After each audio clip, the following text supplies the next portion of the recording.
Zhang Yuan traverses a fantastical realm, only to inadvertently awaken a doomsday survival system.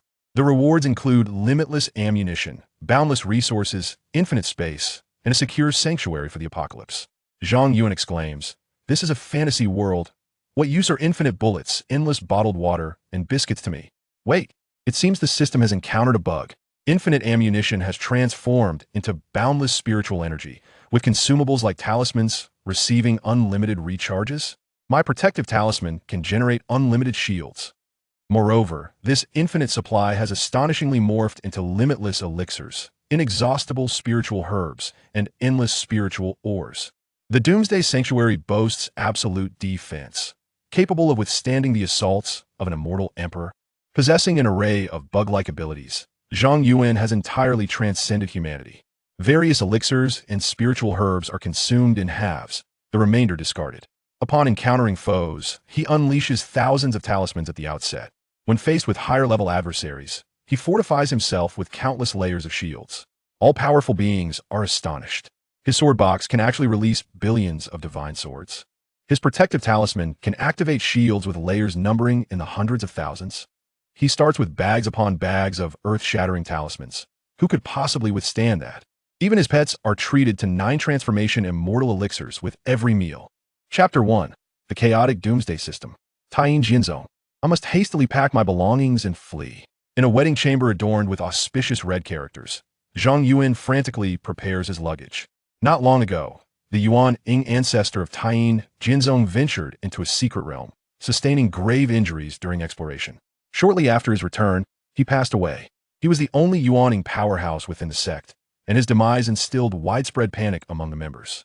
Upon learning of this, the enemies of Taiyin Jinzong immediately harbored malicious intentions. Particularly, the master of Yue Shazong, who had long coveted the beauty of the Taiyin sect leader, Yue Shuang. He promptly declared that Yue Shuang should submit and willingly become his partner. Naturally, Yue Shuang resisted, subsequently finding the most handsome disciple within the sect, Zhang Yuan, to marry. She hoped this would deter the master of Yue Shazong. Unbeknownst to her, this only incited his wrath further. The master of Yue Shazong proclaimed that 3 days hence, he would annihilate Taiyin Jinzong. Any disciple or elder who voluntarily departed would be spared from death. This was precisely why Zhang Yuan was in such a frantic state of packing.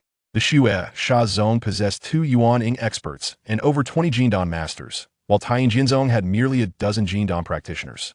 Even with their sect's treasured artifacts, they could only hope to take down a fraction of their opponents. Almost all disciples and elders, like Zhang Yuan, were contemplating escape. At that moment, those Jindan elders were clamoring in the assembly hall to divide the sect's assets and hastily evacuate this perilous place. The sect leader, Yue Shuang, who is currently Zhang Yuan's nominal wife, was frantically attempting to placate these elders. Zhang Yuan murmured, "Husband and wife are like birds in the same forest. When disaster strikes, they fly separately.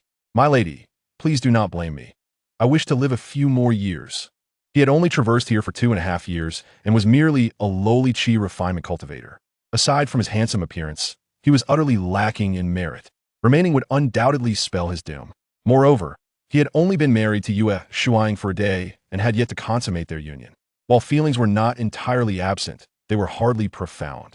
The thought of fleeing bore no psychological burden.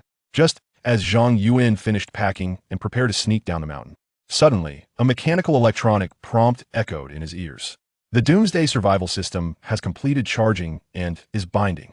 Binding target. Zhang Yuan, binding successful. Zhang Yuan paused momentarily. System. He instantly felt a surge of excitement. This quintessential tool for traversers had finally arrived. However, a fleeting moment later, he felt a pang of melancholy. Had the system arrived 2.5 years earlier, he might have seen his strength soar and avoided today's predicament.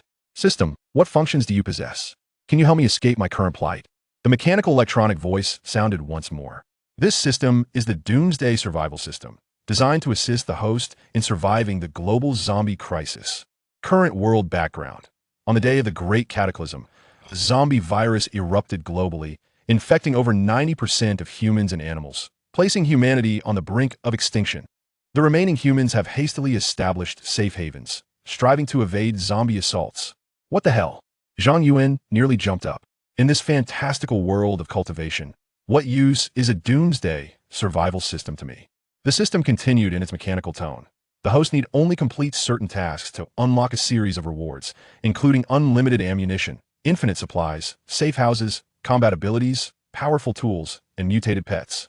Zhang Yuan felt increasingly speechless. A cultivator in the Yuaning stage could likely withstand even a small nuclear bomb. What use was this unlimited ammunition? Even if he were given several Gatling guns, he wouldn't be able to take down a Foundation establishment cultivator. As for the infinite supplies, he assumed they consisted of bottled water, canned food, and compressed biscuits. People in this world could already fast. What use would those provisions be? And the combat abilities offered as rewards seemed limited to military boxing and martial arts. Could he even defeat a mere mortal warrior? I'd better make a quick escape. Otherwise, I might miss the second ferry. Just as Zhang Yuan lifted his foot, the system's prompt suddenly erupted into a frantic alarm. Alert! Alert! World data error. Restarting. Restart failed. Restart failed. Zhang Yuan's lips twitched. This system was indeed unreliable. It had rendered itself dysfunctional. After a series of urgent alarms and crackling sounds, the system's prompt chimed in again. Restart successful. Updating. Unknown bug detected. Initiating repair. Repair failed. Attempting forced operation. Operation successful. Zhang Yuan felt as if his head were about to explode from the noise. Detected successful activation of the doomsday system, granting a novice ability. Congratulations, host. You have obtained unlimited ammunition. Unlimited ammunition. The host will possess infinite spiritual power, enabling the use of various supernatural combat techniques without side effects or cooldowns, and all consumable items can be used infinitely. Zhang Yuan's expression shifted. After the system's glitch, it had mutated. Unlimited spiritual power. No cooldown on combat techniques. Infinite use of consumables. This was far superior to the previous notion of unlimited ammunition. Zhang Yuan tentatively retrieved a talisman from his pocket. This was a fireball talisman, capable of launching explosive fireballs, equivalent to an RPG rocket, and possessing significant lethality against Qi refinement stage cultivators. Fire! Zhang Yuan gestured, aiming at a large tree outside. The fireball talisman ignited with a flicker of flame. Puff, puff, puff. Fireballs shot out like a machine gun, unleashing dozens in an instant. The tree in the yard was engulfed by the fireballs, sending countless wood splinters flying as the trunk blazed fiercely. Wow, it really can be used infinitely. Typically, a fireball talisman could only launch a single explosive fireball. However, after firing off hundreds, he was still able to continue. The firepower was far more intense than a Gatling gun. Unfortunately, this doesn't resolve my current crisis. I still need to flee. These infinite fireballs could only take down Qi refinement stage cultivators. Against a Yuaning stage opponent, they couldn't even breach their defenses. Wait, there seems to be a glimmer of hope.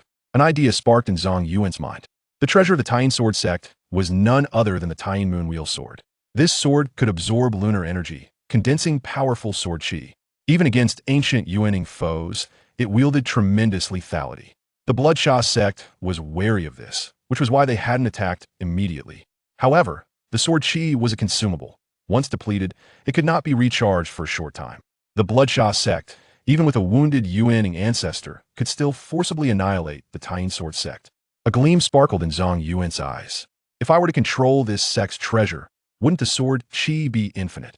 At that point, unleashing hundreds of sword Qi would surely turn a Yuaning cultivator into mincemeat. The more Zhang Yuan contemplated, the more exhilarated he became. Why run when he could seize the opportunity to fight back? Chapter 2. Why are you so resilient? Zhang Yuan had come to a realization. He promptly stowed away his belongings and strode purposefully towards the grand hall of discussions. His wife, the sect leader, Yu Shuaing, was currently surrounded by a group of golden elixir elders, clamoring for a division of resources and a hasty retreat. As Zhang Yuan reached the entrance of the sect leader's hall, an abrupt system notification echoed in his mind. Detected a significant presence of zombies ahead. Please take precautions to avoid being attacked. Zombies? In this fantastical realm, where could such creatures possibly arise? Zhang Yuan was perplexed, silently acknowledging the peculiarities of this system.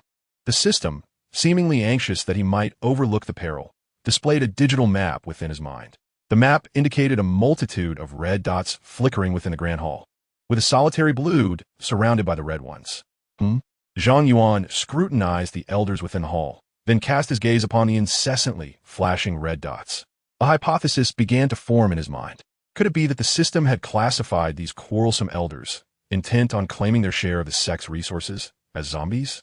The solitary blue dot must represent his wife, the sect leader. The red dots symbolized adversaries, while the blue dot indicated allies. Zhang Yuan's eyes sparkled with realization. To his astonishment, this glitch-ridden system possessed the capability to discern friend from foe. Further exploration of the map revealed some white dots as well. Perhaps the white dots represented neutral entities, neither foes nor allies. In the vast expanse of the talisman sect, there was but one blue dot, his wife, Yu Shuang. Zhang Yuan pondered for a moment before coming to terms with it. The world of cultivation was rife with deception and peril. Over the past 2.5 years, he had maintained a low profile, quietly cultivating his strength and harboring a sense of vigilance towards everyone, resulting in no friendships forged. Thus, it was only Yu Shuang, his nominal spouse, who counted as his ally. Inside the hall, a cacophony of voices erupted among the elders. The Bloodfiend sect has 2 nascent soul experts. Shall we sacrifice ourselves to confront them? If we do not flee now, shall we wait to meet our doom? Sect leader, if you wish to perish, do not drag us down with you. We must hastily open the sect's treasury, distribute the resources, and make our escape. Zhang Yuan's gaze fell upon the foremost position, where sat an exceptionally beautiful woman. Clad in a moon-white gown, her graceful figure was flawlessly accentuated. The curves were resplendent where they needed to be, and delicate where they ought to be slender. Her brows resembled dark jade, her skin was like refined fat, her eyes sparkled like autumn waters, and her hair cascaded like a waterfall. She exuded a slightly cool demeanor, akin to the ice of early spring. Without any ostentatious adornments, she nevertheless emanated an air of nobility that demanded reverence. It must be said, Yu Shuang's beauty and grace were indeed captivating, worthy of being described as unparalleled in the realm. Moreover, she possessed the unique Taiyin Xin body. This is what compelled the master of Bloodslaughter sect to go to great lengths to take her back as a partner. At this moment, Yu Shuang's brow was furrowed, her gaze towards the elders filled with disappointment and desolation. These individuals had exhibited unwavering loyalty before the old ancestor of the nascent soul passed away. Now, as the tree falls, the monkeys scatter, revealing their true natures. Ultimately, Yu Shuang let out a sigh and said, "Gather all disciples and elders. If anyone wishes to leave, distribute a batch of cultivation resources to each." After all, with the arrival of the Bloodslaughter sect, she was prepared to use the sect's treasure to perish alongside them. These resources within the sect would surely be of no use to her anymore. Upon hearing that Yu Shuang was finally willing to part with resources, the elders erupted with joy, hastily rushing to summon the disciples.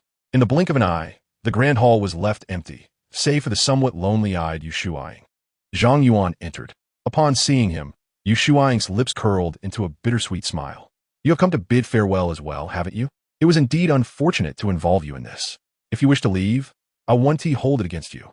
However, Zhang Yuan replied, "Madam, you speak in such a manner. The saying goes, a day as husband and wife, 100 days of grace. Though our acquaintance is brief, we have sworn our vows under heaven. How could I abandon you?" Yu Shuang gazed into his steadfast eyes, a flicker of emotion stirring within her heart. She had merely chosen the most pleasing disciple for marriage to dissuade the master's intentions. To her surprise, amidst all the elders preparing to flee, Zhang Yuan chose to remain. Yu Shuang said, "Have you considered this carefully? Staying means certain death." Zhang Yuan chuckled. "I have indeed thought it through. I wish to accompany you through this ordeal." Yu Shuang felt her heart race even more. While the Golden Core elders prepared to escape, Zhang Yuan, being merely at the Qi refinement stage, resolutely chose to remain. It seemed she had inadvertently made the right choice. Yet, alas, their fate was shallow, destined to be but fleeting partners in this life. Zhang Yuan said, "Madam, do not rush to worry. This may not be an inevitable death trap." Hearing this, Yu Shuang's expression shifted, but she quickly shook her head, saying, "The Bloodslaughter sect possesses 2 nascent soul experts, and I am merely at the mid-Golden Core stage. Even with the sect's treasure, my chances of survival are nearly zero." Yu Shuang was under 30, and achieving mid-Golden Core status at such a young age was already remarkable, allowing her to shine among the great talents of the sections. Given more time to grow, she would surely become a force to be reckoned with against the Bloodslaughter sect. Unfortunately, fate was unkind. The ancestor of the Taiyin Sword sect had passed away too early, unable to witness Yu Shuang's growth. Zhang Yuan said, "Madam, I have inadvertently awakened a certain ability that may help you overcome this crisis. As he was the only one deemed a teammate by the system, he might also be the only person in this world she could trust. Thus, he was unafraid of her harboring ill intentions upon discovering his abilities. Upon hearing Zhang Yuan's words, Yu Shuaing couldn't help but chuckle. Although she did not wish to dampen his spirits, the fact remained that a mere qi refinement stage practitioner, even if awakened to some ancient divine abilities, would be of no real consequence, would it? Was she doubting him? Noticing the expression on Yu Shuaing's face, Zhang Yuan discerned her disbelief. Rubbing her temples in exasperation, she said, "My dear, given the circumstances, there's no need to jest at my expense." In her view, Zhang Yuan was merely trying to comfort her due to her evident concern, and any talk of abilities was nothing more than a fabrication. Zhang Yuan then took out a fireball talisman and began a demonstration. One after another, explosive fireballs erupted like a string of firecrackers. Yu Shuaing's expression changed. She recognized that this was merely an ordinary fireball talisman from the Tying Sword sect. However, while fireball talisman was typically capable of launching only a single fireball, Zhang Yuan unleashed over 100 in rapid succession without pause. What was happening? My dear, how can you continue to cast? This is remarkable. Chapter 3, Mission, Protect the Sanctuary. As Yu Shuaing spoke, she suddenly realized that her words bore an ambiguous meaning, akin to a wolf's den. This realization caused her face to flush. She had indeed become overly excited, her words tumbling over one another. Zhang Yuan pocketed the fireball talisman and remarked, "This is the ability I recently awakened, which allows consumables to be utilized multiple times, at least 100. He refrained from claiming that this ability was infinite, for that would be too extravagant. Nevertheless, even this revelation was enough to astonish Yu Shuaing. Such an ability was unheard of. Even ancient texts had not documented anything of the sort. Can you truly increase the usage of consumables to over 100 times? Might there be any side effects? Any extraordinary ability typically comes with various limitations, such as bodily harm or the draining of one's lifespan. Upon hearing Yu Shuaing's immediate concern for his potential side effects, Zhang Yuan felt a stirring in his heart. Truly, she was a teammate chosen by the system, distinct from others. Rest assured, there are no significant side effects. At most, a slight depletion of spiritual energy. While it was true that spiritual energy would be consumed, and considerably so, he possessed infinite spiritual energy, capable of launching to the ends of the earth. Yu Shuaing, quick-witted, soon connected Zhang Yuan's ability to a myriad of possibilities. Can your ability be applied to items beyond talismans? Zhang Yuan replied with a faint smile. That is precisely why I sought you out. My ability has a vast range of applicability. Even the Tying Moon Wheel Sword can have its sword chi increased to over 100. Yu Shuaing's breathing noticeably quickened. My dear, you wouldn't be deceiving me, would you? The Tying Moon Wheel Sword is a nascent soul-grade treasure. Even I find it somewhat challenging to wield. And you are merely at the chi refinement stage. Can you truly command it? Zhang Yuan responded, "Why not allow me to give it a try?" Yu Shuaing hesitated momentarily. The Tying Moon Wheel Sword requires the absorption of decades of lunar essence to condense a single sword chi. At present, the sword body has only stored 3 sword chis. Each use diminishes its power, and should she exhaust them all, she would be left defenseless when the blood slaughter sect invades. What complicates matters further is her tenuous bond with Zhang Yuan. They are but a fleeting couple, not yet at a stage of unconditional trust. Should Zhang Yuan, upon wielding the Tying Moon Wheel Sword, suddenly declare that he has finally outsmarted her, she would find herself utterly bereft of strength and strategy. Yu Shuaing was not typically a suspicious individual, yet the cautionary tales of numerous elders compelled her to exercise vigilance. Zhang Yuan, observing her hesitation, deemed it quite natural. After all, the Tying Moon Wheel Sword was Yu Shuaing's ultimate trump card, and relinquishing it without reservation would indeed be uncharacteristic. Zhang Yuan mused to himself. If she refuses to part with it, I shall have to make my exit. He had intended to remain and assist Yu Shuaing, hoping to avoid years of struggle. After much deliberation, Yu Shuaing finally steeled her resolve to trust her husband, Zhang Yuan, just this once. However, as she prepared to speak, a cacophony of voices from outside interrupted them. Sect Master, all disciples and elders have gathered. We can commence the allocation of resources. Yu Shuaing turned to Zhang Yuan and said, "Let us discuss this matter later. First, we must dismiss these individuals." Zhang Yuan nodded and followed Yu Shuaing out of the Grand Hall. All disciples, stewards, and elders of the Tying Sword sect were assembled in the martial arts square. The majority wore expressions of yearning for the dispersal compensation, while a small minority exhibited faces of despair and lamentation. With a sigh, Yu Shuang addressed the crowd. Those who wish to leave may step forward 10 paces. Instantly, unrest rippled through the assembly. Out of the thousands within the Tying Sword sect, over 80% chose to depart. Among the remaining 20%, more than half, upon witnessing such a mass exodus, hesitated briefly before opting to leave as well. Ultimately, less than 10% remained, just over 200 resolute individuals who chose to stand together in life and death. Zhang Yuan surveyed these individuals, and the map in his mind began to flicker. All those who opted to leave bore red icons, while those who chose to stay transitioned from white to a pale blue. Indeed, blue signified allies. Furthermore, the intensity of the hue indicated the depth of their commitment. Yu Shuang's color was a deep blue, marking her as the most trustworthy among all allies. As for the red icons, Zhang Yuan's gaze turned cold. If he were the sect leader of the Tying Sword sect, none of these individuals would escape. Resources for them? They could return in their next life for those. Alas, Yu Shuang was a woman of sentiment, valuing old ties. Regardless of the present circumstances, these individuals have indeed shed blood for the Tying Sword sect. She could never bring herself to slay them all. Yu Shuang commanded her followers to open the sect's treasury and extract all available resources.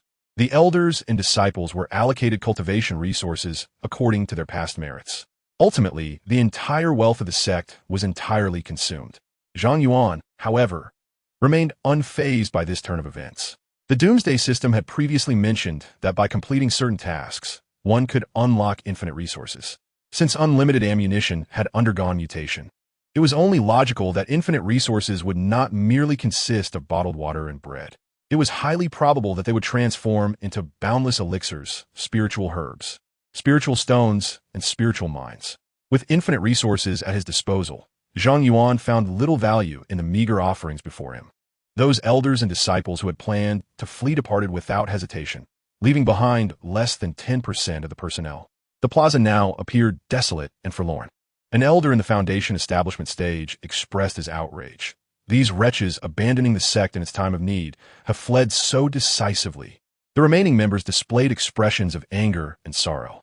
Those who had once pledged unwavering loyalty had all retreated when faced with life and death. Alas, such individuals are not worth remembering. Yu Shuang's gaze swept across the departing figures, committing their visages to memory. The ones who remained were truly loyal and righteous. Should they survive this crisis, these individuals would become the pillars of the sect. Yu Shuang designated several Foundation establishment disciples as elders, entrusting them with future sect affairs. She then gestured for them to return and rest, assuring them, "Do not worry too much. The Tying Sword sect is not so easily extinguished." The remaining members vowed, "Rest assured, Sect Master, we swear to stand with the sect through thick and thin. Even if it comes to the last man standing, we shall never yield." Yu Shuang nodded, a hint of relief crossing her face. Thankfully, not all were like fair-weather friends. At that moment, a shift occurred in Zhang Yuan's expression, for he heard the system's prompt. "Your temporary shelter is about to face a massive wave of zombies. Please employ all means necessary to withstand the zombie assault and protect the shelter. Upon completion of the task, a random ability will be unlocked." Chapter 4. Infinite Sword Chi. Infinite Shields. A massive wave of zombies is approaching. Are we playing Plants vs. Zombies here? Zhang Yuan scoffed. Yet, he soon realized what this disordered doomsday system was truly implying. This wave of zombies likely referred to the Bloodslaughter sect. If he could withstand their assault, a new ability would be unlocked. If it were to yield infinite resources, it would propel him to new heights. With an abundance of cultivation resources, how could one's level not soar? After advancing a bit, he could also allocate some to Yu Shuang and the members of the Tying Sword sect. At that point, the creation of the strongest sect on the continent would not be an unattainable dream. Once the crowd dispersed, Yu Shuang's gaze fell upon Zhang Yuan. "Kulme, I shall take you to experiment and see if the Tying Moon Wheel Sword can indeed unleash 100 sword energies." Following Yu Shuang, Zhang Yuan arrived at the back mountain of the Tying Sword sect. This area was rather desolate, typically devoid of visitors, making it a perfect spot for their experiment. With a resounding clang, a sword resonating with lunar energy floated before Yu Shuang. Even from several meters away, Zhang Yuan could still feel an intense chill enveloping him. Was this the sect's treasured artifact? Zhang Yuan's brows furrowed, realizing that this magical weapon was indeed extraordinary. Yu Shuang nodded, stating, "This item has been enshrined within the sect's grand formation. I've carried it with me these past few days due to concerns about potential enemies." As she spoke, a flicker of fatigue crossed her eyes. Ever since the passing of the Taiyin ancestor, she had been tirelessly worried, burdened by a sense of dread. Unfortunately, none of the Golden Core elders could alleviate her stress. Fortunately, a glimmer of hope had finally emerged. With great seriousness, Yu Shuang handed the Taiyin Moon Wheel Sword to Zhang Yuan, cautioning, "This artifact is of a nascent soul grade. Be careful not to harm yourself." She also explained how to activate it. Upon receiving the Taiyin Moon Wheel Sword, Zhang Yuan felt its weight, at least several hundred pounds. Had he not been at the 7th level of Qi refinement, he likely would have struggled to lift it. With the sword in hand, an epiphany struck Zhang Yuan. The sword energies contained within could indeed be unleashed infinitely. This variant of unlimited ammunition was truly remarkable. Zhang Yuan raised the sword and swung it. The sword energy cleaved through the air. Whoosh, whoosh, whoosh. In an instant, a dozen sword energies, each several hundred meters long, surged forth. The air was sliced apart, producing explosive sounds. Boom! Several mountain peaks, 1,000 meters away, were consecutively struck by the sword energies, instantly losing a significant portion of their mass. Countless fragments of rock flew as the mountains trembled violently. Zhang Yuan's heart soared with joy. The sword energy of the Taiyin Moon Wheel was indeed powerful. Even from a distance of over 1,000 meters, it could level a vast expanse of mountain. And this was merely a dozen sword energies. If he were to unleash hundreds or even thousands, the devastation would be unimaginable. At that moment, Yu Shuang's eyes widened, her mouth slightly agape, her face a picture of astonishment. All her doubts were dispelled in that instant. The ability Zhang Yuan had awakened could indeed greatly increase the number of sword energies emitted by the Taiyin Moon Wheel Sword. Given the might of the sword energies, it was not just hundreds, even dozens could annihilate the physical form of a nascent soul master. As Yu Shuang contemplated this, the taut strings of her heart finally relaxed after days of tension. The legacy of the Taiyin Sword sect would not be extinguished. She no longer had to fear the possibility of a failed self-detonation leading to capture by the Blood Fiend sect master, enduring unspeakable humiliation. "Thank you." Yu Shuang gazed at Zhang Yuan with immense gratitude, her eyes brimming with joy and tenderness. She had never anticipated that the husband she had chosen at random would lead her out of her dire predicament. Zhang Yuan smiled and replied, "We are husband and wife. Such gratitude feels distant." He then returned the Taiyin Moon Wheel Sword to Yu Shuang, saying, "You should keep this treasure for now. When the Blood Fiend sect attacks, you can hand it over to me." Yu Shuang shook her head and did not accept the sword. "This artifact will only exhibit its true power in your hands. It is better that you keep it." At this moment, she had placed her complete trust in Zhang Yuan, viewing him as an ally in battle. Zhang Yuan scratched his head, feeling somewhat embarrassed. "Well, I don't have a storage ring yet."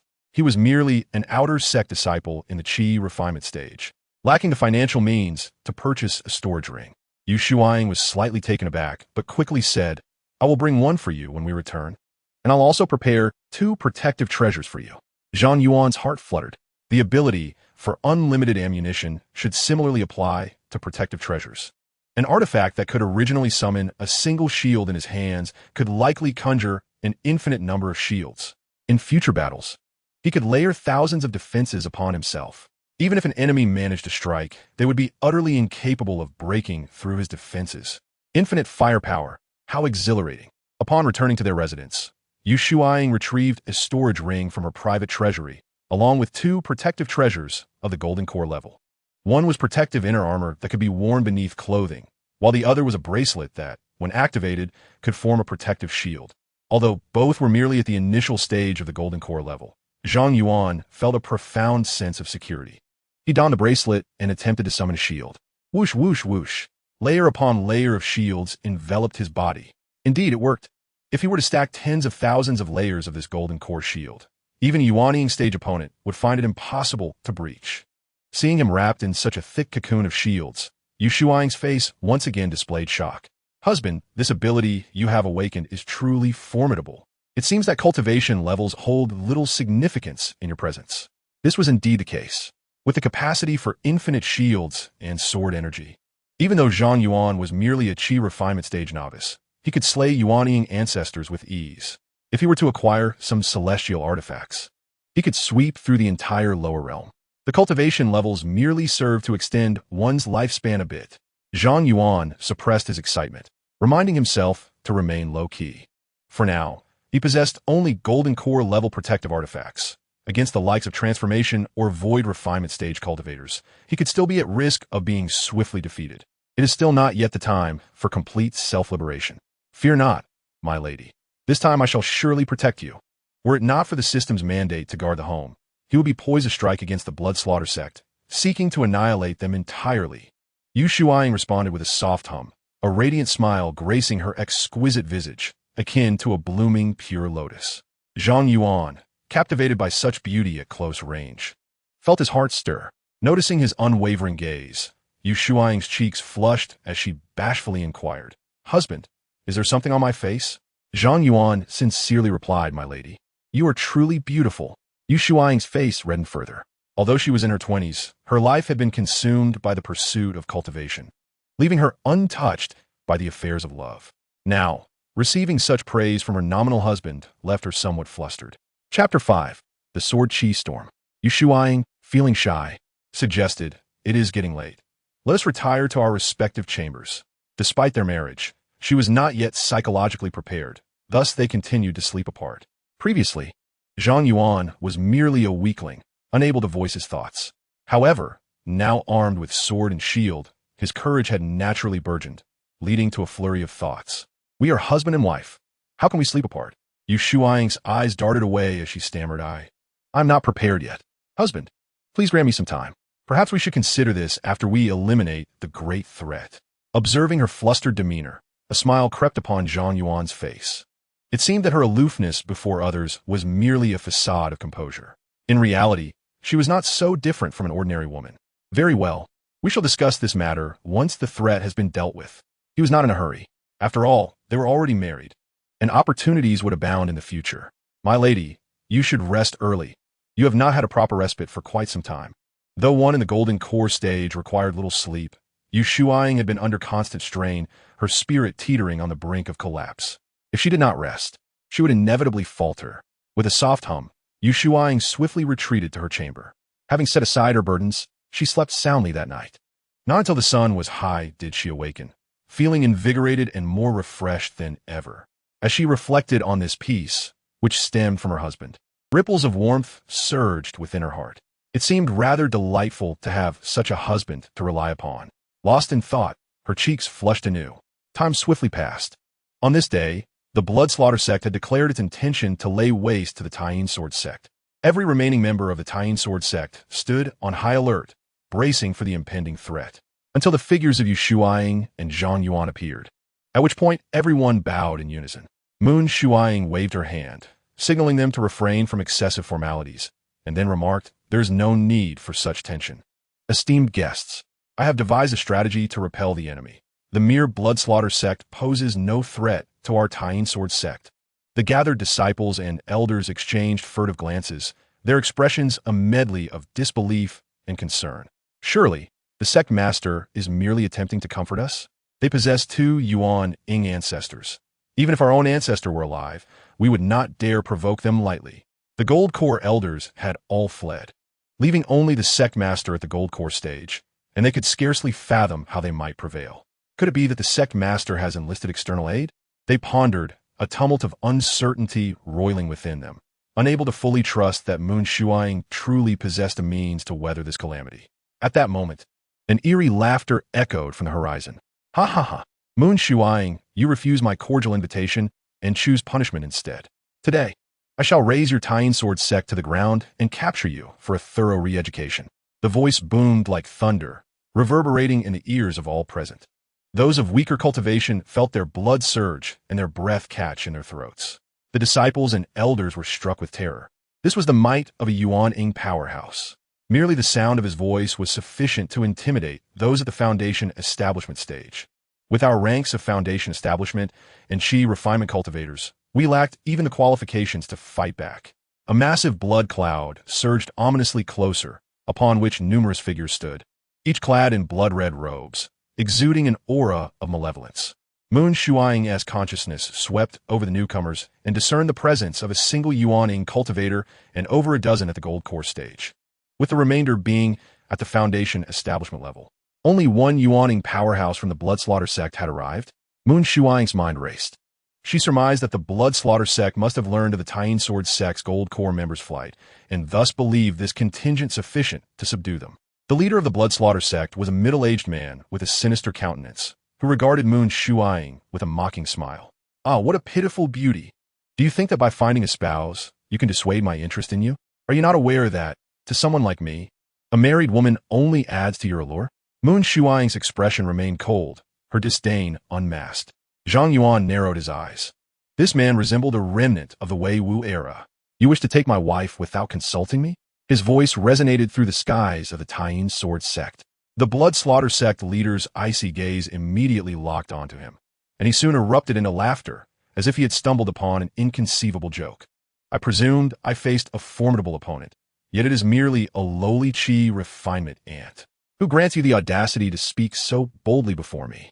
The members of the Bloodslaughter sect joined in derisive laughter. "Ha ha! A chi refinement weakling daring to act so arrogantly. Truly, he is unaware of the vastness of the heavens and the earth. Does he truly believe that mere luck in associating with the Tying sect master elevates him above others?" A subordinate proposed an intriguing idea to publicly humiliate the lord of the Tying sect, rendering him a feckless husband. The lord of the Blood Fiend sect expressed considerable satisfaction with this suggestion. "Excellent. Your idea is quite commendable. After I am done indulging myself, you may line up behind me." The golden core practitioner from the Blood Fiend sect was instantly elated. However, the expression of Yu Shuang darkened profoundly. The words of these individuals were utterly vile. "Madam, do not let the dead provoke you. Allow me to eliminate them." Zhang Yuan's eyes brimmed with murderous intent. Layers upon layers of protective shields enveloped him, stacking up to over 100 in the blink of an eye. Suddenly, the mocking members of the Blood Fiend sect sensed something amiss. How could this young man summon such an extraordinary number of protective layers? Wait, the treasured artifact of the Tying Sword sect, the Tying Moon Wheel Sword, was also in his possession. Just as their astonishment began to surface, they heard the sound of slicing through the air. Enormous sword energies, hundreds of meters long, surged toward them with ferocity. "What? This is terrible." All the powerful individuals, including the Lord of the Blood Fiend sect, turned pale with shock. The Lord reacted swiftly, hastily summoning his protective artifact to conjure a crimson barrier before him. The sound of flesh being torn echoed around him, accompanied by a chorus of wails. Soon, clouds of blood mist erupted. All golden core and foundation establishment practitioners, save for the Lord of the Blood Fiend sect, were mercilessly obliterated by the sword energies. The Lord's pupils constricted. "Damn it! Isn't it said that the Tying Moon Wheel Sword can only manifest a single sword energy after decades of cultivation? How could it unleash so many at once?" The Tying Sword sect had been established for less than 300 years. Even at its peak, it could hardly possess more than 6 or 7 sword energies, especially considering they had never been utilized before. Chapter 6. Let the sword energies soar for a while. After the initial shock, the Lord of the Blood Fiend sect soon felt a surge of joy. Having already unleashed over a dozen sword energies, he could hardly believe there were more to come. Without this treasured artifact, what could they possibly use to defend against me? The elders and disciples of the Tying Sword sect were left in awe upon witnessing Zhang Yuan's continuous flurry of sword energies. However, despair soon clouded their faces once more. As members of the Tying Sword sect, they were well aware of the limitations of their treasured artifact. A dozen sword energies were likely its utmost limit. Zhang Yuan had previously targeted those at the Golden Core and Foundation establishment stages. A grave misallocation of such precious sword energies. It was over.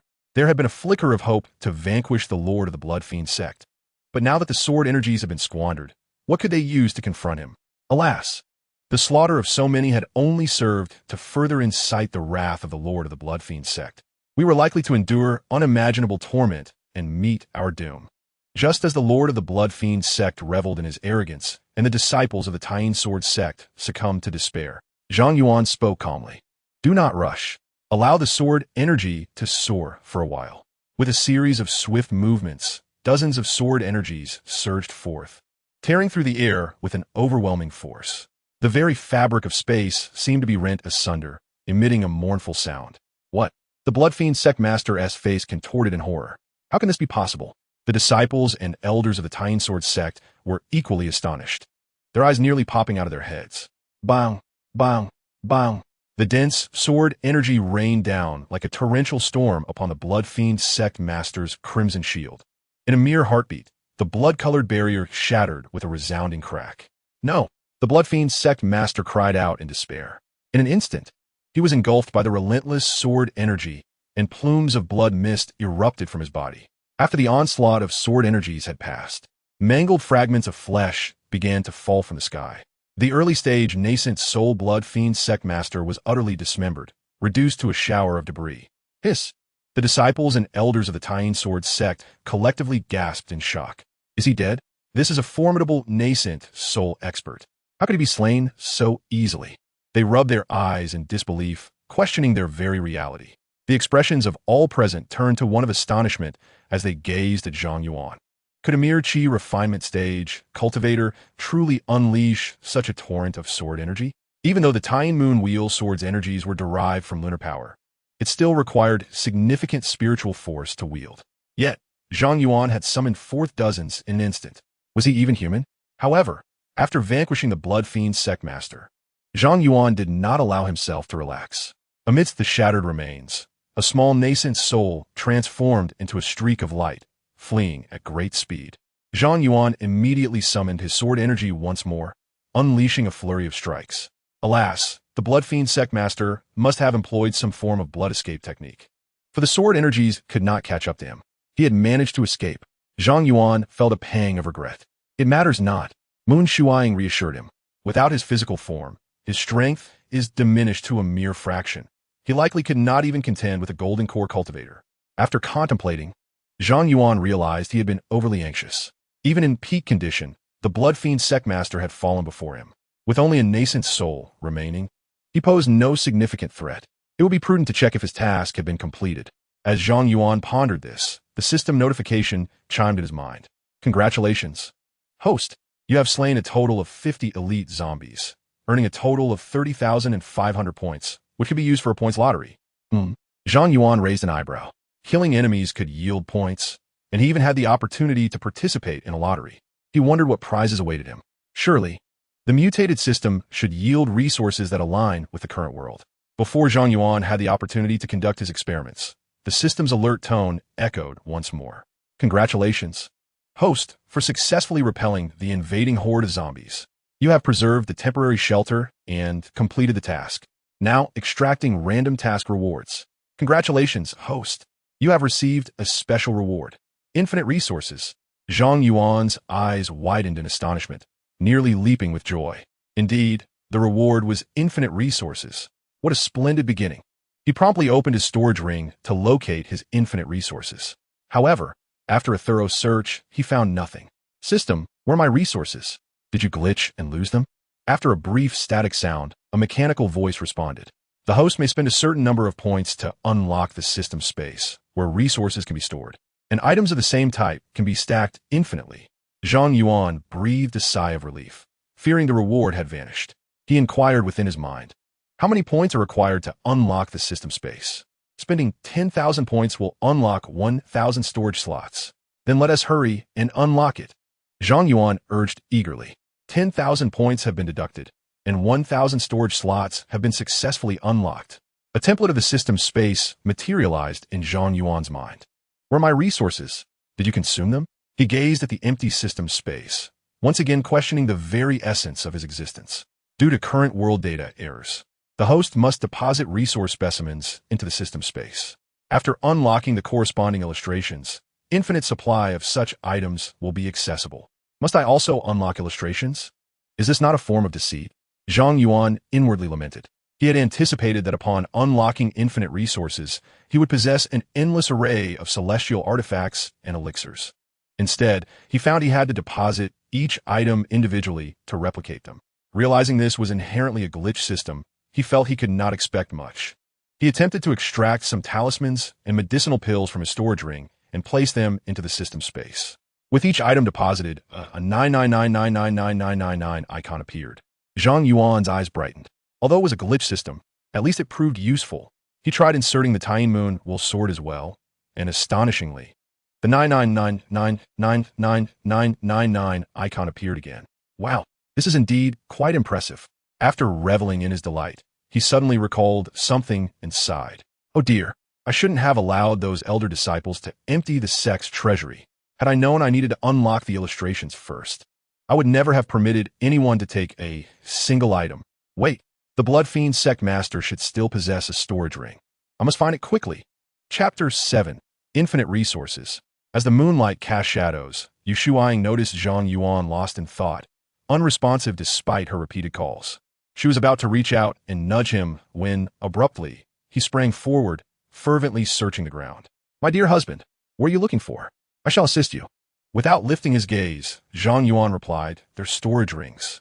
Yu Shuang extended her consciousness and summoned the rings, which soared towards Zhang Yuan.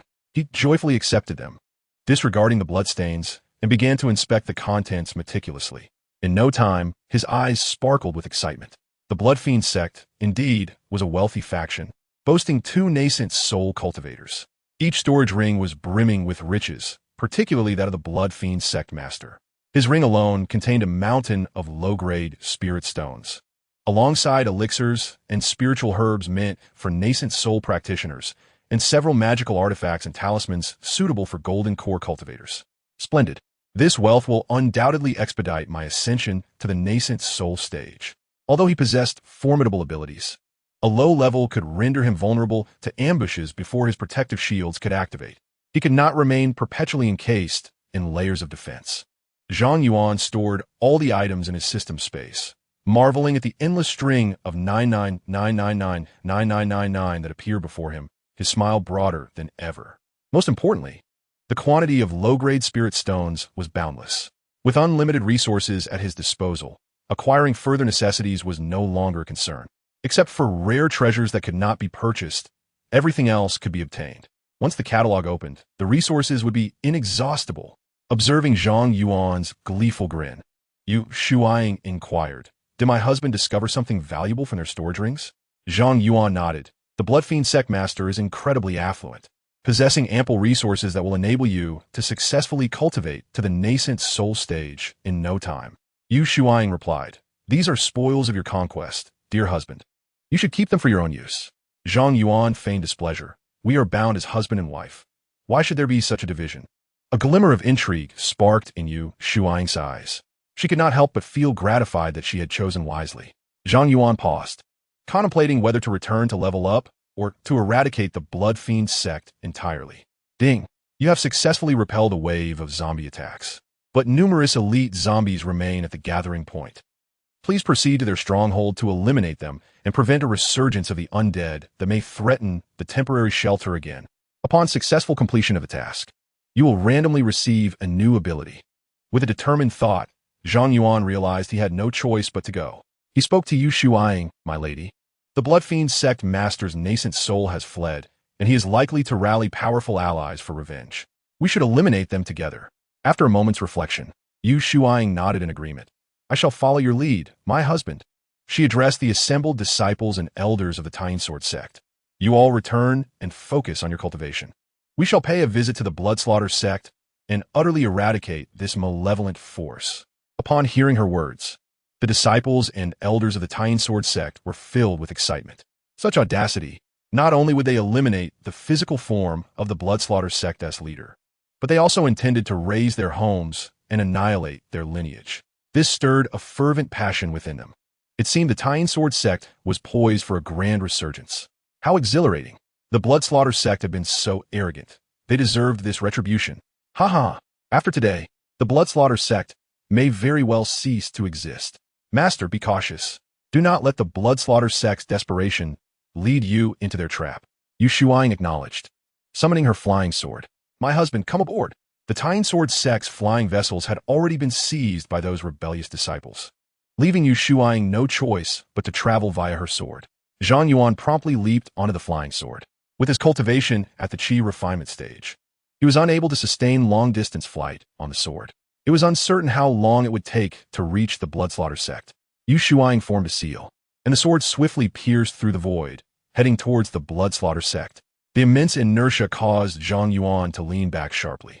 Instinctively, his hands reached forward, grasping something soft. Yu Shuang's face flushed crimson. She exclaimed in exasperation, "Husband, where are you grabbing?" Zhang Yuan quickly lowered his hands, now holding her delicate waist. "Apologies. I was caught off guard and didn't pay attention." He recalled the delightful sensation from earlier, silently marveling. "I didn't expect the sect leader's wife to be quite so well endowed. One hand is hardly sufficient. Why didn't you tell me about something so significant sooner?" Yu Shuang felt an overwhelming sense of shame, her heart racing. It was her first experience of such intimacy. "Oh well, after all, he is my husband. I will undoubtedly yield to him in time." Being a traditional woman, she had no intention of retracting her commitment now that she was married to Zhang Yuan. Besides, without him, she might have perished or fallen victim to the Bloodslaughter sect leader's torment. Zhang Yuan was not only her husband, but also her savior. This could be considered a small act of gratitude. The two soared through the skies. Zhang Yuan was continually enveloped by the fragrant aroma emanating from Yu Shuang. Her silky hair occasionally brushed against his cheek, stirring his heart. He pondered when he might gather this exquisite lotus. At the Bloodslaughter sect, the leader's nascent soul had escaped back using the sect's unique blood evasion technique. The other nascent soul ancestor of the Bloodslaughter sect, who was also the leader's grandfather, Ancestor Xue Ming, was taken aback upon witnessing his grandson in such a wretched state. "My dear grandson, what has happened to you? Your physical body has even been annihilated." The countenance of the Bloodslaughter sect's master darkened. A peculiar youth from the Tyne Sword sect had emerged, wielding the Tyne Moon Wheel Sword. Unleashing a torrent of sword energy, his grandson, caught off guard, had fallen into the trap. Not a single individual from the group managed to escape. Upon hearing this, the Blood Fiend ancestor's expression was rife with uncertainty. Wasn't it said that it took decades to condense even a single sword energy? How could this be possible? The Bloodslaughter sect's master spoke with bitterness. It is likely that the Tyne Sword sect had intentionally disseminated false information. Perhaps it only requires a few years to condense a single sword energy. He then shifted his tone, asserting, however, it matters not, having already unleashed several dozen. He cannot possibly produce more. If the Tyne Sword sect truly possessed an inexhaustible supply of sword energy, they would have long since gained notoriety across tens of thousands of miles. The Blood Fiend ancestor pondered this and concurred with the reasoning. How could the Tyne Moon Wheel Sword produce such an abundance of sword energy? At this moment, they resembled mere mortals lost in disbelief, unwilling to accept that the old Demon Han had an endless supply of golden thunder bamboo. Chapter 8. Hundreds of fire phoenixes soar through the sky. The Blood Fiend ancestor inquired, "Beloved grandson, what are your plans now?" The Bloodslaughter sect's master replied, "Naturally, I shall first seek a corporeal vessel to possess, and then return to exact my vengeance. I must teach that woman, Yu Shuang, a lesson in front of that young man." The mere thought of Yu Shuang's exquisite beauty and figure ignited a fervent passion within the Bloodslaughter sect's master. Such a paragon of femininity could not be allowed to escape my grasp. The Blood Fiend ancestor responded, "Very well. I shall devise a means to procure you a perfect vessel." As they were deep in contemplation, a thunderous noise erupted from outside the sect. The entire protective formation of the Bloodslaughter sect trembled thrice in response. A chilling voice resonated through the air above the sect. "Chao, the thief, the treacherous scoundrel, the malevolent wretch, the rebellious miscreant, come forth and meet your demise." Upon hearing this voice, the Bloodslaughter sect's master's expression shifted immediately. It was the husband of Yu Shuang. He was the one who had vanquished my corporeal form, and now he had dared to come to my doorstep. The Blood Fiend ancestor's countenance also darkened at this revelation. "Impudence! Do you truly believe the Bloodslaughter sect is a plaything? How dare you come here seeking death?" In their home ground, the Bloodslaughter sect possessed the protective formation. Even if that youth wielded dozens of sword energies, it would be difficult for him to breach their defenses. Once his sword energies were expended, the tide of battle would surely turn. "Let's go. I am eager to see if this young man possesses 3 heads and 6 arms." The Blood Fiend ancestor and the Bloodslaughter sect's master ascended into the skies above their sect. The disciples and elders of the Bloodslaughter sect were roused. Nearly 10,000 eyes turned in unison toward Zhang Yuan and Yu Shuang. A late-stage Golden Core elder of the Blood Slaughter sect boldly took action, attempting to subdue the two intruders. A colossal hand, wrought from condensed blood energy, emerged from the void, descending with great force. Golden light enveloped the surroundings. In an instant, Zhang Yuan had erected over 100 layers of protective shields around himself and Yu Shuai. The shields were stacked so densely that the silhouettes of the two were nearly obscured. Blood handprints pounded against the shields, producing thunderous echoes. Bang! Bang! Bang!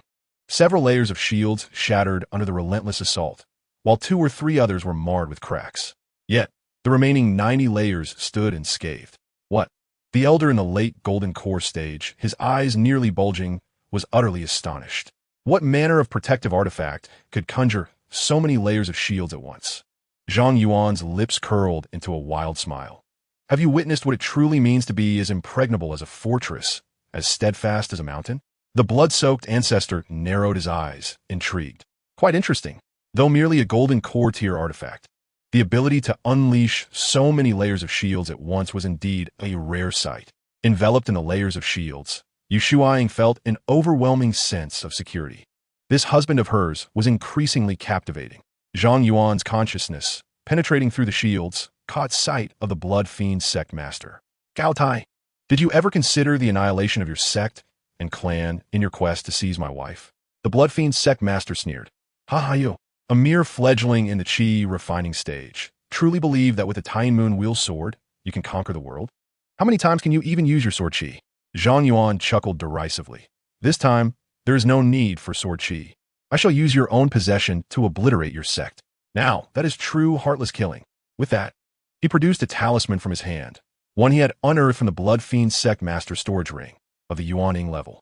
The Blood Fiend sect master had only this single talisman, but in Zhang Yuan's hands, it became limitless.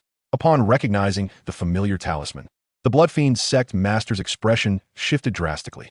My Fire Phoenix talisman. I paid a hefty price to acquire this. The Fire Phoenix talisman was crafted from the essence blood of a creature known as the Fire Phoenix bird, which possessed a trace of the exceedingly rare Phoenix bloodline. Upon maturation, it could reach the Yuan-Ing level. The power of this talisman was not to be underestimated. The Blood Fiend sect master had kept it as his trump card, but when faced with the overwhelming sword Qi, he had no time to activate it, allowing Zhang Yuan to seize the opportunity. Zhang Yuan sneered. It is good that you recognize it. Now you shall witness your sect's demise beneath this Fire Phoenix talisman. With a surge of spiritual energy, he activated the talisman. The Fire Phoenix talisman ignited fiercely, with a resounding phoenix cry. A fire phoenix, with a wingspan of hundreds of meters, soared forth from the flames. The terrifying blaze caused the temperature in the surrounding thousands of meters to soar dramatically. Go, Zhang Yuan commanded. The fire phoenix flapped its wings, unleashing a torrent of meteor-like flames that struck heavily against the Blood Fiend sect's protective formation. The grand protective shield trembled violently, sending ripples cascading outward. Countless sparks danced wildly upon the barrier's surface. A flicker of pain crossed the Blood Fiend sect master's face. To think that his trump card would be so casually expended. That cursed brat. I shall ensure your demise. Zhang Yuan responded with a faint smile. Do not rush. It is far from over. Then, a series of phoenix cries echoed through the air. Bursts of flames erupted, revealing dozens of fire phoenixes that surged forth. Each phoenix unfurled its fiery wings, illuminating a significant portion of the sky with its blazing light. How is this possible? The Blood Fiend sect master's expression was one of disbelief. The Fire Phoenix talisman could only summon a single phoenix. How could there suddenly be dozens? This boy is suspicious. From dozens of sword strikes to over 100 layers of shields, and now to dozens of fire phoenixes. This is no mere coincidence. Witnessing the scene of countless fire phoenixes soaring across the sky, the members of the Blood Fiend sect were stricken with astonishment. This was equivalent to a full-force strike from someone in the nascent soul stage. If even a fraction of these were unleashed, the grand formation would surely collapse. Yet, Zhang Yuan appeared unsatisfied. With a flourish, he produced a large bundle of Fire Phoenix talismans from within his robe. In an instant, the sky resembled a celestial maiden scattering flowers, as each talisman was ignited. The number of fire phoenixes surged dramatically to hundreds. The entire sky was engulfed in flames. Gasp! All present inhaled sharply, their expressions revealing sheer disbelief. Hundreds of fire phoenixes. How could this be? Who can explain this absurdity? Where did this brat acquire such nascent soul-grade talismans? The Bloodfiend sect is in grave peril. We are in peril. With a piercing cry, hundreds of fire phoenixes simultaneously shrieked. As their fiery wings flapped, they dove downwards. Boom! Boom! Boom! The protective barrier endured relentless assaults, emitting mournful cries under the strain. Bang! The entire shield shattered into fragments. One by one, the fire phoenixes surged into the broken formation, submerging the entire Bloodfiend sect. Instantly, it transformed into an ocean of flames. The disciples and elders wailed in despair, struggling amidst the inferno. In less than a moment, over 90% of them were reduced to mere ashes. Chapter 9, Annihilation. The Bloodfiend ancestor and the sect master's eyes bulged with rage, their voices erupting in furious roars. You audacious wretch, how dare you? The Bloodfiend ancestor, with blood-red eyes, recklessly charged at Zhang Yuan. Terrifying, malevolent blood energy coalesced into thousands of blood spears, hurtling toward Zhang Yuan. Zhang Yuan let out a disdainful snort. He gestured with his fingers, adding an additional 200 layers of shields around himself. Bang! Bang! Bang! Blood spears struck the barrier, unleashing a dreadful crimson tempest. Layers of shields were breached. In the blink of an eye, 70 or 80 layers had shattered. Yu Shuaing expressed her concerns, stating that the old ghost had already reached the 4th level of the nascent soul stage, significantly more formidable than the Bloodfiend sect's leader. The initial protective barrier of the Golden Core stage seemed inadequate to withstand his assault. Zhang Yuan chuckled nonchalantly, assuring her that it was of no consequence. For every breach, he would fortify anew. Layer after layer of protective barriers were replenished, indeed restoring as much as was destroyed.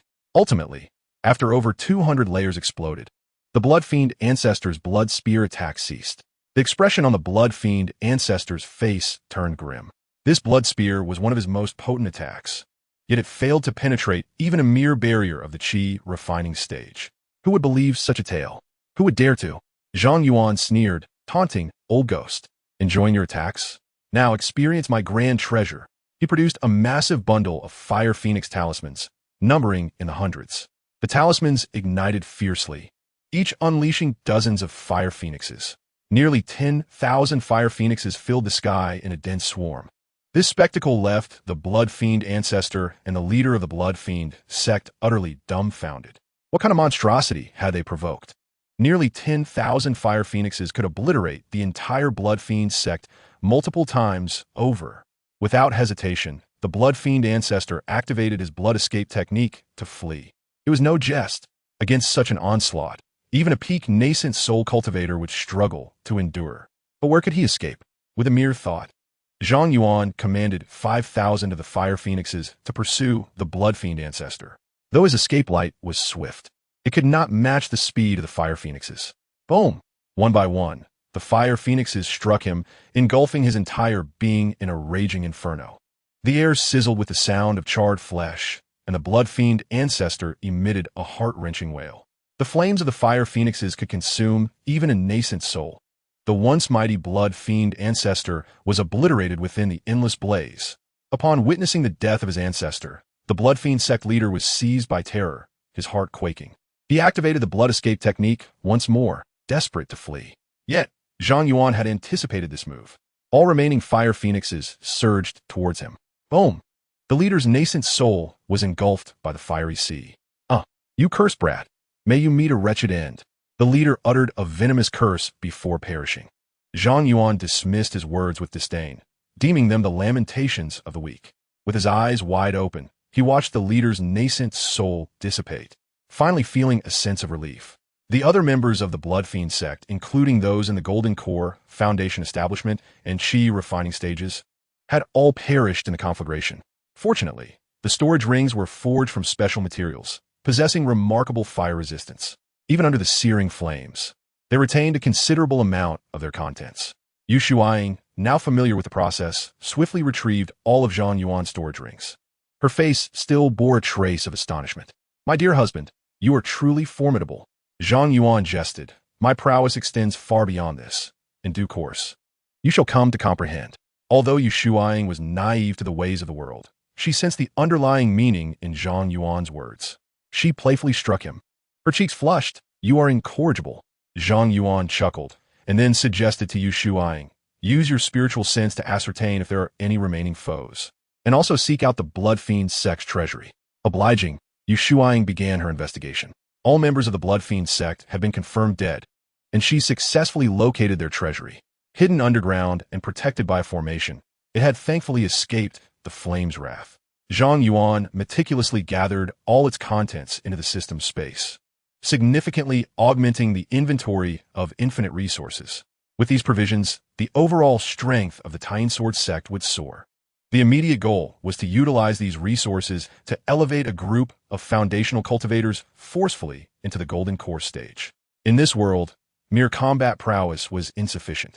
One required influence and backing. Some trivial matters could be entrusted to subordinates. Let us depart. Homeward bound.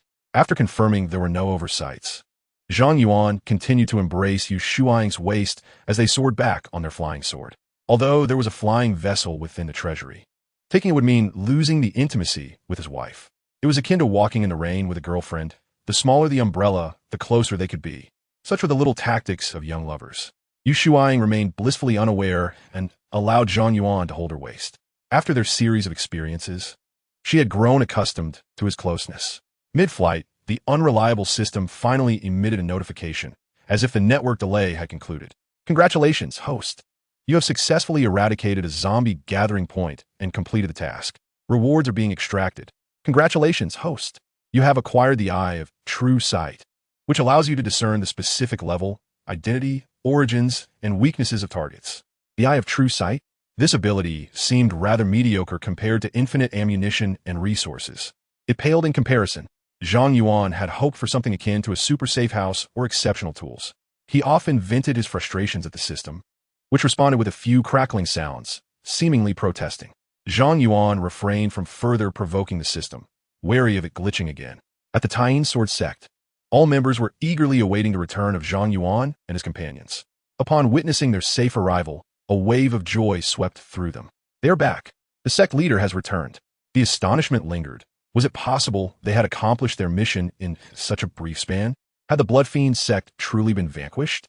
Excluding travel time, it had hardly taken the duration of an incense stick. Could it be that they did not even venture to the Blood Fiend sect? The crowd was enveloped in doubt, for the time was far too brief. It hardly resembled the grand scale of a sect-destroying battle. Moreover, judging by the expressions of Yu Shuang and Zhang Yuan, it was evident that not a drop of blood had stained their robes, nor had they even broken a sweat. Chapter 10. Unbeknownst to the lady, would you share my pillow this evening? After Zhang Yuan and the others descended upon the plaza, a newly appointed elder of the Foundation establishment stage stepped forward and inquired with a respectful gesture, Lord Sectmaster, may I ask about the Blood Fiend sect? Yu Shuang replied with calm assurance. The entire Blood Fiend sect, including the revered Blood Fiend ancestor and the Sectmaster, has been vanquished by my husband. Upon hearing this, the assembly of disciples and elders felt a shiver run through them. The Blood Fiend sect was one of the most formidable forces in the surrounding tens of thousands of miles, ranking among the very best. In comparison to the talisman sect, it was on an entirely different level of strength. Yet, this powerful sect had been annihilated by Zhang Yuan in such a brief span of time. The gazes directed at Zhang Yuan transformed into a blend of fear and reverence. Was this something achievable by someone in the Qi refinement stage? If he was this formidable at the Qi refinement stage, what horrors could he unleash upon advancing to the golden core or nascent soul stages? The onlookers dared not delve further into their thoughts. Then, a flicker of hope ignited within them. With such a formidable figure among them, the talisman sect was destined to rise. Zhang Yuan casually surveyed the system map. Noticing that the icons representing these individuals had shifted from light blue to a deeper blue, some even resembling Yu Shuang's dark blue icon. Had they become staunch allies? He then activated the newly acquired Eye of True Sight to examine their information. First, he scrutinized the elder of the Foundation establishment stage. Name, Citadel level, 8 stage of Foundation establishment, spirit root, dual metal and water spirit roots, special constitution. None background. Originally an orphan. He joined the talisman sect at a young age, rising from a servant disciple to a steward, recently promoted to elder by Yu Shuang. Weakness. A lingering injury to his right knee from his youth causes a slight sluggishness in movement. Cultivation method, Talisman sword technique. Talisman essence heart sutra, magical artifact. Water Sword, Foundation Establishment Level, Items, Golden Shield Talismans, Wind Talismans, etc. Indeed, he could glean information about their identities, backgrounds, and weaknesses. Zhang Yuan's thoughts raced. Should any unidentified individuals attempt to approach him in the future, he could effortlessly uncover their secrets. In combat, he could also exploit their vulnerabilities. Of course, with an overwhelming offensive, it seemed irrelevant to concern oneself with weaknesses.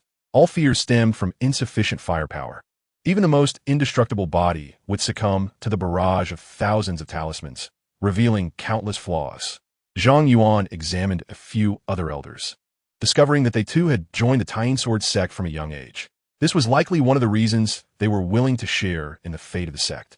It appeared that those deemed allies by the system indeed possessed reputable backgrounds. After surveying the surroundings, Zhang Yuan spoke in a solemn tone. In our recent endeavor to eradicate the blood slaughter sect, we have acquired a substantial amount of cultivation resources. Shortly, I will arrange for the elders to distribute them, ensuring that each of you receives a generous portion of resources sufficient to significantly enhance your cultivation in the short term. Upon hearing this, the elders and disciples were filled with exhilaration. They had initially resolved to stay with a mindset of certain death. To their astonishment, not only had they survived, but they had also turned misfortune into fortune. If those who fled were to learn of this, they would surely regret their decision deeply. Zhang Yuan rummaged through the system space, extracting a plethora of items. Among them were foundation establishment pills, chi gathering pills, and dust settling pills that aid in condensing golden cores, along with celestial fire liquids and a mound of spirit stones. These spirit stones are fundamental and vital cultivation resources. They not only provide the pure spiritual energy necessary for cultivation, but can also be used as currency to procure various materials. Each disciple received over 1,000 low-grade spirit stones, a cause for overwhelming excitement that nearly propelled them into the air. Previously, outer disciples were only entitled to 10 spirit stones each month. This allocation was equivalent to nearly a decade's worth. Instantaneously, the blue icons transformed into deep blue ones. To be part of such a generous sect filled them with unwavering loyalty. Their elation had not yet subsided when Zhang Yuan presented them with an even greater surprise. I will also draft a cultivation incentive plan. For every minor realm you advance, you will receive a resource reward. Advancing a major realm will yield even greater rewards. Upon hearing this, their faces radiated with uncontrollable joy, and many could not help but internally exclaim, "To risk life and limb for you, Brother Yuan." Zhang Yuan continued, "In future missions, you will also receive special firepower support packs, which include various talismans and pills to replenish spiritual energy. Should anyone dare to provoke trouble, simply unleash the talismans upon them. Anyone who brings disgrace to the Tying Sword sect need not return." The admiration of the disciples and elders for Zhang Yuan had reached an unparalleled level. At this moment, if he expressed a desire to become the sect leader, they would undoubtedly support him wholeheartedly. Yu Shuaing observed all this without harboring any thoughts of overshadowing him. Instead, she tugged at Zhang Yuan's sleeve and said, "My dear husband, why not take the position of sect leader? I shall assist you with peace of mind." Zhang Yuan quickly shook his head. He was not one who enjoyed managing affairs. Ultimately, after a mutual exchange of reluctance, Zhang Yuan agreed to assume the nominal title of vice sect leader. But it would merely be a title without the burden of managing day-to-day matters. Once the resources were distributed, the disciples and elders departed with joy in their hearts, eager to return and level up to secure even more incentive resources. Zhang Yuan and Yu Shuaing returned to their residence. Zhang Yuan turned to Yu Shuaing and smiled, asking, "My lady, do you still remember what you said previously?"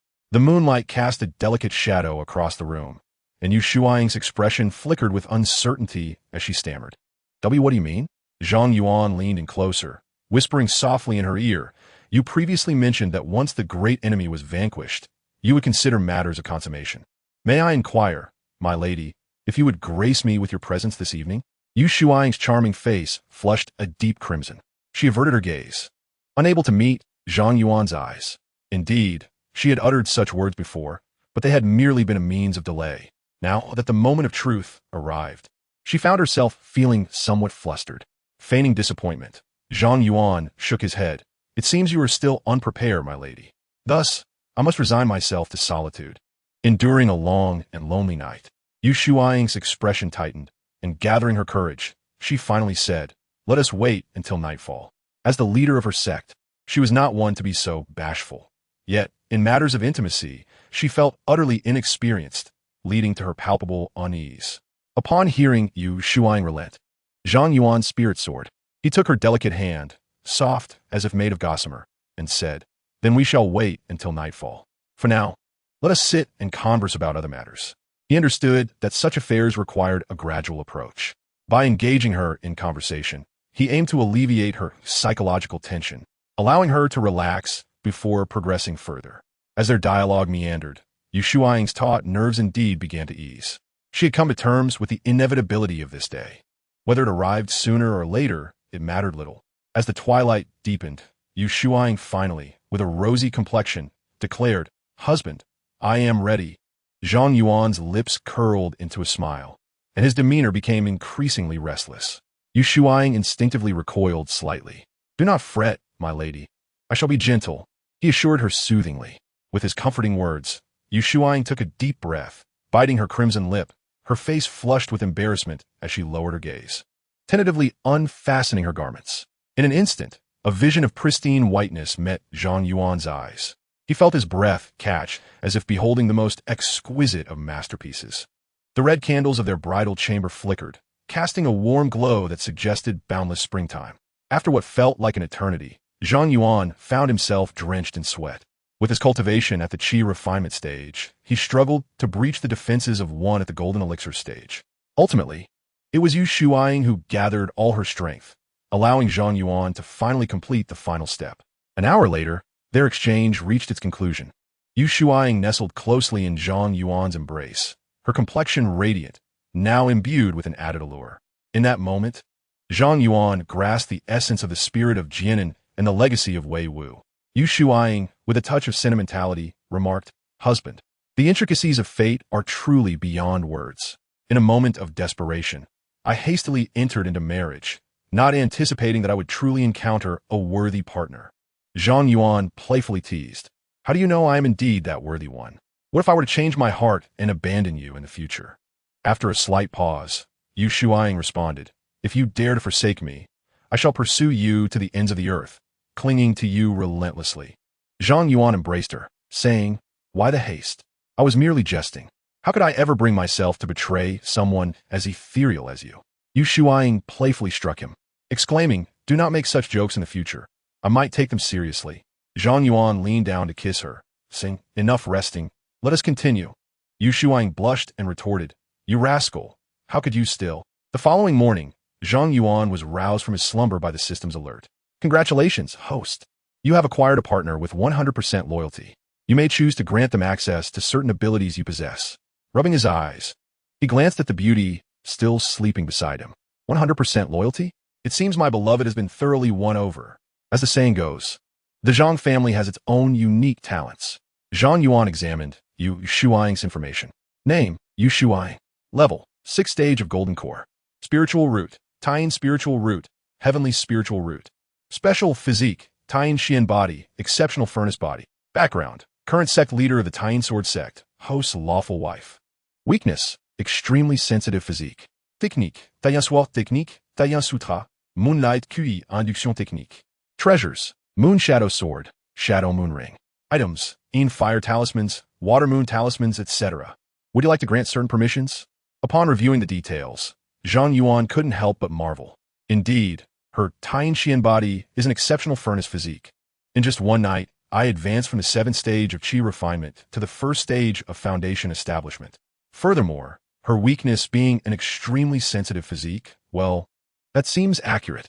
After a moment of contemplation, Zhang Yuan decided to proceed with an operation. What if I grant her 100 instances of infinite power? Do you confirm granting 100 instances of infinite power? After granting, Yu Shuang may recharge any consumable items up to 100 times. This ability can be revoked by the host at any time. Zhang Yuan's eyes sparkled with delight. This is quite an intriguing prospect.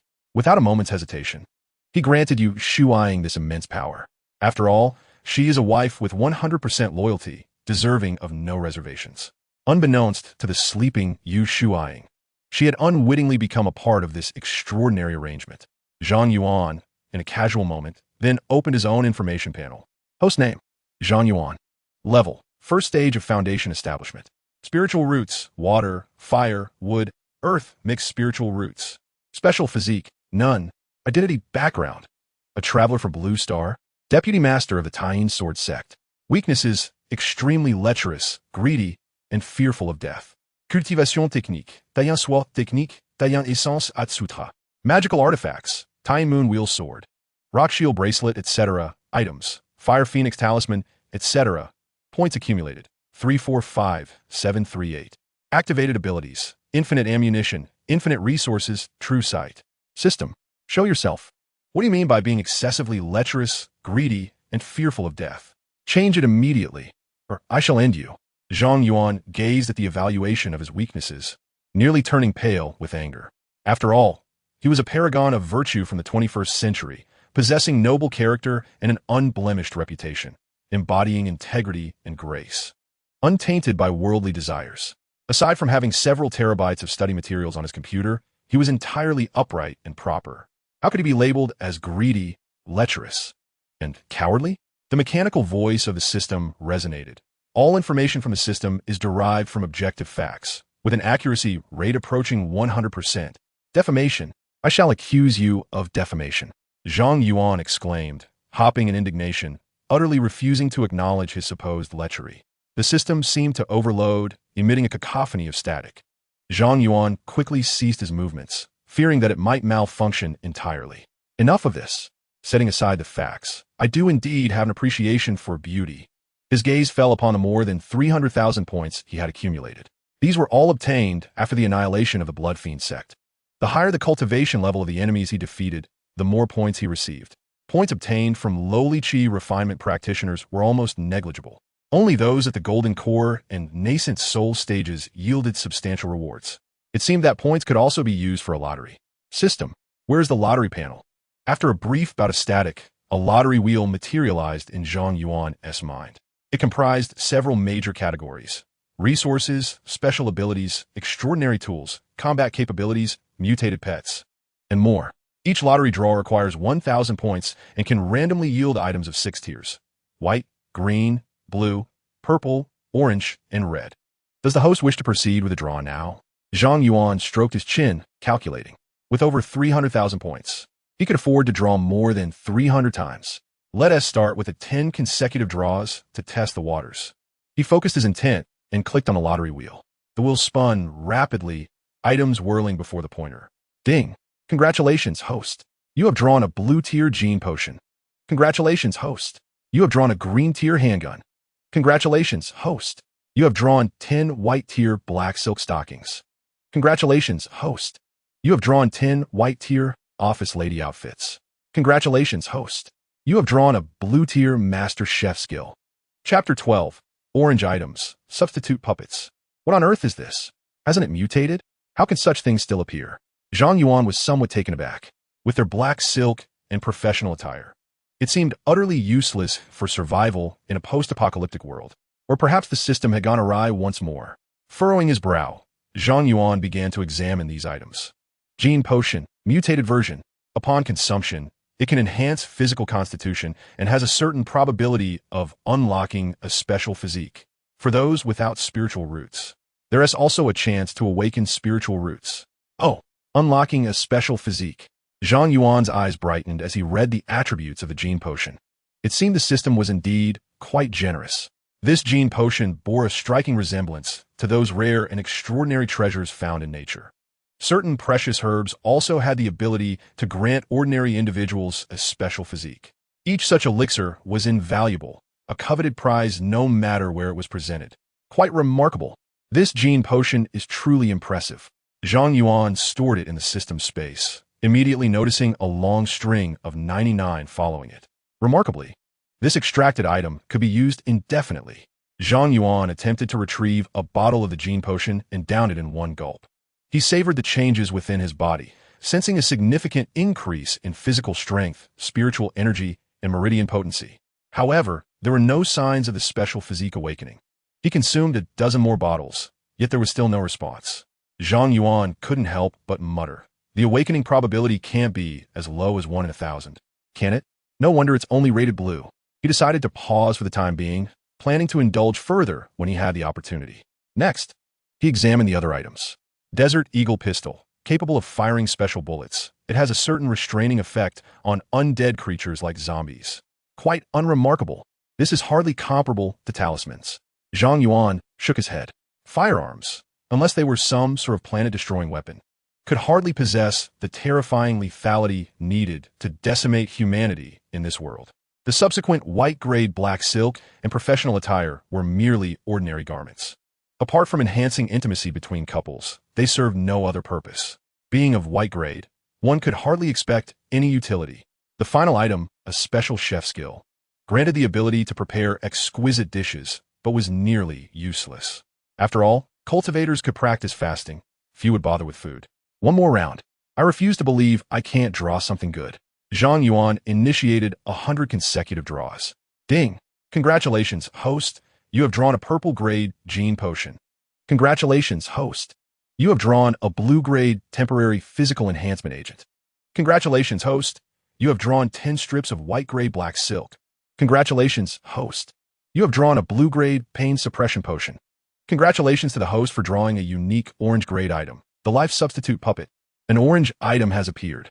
Zhang Yuan immediately noticed the singular orange-grade object. Life substitute puppet.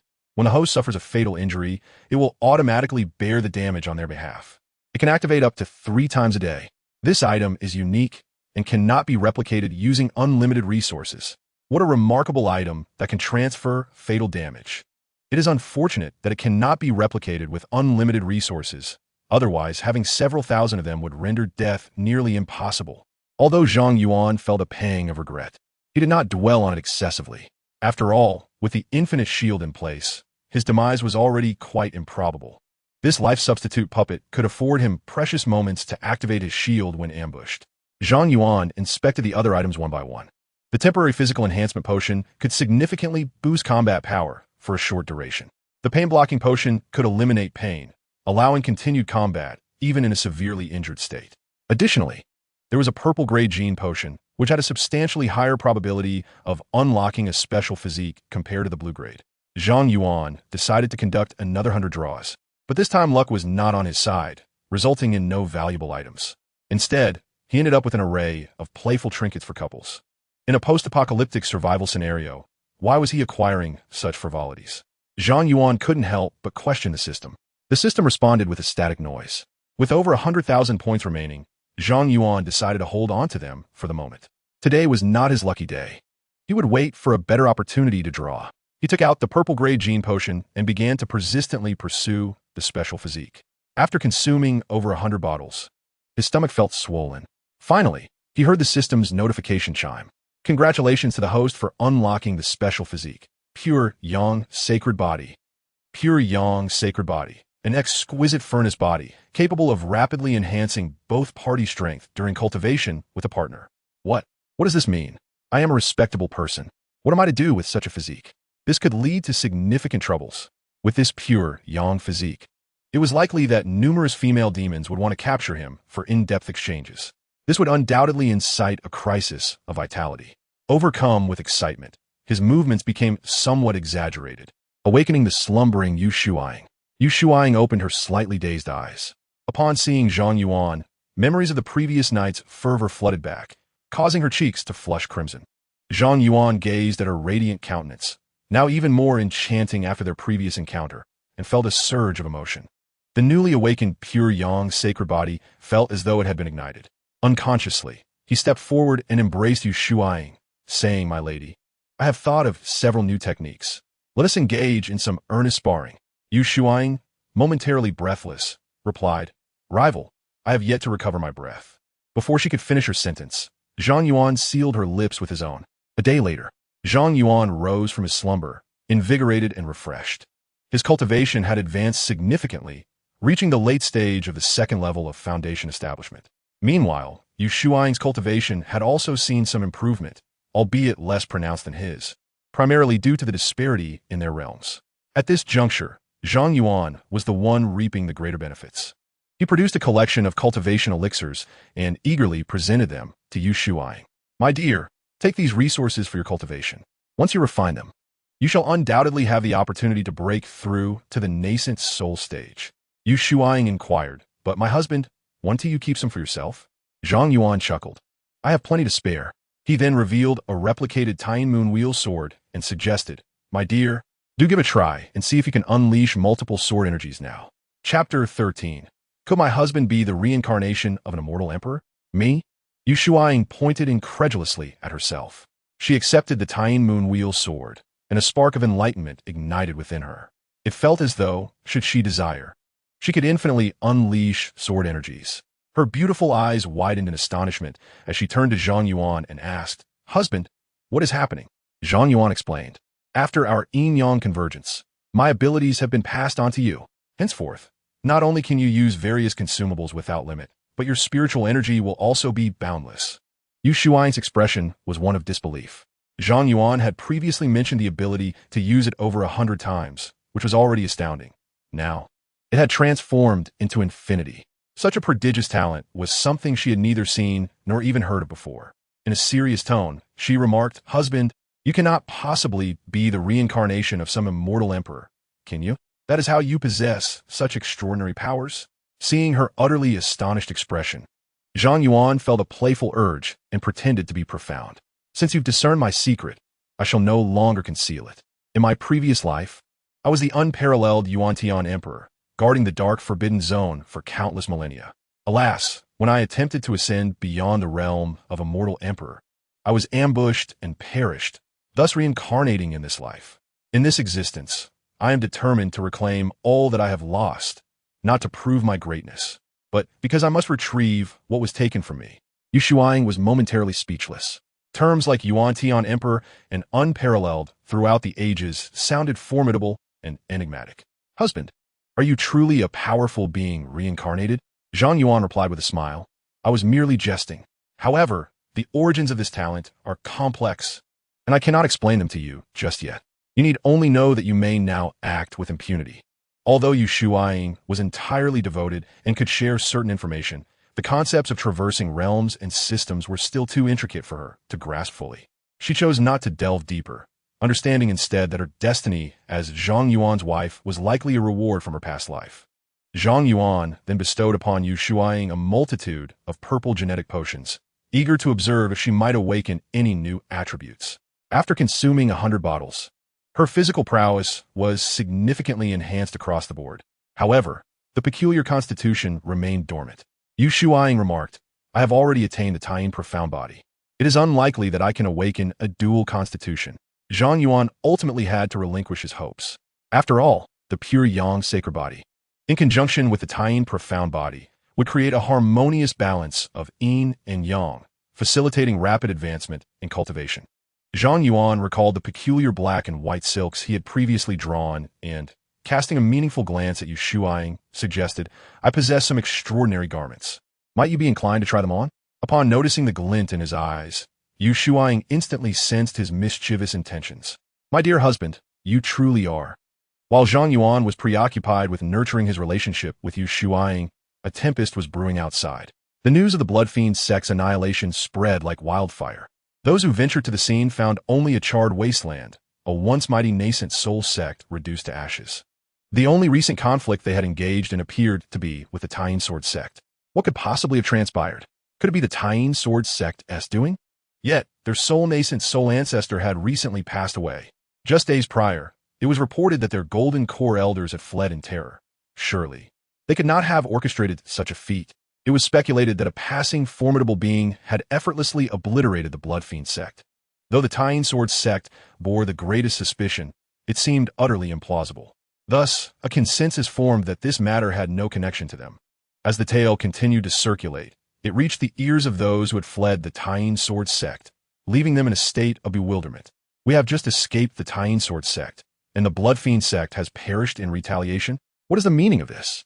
Had we known of the Blood Fiend sect's impending doom, we would not have fled. Driven by curiosity, some returned to the Tying Sword sect to seek answers. To their astonishment, they uncovered a staggering revelation. The Blood Fiend sect's leader had launched a fierce assault, only to be swiftly vanquished by the deputy sect master, Zhang Yuan. Subsequently, Zhang Yuan had stormed their stronghold, uprooting the entire sect. After absorbing this information, the listeners stood frozen for several breaths, utterly incredulous. How could this be? The sect master's husband, Zhang Yuan, was merely a mere foundation establishment practitioner, a fragile flower in their eyes. Apart from his handsome visage, he seemed lacking in any remarkable attributes. How could he possibly have slain two nascent souls? Could it be that he was, in fact, a hidden genius of extraordinary prowess, drawn to the sect master's beauty, deliberately concealing his identity to win her heart? This conjecture emerged as the most plausible explanation for them. They were certain that Zhang Yuan had concealed his true cultivation, enabling him to accomplish such a miraculous feat following this. They learned that Zhang Yuan had also bestowed immense benefits upon all disciples and elders, distributing an abundance of elixirs and spirit stones. This revelation left the fledgling members of the sect utterly astonished. The disciples of the menial class possess 1,000 spiritual stones, the outer disciples 3,000, the inner disciples 5,000, and the elders an impressive 20,000. Moreover, there are heaps of spirit-gathering pills, foundation-building elixirs, and dust-reducing potions, among others. For every minor realm ascension, there are also rewards from the incentive program. Such benefits would make even the golden core cultivators envious. All those who fled must be filled with regret, lamenting their foolishness for abandoning their post. Had they stayed, they surely would have shared in those resources. Their minds began to churn, pondering ways to remedy their situation. The benevolent sect master might grant them another chance if they displayed sincerity in their repentance. Indeed, they had shed blood for the sect. The sect master, recalling their past contributions, would likely offer them a fresh start. Perhaps they should unite and approach the sect master together. After all, the law does not punish the masses, and the likelihood of success is high. Thus, a group of escapees, under the guidance of several Golden Core elders, returned to the Tying Sword sect to seek an audience with Yu Shuang. Upon receiving the news, both Yu Shuang and Zhang Yuan's expressions shifted slightly. Zhang Yuan coldly remarked, "These ungrateful wretches dare to return? My dear, you must not show any leniency this time. Once a traitor, always a traitor. If they fled once, they will certainly do so again." Yu Shuang, with a solemn tone, assured him, "Rest assured, my husband." The moment they stepped beyond the gates of the Tying Sword sect, they ceased to be our kin. Zhang Yuan felt a sense of satisfaction at her response. He feared that Yu Shuang's compassionate nature might lead her to grant these individuals another chance. If that were to happen, he would disregard her feelings and decisively eliminate them on the spot. Chapter 14. A Reunion. Yu Shuang and Zhang Yuan arrived at the square, where the majority of the escapees had gathered. Those who had remained, however, observed with cold indifference. Some, with less patience, voiced their derision. "Oh look, isn't this the crowd that clamored to flee the moment the Blood Fiend sect made its move? How bold of them to return. Have they completely lost their sense of shame?" I suppose they were enticed by the prospect of Zhang, the deputy sect master, generously distributing resources. The first to abandon the sect in times of crisis. Now they wish to return for the benefits. I have never encountered such brazen shamelessness. Faced with the mockery surrounding them, the escapees' faces darkened considerably. Yet, lured by the overwhelming allure of resources, they resolved to swallow their pride and rejoin the Tying Sword sect. Upon seeing Yu Shuang and Zhang Yuan, the Golden Core elders immediately began to wail in despair. "Sect Master, we recognize our mistakes. Please, for the sake of the years we have known you, grant us mercy this once. Do you not remember that I held you as a child? In your youth, you were mischievous, punished by the elder. Or was it the aged one who interceded for you?" A multitude of Golden Core elders began to play on various emotional strings. Upon hearing this, Yu Shuang could not help but feel a stirring within her. Indeed, these individuals had once been her elders. Yet, as Zhang Yuan aptly stated, where there is one, there is another. The actions of these people could never be forgiven. You should all depart. The Tying Sword sect no longer hold a place for you. The group of fleeing individuals grew solemn at her words. "Lord Sect Master, do you truly not cherish old sentiments?" they implored. "If outsiders learn that you have cast aside your former elders, what will they say of you?" Yu Shuang's voice turned icy as she replied, "There is no need for your concerns. Justice resides in the hearts of the people. You should leave at once, or I shall not be merciful." The fleeing individuals, witnessing Yu Shuang's unyielding demeanor, felt their expressions darken. One Golden Core elder spoke. "Yu Shuang, we were indeed wrong to abandon our post, but setting aside the facts, do you hold no responsibility? If not for your hasty marriage, would you have provoked the wrath of the Bloodslaughter sect? The other elders chimed in, attempting to morally bind Yu Shuaing with their words. Zhang Yuan could no longer bear to watch. Addressing Yu Shuaing, he said, "They are merely taking advantage of your scholarly disposition. Do not waste your breath on them." With swift motions, he unleashed a flurry of sword energy. Several leading Golden Core elders met their demise, their heads severed cleanly. The sword energy carved deep chasms into the ground, stretching nearly 1,000 meters. The remaining fugitives were struck with terror. The rumors were indeed true. Zhang Yuan possessed the prowess of a nascent soul realm. As they gazed upon the fallen bodies, panic ensued. Yu Shuaing was taken aback by Zhang Yuan's sudden aggression, yet she bore no intention of approaching him, remaining silent. The remaining fugitives, now quaking in fear, fell to their knees, repeatedly bowing to Yu Shuaing and Zhang Yuan, pleading for mercy. Zhang Yuan, with a calm demeanor, declared, "I am somewhat merciful. Considering you are mere accomplices, I shall grant you a chance to survive this time. Depart immediately, and should I see you again, your heads will surely roll." The crowd, feeling as if they had been granted a reprieve, hastily rose and fled. However, Zhang Yuan suddenly called out from behind, "Oi, turn around and look at me." The startled individuals turned back, expecting further instructions. They heard Zhang Yuan's ominous words, "We meet again. Do you recall my warning about heads rolling upon our next encounter?" The fleeing individuals inwardly cursed their misfortune. This fellow acted without honor and had no intention of sparing them. In a frenzy, they turned and fled with all their might. Yet, Zhang Yuan's overwhelming sword energy descended upon them like a tempest. The sounds of flesh and blood exploding filled the air. All those who attempted to flee were, without exception, reduced to mere clouds of blood missed by the sword energy.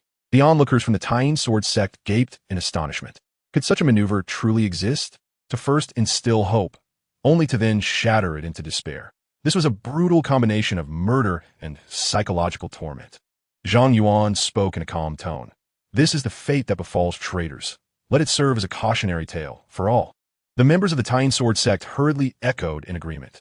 "The deputy sect master speaks truly. We shall take their disgrace to heart, and shall never betray the Tying Sword sect." In truth, there was no need for Zhang Yuan to resort to such drastic measures. The various benefits he had already bestowed upon them had secured their unwavering loyalty. Where else could they find a sect offering such abundant rewards if they were to abandon the Tying Sword sect? Zhang Yuan sheathed the Tying Moon Wheel Sword, thoroughly pleased, and declared, "Today, in celebration of my joy, I shall reward each of you with an additional 3,000 low-grade spirit stones." Upon hearing this, the crowd nearly prostrated themselves before Zhang Yuan. Such generous rewards of spirit stones were a delightful custom worth maintaining. The deputy sect master is magnificent. We vow to serve him with our lives. The crowd erupted in joyous cheers. After receiving their spirit stones, they promptly cleaned up the bloodstains and bodies from the scene. Suddenly, a task from the apocalyptic system appeared, startling Zhang Yuan. To cope with the impending harsh environment of the apocalypse and the potential onslaught of zombie hordes, the host must seek out more human survivors and establish a stronger base for survival. The current mission objective was to increase the number of human survivors in the shelter by 1,000 and to include at least 3 special elite humans to further expand the hope for human survival. Zhang Yuan was momentarily taken aback by the sudden emergence of this apocalyptic task. Seeking human survivors? In other words, this meant that the Tying Sword sect was to recruit more disciples. As for the special elite humans, they were presumably extraordinary talents, possessing unique physiques. After only a brief moment of contemplation, he comprehended the system's requirements. Observing the dwindling number of members in the Tying Sword sect, now reduced to just over 200, he decided to take action. He addressed the elders. "You may spread the word. From this day forth, the Tying Sword sect shall open its gates wide to welcome new disciples. As long as they are not heinous individuals, all may participate in the entrance examination." With that, he gestured to the assembled elders. They immediately bowed and approached him.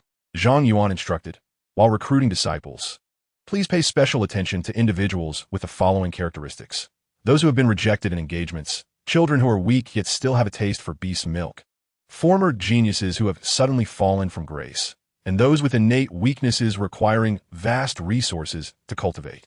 Zhang Yuan provided a lengthy list, all of which represented the classic archetypes of destined protagonists. Surely, such individuals would fulfill the system's 5 special slots. The elders listened in confusion, as the descriptions essentially detailed the most inept among the inept.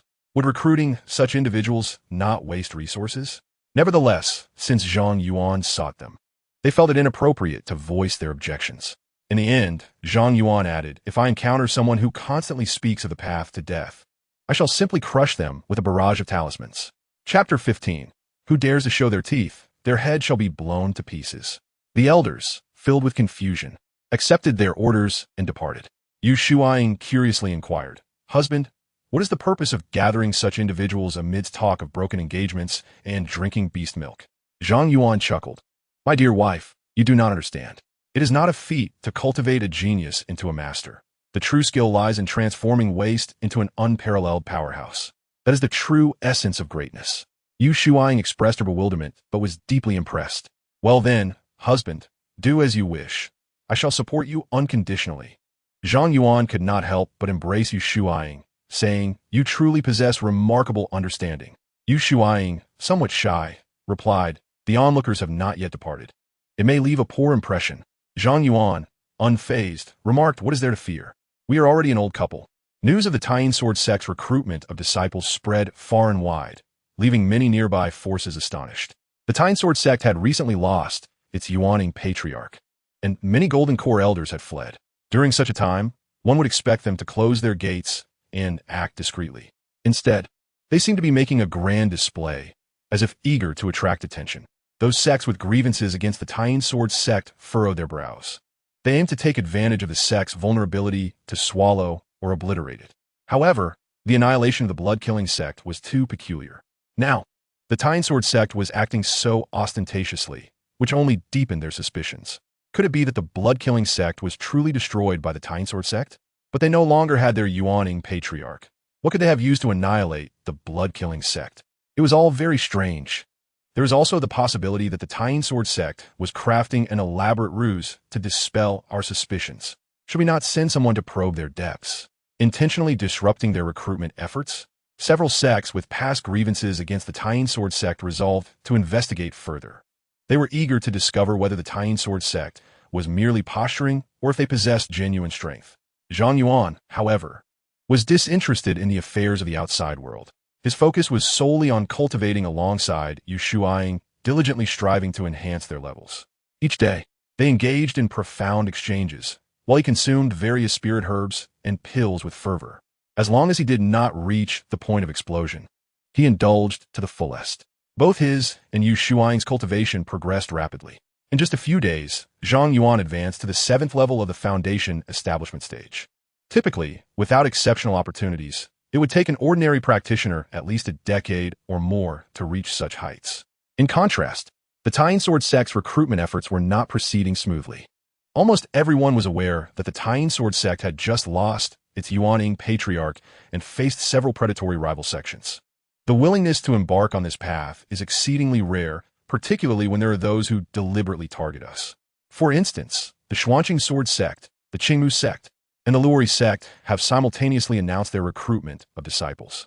Each of these sects is fortified by the presence of elder masters at the nascent soul stage. Thus, anyone with a modicum of sense understands the prudent choice. Only those painfully aware of their inadequate talent, who know they stand no chance of being selected by the prominent sects, would dare to seek their fortune at the Tying Sword sect. Half a month has swiftly passed. Zhang Yuan has amassed a plethora of medicinal pills and spiritual herbs, elevating his cultivation level to the first stage of the Golden Core. Meanwhile, Yu Shuaing has reached the pinnacle of the Golden Core stage and is preparing to condense her nascent soul. Observing the fewer than 100 disciples he has gathered, Zhang Yuan furrows his brow. What is going on? It has been half a month. How could only this few disciples have returned? Elder Situ, feeling somewhat ashamed, admits, "It is my inadequacy. All the promising candidates have been taken by the other 3 sects, leaving us with only the ones they discarded." Zhang Yuan expresses his discontent. "Then offer them spiritual stones. Must I instruct you on such matters? Anyone who passes the entrance examination will be rewarded with 3,000 spiritual stones. Even those who do not pass will receive 50 low-grade spiritual stones for travel expenses. Is there any reason we should fear a lack of applicants?" Elder Situ is once again stunned by Zhang Yuan's generosity. a reward of 3,000 spiritual stones upon entering, and even a stipend for those who fail. Such treatment is unparalleled among all the forces within 1,000,000 miles. With renewed vigor, Elder Situ and the others eagerly venture out to recruit. However, within mere days, Elder Situ is brought back severely injured. Zhang Yuan's eyes gleam with coldness as he surveys the injured elder and others who are also battered. Who did this? An elder with the surname Nangong replies indignantly. It was members of the Xuanqing sword sect. As soon as we announced the benefits you offered, a surge of applicants came forth. However, the Xuanqing sect grew envious and deliberately instigated trouble, leading to our confrontation. The Xuanqing sword sect and the Taiyin sword sect share a long-standing rivalry, having previously engaged in several sect wars, resulting in deep-seated animosity. Zhang Yuan, frustrated, responds, "Did I not instruct you to deal with provocateurs by using talismans to strike them down decisively?" Elder Nangong retorts, "We did strike back. The 3 golden core elders present were obliterated. We feared retaliation from their nascent soul masters, which is why we hurriedly returned." Upon hearing this, Zhang Yuan's expression softened slightly. "Well done. That is more in line with the spirit of the Taiyin sword sect. Anyone who dares to bare their teeth should expect no mercy." He glances at the injured elders and declares, "Each of you shall receive 50,000 spiritual stones as compensation for your injuries." The elders, astonished, gasp in disbelief, nearly capable of swallowing a demon beast egg. Even the elder Situ, who was being carried, rose to his feet as if a miraculous medical phenomenon had occurred. "Thank you, Master Zhang, for your generous gift." Their excitement led them to omit the honorific, addressing him directly as master. Following such a leader, they would willingly ascend to the Yuanying stage. Zhang Yuan presented them with a plethora of healing elixirs of golden quality, instructing them to return and recuperate properly. However, Elder Situ and the others insisted, "There is no need for healing. We are still capable of action. We cannot delay Master Zhang's grand plan to recruit disciples." Just as Zhang Yuan was about to respond, a colossal sword flew from the distant horizon. The enormous blade measured over 100 meters in length, with several individuals standing atop it. Elder Nangong's expression shifted as he exclaimed, "It is the people from the Xuanqing sword sect. Their Yuanying ancestor has indeed come to seek justice." Chapter 16. A dispute leads to a storm of sword qi. The Xuanqing sword sect approached with great ferocity. Alongside a Yuanying powerhouse, there was a group of Goldan and Foundation establishment cultivators. "You Shuang, as an elder of the Taiyin sword sect, you have unreasonably slain 3 of my Xuanqing sword sect's Goldan elders and dozens of Foundation establishment disciples. Shouldn't you provide an explanation to my sect?" Before Yu Shuang could appear, Zhang Yuan had already begun to chuckle coldly. "Tape? I am not running a convenience store. Why would I owe you any tape?" The Yuanying powerhouse from the Xuanqing sword sect cast a disdainful glance at Zhang Yuan, his countenance darkening instantly. "A mere gold Dan initial stage cultivator dares to be insolent before me?" He formed a sword finger with his right hand, ready to teach Zhang Yuan a lesson. Yet, Zhang Yuan's reaction was swifter. With the Taiyin Moon Will sword in hand, he unleashed a flurry of sword qi. Whoosh, whoosh, whoosh. Hundreds of sword qi sliced through the air, tearing it apart with explosive sounds. What? The members of the Xuanqing sword sect turned pale with horror. Each strand of sword qi equated to a strike from Yuanying cultivator. Combined, they would be formidable enough to challenge even late-stage Yuanying. The Yuanying ancestor of the Xuanqing sword sect hurriedly activated his protective talisman, conjuring layers of shields before him. Boom, boom, boom. The shields surrounding him were subjected to devastating blows, shattering within mere moments. "Friend, this is a misunderstanding," he cried out, but his pleas were cut short as his body was shredded into pieces by the onslaught of sword qi. Elder Situ and the others felt goosebumps rise on their skin. This deputy sect master was extraordinarily ruthless. A mere disagreement led to a storm of sword qi. Even a dignified Yuanying powerhouse could not withstand a single breath's duration before being felled. Hiss! In a concealed location far away, 2 groups simultaneously gasped in shock. They hailed from the Qingmu sect and the Setting Sun sect. At that moment, Elder Situ and his companions bore witness to the scene as they unleashed talismans upon the disciples of the Xuanqing sword sect. The 2 factions had anticipated witnessing the humiliation of the Taiyin sword sect. However, the elders of the Taiyin sword sect immediately retaliated with a barrage of talismans. The members of the Xuanqing sword sect, caught off guard, were swiftly engulfed by the violent explosion of energy. One elder, seemingly named Situ, inadvertently injured himself with his own talisman. In an instant, 3 golden core cultivators and several Foundation establishment disciples perished. It was evident that the Xianqing sword sect would retaliate.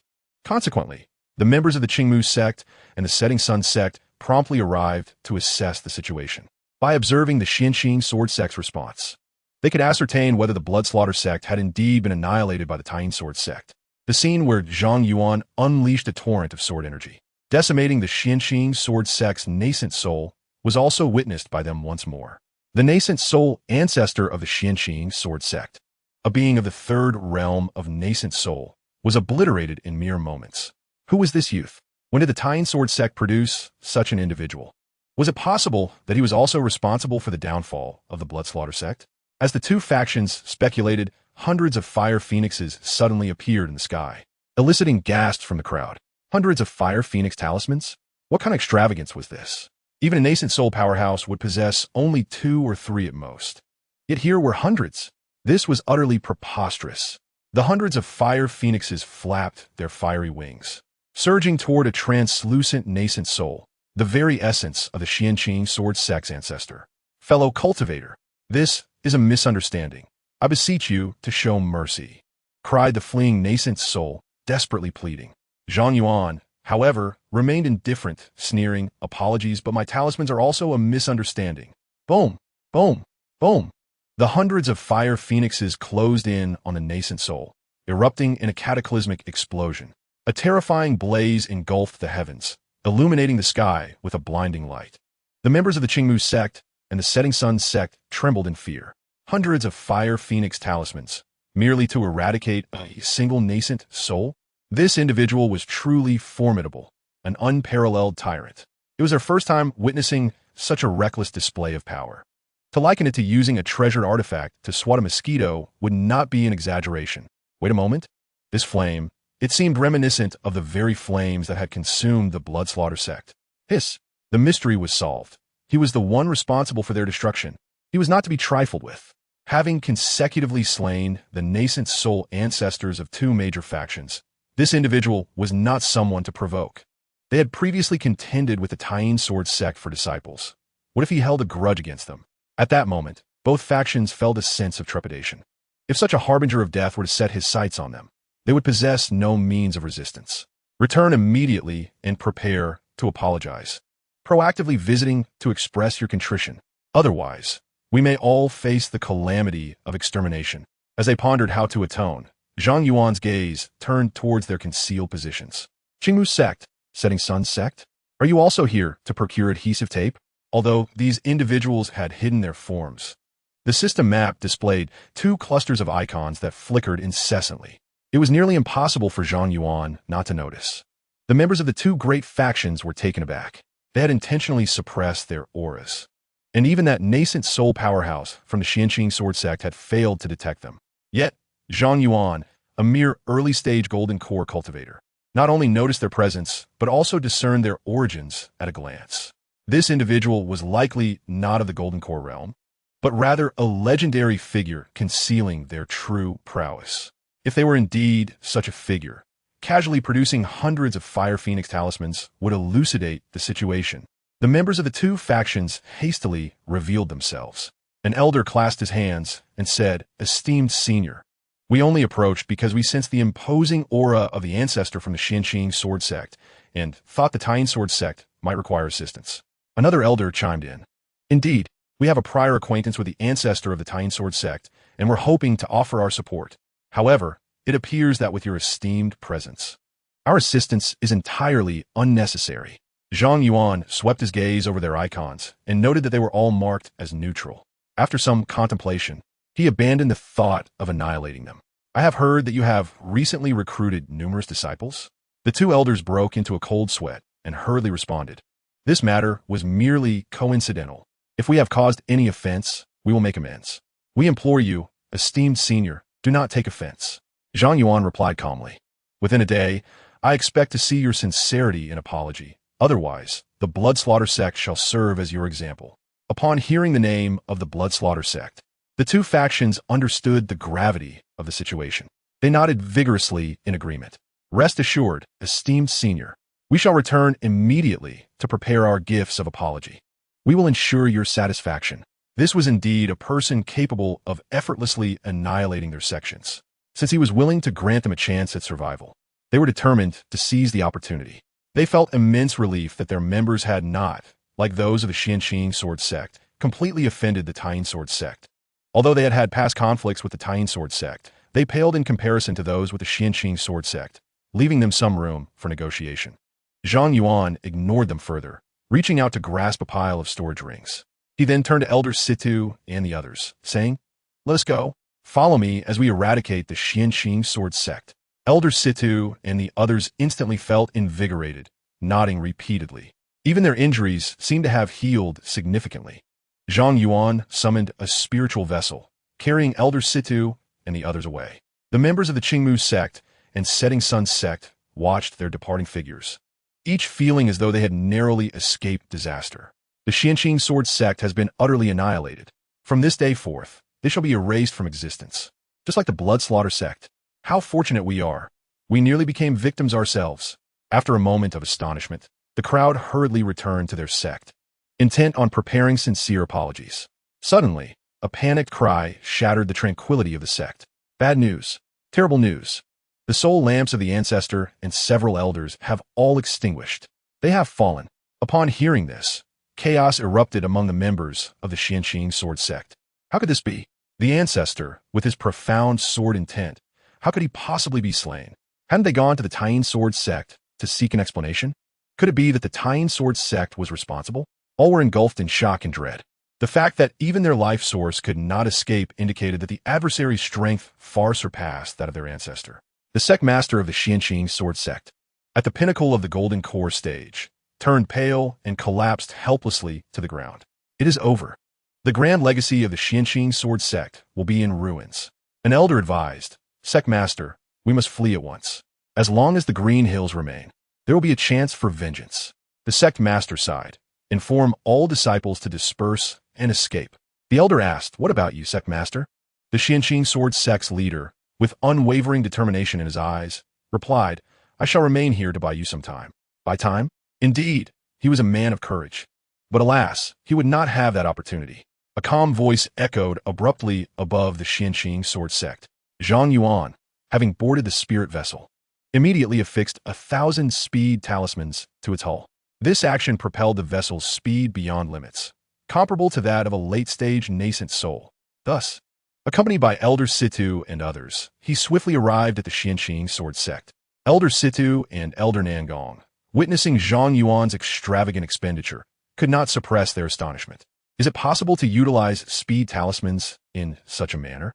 Each talisman cost thousands of spirit stones, and 1,000 would amount to millions of low-grade spirit stones. Such a sum is unfathomable. They had never encountered such wealth in their lives. Does the Blood Slaughter sect possess such affluence? Upon seeing Zhang Yuan and his companions, the members of the Xianqing Sword Sect turned icy.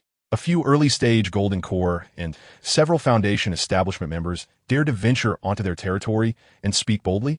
A Golden Core elder bellowed, "Who are you to rampage in the Xianqing Sword Sect?" Zhang Yuan, looking down with a cold smile, declared, "Your nascent soul ancestor perished at my hands." The expression of every member of the Xianqing Sword Sect shifted dramatically. How could this be? A mere first-stage Golden Core. How could he have slain our nascent soul ancestor? This is mere trickery. Get down here. The Golden Core elder brazenly attacked, launching an assault against Zhang Yuan and his group. Zhang Yuan's lips curled into a sinister smile reminiscent of a nefarious villain. "Have you always been this courageous?" With a swift motion, a beam of sword light sliced through the air. The elder of the Golden Core stage was instantly cleaved in two. In his final moments, his eyes widened in disbelief as he muttered, "How is this possible?" Thud! The severed remains fell to the ground. It was only then that the rest of the Zwanking Sword Sect members jolted from their stupor. How could this be? A mere first-layer Golden Core practitioner had effortlessly slain Elder Tang Shan, a seventh-layer Golden Core. The sect master of Zwanking Sword Sect was equally horrified. As a peak Golden Core expert, he comprehended the situation far more acutely than the others. Zhang Yuan's strike had evidently reached the nascent soul level. "Are you a nascent soul powerhouse?" "No, that's not right. It's the Tying Moon Wheel Sword. You use it to kill our ancestor? Zhang Yuan retorted coldly. Your questions are excessive. I can hardly be bothered to respond. Perhaps you should converse with my magnificent bird. He casually tossed out thousands of fire phoenix talismans, igniting them all at once. In an instant, thousands of fiery phoenixes unfurled their massive wings, obscuring the sky above Zwanking's sword sect. How could this be? Thousands of fire phoenix talismans? Where on earth did he procure such an abundance? Even sects guarded by formidable void refinement experts could scarcely muster this many. Enveloped in despair and terror, every member of Zwanking's sword sect, including their sect master, was overwhelmed. This was no longer a matter of resistance. Rather, they owed Zhang Yuan several lives. Thousands of phoenixes could annihilate their sect at least tenfold. Screech. The phoenixes emitted a piercing cry as they descended. Boom! The protective formation of the sect shook violently. In a mere moment, all barriers shattered. The members of Zwanking's sword sect could only watch in despair as the flames rapidly engulfed their vision. Boom! Boom! Boom! A series of terrifying explosions resounded. An inferno surged skyward, visible even from hundreds of miles away. The Sunset Sect and the Qingmu Sect, situated less than 200 miles from Zwanking's sword sect, also witnessed this spectacle. Such terrifying flames. How many fire phoenix talismans did that elder employ, even at this distance? The tremors of the earth were palpable. We must double our offerings. We must. Otherwise, if that elder is displeased, we are doomed. Chapter 18, Profligate. Hundreds of millions of spirit stones were squandered without hesitation. Just how many spirit stones were involved? Elders Situ and Nangong nearly had their eyes pop out in disbelief. One fire phoenix talisman likely cost at least 100,000 spirit stones. Zhang Yuan casually tossed out thousands. A quick calculation revealed it amounted to hundreds of millions of low-grade spirit stones. Even when converted to mid-grade spirit stones, it would require several 100,000. Selling the entire Zwanking sword sect wouldn't even cover 1% of that. What extravagance! Zhang Yuan possesses many admirable qualities, yet his penchant for extravagance is quite troubling. The Xianqing sword sect's demise, buried beneath an avalanche of spirit stones, could be considered a fortunate outcome from a previous life. As the blazing flames recede, the Xianqing sword sect lies in ruins. All structures have vanished, leaving naught but ashes in their wake. Elder Situ could not help but exclaim, Zhang sect master, might you refrain from such grand displays in the future? There are no spoils left to claim. Zhang Yuan replied nonchalantly, I lost control for a moment. I will exercise caution next time. However, we have already seized the storage ring of their nascent soul ancestor, which is more than sufficient. Within that ring, not only were the sect's treasure techniques stored, but also an array of collectibles from the nascent soul and golden core realms.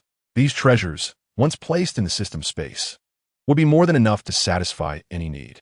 Naturally, Zhang Yuan seized every opportunity to scavenge for spoils, commanding everyone to send and search for any hidden vaults. Elder Situ and Elder Nangong complied, diligently scouring the area. After an exhaustive search, they returned, shaking their heads. Every location had been devastated, with nothing left intact. Zhang Yuan declared, very well, let's return home. With an endless supply of spirit stones, we can simply attend a larger auction and procure whatever we desire. However, Elder Situ and the others remained unaware of this, still lamenting their lost opportunity. Zhang Yuan summoned the spirit vessel and casually affixed 1,000 teleportation talismans. Elder Situ and the others felt a pang of regret. Initially, they had worried about the Xianqing sword sect fleeing, justifying their haste. Yet now, with the sect annihilated, such an abundance of teleportation talismans seemed like sheer waste.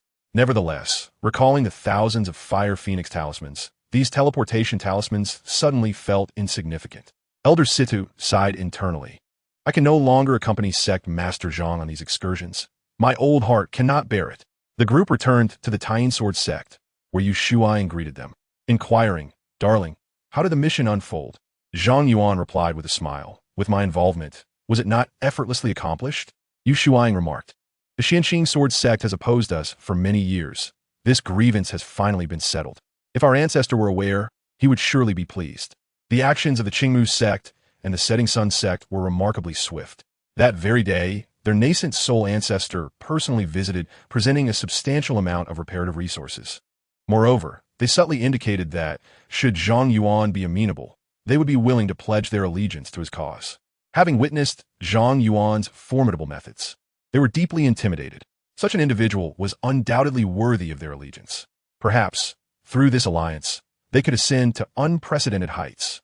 Observing their ambitions, Zhang Yuan noted that their zeal had shifted from white to pale blue. With but a nod, they might well transform into a deeper shade of blue. The system had indicated a need for recruits. Could those who voluntarily submitted also be counted? Perhaps within these two sects, there exist extraordinary talents capable of accomplishing the task directly. Zhang Yuan pondered while stroking his chin and nodded, saying, I can't agree to your allegiance. But let me make it clear that I have an aversion to those who waver. Should you betray me after your allegiance, I will show no mercy. The two nascent soul patriarchs hurriedly replied, We can swear by the heavens. As long as Sect Master Zhang is willing to accept us wholeheartedly, we will never betray you. Should we break this vow, may we face divine retribution. Zhang Yuan watched in astonishment as their insignias transformed from a pale blue to a deep blue. He nodded slightly, realizing they indeed harbored no ulterior motives and genuinely wished to submit. Zhang Yuan checked the task progress.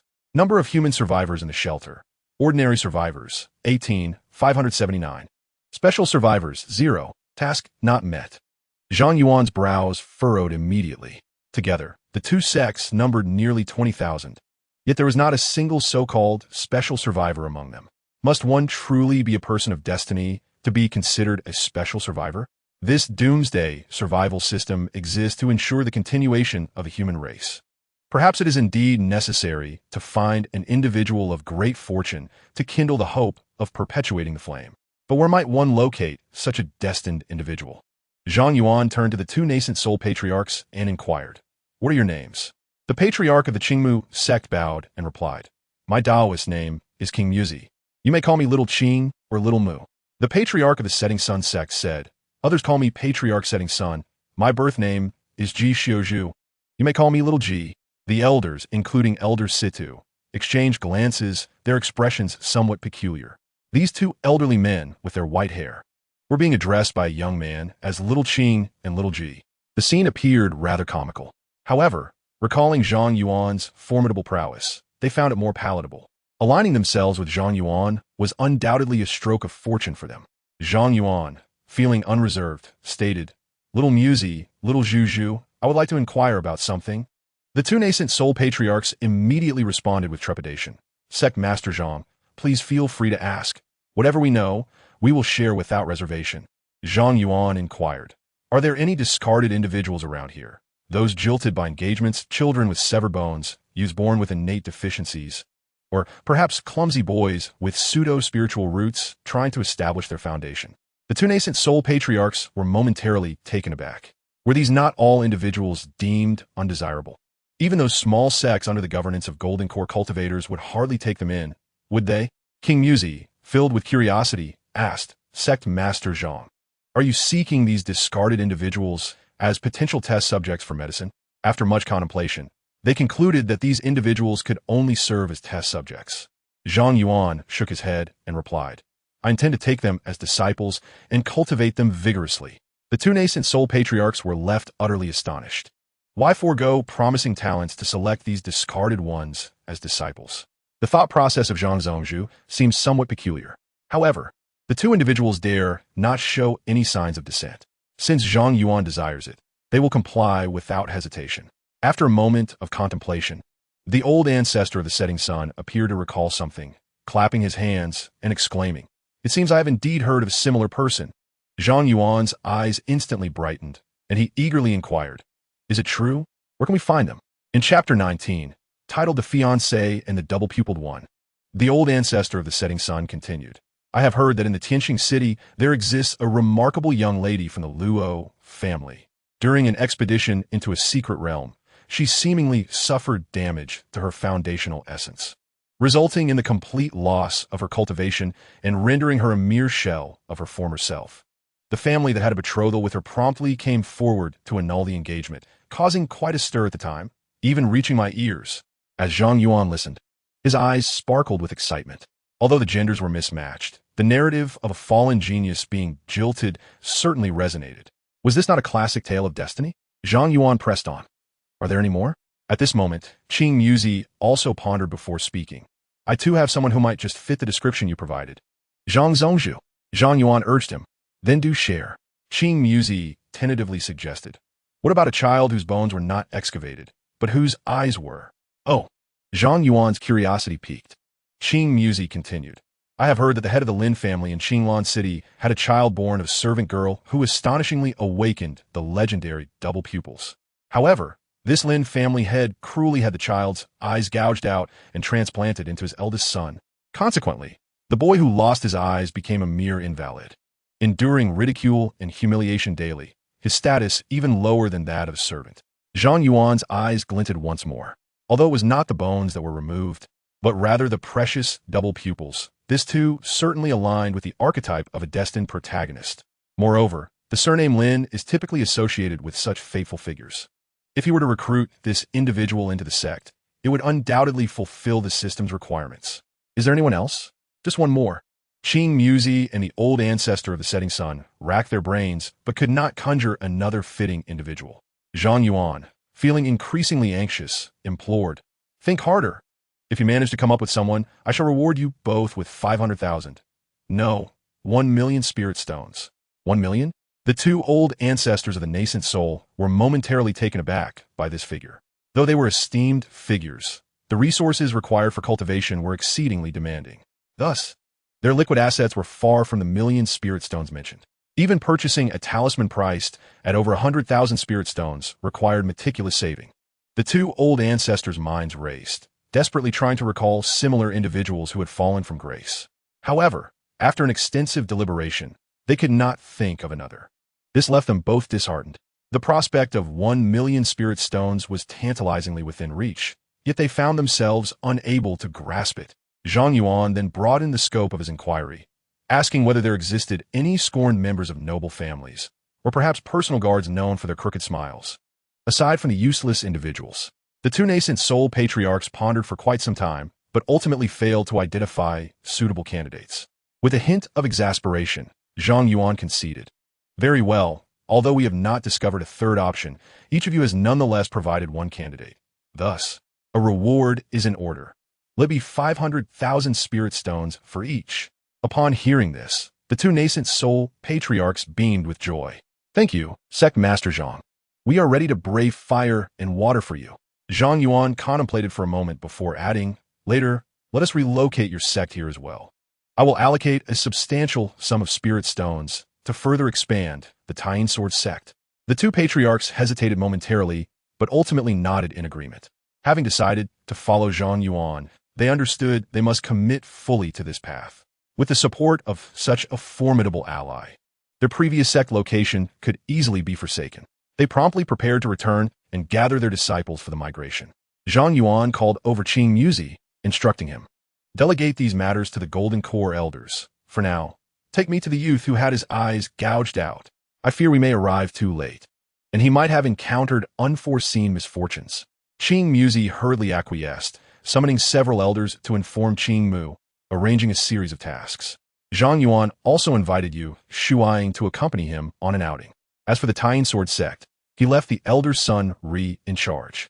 Elders Situ and Nangong expressed their desire to join, but Zhang Yuan advised, you should focus on advancing your cultivation to the Golden Core stage first. We cannot afford for you to be injured again by your own talismans. Elder Situ, reminded of his previous embarrassment, sheepishly scratched his head. The elders promptly assured him, rest assured, Sect Master Zhang, we shall strive to elevate ourselves to the Golden Core realm in the shortest time possible. With the substantial number of spirit stones previously provided by Zhang Yuan, even those with less talent would be able to advance their cultivation swiftly. Once arrangements were complete, Zhang Yuan, accompanied by Yu Shuaing and Qing Muzi, set forth towards Qinglan City. Qing Muzi controlled a leaf-shaped flying artifact, carrying Zhang Yuan and Yu Shuaing. This leaf was Qing Muzi's life-bound weapon, capable of transforming into a flurry of leaf blades in battle, shredding enemies to pieces. With the speed of a nascent soul stage, they reached Qinglan City in less than half a day. The Lin family was regarded as the foremost family in Qinglan City, with its patriarch being a nascent soul cultivator. However, his strength paled in comparison to Qing Muzi, and he was even further outmatched by Zhang Yuan. Qing Muzi maneuvered the leaf to hover directly above the Lin family residence. Sensing Qing Muzi's aura, the Lin family patriarch raised an eyebrow. Which esteemed nascent soul ally graces my Lin family with their presence? Is there a matter of importance? As he spoke, he appeared in midair. Zhang Yuan scrutinized him for a moment. His eyes were narrow, his complexion pale, and he sported no beard. Beneath a seemingly tranquil demeanor lies a glimmer of malevolence in his eyes, unmistakably marking him as a minor antagonist. Once the destined protagonist rises, he shall be met with a torrent of humiliation, followed by regret and pleas for forgiveness. King Muzi proclaimed, "I am King Muzi, the ancestral master of the Qingmu sect, and I have now become a member of the Tying Sword sect.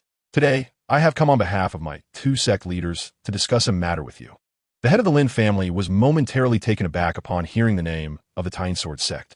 The news of Zhang Yuan's eradication of the Blood Fiend sect and the Swanking Sword sect had yet to reach him. Thus, his knowledge remained limited to the recent demise of the nascent soul ancestor of the Tying Sword sect. He cast a glance at Zhang Yuan and Yu Shuang. His eyes filled with perplexity. What could possibly compel a nascent soul ancestor from the Qingmu sect to align himself with these two mere golden core cultivators?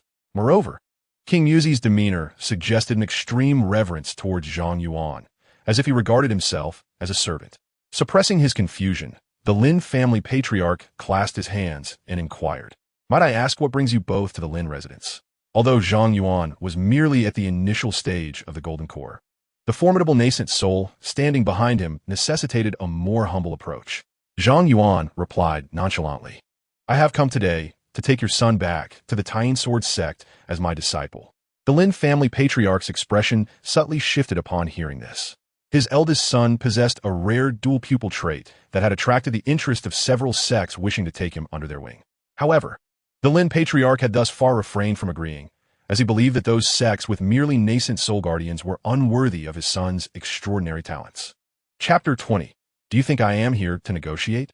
The Lin family patriarch expressed regret, stating, "I apologize, esteemed sir, but I have already made arrangements for my son, Lin Fan, to apprentice under the Blood River Demon sect." At the mention of the Blood River Demon sect, both King Muzi and Yu Shuang's expressions turned grave. Noticing Zhang Yuan's bewilderment, Yu Shuang swiftly conveyed an explanation through telepathy. The Blood River Demon sect ranks among the foremost powers within the Zhiyuan celestial dynasty, with its mightiest member being at the transformation stage. The Tying Sword sect, on the other hand, resides within the Yunming domain, which is one of the 3,000 great regions. The Zhiyuan celestial dynasty is situated within the Yunming domain and ranks among the lower echelon of celestial dynasties. Within the Zhiyuan celestial dynasty are a plethora of various forces, including the Blood River Demon sect, the Tying Sword sect, and the Qingmu sect, among others. The Yunming domain is considered a remote area among the 3,000 domains, and the Zhiyuan celestial dynasty is a lesser celestial dynasty within it. The Tying Sword sect, too, is a relatively obscure force within the Zhiyuan celestial dynasty, situated in the lower tier of the hierarchy. Nonetheless, compared to the smaller sects of the Golden Core and the mundane realms inhabited solely by mortals, the Tying Sword sect is still a formidable entity. Zhang Yuan communicated through telepathy. "Hearing your explanation, I suddenly feel as though the Tying Sword sect is rather weak, which fills me with anxiety." The moonlight cast a faint shadow as the whispers echoed. "As long as we remain cautious and do not provoke those forces with transformation stage experts, we shall remain safe." Within the Zhiyuan celestial dynasty, transformation stage beings are the pinnacle of power. In the vicinity of the Tying Sword sect, the highest authority is merely at the nascent soul stage. The head of the Lin family, observing Zhang Yuan and the others in silence, could not suppress a flicker of satisfaction in his eyes. His son, possessing the rare dual pupil talent, was destined for greatness.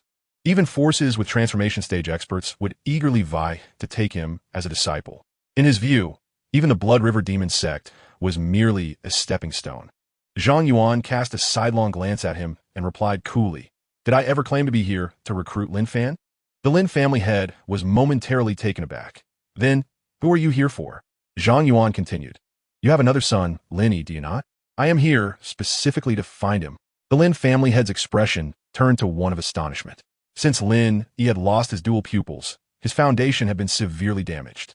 Unless he received resources hundreds of times greater than ordinary individuals, he could not possibly cultivate again. As an unacknowledged son of a maid, he would naturally receive no resources. The Lin family head even contemplated disowning him. Narrowing his eyes, he remarked, "Have you truly considered this?" He is a waste, devoid of any value for cultivation. Zhang Yuan replied indifferently. He is still your son.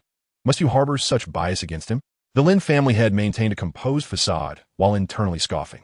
Had it not been for the poison of the silver-patterned python that he suffered from years ago, leading him to hastily seek out a maid for an antidote, this so-called younger son would never have been born. The only purpose of this son was to bestow his elder brother with a dual pupil talent.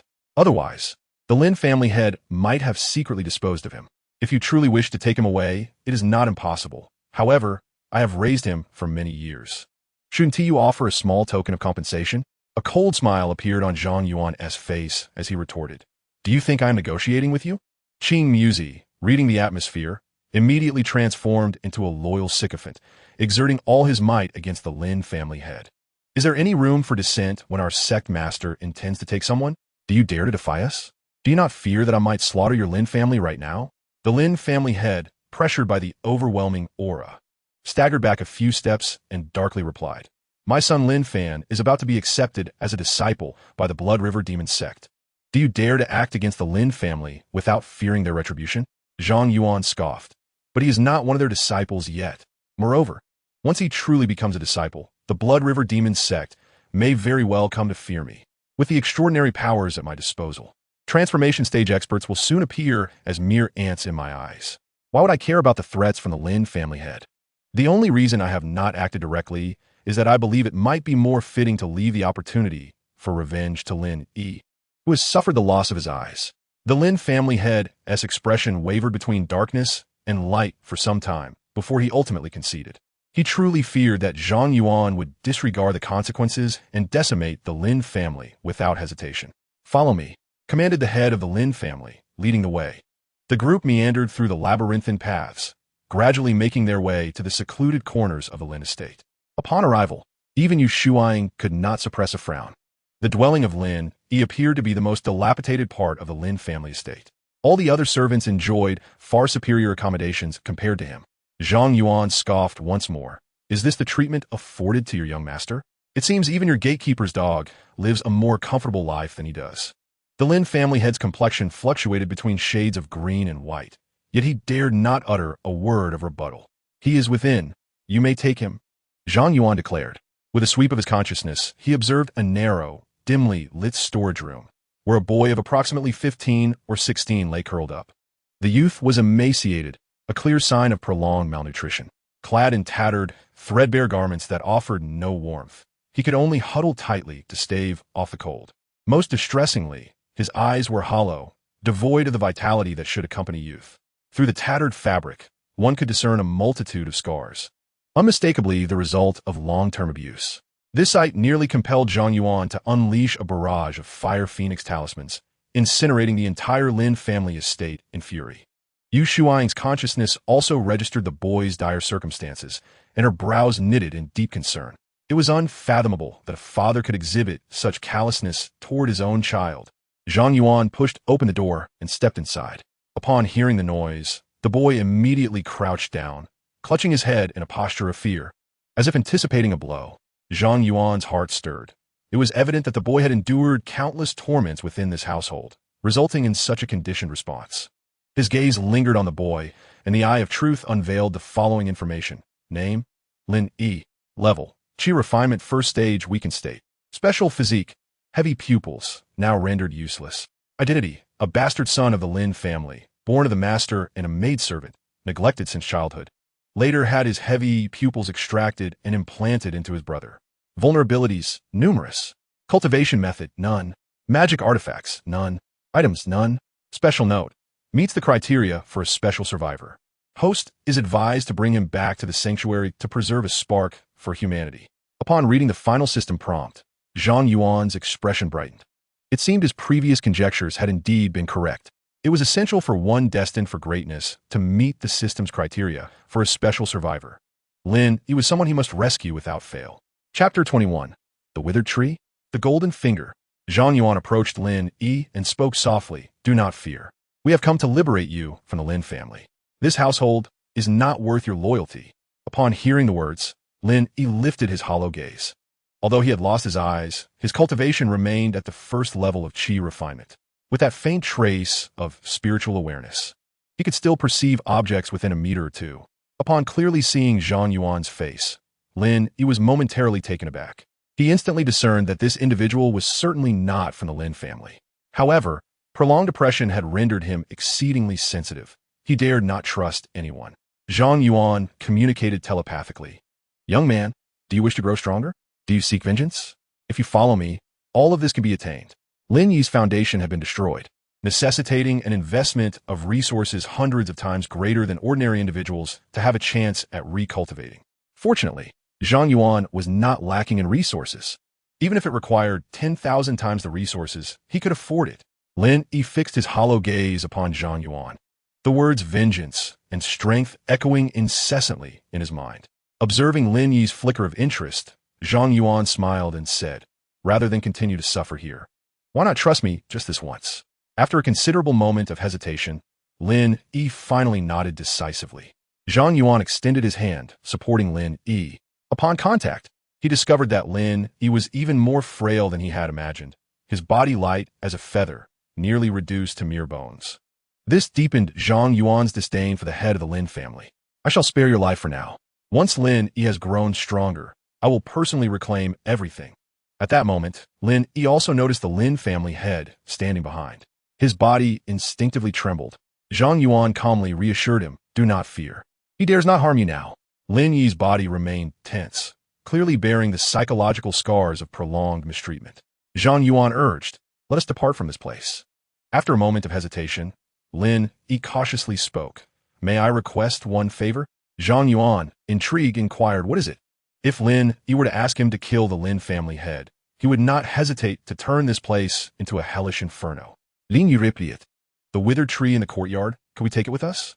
The withered tree? Zhang Yuan felt his breath quicken. Could this possibly be Lin Yi's hidden boon? He directed his gaze toward the withered tree in the courtyard. Unknown withered tree, seemingly of extraordinary origin, yet due to damage to its essence. It has succumbed to an endless state of dormancy. Zhang Yuan's heart trembled. This was indeed Lin Yi's hidden advantage. According to the original script, this would undoubtedly be the opportunity for Lin Yi's resurgence. However, it appeared that this hidden advantage had now fallen into his hands. "I shall rescue you from your suffering, and in return, you grant me this hidden boon. Is that not fair?" Zhang Yuan shamelessly contemplated claiming the withered tree for himself. The Lin family head also cast several glances at the withered tree, but after scrutinizing it, it merely appeared to be an exceedingly ordinary stump.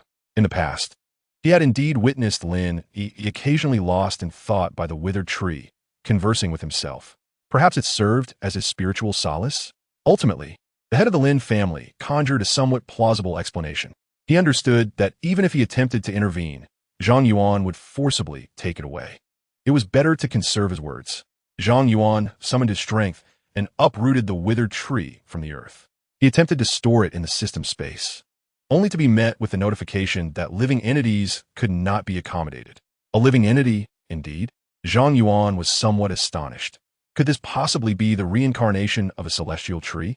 Since it was a living being, it could not be contained within a storage ring. As he pondered how to transport it, Qing Muzi presented a pearl, saying, "Within it lies a small space, several hundred meters in circumference, capable of housing flora." Given his name, Qing Muzi, it was only natural that matters concerning plants were his forte. However, even with his extensive experience, he could not discern the roots of this withered tree. To him, it appeared merely as a dead branch. Zhang Yuan attempted to store it, and indeed succeeded in placing the withered tree within the pearl's internal space. This prompted an appreciative glance from Zhang Yuan towards Qing Muzi. Sparing this fellow's life had proven to be a wise decision.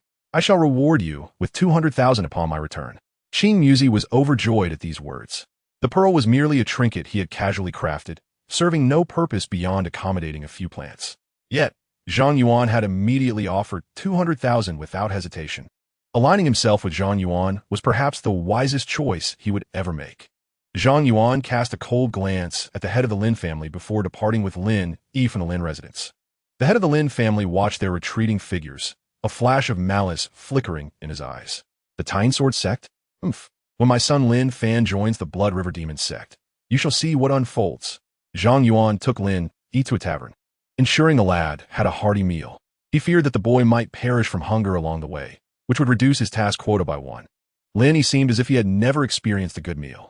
As he devoured his food, he could not help but choke back tears. Unfortunately, his hollow eyes betrayed him, rendering him incapable of shedding tears. Yu Shuaiying gently urged, "Take your time, don't choke." Lin nodded, slowing his pace. Zhang Yuan observed the icon representing Lin Yi, still fluctuating between white and pale blue. Clearly, the prolonged anxiety had left the boy unable to fully trust others in such a short span of time. However, Zhang Yuan was not in a rush. He had ample resources. With enough spirit stones, he could compel others to risk their lives for him. After Lin, he finished his meal. He cautiously pointed to the uneaten food and inquired if he could take it away. "Poor child." Zhang Yuan shook his head and said, "What are you packing for? I often eat half of spirit herbs and pills and discard the rest. When you follow me in the future, don't be so stingy. It's simply embarrassing." Lin nodded somewhat helplessly, his feeble consciousness lingering momentarily over the food. After satisfying their hunger, Qing Muzi carried the group onward to the Luo family in Tianqing City.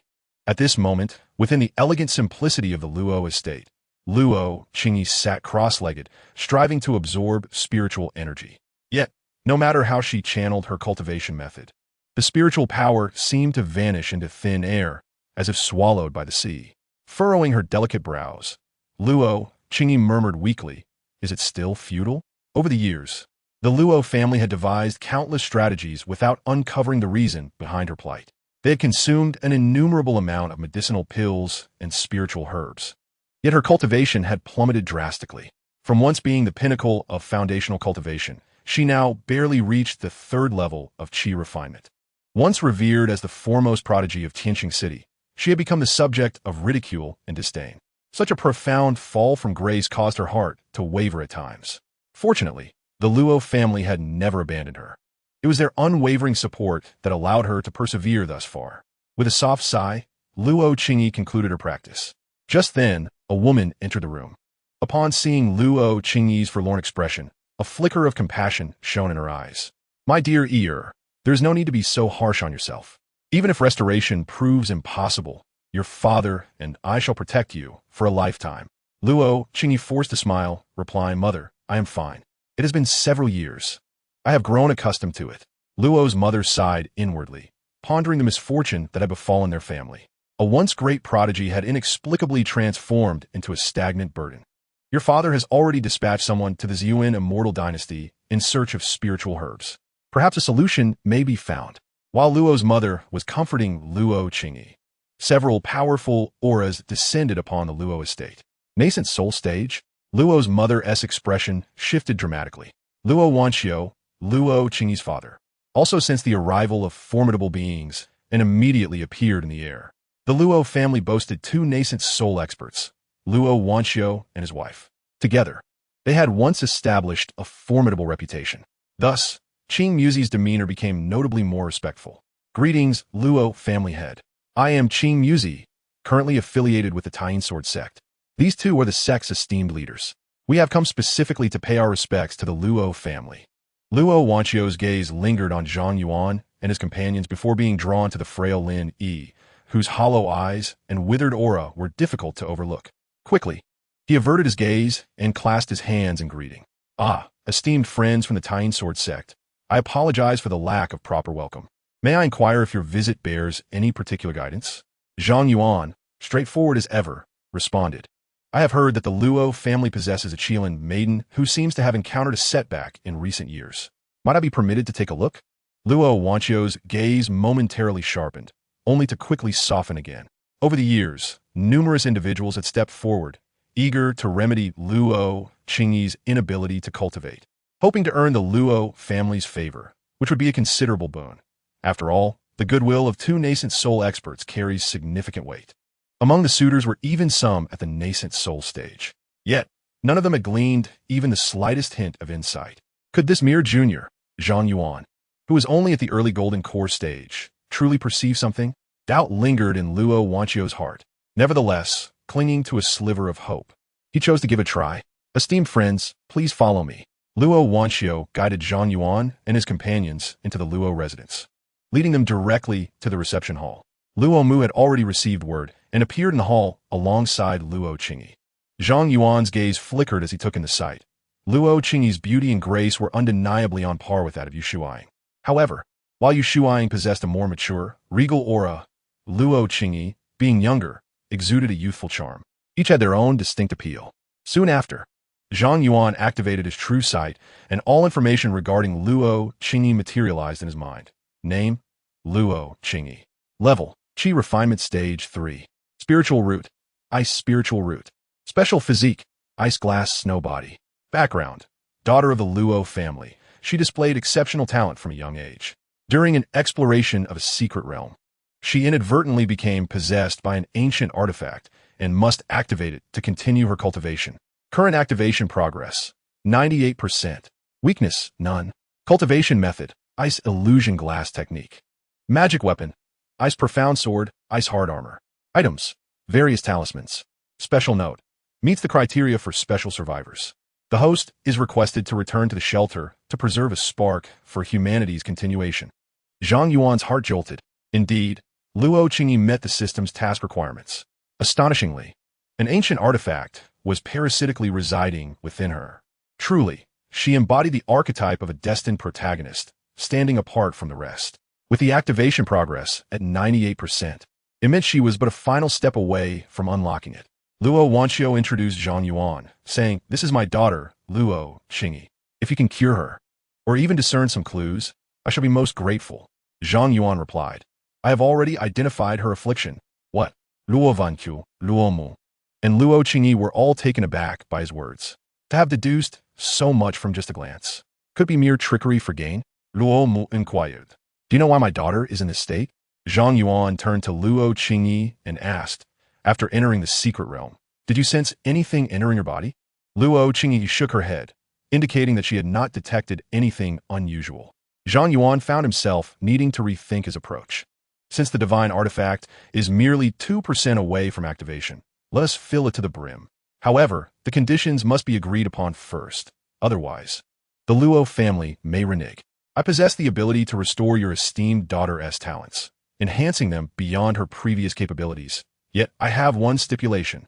Luo Wanqiu, observing Zhang Yuan's unwavering confidence, felt a flicker of hope arise within him. If you can indeed heal my daughter, feel free to voice any requests. As long as they do not contravene ethics, our Luo family will make every effort to comply. Zhang Yuan replied coolly, "My condition is simple. Should I succeed in healing her, she must join my talisman sect."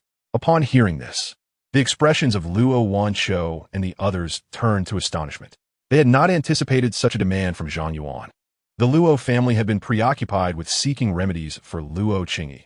Thus, they had not closely monitored information about other factions. Their impression of the talisman sect was still limited to the existence of a single nascent soul ancestor. Consequently, they hesitated regarding Zhang Yuan's request. After all, the Luo family boasted 2 nascent soul powerhouses, making them arguably stronger than the talisman sect. It seemed that Luo Qingyi's growth might be stunted by joining the sect rather than staying at home. Yet, judging by Zhang Yuan's demeanor, it was evident that he would not offer his healing services unless they acquiesced. Zhang Yuan patiently awaited their response. He was determined to take Luo Qingyi with him. Even if the Luo family ultimately refused, he would forcibly abduct her. In light of his system task, he could not afford to concern himself with the consequences. Luo Wanqiu exchanged glances with Luo's mother, and ultimately, they turned their gazes towards Luo Qingyi. "Daughter, this matter should be decided by you." Zhang Yuan and Yu Shuai exchanged glances, feeling a twinge of sympathy. Both were the flesh of their flesh, yet both were deemed incapable of cultivation. The treatment of Luo Qingyi and Lin Yi was as disparate as heaven and earth. After much hesitation, Luo Qingyi finally succumbed to the irresistible allure of returning to her former glory. "Very well, I agree. As long as you can cure the ailment afflicting me, I shall join the talisman sect." Zhang Yuan smiled with satisfaction, having successfully persuaded her. This was a destined protagonist endowed with an ancient artifact, and once she matured, she would undoubtedly become a tremendous asset to the talisman sect. Zhang Yuan instructed, "Find a secluded place. I will set up an array for the healing process. The commotion may be somewhat considerable, so prepare yourselves in advance." Luo Wanqiu, not daring to delay, promptly arranged a secret chamber for Zhang Yuan. Zhang Yuan then retrieved a storage ring containing 10,000 medium-grade spirit stones, instructing Qing Muzi to construct a cultivation array. As Qing Muzi grasped the storage ring, his hand trembled involuntarily. These were medium-grade spirit stones. One could be exchanged for 100 low-grade spirit stones. Thus, these 10,000 medium-grade spirit stones were equivalent to 1,000,000 low-grade spirit stones. The three members of the Luo family were astounded by Zhang Yuan's extravagant display. To casually produce 1,000,000 spirit stones illustrated the profound foundation of the Taiyin sword sect. It appears that the Taiyin sword sect had been underestimated.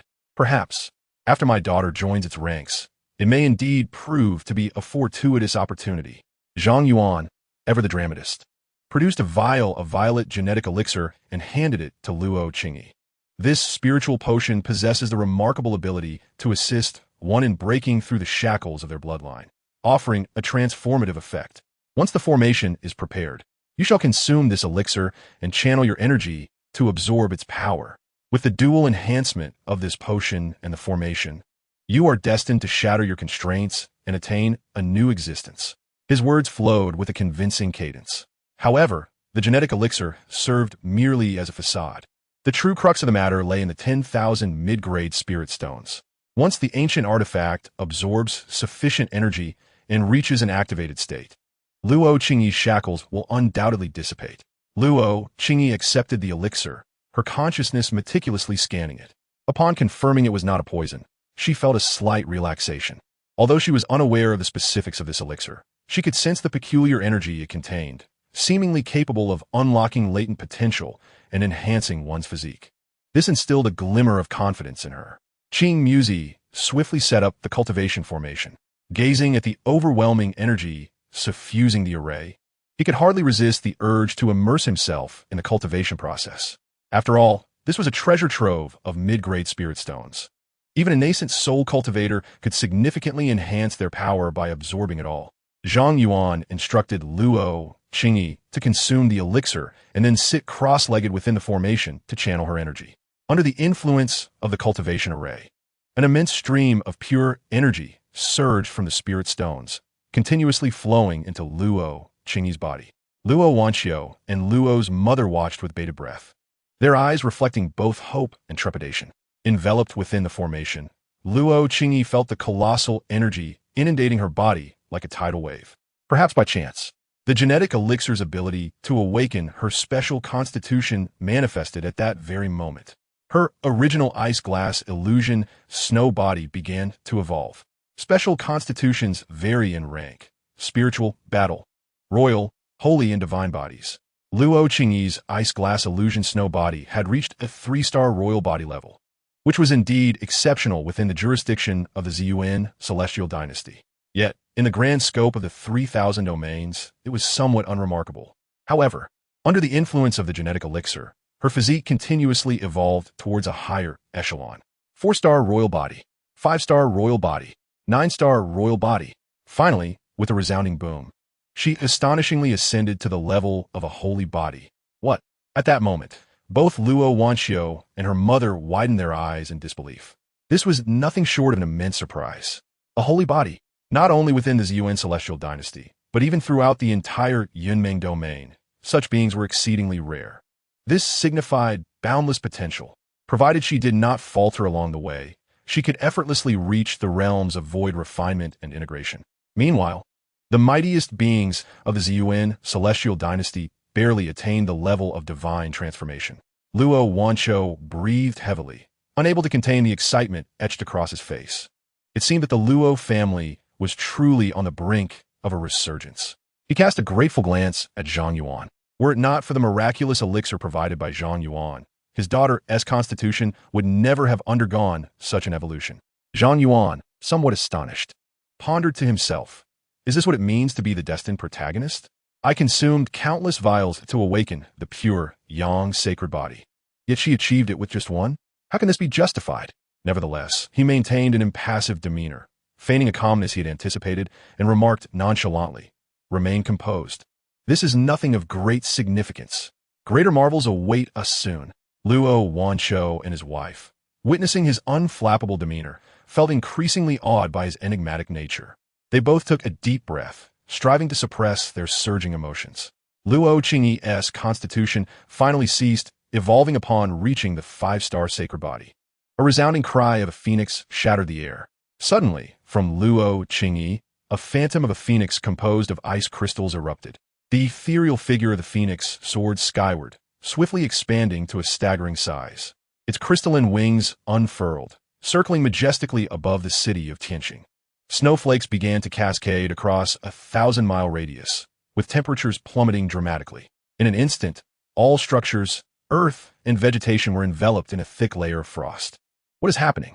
What could this mean? The inhabitants of Tianqing City gazed upward, their faces etched with confusion. Upon witnessing the spiraling ice phoenix, their pupils dilated in shock. Such a phenomenon could only signify the awakening of a sacred body. Surely, this ice phoenix must be the legendary 9 Nether Ice Phoenix body. This is a constitution ranked among the highest of sacred bodies. Most terrifyingly, it is said that the 9 Nether Ice Phoenix body possesses the ability to continuously undergo rebirth and evolution, potentially culminating in the divine body. Any seasoned expert present felt a chill run down their spine. Who could possibly have awakened such a sacred body? The collective consciousness of the crowd began to fervently scan their surroundings, ultimately converging upon the Luo family. What? It is indeed the Luo family? Could it be that Luo Wanshou and his wife have given birth to yet another prodigy? But wait, there were no recent rumors of pregnancy. Everyone was baffled, unable to comprehend the situation. The excitement that Luo Wanshou and his wife had just managed to contain surged back to the surface. The 9 Nether Ice Phoenix body, a constitution capable of perpetual evolution. This surpasses even ordinary sacred bodies in potential. Our daughter has truly turned her fortunes around. After the initial shock, Luo Wanshou grasped his wife's hand and immediately prepared to kneel before Zhang Yuan. Zhang Yuan swiftly intervened, exclaiming, "Why such grand gestures?" Luo Wanshou responded, "Your kindness towards our daughter is akin to that of her rebirth parents. We, the Luo family, are at a loss as to how to express our gratitude." Zhang Yuan smiled gently and replied, "My terms remain unchanged. All I require is for her to join the Talisman sect. I lack for nothing else." Chapter 24. Activation of the Divine Artifact. Luo Wanshou exclaimed, "No problem. Not only should she be allowed to join the Talisman sect, but it is also only fitting that she recognizes you as her adoptive father." Zhang Yuan quickly urged him to cease. The title of adoptive father is not something to be bestowed lightly. After Luo Qingyi awakened the 9 Nether Ice Phoenix body, her energy absorption rate significantly accelerated. The vast energy within the spirit stones transformed into a vortex, funneling into her energy sea. Zhang Yuan attentively monitored Luo Qingyi's progress. He observed as the previously displayed 98% finally fluctuated, rising to 99%. She had finally advanced by 1 percentage point, only needing one final push. After approximately another quarter of an hour, nearly half of the energy from 10,000 spirit stones had been absorbed. The activation progress of the divine artifact finally reached 100%. A thunderous boom resounded. Terrifying ice attribute energy erupted from Luo Qingyi, enveloping them in an overwhelming chill. Luo Wanshou, Luo's mother, and the 3 Yuaning cultivators joined forces to suppress this icy force. Zhang Yuan stared with puzzled eyes, anticipating the cataclysmic awakening of the artifact. Yet it remained elusive. Could it be that the artifact was concealing itself? Some sentient artifacts or rare treasures, fearing the covetousness of others, would instinctively hide their brilliance. Clearly, the ancient artifact that had merged with Luo Qingyi was no exception. Otherwise, if its existence were discovered, countless powerful beings would stop at nothing to seize it. Luo Qingyi felt a wave of disorientation as she entered a peculiar realm. Within this space stood an immensely colossal ice sculpture, within which was sealed a transparent energy entity resembling a spirit. From its indistinct outline, it was discernible that this spirit took on a feminine form. Just as Luo Qingyi wished to investigate further, her consciousness wavered once more, and she awakened.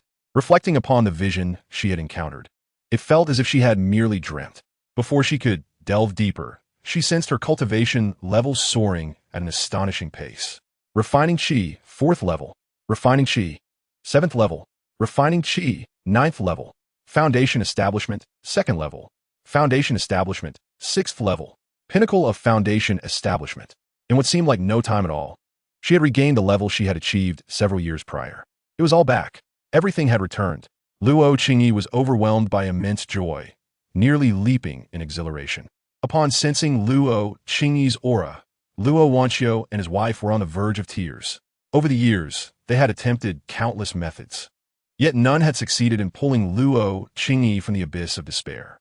Little did they expect that with Zhang Yuan's intervention, not only had Luo Qingyi awakened her 9 nether-ice phoenix body, but she had also shattered the curse that had long impeded her progress.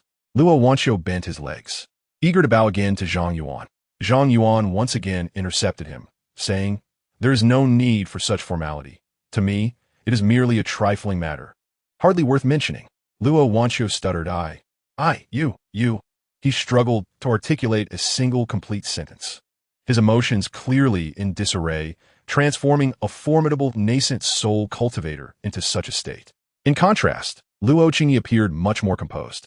After a brief moment of excitement, she deeply bowed to Zhang Yuan, expressing, "This great kindness shall be etched in my memory forever." Zhang Yuan replied, "Just remember to fulfill your previous promise."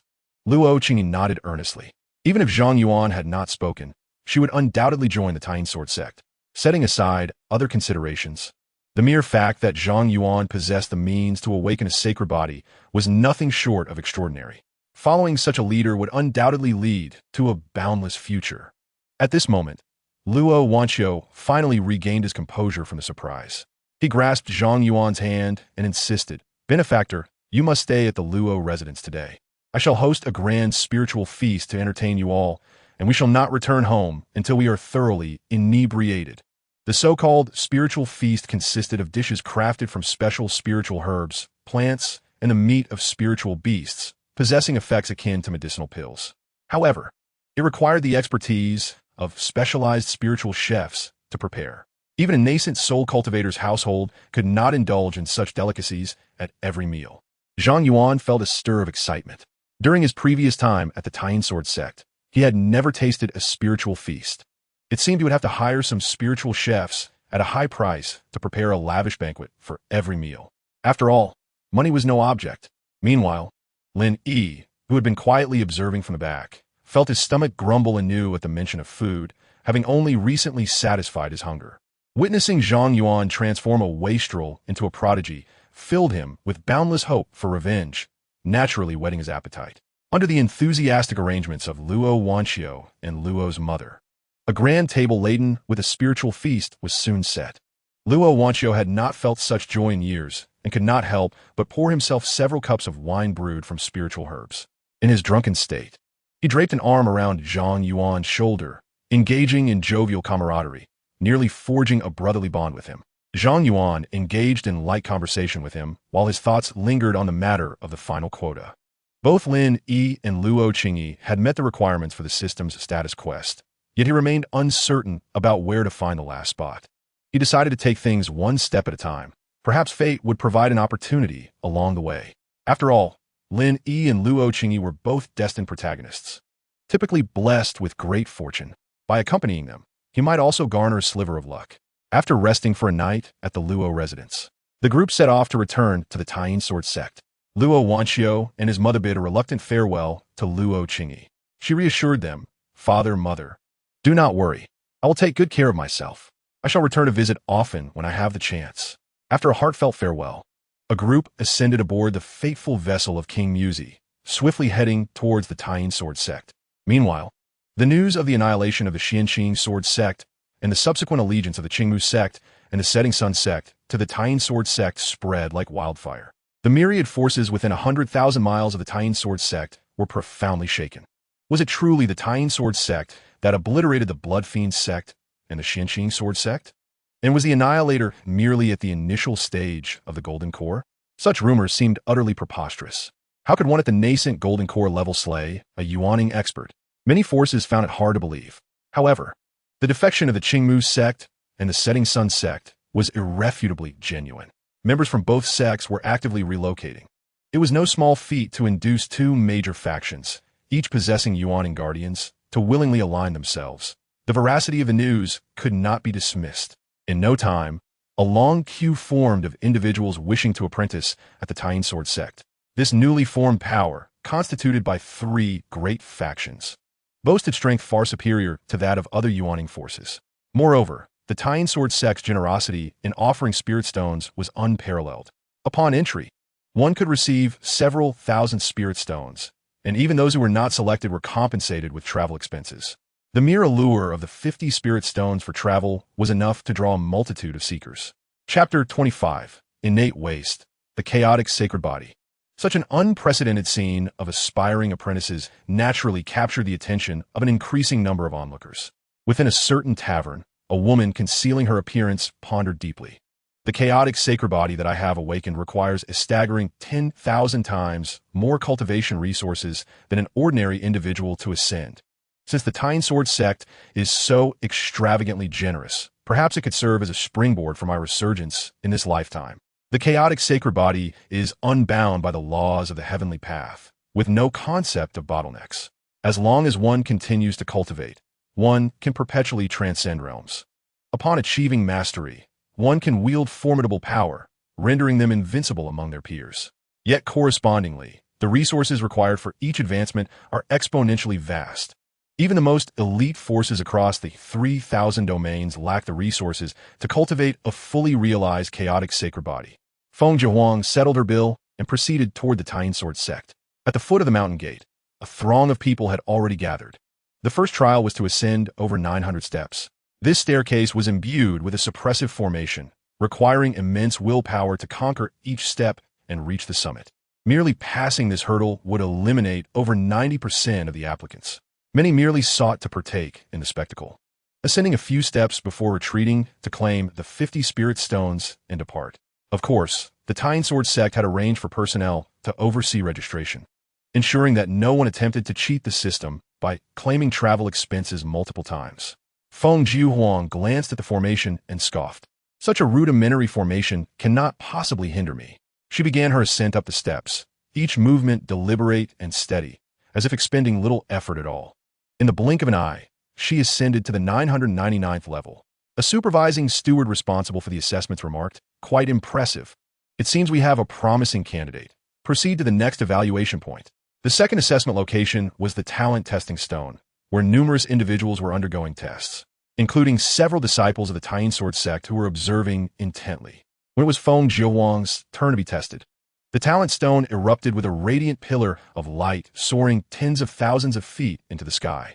The surrounding crowd was momentarily astonished. Such a height was a sign of a sacred body. The steward in charge of the tests was immediately filled with elation, as recruiting a sacred body would be a monumental event for the entire sect. However, his expression soon faltered. What? A chaotic sacred body? Isn't that a naturally useless physique? The onlookers regained their composure and began to murmur among themselves, having initially thought they had witnessed a prodigious talent, only to discover it was the most ineffectual existence among sacred bodies. It required 1,000-fold more resources to advance. Who could afford that in any sect? Even the wealthiest households had their limits. This was even less efficient than the most ordinary spiritual body. Feng Jihuang, listening to the surrounding discussions, maintained a calm demeanor. She had anticipated this outcome. The steward, looking somewhat troubled, said, "I regret to inform you that your physique does not meet our entry requirements, so please wait." A voice rang out, filled with urgency. The ancestor of the setting sun appeared in an instant amidst the crowd, his gaze towards Feng Jihuang brimming with astonishment. A chaotic sacred body. Is this not the very type of innate waste our esteemed Zhang Yuan sect seeks? Young friend, you need not continue with the subsequent tests.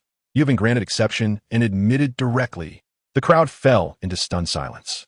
What was happening?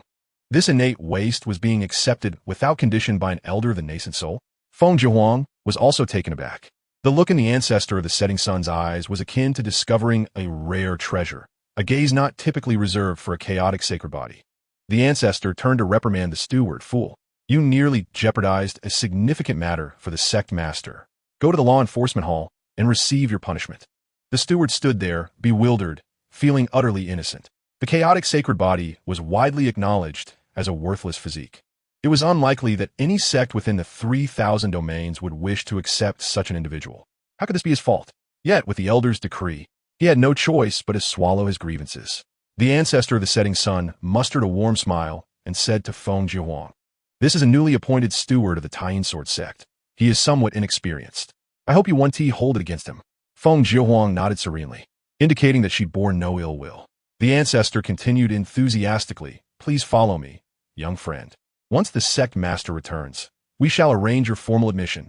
The ancestor of the setting sun invited Feng Jiahuang into the reception hall, serving her spiritual tea with a sense of urgency, as if fearful she might escape. Feng Jiahuang mused internally, finding the situation quite intriguing. It appeared that the Tying Sword sect was truly unique. Upon Zhang Yuan's return to the sect, the ancestor of the setting sun approached him eagerly. His gaze swept over Luo, Qingyi, and Lin Yi, silently concluding that indeed, two useless individuals had been brought back. He then flashed a sycophantic smile at Zhang Yuan, exclaiming, "Sect Master, I have a magnificent surprise in store for you."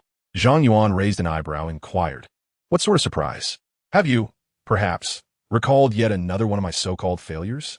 The ancestor of the setting sun, as if presenting a proposal, replied, "Not a mere recollection. I have actually retained the person for you." Zhang Yuan's heart skipped a beat. "What did you say?" The ancestor explained the circumstances, prompting Zhang Yuan to insist, "Take me to see her at once."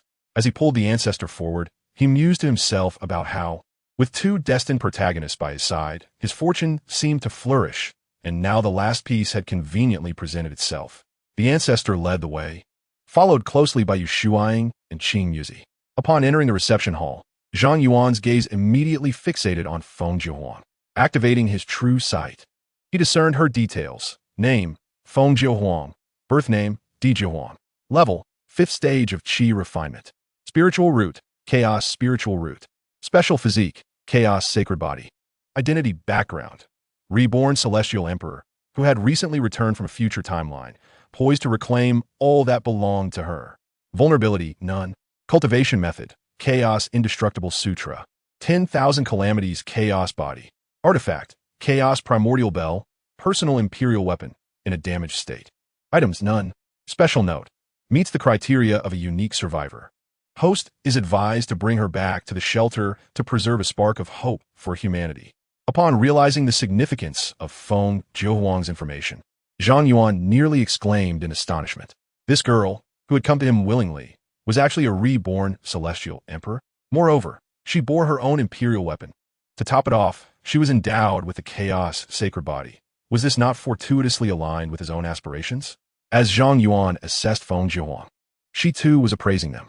Her gaze lingered on Zhang Yuan for a moment, confirming she had not encountered him in her previous life. However, upon recognizing Luo, Qingyi, and Lin Yi, her pupils constricted sharply. It was them, a future Ice Phoenix Empress and a future Supreme of humankind. These two left a profound impression in her past memories, as they were both destined individuals, sweeping through numerous formidable talents to ultimately become unparalleled powerhouses. How could they possibly be together in this moment? Feng Jiahuang was certain that due to their differing awakening times, one ascended while the other had just begun to awaken. They had no prior intersection in their past lives, nor did they belong to the Tying Sword sect. Could it be that my rebirth has altered the causal fabric of this world?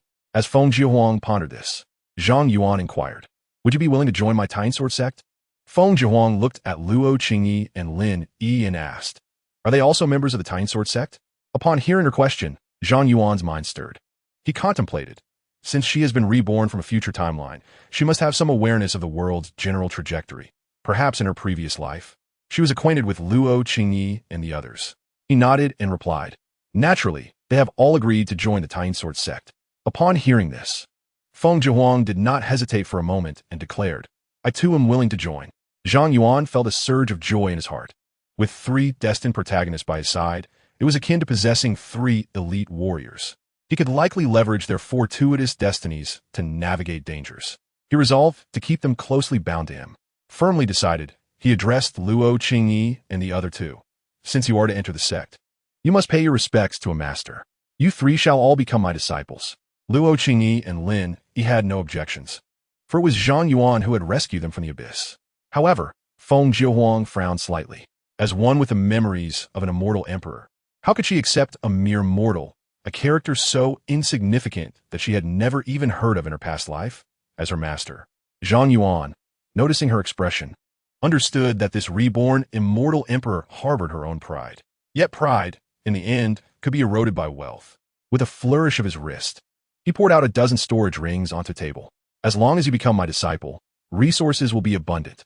I am left with nothing but spirit stones. This 30 million spirit stones and 30,000 pills shall serve as your welcome gift. Upon hearing these words, the others present gasped in astonishment. The elder of the setting sun exclaimed, 30 million spirit stones? 30,000 pills? He rubbed his ears, suspecting he had misheard. Shock flickered in Feng Jiuhuang's eyes as well.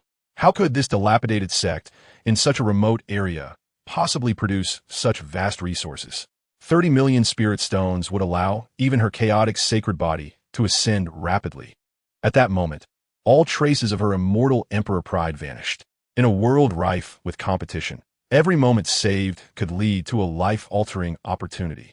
As a reborn individual, she understood all too well the significance of early development.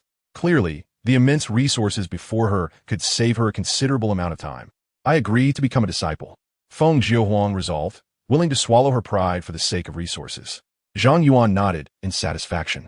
In this world, what issue could not be resolved with spirit stones? If any existed, it would certainly be due to an insufficient quantity of spirit stones.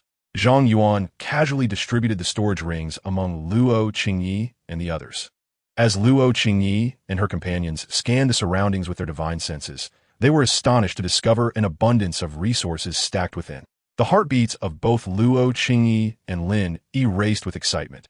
It was their first encounter with such a plethora of cultivation materials in their lives. Even Feng Jiuhuang, who was well-versed in many matters, felt a tinge of shock. Zhang Yuan casually remarked, "This is merely a welcoming gift. As long as you diligently follow me, a myriad of resources will be at your disposal." Qing Muzi and the old ancestor of the setting sun looked on with eyes filled with envy and jealousy, wishing they could kneel and pledge their allegiance to Zhang Yuan as their master. Zhang Yuan glanced at them and said, "Enough with the envy. In recognition of your contributions, take these items." He then produced several storage rings and tossed them to the two. Upon probing the contents with their divine senses, their jaws dropped in disbelief. "Master Zhang is truly generous. We are more than willing to dedicate ourselves to you, even to the point of sacrificing our lives," they proclaimed. "From now on, we shall follow Master Zhang's commands without question." Zhang Yuan waved his hand, interrupting their flattery. His gaze swept over Luo Qingyi and her companions as he instructed. "You should arrange yourselves according to age." They each revealed their ages. Luo Qingyi, at 22, became the eldest sister. Feng Jiuhuang, at 20, became the second sister. Lin Yi, at 16, took the title of junior brother, and Yu Shuang was elevated to the position of matriarch. It is worth noting that Zhang Yuan and Yu Shuang were not significantly older than their three disciples, making them almost contemporaries in the eyes of cultivators who often live for hundreds or even thousands of years. Zhang Yuan summoned Elder Situ to arrange accommodations for Luo Qingyi and her group. Upon learning that they were Zhang Yuan's direct disciples, Elder Situ did not dare to be negligent and proceeded to make arrangements of the highest standard. Zhang Yuan also allocated a substantial sum of money to Qing Muzi and the old ancestor of the setting sun for the expansion of the talisman sect. "We do not seek the best, but rather the most extravagant. The prestige must be elevated. Money is no object," he declared. Qing Muzi and the old ancestor of the setting sun, of course, executed these orders with utmost diligence. Given the swift construction capabilities of cultivators, they could erect towering structures in just a few days. The challenge lay in inscribing various formations, which required exceedingly expensive materials. However, this was a trivial concern for Zhang Yuan. With the application of spirit stones, he could ensure the talisman sect was revitalized in the shortest possible time frame. Once these matters were settled, Zhang Yuan finally found a moment to check the system tasks. 1,000 ordinary survivors and 3 special survivors. Zhang Yuan had exceeded the task requirements. After a brief moment of static, reminiscent of a delayed network signal, the system finally delivered its notification. "Congratulations, host. On completing the survivor search task, random rewards are being drawn.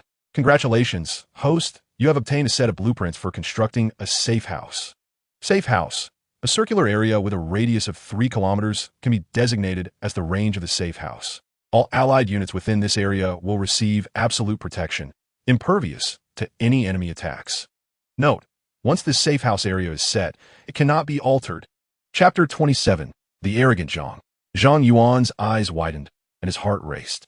A radius of 3 kilometers. An impenetrable defense. How terrifying. A radius of 3 kilometers equates to a total area of 28 square kilometers, approximately 42,000 acres.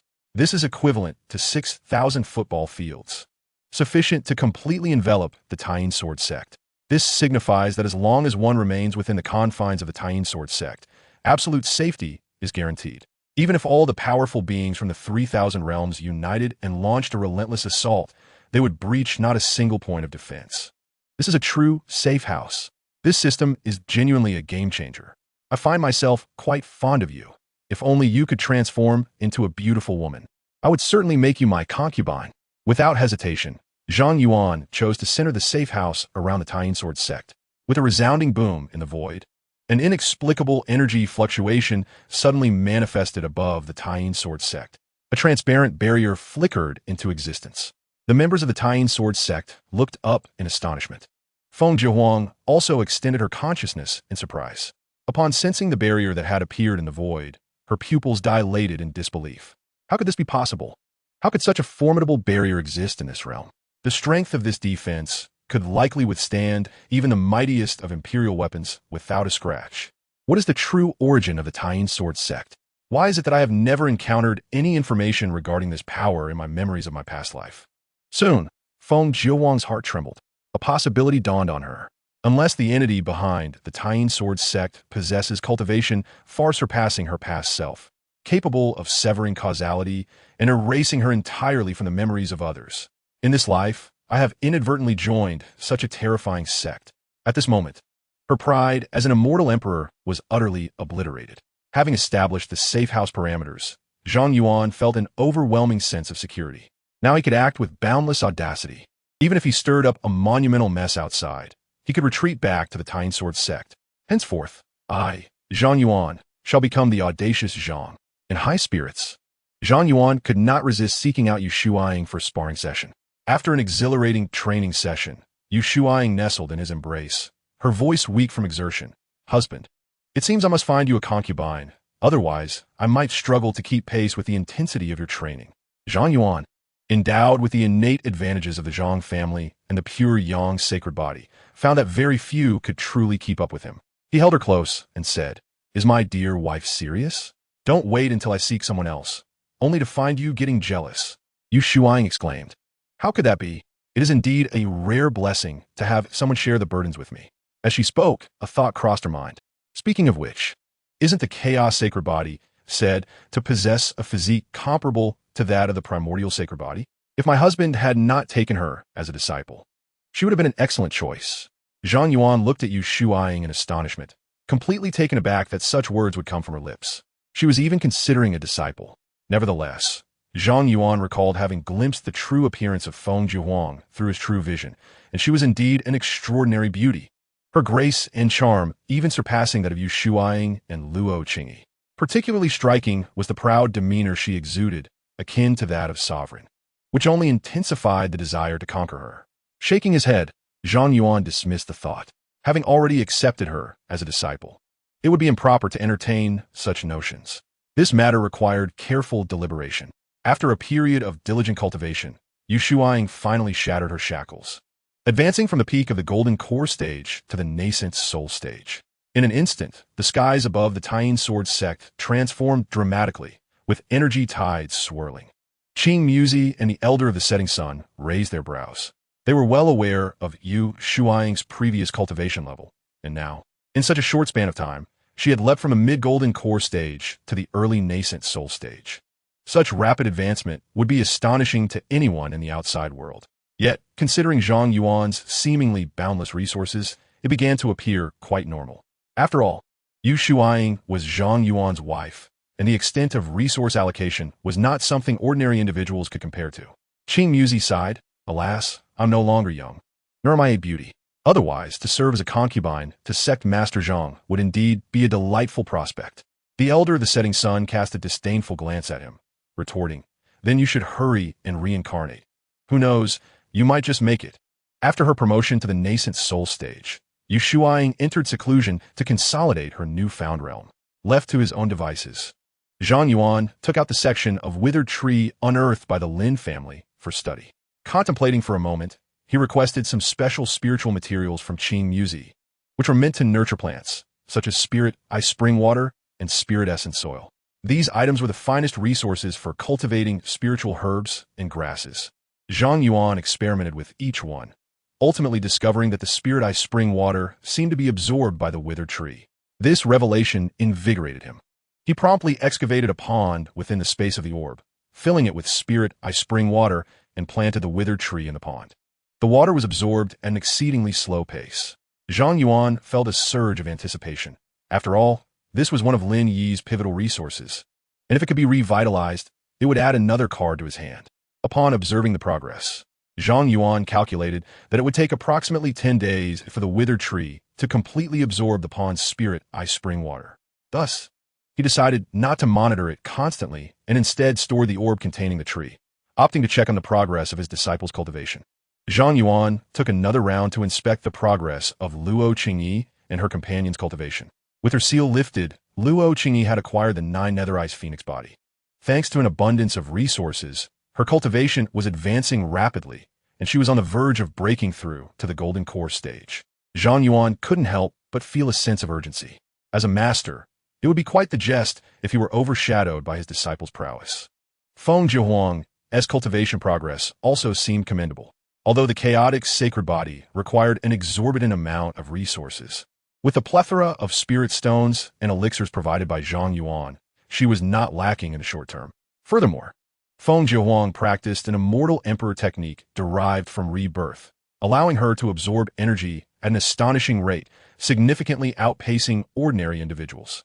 The slowest in progress was his youngest disciple, Lin Yi, having lost his dual pupils and suffered severe foundational damage. Even with ample resources, his advancement remained sluggish. Zhang Yuan pondered a strategy while stroking his chin. He needed to procure some rare, spiritual herbs capable of restoring foundational strength. Yet, such herbs were exceedingly rare, likely difficult to find even within the borders of the Ziyuan immortal dynasty.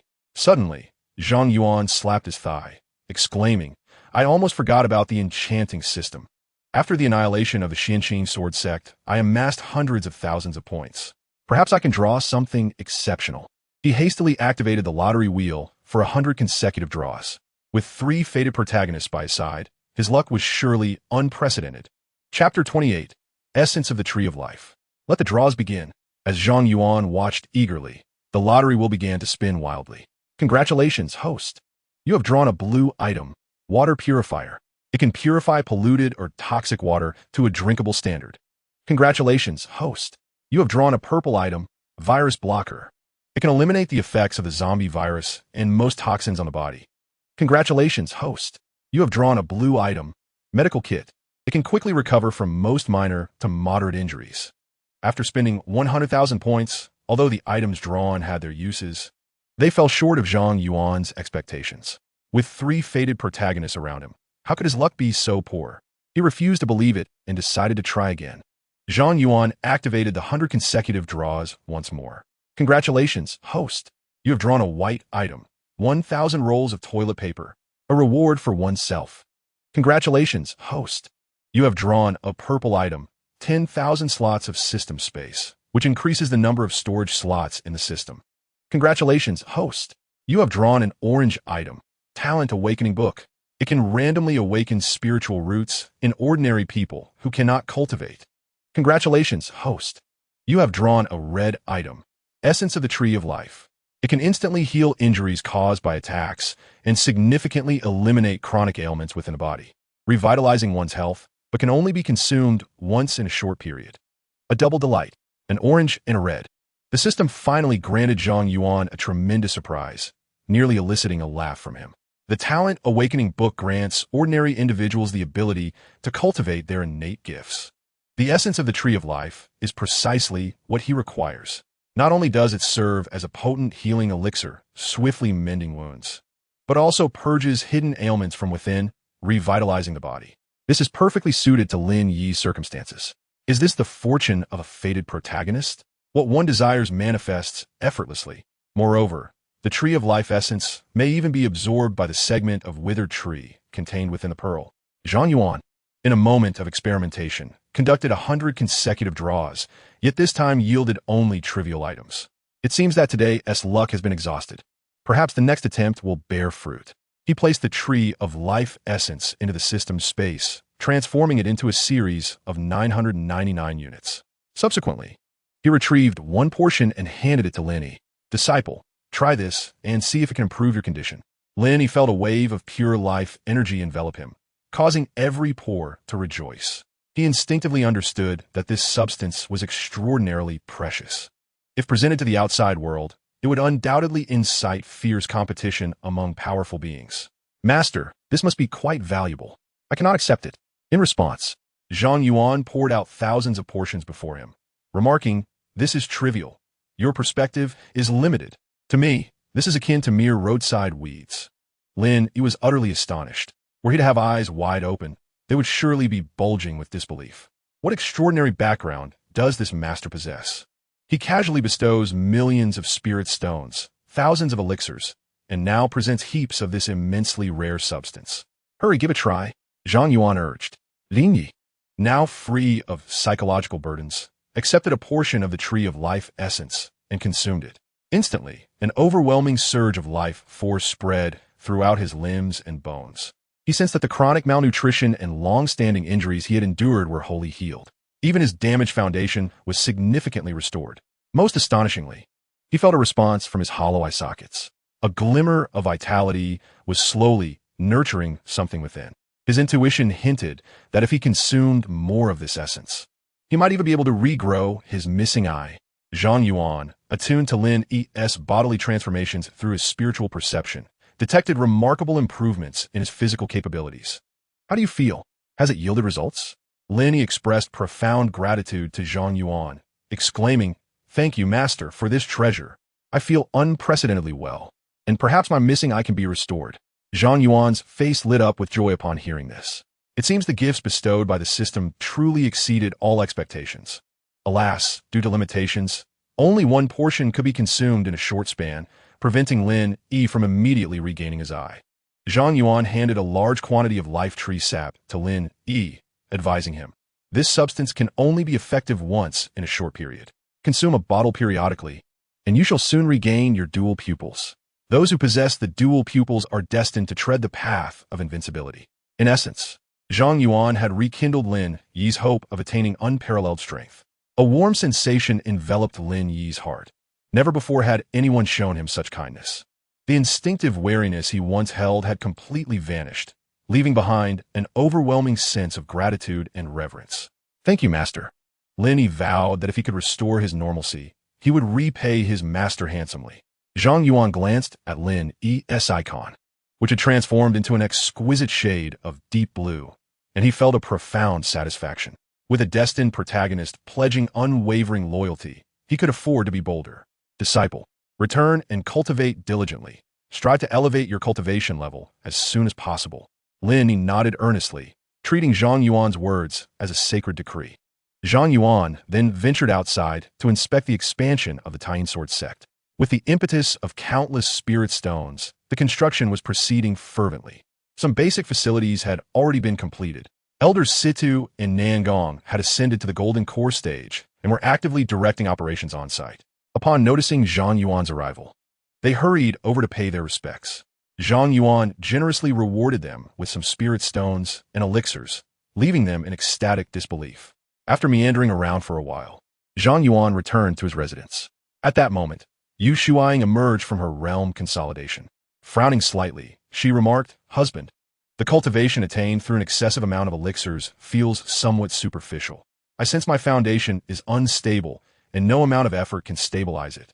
Upon hearing this, Zhang Yuan's mind stirred. He had contemplated this issue before.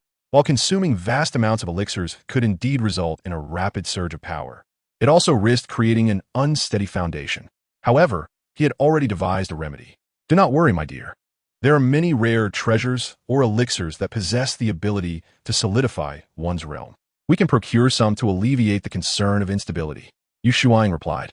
"Such rare treasures are likely difficult to find in our impoverished locale." Zhang Yuan chuckled.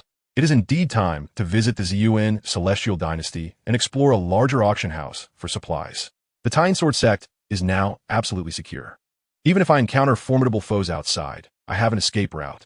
I plan to seek an auction house to see if I can acquire some transformation-level talismans, artifacts, elixirs, and techniques. With transformation artifacts and talismans at hand, I can activate an infinite transformation shield. Within the entire Yuan celestial dynasty, I shall be able to tread freely. Chapter 29.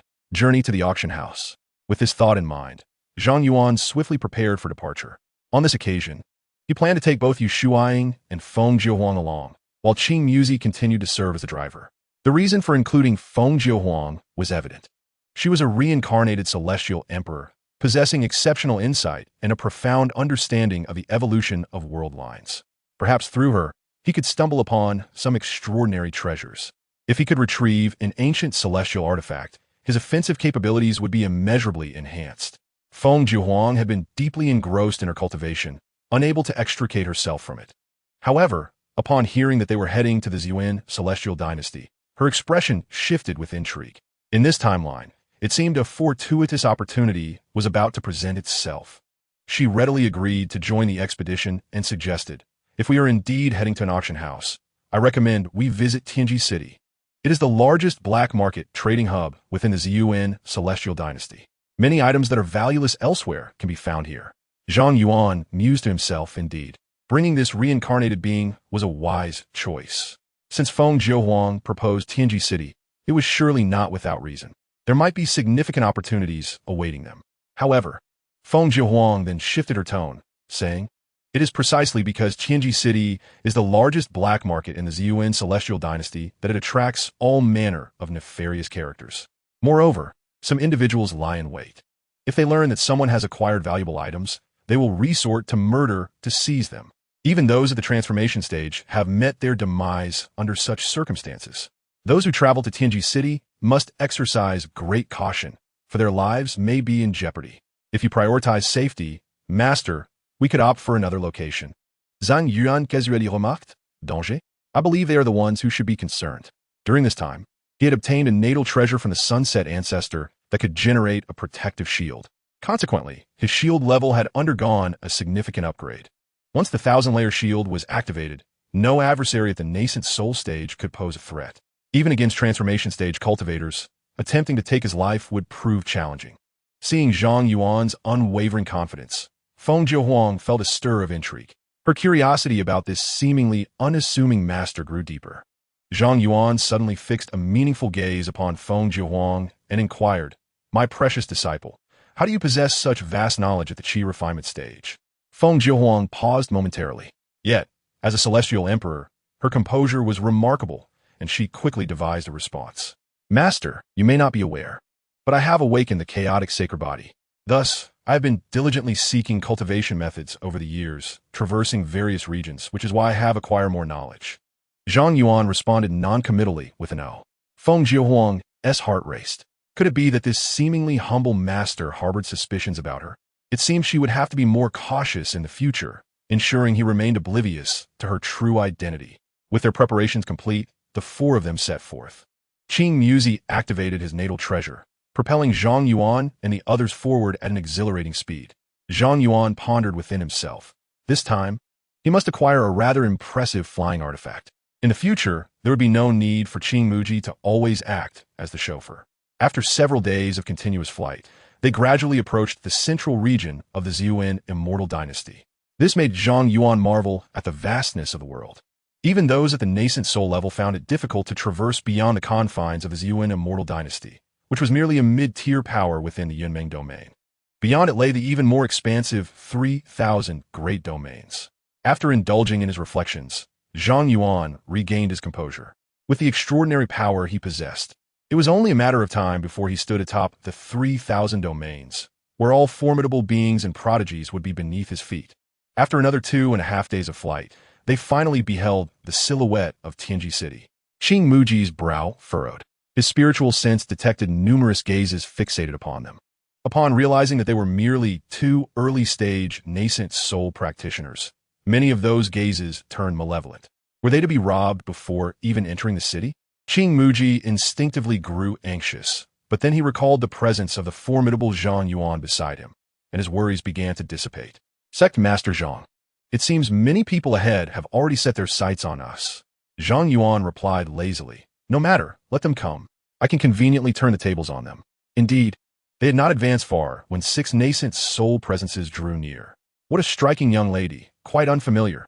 I presume this is your first visit to Tianji City. Why not let the older brothers here guide you? We are the best pathfinders, ensuring your satisfaction. These nascent soul practitioners bore fierce countenances and erratic auras. Their eyes filled with lewdness as they leered at you shuaing, brimming with mockery and greed. In such a chaotic place, the appearance of a beauty so breathtaking, yet only possessing the cultivation of the first level of nascent soul, was akin to a beacon in the dark, inevitably attracting a swarm of moths to the flame. Yu Shuang frowned slightly. The attention from these individuals was exceedingly displeasing. With a swift motion, she unleashed hundreds of fire phoenix talismans without a second thought. Whoosh! As firebirds spread their wings in the void, they emitted an overwhelming heat. The 6 nascent soul practitioners were not the only ones taken aback. Onlookers from afar gaped in astonishment. How could she produce hundreds of fire phoenix talismans? Does she possess a spirit mine at home? This woman's identity was certainly not ordinary. She must be someone from significant power. With such beauty and aura, it was evident that her cultivation was far from merely the early stage of nascent soul. No wonder she dared to venture into Tianji City with such low cultivation. As the fire phoenixes soared through the sky, they charged towards the 6 nascent soul practitioners, who had already turned pale with fright. Fellow cultivators, we were mistaken. Should you spare us, we are willing to offer compensation. Fellow cultivator, please refrain from violence. We were merely jesting. However, Yu Shuang afforded them no opportunity. One by one, the fiery phoenixes engulfed them, and the terrifying flames surged with wild fury. In a mere moment, 6 charred corpses plummeted from the sky, their nascent souls consumed by the inferno. Qing Muzi swallowed hard. It seemed that the esteemed master of the Moon Sect had learned the art of extravagance from Master Zhang. The first strike alone cost millions of spirit stones. Chapter 30. To save or to spend. Even the well-versed Feng Jiuhuang had never witnessed such a combat style before. How thick must one's wealth be to withstand such expenditure? Zhang Yuan, on the other hand, was thoroughly pleased. Truly, his wife had an exceptional learning capacity. Though perhaps a tad too frugal, she ought to indulge a bit more. With this thought, Zhang Yuan drew in his palm, absorbing the 6 storage rings into his hand. A casual sweep of his consciousness revealed that these 6 individuals were far wealthier than the ancestors of the Xianqing sword sect. The denizens of the great city were indeed unique. Even a few random individuals from their ranks were more affluent than those from remote locales. This only heightened his anticipation for the treasures he might acquire at auction. Having stowed the storage rings, Zhang Yuan cast his gaze over the onlookers. Clearly, they were all paralyzed with fear, daring not to make a move. He paid them no further heed, allowing Qing Muzi to lead the way. Upon entering Tianji City, the crowd resumed their chatter. It appeared they had all come for the upcoming auction at Linglong Pavilion. With such wealth, perhaps they might even contend for the final auction item. However, it was uncertain. Those from the transformation realm were determined to secure the ultimate prize. And these mere nascent souls would undoubtedly leave empty-handed, even if they succeeded in bidding. As they speculated, another group arrived, led by a masked woman in azure robes. Her features obscured, yet her graceful figure was unmistakable. With a slender waist and lofty bosom, it was evident she was a breathtaking beauty. Many gazes turned lewd, but in light of prior events, hesitation settled among them. Eventually, 5 nascent soul cultivators could not resist approaching her, only to be swiftly dispatched by an elder beside her. A transformation realm powerhouse. Who was this woman, accompanied by such a formidable guardian? Could she be a saintess of a great sect or a figure of significance within the Yuan celestial dynasty? After witnessing 2 groups falter, the remaining individuals dared not attempt to rob passersby again. Once Zhang Yuan and his companions entered the city, they began to wander leisurely. This truly was the largest black market of the Yuan celestial dynasty, where the aura of powerful beings was palpable at every turn. Along the way, numerous cultivators set up stalls by the roadside, selling items they had acquired from the mysterious realms. Zhang Yuan curiously scanned his surroundings, searching for intriguing objects. However, Feng Jiuhuang surveyed the area, but found little that piqued her interest. although one could occasionally stumble upon a hidden gem at these stalls. The majority were rife with counterfeit goods. A mere scrap of rusted iron could be aged and presented as an ancient relic, purportedly worth millions of spirit stones. Noticing that this reborn individual had failed to discern the deception, Zhang Yuan decided to move on. He dispatched King Muzi to gather information and learned that Linglong Pavilion would host an unprecedented grand auction in 3 days. This pavilion was the largest trading house in Tianji City and was reputed to have formidable backing, such that even those of the transformation stage dared not provoke it lightly.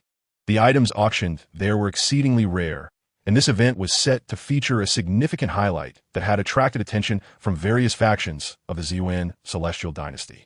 However, only those of the transformation stage had any inkling of what this item might be, as such treasures could only be afforded by those at that level. Who would look down on whom? Is it that those in the golden core stage are deemed unworthy of possessing even information? If pushed, I would acquire all the auctioned items myself. Zhang Yuan couldn't help but mutter. With the auctions still days away, they sought the finest in to temporarily settle in. To their surprise, due to the overwhelming number of participants, the top-tier rooms were fully booked. Zhang Yuan had no choice but to wield his financial prowess, tossing 1,000,000 mid-grade spirit stones onto the innkeeper's counter. Repeat that once more. Are there any top-tier rooms available? Upon seeing such a hefty sum, equivalent to 100 million low-grade spirit stones, the innkeeper's demeanor instantly brightened. Yes, absolutely. We have plenty. I shall arrange accommodations for you at once. The innkeeper promptly allocated 3 previously reserved top-tier rooms to Zhang Yuan and his companions. King Muzi also began to enjoy a life of luxury, which, under different circumstances, he might not have afforded even a mid-tier room on his own. The cost of a top-tier room was exorbitant. It was justified by the opulence of its decor and amenities, rivaling that of a celestial palace. As for the unfortunate individuals who lost their rooms, they would likely have to settle for the lower-tier accommodations. In the 3 days that followed, Zhang Yuan thoroughly explored the city, perusing the wares of all the trading houses. However, the highest quality items on display were only at the nascent soul level and rather common. Rare nascent soul items and those of the transformation stage were exclusively auctioned, as this method yielded greater profits in spirit stones. Zhang Yuan purchased various nascent soul items that had not been cataloged, including magical artifacts, elixirs, techniques, and talismans, among a diverse array of types. The mere presence of these items is sufficient to elevate the foundation of the Talisman sword sect to a new echelon. Feng Zhihuang, observing his decision to purchase only one of each, felt a twinge of confusion. Given this extravagant master's proclivity for indulgence, one would expect him to clear the entire store. Was this singular purchase not a touch too frugal? Unbeknownst to her, Zhang Yuan's extravagance adhered to certain principles. He believed in saving where possible and spending judiciously, akin to riding a shared bicycle to a bar. Since one item could be replicated infinitely, what was the need to procure multiples? It was imperative not to allow the unscrupulous merchants to profit excessively. In the blink of an eye, 3 days had elapsed, and the auction at the Linglong Pavilion was set to commence. Zhang Yuan and his companions blended into the throng, making their way toward the pavilion. Upon arrival, they were met with an overwhelming crowd and found themselves in a queue that seemed interminable. Several lines stretched forth, each appearing to have no end in sight. Should they remain in line, it might take an eternity. However, Zhang Yuan's keen eyes spotted a special passage nearby. Individuals presenting an invitation were granted immediate access. These attendees likely hailed from a significant faction, specially invited by the Linglong Pavilion to partake in the auction. King Muzi, standing beside Zhang Yuan, remarked, "Zhang's sect leader. Based on my inquiries, there exists another means to access this special passage aside from being an invited faction." Zhang Yuan raised an eyebrow, inquiring, "What method is that?" King Muzi replied, "Those whose wealth is recognized by the Linglong Pavilion can bypass the queue and be escorted to a special VIP room." Zhang Yuan promptly declared, "Then what are we waiting for? Let us proceed through this special passage." Chapter 31. Who is this affluent individual? As Zhang Yuan and his party approached, they immediately attracted considerable attention. 2 individuals in the early stages of the nascent soul realm could also access the special passage. Those who could traverse such a route were undoubtedly affluent or influential. If not at the god transformation level, they possessed an exceptionally profound background. A group, seemingly of lesser status, could not possibly belong to a grand faction. Some onlookers smirked derisively, muttering, "Surely they are naive youths, unaware of their own limitations. Perhaps they seek to draw attention, but alas, they have chosen the wrong venue. This Linglong Pavilion is not a place for frivolous antics. Just wait. The staff will soon toss them out. Ahead of Zhang Yuan, a group was undergoing a financial verification, when a young man among them noticed Zhang Yuan's approach. His expression darkened. Coincidentally, this young man was the vice master of the Wuji Palace and had originally reserved the 3 top-tier rooms that Zhang Yuan's group had seized. Upon arriving in Tianji City, he discovered that his reserved rooms were already occupied. Infuriated, he immediately confronted the inn. But given the prestige of the foremost inn in Tianji City, he was met with resistance. Not only did the vice master fail to reclaim his rightful accommodations, but he was also unceremoniously ejected. After the incident, the young master of the Wujigong sought information from various sources and eventually discovered who had seized his room. According to the acquired portrait, it was indeed Zhang Yuan and his companions. At that moment, upon encountering his adversaries, the young master felt an overwhelming surge of resentment. However, being on the territory of the Linglong Pavilion, he dared not take immediate action. Therefore, he resorted to sarcasm, declaring, "This is a special passage, not meant for those of the nascent soul or golden core stages. Hurry and return to your place in line." Zhang Yuan found his mockery rather perplexing. Had he inadvertently offended this individual? Why did he approach him as if he owed him a fortune? "Are you from the Linglong Pavilion?" Zhang Yuan inquired with a sidelong glance. The young master of Wujigong boasted, "I am the young master of Wujigong. My father is Zhang Sanhai." Zhang Yuan interrupted him. "Since you are not from the Linglong Pavilion, this is none of your concern. Kindly step aside." The young master of Wujigong was momentarily taken aback, repeating indignantly, "My father is Zhang Sanhai. How dare you speak to me in such a manner?" His father had just advanced to the transformation stage, elevating Wujigong to a powerful force. How could a mere early golden core cultivator dare to act so audaciously before him? Zhang Yuan pointed at the young master and called out to those from the Linglong Pavilion, "We have a troublemaker here." A steward at the nascent soul stage from the Linglong Pavilion coldly addressed the young master of Wujigong, "Please refrain from disturbing others, or your entry will be revoked." The young master's face fluctuated between shades of green and white, yet he dared not retaliate. Behind the Linglong Pavilion stood more than one formidable transformation stage expert. If angered, they could easily raze Wujigong to the ground. Reluctantly, he retreated to the side and coldly remarked to Zhang Yuan, "I am eager to see if your background can pass the Linglong Pavilion's asset verification." At that moment, the personnel from the Linglong Pavilion had already confirmed the young master of Wujigong's assets, deeming him eligible to enter the esteemed VIP room. They presented him with a token inscribed with the character for Earth, along with the room number. The people in line nearby immediately began to murmur. "He actually gains access to the Earth-tier VIP room. One must possess at least 1 billion low-grade spirit stones to enter." It seemed he was indeed a wealthy heir. Hadn't he mentioned he was from Wujigong? That was a newly ascended transformation stage force. No wonder. It turned out he had a powerful backer. As the young master of Wujigong listened to the astonished whispers around him, a trace of pride inadvertently crept onto his face. With a provocative gaze, he swept over Zhang Yuan, seemingly conveying, "Do you see? I, the young master, am not someone you can compare to." Zhang Yuan regarded him as one would a jester.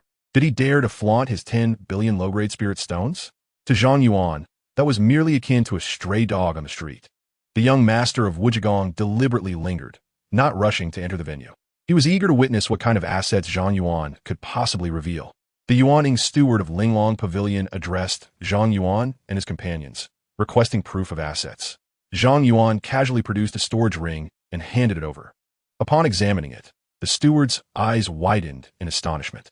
The young master of the Wujigong had been observing his expression closely. Seeing this, he felt a wave of unease wash over him, thinking, "How could this be? Is it possible that this young man possesses more spirit stones than I do?"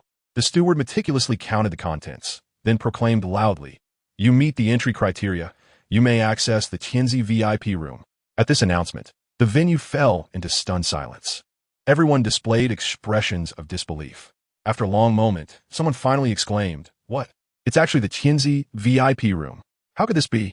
To enter the Tianzi VIP room, one must possess at least 10 billion low-grade spirit stones, even converted to medium-grade stones. That exceeds 100 million. How can a mere golden core cultivator have such wealth? Initially, the young master of the Wujigong believed himself to be quite affluent. only to discover that someone surpassed him in opulence. Who could this prodigious figure be? The young master of Wujigong was momentarily rendered speechless, mumbling in disbelief. How can this be? How can this be? How can inconspicuous bumpkin have more wealth than I? Zhang Yuan cast a derisive glance at him, then produced 10 more storage rings, saying to the steward, "Oh, I almost forgot. I have another billion spirit stones that I haven't revealed yet." The steward, upon receiving the 10 rings, began to tremble uncontrollably. He was at a loss for words for quite some time. Observing his reaction, the crowd felt a jolt of apprehension. Could it be that these 10 rings contained an equivalent amount of spirit stones as before? One storage ring already exceeded 10 billion. What a 10? After a prolonged moment of shock, the steward finally regained his composure. Despite having spent decades at Linglong Pavilion, encountering various influential figures, he now felt like a novice. What kind of family is this? Fire Phoenix talismans are being packed in burlap sacks. Yuan Ing level artifacts are piled into small mountains.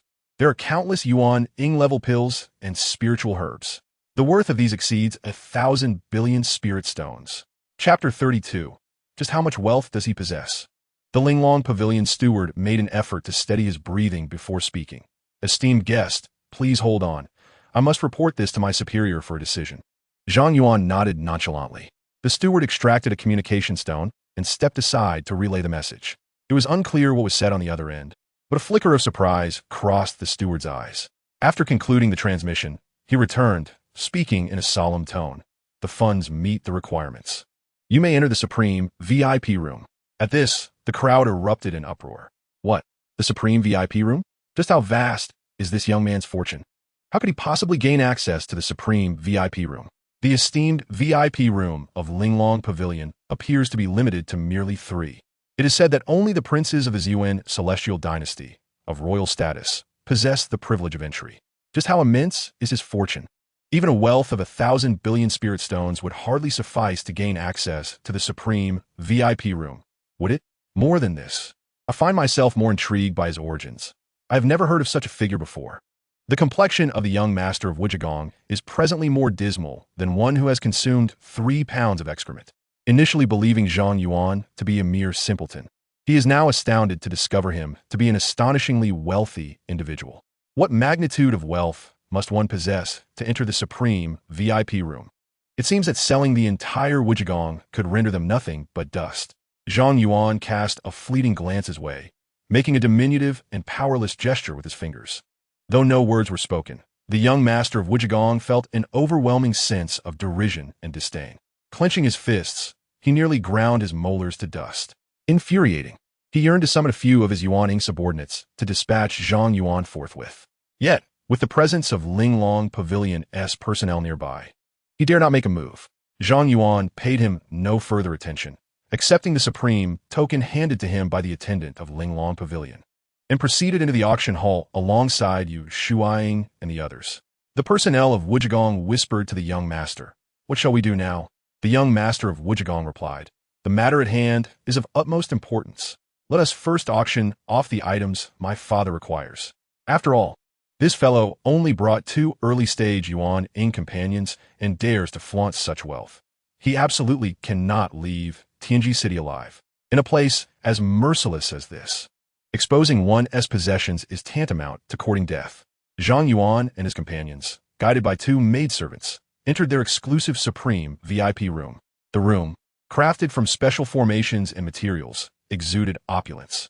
An array of spirit teas and fruits adorned the table. The 2 maidservants had intended to remain and serve, but Zhang Yuan waved them away. His beloved wife was present.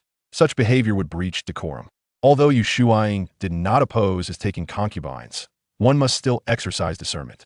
The Supreme VIP room afforded a view of the entire auction hall, yet obscured the interior from outside view. Through the transparent formation's light barrier, one could discern the auction hall teeming with an overwhelming multitude, a sea of heads, conservatively numbering in the tens of thousands. The majority of the ordinary seats were occupied by cultivators at the Golden Core stage, with some scattered cultivators at the early to mid-stage of Yuan-ing. As for those at the advanced Yuan-ing and transformation stage, they resided within the VIP rooms. The VIP rooms were isolated by formations, allowing only vague detection of their occupancy, without revealing specific identities. Through the system map, Zhang Yuan noticed that the other two supreme VIP rooms also harbored guests. They were either significant figures in the Yuan celestial dynasty or possessed fortunes that rivaled his own. Nevertheless, Zhang Yuan remained unconcerned. He entered the auction house, disregarding whether the others possessed wealth, for none could rival his own affluence. Money held no allure for him. Before departing, the maid left behind 4 auction lists for Zhang Yuan and his companions to peruse. Clearly, with the financial prowess Zhang Yuan had displayed, he had earned the right to know the items up for bid. As he glanced through the lists, his eyes sparkled with increasing excitement. Many items were precisely what he urgently required, such as divine treasures capable of creating shields and talismans of the divine transformation level. With such possessions, he would be more than capable of confronting divine transformation experts head-on, even overpowering them with ease. Yu Shuang remarked, "No wonder this is the foremost black market of the Ziyuan celestial dynasty. The items for auction here are seldom even heard of in our vicinity." Aoki Zine nodded in agreement. The realm of the Sword sect, when compared to Tianji City, was akin to a quaint village juxtaposed against a bustling metropolis. The resources available now were far beyond what the Sword sect could previously access. However, with Zhang Yuan's presence, everything had changed. With a casual flourish, Zhang Yuan drew circles around several items, declaring this one, and this one, none of these. I shall purchase everything else. He eliminated the useless items, preparing to acquire the entirety of the remaining list. Aoki Z's eyelids twitched at the sight. How many spirit stones would this require? Where could Zhang Zongzhu have procured such vast amounts of wealth? Feng Jiahuang also shook her head slightly, realizing that this fellow's extravagant tendencies were indeed intermittent. She took a moment to observe the most coveted item of the auction, which appeared to have been crossed off by Zhang Yuan. Unable to contain herself, she spoke up. I am quite interested in this item. Would Master be so kind as to procure it for me? Zhang Yuan regarded her with mild surprise. The item Feng Jiahuang referred to was a pet known as the Cloud Fluffball Beast. According to the description on the list, it was primarily intended for ornamental purposes, being exceedingly adorable and possessing a lengthy lifespan, thus favored by female cultivators. However, it was exceedingly rare, rarely seen. Hence, despite its lack of combat prowess, it commanded a hefty price. To Zhang Yuan, it seemed entirely useless. Yet, since Feng Jiahuang, a reincarnated celestial emperor, desired it, it must possess extraordinary qualities. Perhaps it could even transform into a divine beast. Without further contemplation, he nodded in agreement. Since my treasured disciple has spoken, I shall procure it for you. Upon hearing Zhang Yuan's consent, Feng Jiahuang felt a wave of relief wash over her. According to her memories from her previous life, a certain princess of the Ziyuan celestial dynasty had acquired the Cloud Fluffball Beast at this very auction. Subsequently, this creature turned out to be no mere pet, but rather the legendary Star Eater beast, capable of devouring metals, energies, and various items to enhance itself. Ultimately, it could even consume enemy attacks, treasures, formations, and, in the end, devour stars themselves. That princess of the Ziyuan celestial dynasty had risen to prominence through this very beast. After vanquishing numerous formidable foes, a resounding reputation was established in the realm of immortals. This undoubtedly represents the greatest opportunity at the upcoming auction. Cultivators vie against the heavens and against one another. To that princess of the Ziyuan celestial dynasty, I can only extend my sincerest apologies. Feng Jiahuang silently expressed her regret, thinking that perhaps in the future, once she rises to prominence, she could offer her a token of goodwill as compensation. Chapter 33. The 9-colored illusory heart lotus. As Zhang Yuan and the others perused the list, the attendees of the venue finally gathered. A graceful and alluring female nascent soul expert ascended the stage. Esteemed guests, greetings. I am Hong Ying, the host for this auction, and I shall guide you through the proceedings. As her voice resonated, many unscrupulous cultivators cast lewd glances in her direction. This woman is simply too captivating. I would love to have my way with her. Alas, she is backed by the Linglong Pavilion. We dare not act. We can only watch, while those prominent figures may have grown weary of such allure. Most who mingle in the black market are ruthless and malicious, and their words are often coarse and vulgar. The host paid no heed to the murmurs below, proceeding with her opening remarks. The auction then transitioned to its main event. The first item to be auctioned was introduced, and as the formation on the stage activated, a stone pillar rose. Upon this pillar lay an object, illuminated by a beam of light that made it all the more striking. Upon closer inspection, the crowd's expressions shifted. Hong Ying began her introduction. This item is the 9-colored illusory heart lotus, excavated from an ancient lotus pool, possessing 9 petals. Each petal can generate a protective shield capable of withstanding the full force of a 5th-level transformation divine expert's attack. Once an attack is absorbed, the petal vanishes, rendering it a consumable item. As her words echoed, a wave of astonishment swept through the assembly. To withstand the assault of a transformation divine expert is indeed an exceptional, life-saving artifact. Even a golden core practitioner possessing this item would have 9 opportunities to endure such attacks. What a marvelous treasure! Even those ancient transformation divine figures in the VIP area found themselves tempted to bid. Such an item, if utilized wisely in battle against an opponent of the same realm, could potentially determine the outcome decisively. Observing the growing eagerness among the crowd, Hong Ying promptly declared, "The starting bid for this item is 10 million low-grade spirit stones. With each increment, no less than 500,000 spirit stones. I bid 13 million low-grade spirit stones. I bid 15 million low-grade spirit stones. 20 million. The bids poured in from the audience. The price of the 9-colored illusory heart lotus quickly soared to 50 million low-grade spirit stones. At this juncture, those merely joining the fray, without sincerity, ceased their clamoring. After all, the entirety of a nascent soul cultivator's wealth pales in comparison to such a transformation divine-grade item. Within the luxurious confines of a private lounge, the esteemed masters of transformation were engaged in fervent bidding. Zhang Yuan, determined to secure his prize, recognized the extraordinary potential of this item, which promised to generate a transformation-level shield, albeit as a one-time consumable. It was perfectly suited to complement his boundless firepower. 100 million low-grade spirit stones, Zhang Yuan declared, instantly elevating the bid by 50 million. The other patrons in the lounge were momentarily taken aback, for the voice emanated from the supreme VIP room. They had entered the lounge well ahead of time, oblivious to the unfolding events outside. Who was this individual?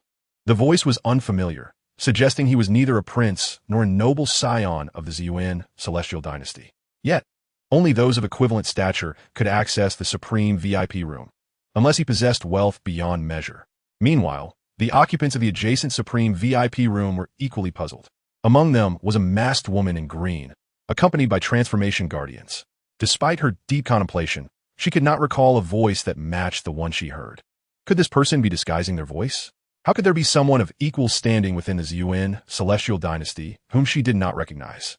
In the final supreme VIP room, a splendidly dressed young noble sat, his visage betraying an innate aura of superiority. He was none other than the first prince of the Zhang Yuan celestial dynasty. Raising his teacup, he savored a sip of spirit tea, a sly smile gracing his lips. Could it be that besides my 7th imperial sister, another esteemed brother has arrived? With this thought, he exchanged a knowing glance with his attendant, who promptly announced, 200 million low-grade spirit stones. The assembly gasped in astonishment. An increase of 100 million indicated an unwavering resolve to claim the item. Although the 9-colored illusory heart lotus could withstand transformation-level attacks, it remained a consumable, its worth significantly inferior to that of a transformation treasure. Thus, a price of 200 million was already rather steep. After the first prince's declaration, a confident smile adorned his face. Given his current prominence within the dynasty, his other royal siblings were firmly subdued. Who would dare defy him without contemplating the consequences? Yet, to his astonishment, Zhang Yuan's voice resounded once more, this time proclaiming an astonishing figure, 1 billion low-grade spirit stones. An eerie silence enveloped the room, the sound of a pin dropping palpable. Shock was etched on every face. What had they just heard? The bid had skyrocketed from 200 million to a staggering 1 billion? Was such an escalation even conceivable? This item, valued at most at 200 million low-grade spirit stones, had been quintupled. It was as though he regarded spirit stones with utter disdain. Moreover, some among them had recognized the voice of the first prince's attendant, further amplifying their astonishment. The first prince of the Zhang Yuan celestial dynasty was, after all, the most likely candidate to be named heir apparent. Once in power, he stands above all others. Who would dare to disrespect him within the realm of the Zhang Yuan Immortal Dynasty? The veiled woman in blue could not help but raise an eyebrow. Who exactly is this individual, daring to confront the eldest royal brother? Is he courting death? The eldest royal brother is known for his insatiable vengeance.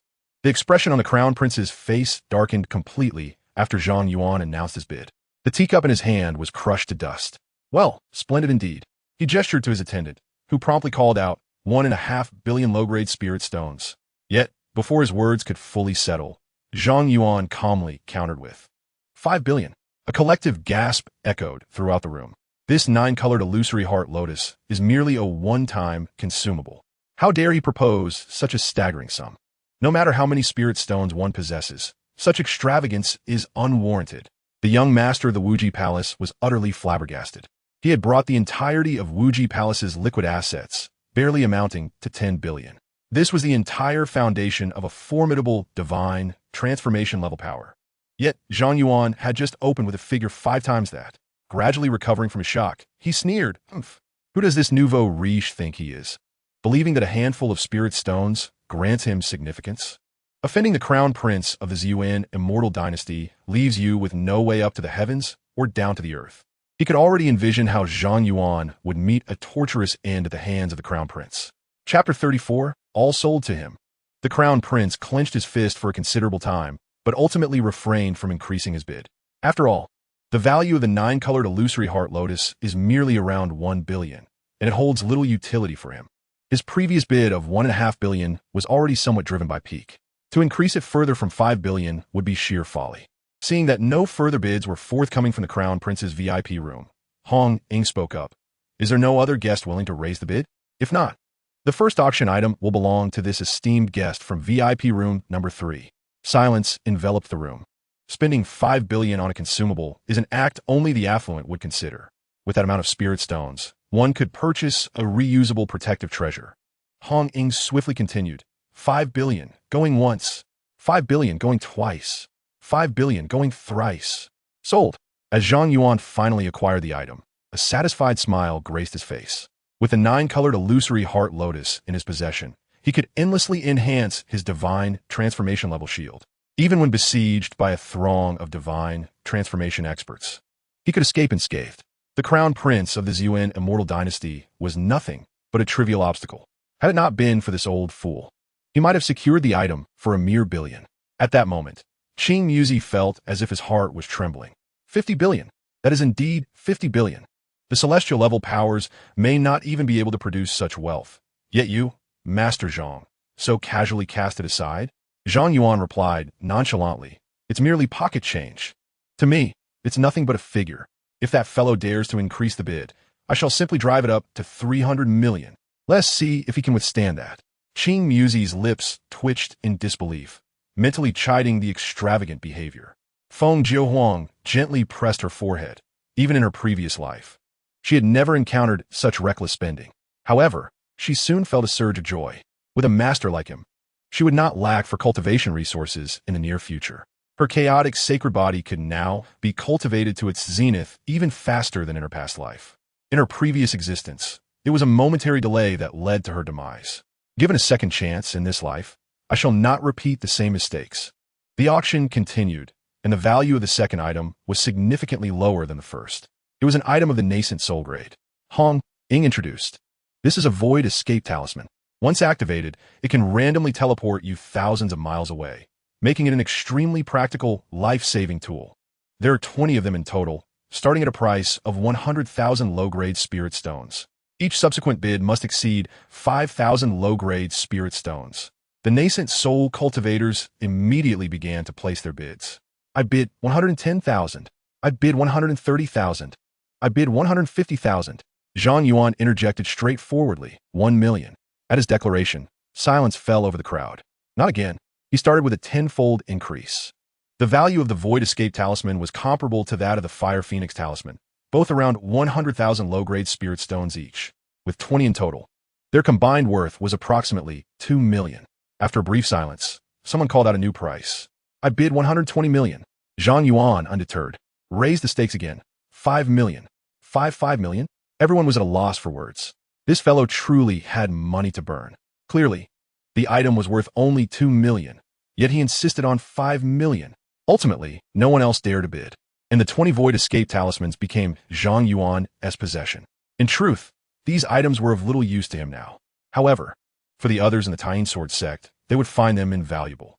Upon returning, he would distribute several to each disciple, ensuring that even if they encountered a nascent soul powerhouse in the outside world, they would have a chance to escape, especially for his 3 treasured disciples. He would need to supply them with tens of thousands each for safety. Next came the 3rd item of the auction, a vial of nascent soul-grade elixir named the Beauty-Preserving Pill, which could significantly slow the aging process, making it an ideal gift for one's beloved. The starting bid for this vial was 70,000 low-grade spirit stones, with each subsequent increase not to fall below 3,000 spirit stones. Almost as soon as Hong Ying finished speaking, Zhang Yuan called out 200,000. He was far too impatient to wait for others to bid slowly, presenting a figure that surpassed the elixir's worth right from the outset. Others were on the verge of unleashing their ire, utterly deprived of any opportunity. In the ensuing auction, as soon as the starting price was announced for each item, Zhang Yuan swiftly secured them one after another. The crowd was nearly numbed by his relentless bidding. Was there no room left for anyone else to participate? He monopolized a dozen consecutive pieces. Who was this nouveau riche? As if he had never encountered auction items before. Was there no one who could put a stop to him? Amidst the collective grievances, the young master of the Wujigong began to devise a scheme. This fellow, whenever another bid was placed, would respond with an outrageous figure. Could he not intentionally raise the stakes, forcing him to spend exorbitantly? Surely, after several rounds of this, Zhang Yuan's spiritual stones would be entirely depleted. Thus, after Zhang Yuan placed another bid, the young master of Wujigong decisively raised the price. 50 million. I bid 50 million, he declared loudly. The onlookers gaped in astonishment towards his VIP room. Who was this gullible fool? 50 million for a mere nascent soul-grade treasure? Zhang Yuan discerned the voice of the young master, a faint smile gracing his lips.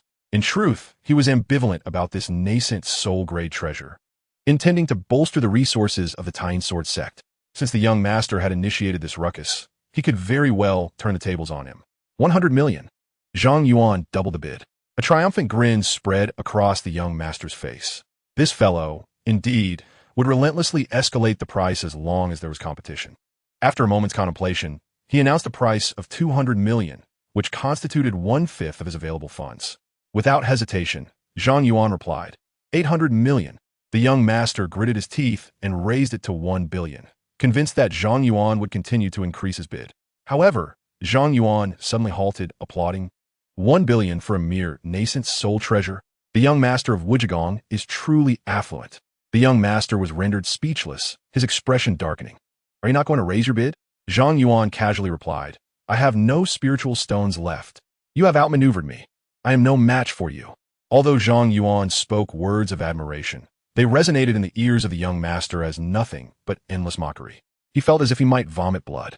Zhang Yuan's refusal to bid further implied he was prepared to spend 1 billion on a nascent soul treasure. Those spiritual stones were originally meant to procure a divine item for his father. Should he return with a nascent soul treasure, he would undoubtedly face severe consequences. Chapter 35. Reforging the Tao Foundation. 9 turns Nirvana Pill. How dare you deceive me? The young master of Wujigong erupted in fury, veins bulging on his forehead. Zhang Yuan immediately retorted, Hey, do refrain from making baseless accusations. Those present are all discerning individuals. It is evident that you sought to ensnare me, only to find the stone you lifted now crushing your own foot. The crowd, a motley assembly, revels in the spectacle, mocking the young master of the Wujigong. Indeed, it was you who stepped forth. With your limited intellect, you dared to scheme against others. Surely, you're not unable to produce even a mere billion low-grade spirit stones? With such a trifling amount, how can you possibly contend with others? The young master of Wujigong, in a fit of fury, nearly spewed forth blood. You all. As his eyes rolled back, he collapsed into unconsciousness. His attendants hurriedly rushed to assist him from the ground. The onlookers, finding amusement in the scene, also felt a twinge of caution. They too had harbored thoughts of deceiving Zhang Yuan, much like the young master of Wujigong. However, witnessing the latter's downfall, they quickly abandoned such notions. Zhang Yuan possessed the resources to play freely. They did not. In the subsequent auction, Zhang Yuan remained silent, not placing any bids. The crowd collectively sighed in relief, believing that his spirit stones were reaching their limit, and peace would finally ensue. Yet, when the next item was presented, they were once again confronted with sheer terror. Hong Ying began to introduce the item, a pill from an ancient secret realm, known as the 9 Turns Nirvana Pill. This miraculous elixir could reconstruct one's foundation, proving extraordinarily effective for those with unstable roots or lingering physical ailments due to hasty advancements. Even the toxic residue from excessive consumption of pills could be resolved with this wondrous concoction. Zhang Yuan's eyes sparkled with fervor. Was this not the elixir he had long yearned for? Reconstructing the foundation, solidifying the base, eliminating hidden dangers, and dispelling toxicity. For one who had indulged in countless pills, this was truly a match made in heaven. The other powerful figures exhibited immense desire for this pill as well. Besides the steadfast prodigies, everyone had moments of instability in their foundations. The 9 Turns Nirvana Pill could indeed be deemed a divine remedy. Hong Ying proclaimed. The starting bid for this pill is 50 million low-grade spirit stones, with each increment no less than 1 million. As others prepared to bid, Zhang Yuan boldly declared, 500 billion. A chorus of tea-spraying sounds erupted from numerous VIP rooms. What did he just say? 500 billion? Surely I misheard. Maya. Just when one thought he would finally quiet down, he was merely biding his time. 500 billion. How many divine transformation level powers, combined, would not reach that sum? Can he truly produce such an amount of spirit stones? This is utterly insane. Though the 9 Turns Nirvana Pill is precious, it cannot possibly justify the entirety of a divine transformation level force's wealth. With these spiritual stones, one could forge a divine treasure of unparalleled significance. Truly a naive fool. Even the great prince of the Zhang Yuan celestial dynasty and the enigmatic woman in a green cloak appeared somewhat taken aback. 500 billion is equivalent to several years' worth of the Zhang Yuan celestial dynasty's treasury. The cloaked woman murmured with curiosity, wondering about the true identity of this individual. As no one placed a bid for a considerable time, Zhang Yuan successfully acquired the 9 Transformations Nirvana Pill, which he deemed the greatest reward of his journey. The auction resumed in an atmosphere tinged with peculiarity. Zhang Yuan subsequently bid on a flying magical artifact, an offensive divine-grade artifact, and a divine-grade offensive talisman, among others, expending an additional 2 to 300 billion low-grade spiritual stones. A sensation of numbness enveloped Qing Muzi. Feng Zhihuang observed Zhang Yuan, whose appetite for treasures seemed insatiable, and her brows furrowed. Only Yu Shuaiying gazed gently at Zhang Yuan. Her curiosity piqued regarding the origins of his acquisitions. Yet she understood that these were Zhang Yuan's secrets. She would not pry, for she knew he would never bring her harm. After consecutively bidding on over 100 items, they finally reached the coveted cloud fluff beast, which Feng Zhihuang had specifically requested. Zhang Yuan gazed at the round, fluffy white creature on the auction platform and could not help but exclaim how adorable it truly was. It was no wonder that female cultivators felt an overwhelming maternal instinct, wanting to adopt it as a pet. Hong Ying introduced, as you all can see, this auction piece is none other than a cloud fluff beast. This delightful creature is exceptionally affectionate and possesses a long lifespan, capable of accompanying a nascent soul cultivator throughout their life, making it one of the best pets. Although it lacks combat capabilities, it serves as a source of solace on the long path of cultivation. Several female cultivators at the God Transformation and nascent soul stages displayed hints of bidding desire. In the supreme VIP room, the cloaked woman suddenly felt a jolt of awareness. This creature seemed to signify something far beyond mere companionship. It felt extraordinarily significant, potentially bringing her good fortune. This sensation was somewhat ethereal, yet she firmly trusted her intuition. Almost as soon as Hong Ying announced the starting bid, she placed her offer. 1 million. The attendees turned their gazes towards the supreme VIP room. This second VIP room had remained silent until now, and to suddenly bid on a pet? Its combat prowess was nearly non-existent. Only women would be interested. The spiritual stones of women are easily earned. This was both a pet and a beauty-enhancing pill, presenting a fatal allure for them. Upon hearing the voice of the cloaked woman, Feng Zhihuang's heart stirred. This must be the 7th princess of the Zhang Yuan celestial dynasty. In her past life, it was she who had bid for the Star Eater beast. She turned to Zhang Yuan and said, "Master."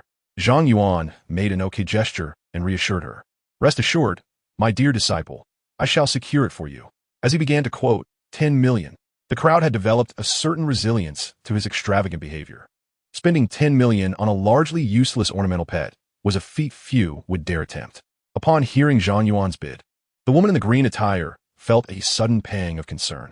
The items he had set his sights on had never slipped from his grasp, save for the instance involving the young master of the extreme Void Palace.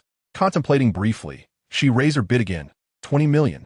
At this moment, the Grand Prince from the #1 Supreme VIP room could not suppress his laughter, exclaiming, "Sister, you truly are frivolous. To spend such a sum on a mere pet. Do you not wonder how father would react if he were to find out?" Chapter 36, the final auction item. Although it was known that only prominent figures from the Zhang Yuan Celestial Dynasty could access the 1st and 2nd Supreme VIP rooms, the Grand Prince's confirmation left the audience momentarily astonished. Indeed, the individual in the 2nd Supreme VIP room was none other than a princess of the Zhang Yuan Celestial Dynasty. Only such high-ranking individuals could afford to bid 20 million for an ornamental pet. The woman in green, undeterred by the Grand Prince's taunts, responded calmly, "It is merely a whim. I wish to keep this pet. Surely, my esteemed brother would not wish to compete with me?" The Grand Prince chuckled lightly. "I'm not so petty." While this princess was not particularly favored, she remained one of his rivals for the throne. Watching her become engrossed in such trivialities was a delight to him. However, Zhang Yuan interrupted their sibling banter, raising his bid once more, 100 million. The woman's heart sank. It was evident that he was resolute in acquiring this pet. After a moment's thought, she ventured, "Esteemed friend, I have taken a liking to this pet. Might you consider a concession?" Zhang Yuan firmly declined. "My precious disciple has also set her sights on this pet, and I am afraid I cannot yield." Upon hearing this, the crowd marveled at Zhang Yuan's audacity. He had previously shown no deference to the Grand Prince, and now he dismissed the princess as well. This was a blatant disregard for the Zhang Yuan Celestial Dynasty. The Grand Prince's eyes narrowed. While he should have relished seeing his sister at a disadvantage, the affront to the dynasty's dignity stirred indignation within him. He vowed that this young man must not leave Tianji City alive. Seeing Zhang Yuan's refusal to relent, the woman felt despondent. She attempted once more to raise her bid, 150 million. Without hesitation, Zhang Yuan countered 1 billion. The woman found herself at a loss for words. Though a princess, her limited favor meant her entire fortune did not amount to 1 billion spirit stones. The crowd shook their heads in disbelief. To demand such a price for an ornamental pet was absurd. Surely, these spirit stones could be better spent on a transcendent artifact. As it became clear that no further bids would emerge, Hong Ying prepared to bring the auction to a close. Congratulations to the guest in the 3rd Supreme VIP room for acquiring this cloud fluff beast. Feng Jiahuang sighed with relief upon witnessing the capture of the star-devouring beast. Simultaneously, her perception of Zhang Yuan underwent a subtle transformation. It was solely due to her words that he had clashed with the princess of the Zhang Yuan Celestial Dynasty. This princess, renowned throughout the celestial realm, undoubtedly possessed an extraordinary fortune. Thus Zhang Yuan had essentially forged a formidable future adversary. Following the acquisition of the cloud fluff beast, most of the auction items were swiftly claimed by Zhang Yuan. Soon, they arrived at the final item of the auction. Hong Ying deliberately elevated her tone, announcing that the next item would be the grand finale of this auction, the last item to be presented. It was certain that many esteemed guests were drawn here specifically for this remarkable item. The stone platform slowly ascended, revealing an object concealed beneath a crimson cloth. As Hong Ying unveiled the cloth, a hexagonal crystal floated gracefully in midair. Brilliant light danced around the crystal, captivating the attention of the gathered divine transformation experts, whose breaths quickened at the sight. Greed gleamed in their eyes. This item was known as the boundary-breaking mysterious crystal. Those at the late stage of divine transformation had approximately a 30% chance to refine it and ascend to the legendary realm of void refinement. The audience, unaware of the item's true nature, erupted into a clamor after hearing the introduction. Within the Zhang Yuan Celestial Dynasty, the most powerful beings were those at the divine transformation stage. Should anyone attain the void refinement stage, they would instantly become the preeminent powerhouse of the dynasty. Although the probability of ascending was merely 30%, for those stagnant at the late stage of divine transformation, it represented a once-in-a-lifetime opportunity to alter their fate. What if everyone clung to a sliver of hope, believing they might be the fortunate one? However, Zhang Yuan felt a flicker of doubt. If ascending to void refinement could grant one the status of the strongest in the Zhang Yuan Celestial Dynasty, why would Linglong Pavilion choose to auction it off? Refining it himself could yield a chance at a glorious future. If successful, treasures such as spirit stones and artifacts would be at his disposal. No? Feng Jiahuang could not help but interject. Indeed, the boundary-breaking mysterious crystal does present a chance for divine transformation to ascend, but it would also completely deplete all potential, effectively capping one's limit at the first level of void refinement. It is likely that the powerful figures behind Linglong Pavilion believe they can elevate themselves through their own strength, thus offering it for trade to acquire resources for their ascension. Upon hearing Feng Jiahuang's explanation, Zhang Yuan found it considerably more reasonable. He remarked with a hint of profundity, "Disciple, you possess remarkable insight. Could you possibly be the reincarnation of a great being?" Feng Jiahuang choked momentarily. Her inability to restrain her tongue persisted into her second life. She hurriedly remedied her comment. "Master, you know that I possess a chaotic sacred body, which drives me to scour various ancient texts in search of cultivation methods. And I inadvertently stumbled upon the introduction to the boundary-breaking, mysterious crystal." Zhang Yuan responded with a non-committal "Oh." Feng Jiahuang then shifted the topic, inquiring, "Master, do you intend to bid on this boundary-breaking, mysterious crystal?" Zhang Yuan declared without hesitation, "Though this item holds little value for me, I must capture it nonetheless. After refinement, there exists a 30% chance of elevation. Should some old fellow fortuitously break through, he shall find it impossible to frolic freely within the Zhang Immortal Dynasty. While the talisman sect boasts absolute defenses, he cannot remain in seclusion indefinitely, can he? As for the figure behind Linglong Pavilion, attempting to ascend through sheer effort is undoubtedly far more arduous than consuming elixirs. Perhaps decades might pass in seclusion before that individual completes their endeavor. By then, who knows how the talisman sect will have evolved." Hong Ying announced the starting bid. The item commenced at a price of 5 billion inferior spirit stones, with increments no less than 1 million. No sooner had she finished speaking than a multitude of divine transformation ancestors began to outbid one another. "I bid 80 billion inferior spirit stones. I bid 100 billion inferior spirit stones." Even the crown prince finally spoke up for the second time, declaring, "This prince offers a vial of innate Imu spiritual liquid." A brief silence enveloped the room. Innate Imu spiritual liquid? This is a premier healing elixir. It can restore vitality even to those on the brink of demise. It may even extend the lifespan of those nearing the end of their days. An artifact that cannot be purchased with spirit stones alone. The crown prince smirked slightly, reveling in the astonishment of the crowd.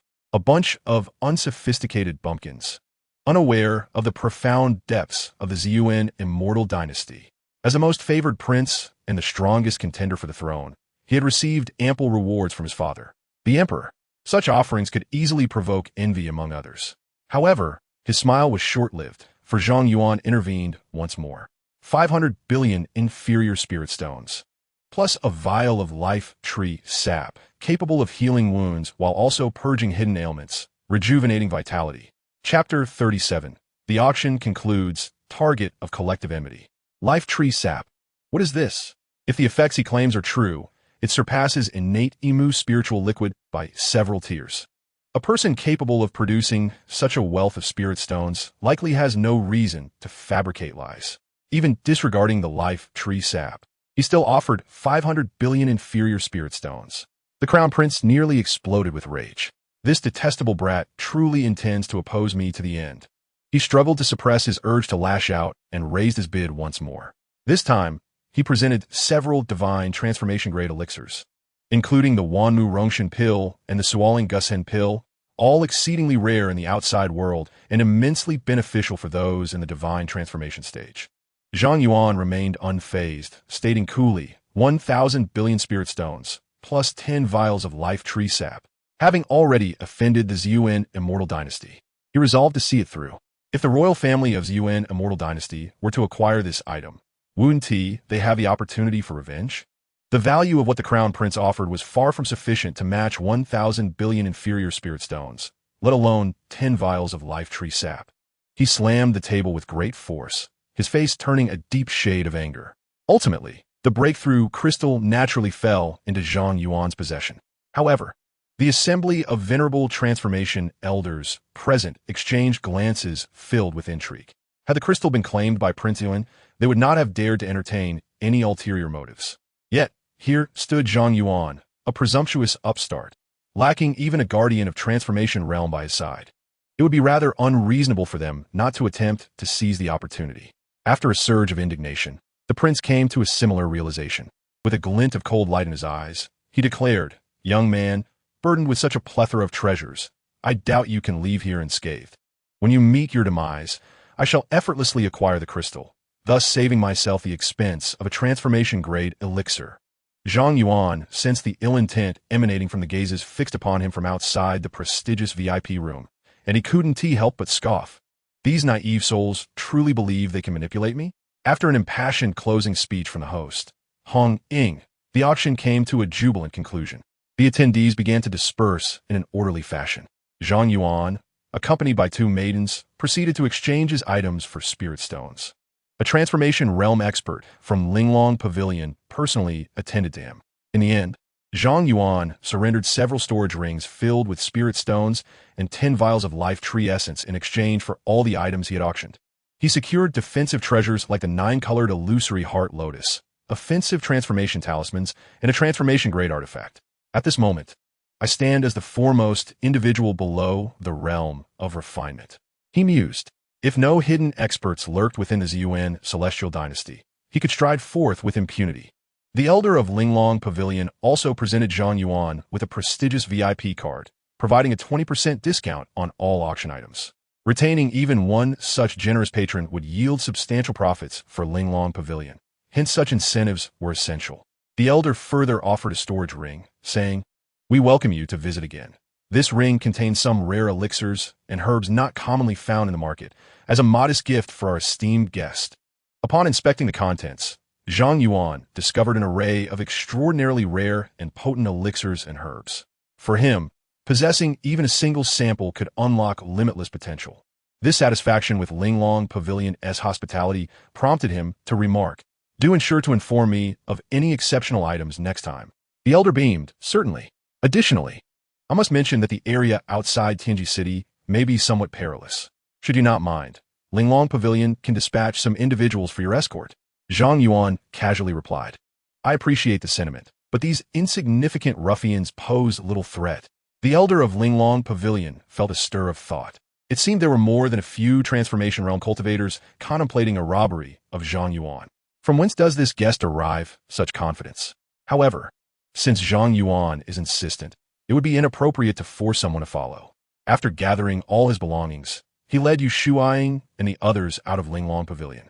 Instantly, a multitude of cold, piercing gazes converged upon them. Zhang Yuan had not concealed his identity or whereabouts previously. With the keen eyes of a transformation god-level expert, it did not take long for them to discern their exact appearances. Zhang Yuan smiled faintly and strode directly towards the outskirts of Tianji City. Feng Jiahuang, cradling the plump star-eating beast, followed closely behind him. She was curious as to how Zhang Yuan would extricate himself from the current predicament. There were conservatively estimated to be 20 to 30 transformation god-level experts. Given Zhang Yuan's mere initial stage of golden core cultivation, even with the items acquired from the auction, it seemed improbable that he could leverage them to any significant effect. She sighed inwardly, contemplating, "If all else fails, I shall risk my own essence and employ celestial magic to whisk them away as a means of repaying the debt of gratitude." Those lurking in the shadows, upon seeing Zhang Yuan's intent to leave the city, followed suit with derisive smiles. Even the young master of the Wujigong followed behind, eager to witness firsthand how Zhang Yuan would be utterly dismantled. As Zhang Yuan walked, he discreetly handed each Qing Muzi and Feng Jiahuang a storage ring. "Be cautious and stay behind my wife. These items serve as your safeguard." Curiously, Qing Muzi and Feng Jiahuang probed the storage rings with their spiritual senses, their eyes widening in disbelief. Inside the rings were crammed tens of thousands of 9-colored illusory heart lotuses. Each lotus could withstand attacks equivalent to 9 instances of a transformation god at the 5th level. With such a staggering quantity, even exhausted transformation god-level experts would find it arduous to inflict harm upon them. A tempest of emotions stirred within Feng Jiahuang. How could Zhang Yuan, who had only auctioned one 9-colored illusory heart lotus, suddenly possess so many? If he had such an abundance from the start, why would he need to spend money to acquire another? Her gaze shifted, and a realization dawned upon her. Could it be that he possesses the ability to replicate? Yet, To duplicate a single item into tens of thousands of copies is indeed an extraordinary claim. This conjecture seemed preposterous even to her. Apart from replication, there appeared to be no other explanation.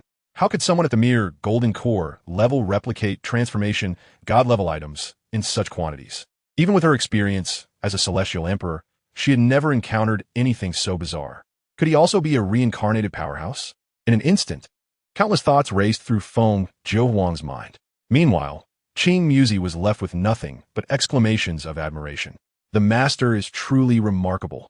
No wonder he remains so composed. Aligning myself with the Taiyin Sword sect was undoubtedly the wisest decision of my life. Chapter 38. How many shields does this lad possess? At the rear of the group, the crown prince observed from a distance, accompanied by several attendants. He had already devised a plan for Zhang Yuan's burial. As Zhang Yuan exited Tianji City, his figure ascended into the sky. Meanwhile, Yu Shuiying remained on the ground, accompanied by Feng Zhuhuang and another companion. Possessing limitless power, Yu Shuiying's safety was not a concern for Zhang Yuan. He retrieved the boundary-breaking mysterious crystal, deliberately tossing it in the air and catching it with nonchalance. A group of transformation god experts fixed their greedy gazes upon the crystal, their faces betraying their covetousness. Zhang Yuan scoffed, "Do you want it? The object is right here. Feel free to try and see if you can take it." The transformation god experts exchanged glances, and in an instant, they lunged toward Zhang Yuan with blinding speed. To them, Zhang Yuan, a mere initial stage golden core cultivator, was akin to an ant. In such moments, hesitation equated to losing the opportunity. A cold smirk appeared on Zhang Yuan's face. There were a total of 25 transformation god experts charging toward him, many of whom were renowned figures within the Ziyuan celestial dynasty. Yet before the boundary-breaking mysterious crystal, they all shed their dignity. With a flourish, the sound of blooming petals resonated through the air. Countless lotus flowers erupted around Zhang Yuan, layering upon him in protective shields that enveloped him entirely. The transformation god experts were taken aback. Was this the nine-colored illusory heart lotus? But why did the protective shield seem amiss? Wasn't he, it said, there were only 9 layers? This was far beyond that, increasing exponentially. In the blink of an eye, Zhang Yuan was cloaked in dozens of layers of shields, and they continued to multiply rapidly. The transformation god experts hovered in uncertainty, bewildered by the spectacle. The protective shields surrounding Zhang Yuan appeared inexhaustible. One of the experts declared, "This brat must be employing some kind of trickery to confuse us. I shall expose his ruse." A howl echoed as a colossal wolf, forged from lightning, charged toward Zhang Yuan. With a thunderous crash, the thunder wolf collided with the shield, shattering one layer. Petals scattered from the sky like falling leaves. Oomph. That has absorbed one attack. This brat can withstand at most 8 more. The thunder wolf gnashed its formidable jaws against the shield, unleashing a tempest of electricity. In a matter of moments, 3 layers of shields were obliterated. The transformation god expert exerted himself further, commanding the thunder wolf to continue its assault. When the 9th layer of the shield shattered, a triumphant expression spread across his face. Yet, almost immediately, his smile froze. After the 9th layer was breached, not only did the protective shields not collapse, but they surged into the thousands. The transformation god experts were left stupefied. What was happening? Wasn't he the 9-colored illusory heart lotus, supposed to withstand only 9 attacks? Why had the shields not vanished? Could it be that the previous assault was too feeble? The formidable cultivator of the thunderous wolf, unwilling to concede, launched another attack. However, after a frenzied onslaught, the protective shield enveloping Zhang Yuan had astonishingly accumulated to an alarming 3,000 layers. Everyone began to grasp that something was amiss. At this juncture, Zhang Yuan finally ceased the stacking of his shields. He gazed at the relentless, thunderous wolf and remarked, "This attack is rather weak. Might you summon someone stronger?" Immediately, 2 additional cultivators of the transformation realm directed their assaults at Zhang Yuan. One brandished a long sword, and with a flourish of his sword technique, a myriad of sword shadows descended upon Zhang Yuan. The other conjured a massive cauldron, hurling it down towards him. Boom! Boom! Boom! The dual assaults crashed heavily against the shield, yet only 4 or 5 layers were breached. This revelation filled Zhang Yuan with a sense of assurance. It appeared that the 9-colored illusionary heart lotus shield did not shatter upon a single blow. Rather, it would only fracture after sustaining a substantial amount of damage. Even the countless sword shadows required a full measure of damage to penetrate a single layer. Both cultivators exceeded the 5th level of the transformation realm, which accounted for the 3 layers of shield they managed to breach. After their futile attempts, the expressions of the 2 cultivators darkened. What was happening? Did the 9-colored illusionary heart Lotus possess capabilities beyond merely 9 layers of shield? Doubtful yet persistent, they launched several more rounds of attacks. The result was that only a mere 10 layers were diminished from Zhang Yuan's shield, leaving nearly 3,000 layers still standing resolute. The sword cultivator bellowed. This individual is peculiar. Perhaps we should strike together to shatter his shield. After exchanging glances, the other transformation realm cultivators promptly unleashed their respective attacks. In an instant, the air crackled with sword energy, blades whirled fiercely, flames roared, and thunder rumbled as a terrifying tempest of destruction surged forth. A significant portion of the sky appeared to be descending into chaos. Zhang Yuan's protective layers began to deplete rapidly. Yet, with 3,000 layers at play, they could not completely dismantle it in such a short time. The more the transformation realm cultivators attacked, the more astonished their expressions became. After an unrelenting assault from a total of 25 cultivators, even a peak transformation realm expert would likely be gravely injured. Yet here was Zhang Yuan, a mere initial stage golden core cultivator, unscathed. How could this be? The crown prince's face morphed into a blend of confusion and fury. The vice master of the endless palace trembled slightly. What manner of anomaly was this individual, that he could not be vanquished so easily? Meanwhile, the members of Linglong Pavilion observed the commotion outside the city with their spiritual senses, their astonishment surpassing that of all others. They were acutely aware of a 9-colored illusionary heart Lotus's true nature. It could only manifest 9 layers of shield. How had it transformed into 3,000 layers in Zhang Yuan's hands? Was it the 9-colored illusory heart Lotus that went astray? Or did the layered cake betray? The 7th princess of the Zhang Yuan celestial dynasty silently observed the commotion outside the city. Her beautiful eyes fell upon Zhang Yuan, filled with astonishment and confusion. It was as if he possessed an inexhaustible supply of spiritual stones, an impenetrable shield. This man seemed to embody endless mysteries.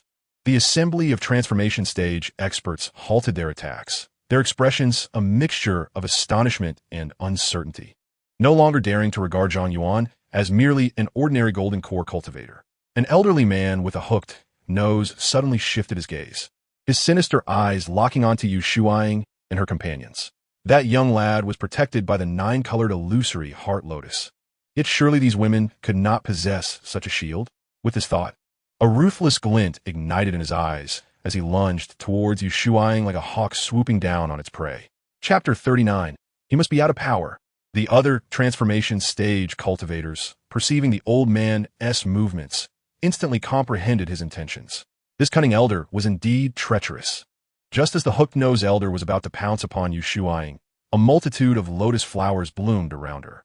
Layers of protective shields enveloped her and her companions, Feng Jihuang and the others. The elder's claws struck the shield, only to be rebuffed. What?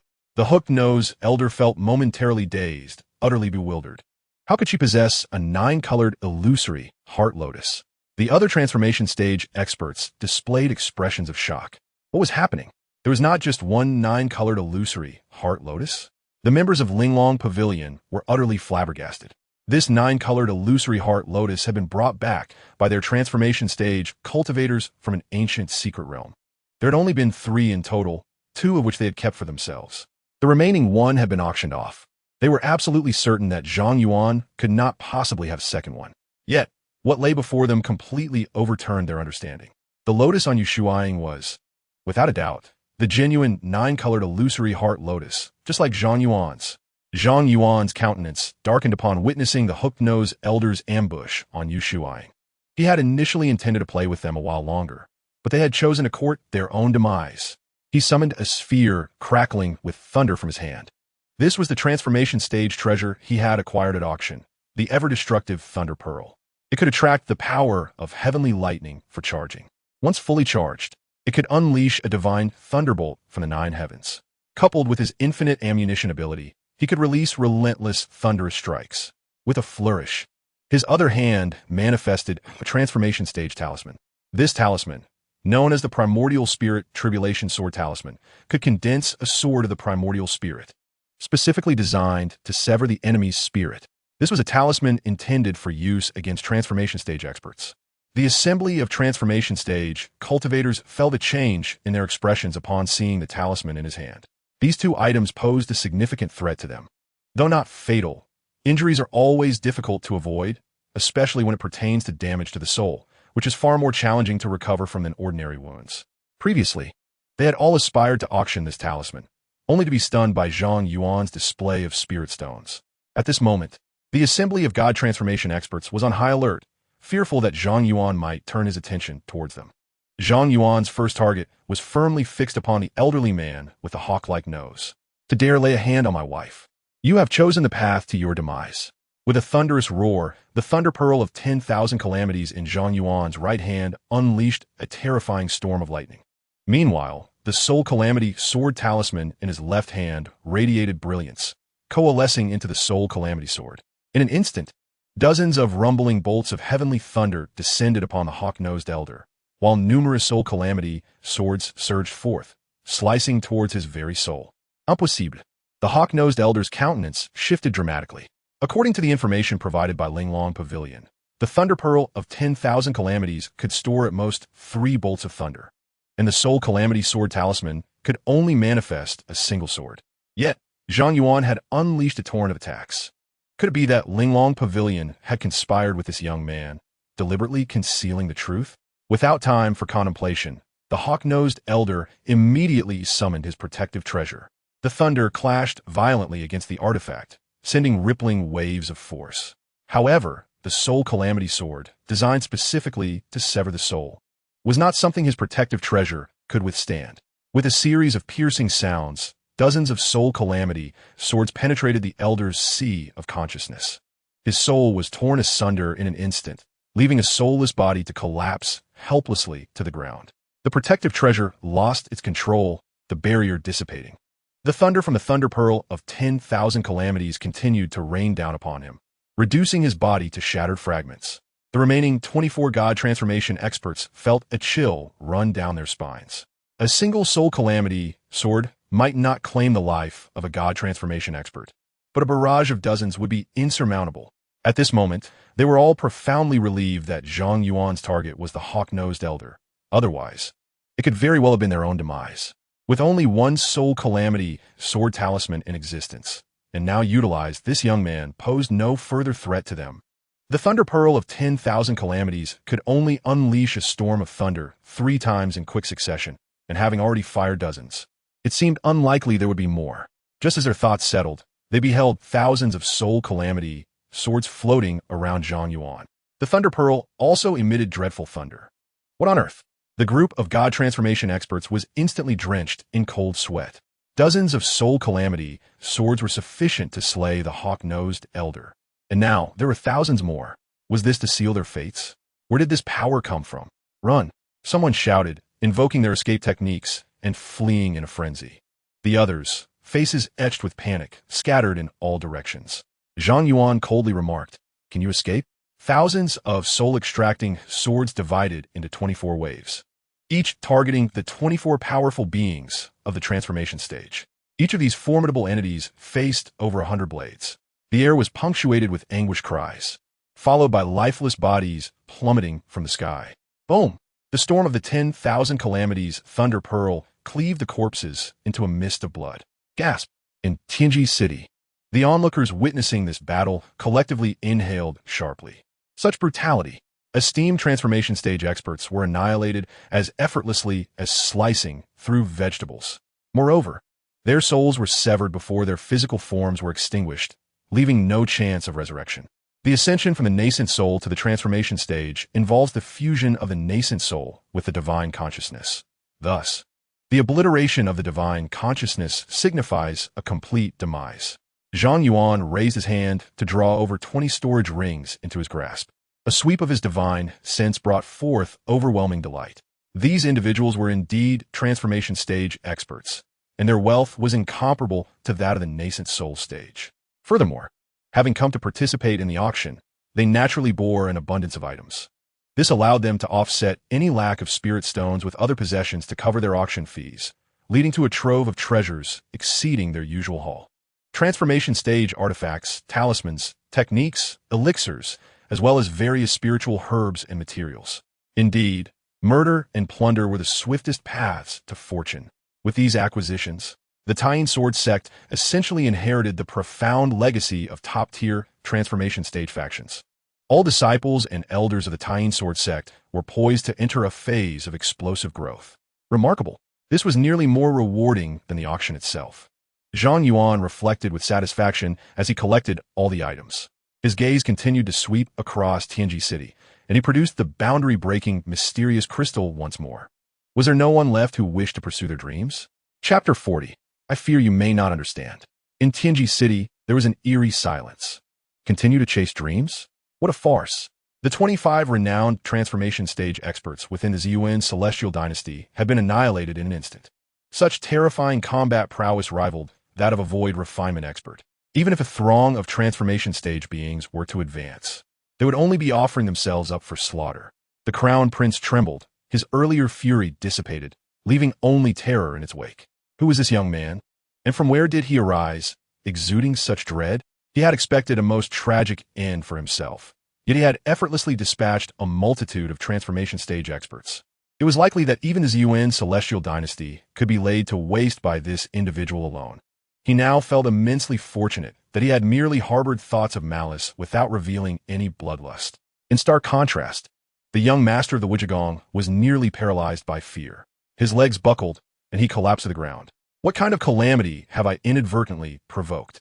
I fear that even his father, Zhang Sanhai, would meet a swift demise upon arrival. The seventh princess of the Zhang Yuan Immortal Dynasty stood with her mouth agape, unable to recover from her astonishment. He cannot simply be at the Golden Core stage. He is likely an extraordinary being concealing his true prowess. If he is indeed such a remarkable figure, many enigmas could be elucidated. For instance, the seemingly inexhaustible supply of spirit stones. An entity of his stature could easily outshine the treasury of his immortal dynasty with just a fraction of his wealth. Furthermore, his effortless annihilation of numerous god transformation experts suggests that the thousands of protective shields and divine swords were mere illusions, employed for the amusement of a formidable opponent. With all these considerations, she firmly concluded that Zhang Yuan was a master of disguise, a truly unparalleled powerhouse. Noticing the prolonged silence, Zhang Yuan began to call upon individuals. Hey, you there, the son of Zhang Sanhai, do you have any thoughts? The young master of the Wujigong was so terrified upon being singled out that he soiled his trousers, leaving a large puddle on the ground. With a quivering voice, he implored, esteemed senior, I was blind to your greatness and inadvertently offended you. I earnestly request your forgiveness this time. Seeing him so frightened, Zhang Yuan felt no inclination to harm him, wishing to keep his hands clean. After all, upon returning home, this lad would undoubtedly face severe retribution from his father, Zhang Sanhai. Zhang Yuan's gaze then swept over the crown prince. A chill ran down the crown prince's spine as he forced a smile, stating, Esteemed senior, apart from engaging in 2 competitive bids with you, I have never sought to provoke you. Moreover, I harbor no ill will towards you. I implore you to discern my intentions. Oh, is that so? Zhang Yuan replied, somewhat incredulously. The crown prince's back was instantly drenched in cold sweat. He hurriedly added, If you believe I have offended you in any way, I am willing to offer compensation. As he spoke, he produced the previously showcased innate Emu spiritual liquid and other items, bowing deeply while presenting them with both hands. Zhang Yuan extended his hand and effortlessly drew all these items into his grasp. Given your apparent sincerity, I shall overlook this incident. Ultimately, this fellow was merely at the nascent soul stage, insignificant in Zhang Yuan's eyes, akin to an ant. Should he choose to eliminate this young man, he would be compelled to venture to the imperial capital of the Zhang Yuan Immortal Dynasty to eradicate any future threats, a rather troublesome endeavor. Additionally, disrupting the balance of the Zhang Yuan Immortal Dynasty could invite invasions from other celestial dynasties, leading to further complications. Zhang Yuan continued his survey of the others present. Each individual he met immediately broke into a sweat, fervently justifying their innocence. Merely by collecting compensation, Zhang Yuan amassed a plethora of items. It appears you are all earnest individuals, unlike that previous group of fools. He summoned the flying magical artifact purchased at the auction, beckoning Yu Shuaiying and the others to depart together. Once Zhang Yuan and his companions vanished completely from sight, a collective sigh of relief swept through the populace of Tianji City. Many wiped the perspiration from their foreheads, discovering their hands drenched in sweat. The formidable presence had finally departed. I feared that a mere displeasure from him could lead to the annihilation of the entire Tianji City. It seems this elder is quite reasonable. Otherwise, with his terrifying combat prowess, he could have simply seized what he desired without the need for a spirit stone auction. The Purple Abyss Celestial Dynasty has suddenly lost over 20 powerful beings in the transformation stage, and the balance of power is surely about to be disrupted. One can only wonder about the true origins of this elder. In the chaotic milieu of Tianji City, where various factions have their spies, news of Zhang Yuan's battle, in which he vanquished 25 transformation stage cultivators, spread rapidly.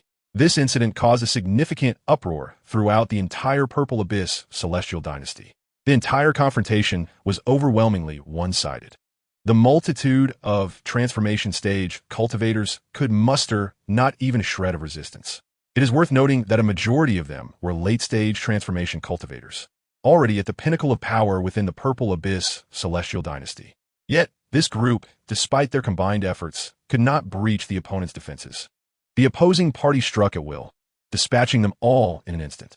The disparity between the two sides was akin to that between heaven and earth. Many speculated that he might be a wandering expert of the void refinement realm. Only a being of such caliber could so effortlessly annihilate a group of transformation cultivators. As for the strange techniques employed, most inclined towards the belief that they were mere illusions. On the journey back, Feng Zhihuang had fully confirmed that Zhang Yuan possessed the ability to replicate. The items he had utilized were all acquired from the auction, and upon entering his possession, he had replicated them in abundance. It was likely that the seemingly inexhaustible spirit stones also originated from his replication ability.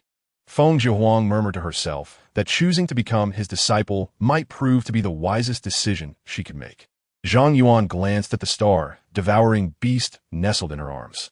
This little creature curled into a ball, gazing up with its round, glistening eyes, its fluffy body evoking an irresistible urge to pet it. Through his true vision eye, Zhang Yuan discerned the true nature of this little being. It was indeed a star-devouring beast, capable of consuming gold and stones to grow rapidly. No wonder this reborn celestial emperor was determined to acquire it. Zhang Yuan harbored no intention of claiming it for himself, as his own abilities far surpassed those of the star-devouring beast. Bestowing this creature upon his treasured disciple could indeed enhance her combat prowess. However, Zhang Yuan decided to tease his female disciple a bit. "My dear disciple, I find this little creature quite adorable. Why not let me take care of it? I fear you may not know how to nurture it properly." Feng Zhihuang's heart tightened at his words. After a moment of hesitation, she finally sighed and said, "Very well. If master wishes for it, then take it." Zhang Yuan was somewhat astonished that she was actually willing to part with it. He waved his hand and replied, "I was merely jesting. As your master, how could I possibly take something from my disciple?" Chapter 41. Are you attempting to undermine me? Upon hearing this, Feng Zhihuang retracted her outstretched hand. To be frank, she felt a twinge of reluctance to part with such a divine beast. However, Zhang Yuan was indeed her great benefactor. The immense resources required for her chaos sacred body could only be provided by someone as wealthy as Zhang Yuan. Thus, if he desired it, she had no choice but to surrender it willingly. Nevertheless, upon realizing that Zhang Yuan was only joking, the weight on her heart was lifted. The newly acquired flying treasure was a magnificent building ship, vast in size and boasting several stories. Its speed was on par with the transformation stage. Furthermore, with Zhang Yuan having inscribed numerous divine movement talismans throughout the ship, their travel time was significantly reduced. In just 2.5 days, they had traversed half of the Zhiyuan Immortal Dynasty, arriving above the Tai Yin Sword sect. The members of the Tai Yin Sword sect, upon seeing the opulent building ship, initially believed that a prominent figure had descended. It was only as the ship gently descended that they recognized the figures standing atop. It were none other than their own sect leaders. The elder of the setting sun hurriedly came forth, bowing deeply and proclaiming, "I pay my respects to the two sect masters." Zhang Yuan surveyed the Tai Yin Sword sect and noted that the expansion efforts were already well underway. The previously dilapidated sect had undergone a remarkable transformation. Even the most affluent of the nearby forces would struggle to match the lavishness of the current Tai Yin Sword sect. Zhang Yuan inquired. Is everything within the sect proceeding smoothly? The elder of the setting sun responded. Everything is going quite well.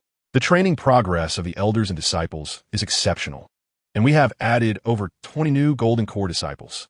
There are even over 1,000 disciples advancing from Qi refinement to foundation establishment. Yet, Zhang Yuan expressed his dissatisfaction, saying, this is hardly sufficient. If the neighboring sects see this, they might think we lack resources. Double each person's training resources and then multiply by 10. The elder of the setting sun's mouth fell agape in astonishment. The previous allocation of resources was already formidable, unique within 100,000 miles. To think that it was to be multiplied by 10 was beyond comprehension. Qing Muzi, having witnessed grand spectacles before, turned to the elder of the setting sun and remarked, look at you so astounded. This amount of resources is but a drop in the ocean for Sect Master Zhang, whether it be 10-fold, 100-fold, or 1,000-fold. Sect Master Zhang can produce it effortlessly. The elder of the setting sun shot Qing Muzi a sidelong glance, internally pondering, you old fellow, you've only been out once, and now you are putting on airs. After a moment of contemplation, the elder of the setting sun hesitantly spoke. Everything else is normal. But there is one matter that requires Sect Master Zhang's decision. He has instinctively forgotten the true master, Yu Shuaiying, and everything revolves around Zhang Yuan. Strangely, Yu Shuaiying, the party involved, felt no issues with this. Zhang Yuan inquired with curiosity, is there anything else? The ancestor of the setting sun replied, a few days ago, the family that had a marriage contract with the Luo family has surprisingly approached them again, desperately seeking to restore the engagement. Zhang Yuan's expression instantly darkened. Do they still have the face to mention restoring the engagement? Previously, when Luo Qingyi was rendered a cripple, they rushed to annul the marriage. Now that she is transformed into a genius, they come back clamoring to restore it. Such fickleness is utterly shameless. Zhang Yuan remarked, the Luo family should have refused, right? The ancestor of the setting sun responded, what you may not know, master, is that the young man has inexplicably stumbled upon great fortune, managing to join a transformation realm power.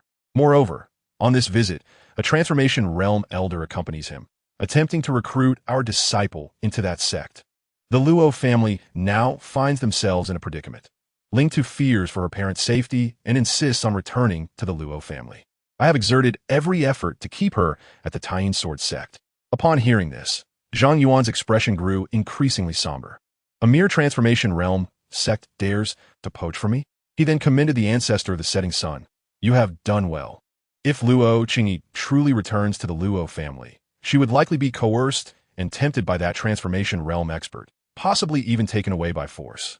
Where's my disciple now? The ancestor of the setting sun, somewhat apprehensive, replied, because Ling Tu is determined to return, I had no choice but to temporarily confine her. This was Zhang Yuan's prized disciple. Confining Luo Qingyi was quite presumptuous. However, Zhang Yuan did not admonish him, saying, take me to see her. The ancestor of the setting sun promptly led Zhang Yuan and the others towards Luo Qingyi's chamber. The room was secured by the ancestor's enchantments, which, given Luo Qingyi's current golden core cultivation, she could not breach.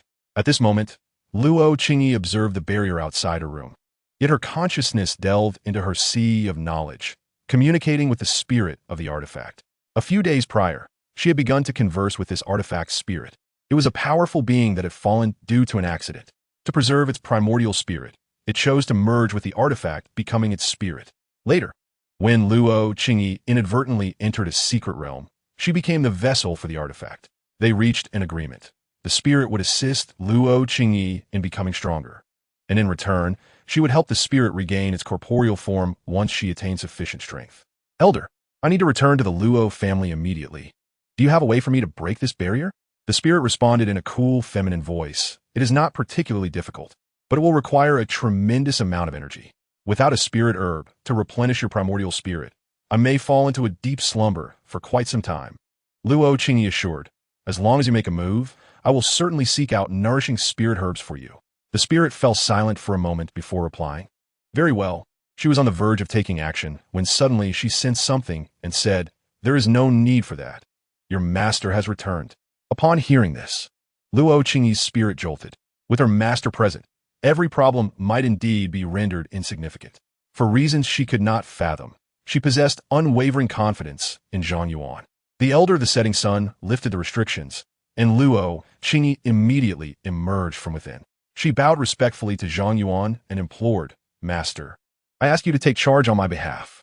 The elder of the setting sun, mistaking her intent for an accusation, trembled slightly. On one side stood his treasured disciple, and on the other, a fallen general. It was clear whom Zhang Yuan would favor. However, Luo Qingyi understood that the elder was only considering her safety. "Master, my parents are being threatened by a powerful being from the Yang family, and given their steadfast nature, I fear there may be a conflict." Zhang Yuan waved his hand, reassuring her, "I am already aware of this matter and will resolve it. There is no need for such concern. Moreover, since they have yet to see you, they are unlikely to completely sever ties." Just as they conversed, a flying vessel swiftly approached from a distance. Scanning with their divine senses, Zhang Yuan and the others discovered several individuals aboard, one of whom exuded the aura of a first-tier transformation god. Luo Qingyi's gaze sharpened as she declared, "It is indeed someone from the Yang family. That transformation god must be an elder from the Qingyan sect." Chapter 42. The Astonishing Artifact Spirit. The one who had been betrothed to Luo Qingyi was Yang Xian from the Yang family. He was considered quite talented, which allowed him to be taken as a disciple by a transformation god-level force. Oh, in this desolate place, there exists a sect of such grandeur? The elder from the Qingyan sect displayed a hint of surprise upon witnessing the expanding talisman sect. However, the opulence of a sect does not necessarily indicate its strength. In this remote corner, where spiritual energy was relatively sparse, the highest-ranking cultivators barely reached the 5th level of the nascent soul stage. To a transformation god, they seemed as insignificant as ants. Behind him trailed a young man, Yang Xian, who smiled ingratiatingly. "Elder Yu, this is clearly a local tycoon. They cannot possibly compare to the Qingyan sect." Yang Xian's gaze soon fell upon Luo Qingyi. "Elder Yu, it seems the information gathered from Tianqing City was accurate. My fiancé is indeed here." Elder Yu's divine sense swept across the entire Tying Sword sect in an instant, and a sneer appeared on his lips. "Only 3 at the nascent soul stage, and the highest merely at the 4th level. Truly a backwater place, unworthy of consideration." The flying vessel hovered above the Tying Sword sect. Yang Xian called out, "Qingyi, I was foolish before, and after returning, I regretted my decision. Thus, I have returned to find you. Our marriage shall proceed as planned. What do you say?" Luo Qingyi furrowed her brow, feeling disgusted as she replied, "I do not believe we are so familiar. There is no need for such sentimentality." The betrothal between her and Yang Xian had been arranged by their grandfather's generation. She harbored no feelings for Yang Xian whatsoever. Subsequently, upon realizing she had become a cripple, the Yang family took the initiative to call off the engagement, and both parties had completely severed ties. Yang Xian pleaded, "Do not be angry, to express my sincere apologies. I have implored the sect leader for quite some time and finally secured a spot as a direct disciple for you. This is a position directly granted by the sect leader himself, a formidable expert at the 8th level of the transformation stage, renowned even within the Zhang celestial dynasty." Such words about begging for a long time were undoubtedly nonsensical. In truth, upon discovering that Luo Qingyi was suspected of awakening the 9 Nether-Eyes Phoenix body, the sect leader was eager to accept her as a disciple immediately. Thus, a transformation stage elder was specifically dispatched to escort Luo Qingyi back. Luo Qingyi responded with a detached tone, "I've already joined the Tying Sword sect and have a master of my own, so I must decline your kind offer." Her awakening of the 9 Nether-Eyes Phoenix body relied solely on Zhang Yuan. Moreover, Zhang Yuan's demonstrated abilities far surpassed those of any leader of the Qingyan sect by countless measures. Elder Yu from the Qingyan sect remarked, "What can such a dilapidated sect teach you? You must be unaware of the vast disparity between the nascent soul and transformation stage, correct?" At this moment, Zhang Yuan finally spoke indifferently. "Oh, is the transformation stage truly powerful? To me, it is merely a larger ant." Upon hearing this, Elder Yu and the others turned their gazes toward Zhang Yuan. Yang Xian could not help but scoff. "You, a mere golden core cultivator, dare to speak so brazenly? Truly, ignorance breeds courage." Zhang Yuan's expression grew cold as he retorted, "Is this a matter in which you should interject?" The Wanjiatan Leiju was activated, unleashing a terrifying bolt of lightning. The arcs of electricity danced wildly in its wake, transforming the sky into a realm of thunderous torment. Elder Yu's complexion changed drastically. How could it be a transformation stage artifact? He quickly waved his hands, summoning azure flames that coalesced into fire serpents to counter the lightning. Boom! The two forces collided in midair. The azure fire serpents soon proved inadequate and shattered explosively. The thunderstorm pressed onward, striking several individuals. Apart from Yang Xian and Elder Yu, all the other members of the Qingyan sect perished on the spot. Yang Xian survived solely because he possessed a protective artifact bestowed by his master. However, this artifact was rendered utterly useless after withstanding the lightning. Yang Xian's face turned pale with terror, cold sweat pouring from him. You actually, Zhang Yuan, seeing Yang Xian alive, could not help but wear a playful smile. Sometimes, swiftly dispatching an enemy felt too lenient. It was only through allowing them to perish in endless despair and terror that one could attain the most exquisite satisfaction. Zhang Yuan ascended into the sky, surrounded by tens of thousands of Wan Tenleiju. Simultaneously, countless Shen Jianfu floated around him. What? Elder Yu and Yang Xian exhibited expressions akin to encountering a ghost. Tens of thousands of transcendent artifacts and talismans. Is this truly a human being? Even those formidable factions led by ancient beings of the refinement void and integration stages could not possibly produce such a plethora, could they? Both Luo Qingyi and the spirit of the artifact within her consciousness were equally astounded. The spirit, once a dominant force in its time, had never witnessed a golden core stage practitioner engage in battle in such a manner. Even the scions of sacred lands would not withstand such extravagance, would they? Elder Yu hastily pleaded, his voice trembling, "Friend, please pause. This is a misunderstanding. We can sit down and discuss this amicably." Yang Xian turned to Luo Qingyi, saying to her, "The Luo and Yang families share a long-standing friendship. Will you truly stand by and watch me perish?" Luo Qingyi furrowed her brows slightly, showing no inclination to intercede. She would unconditionally support her master's decisions regarding whom to eliminate. Seeing that Luo Qingyi was ignoring him, Yang Xian's complexion turned ashen.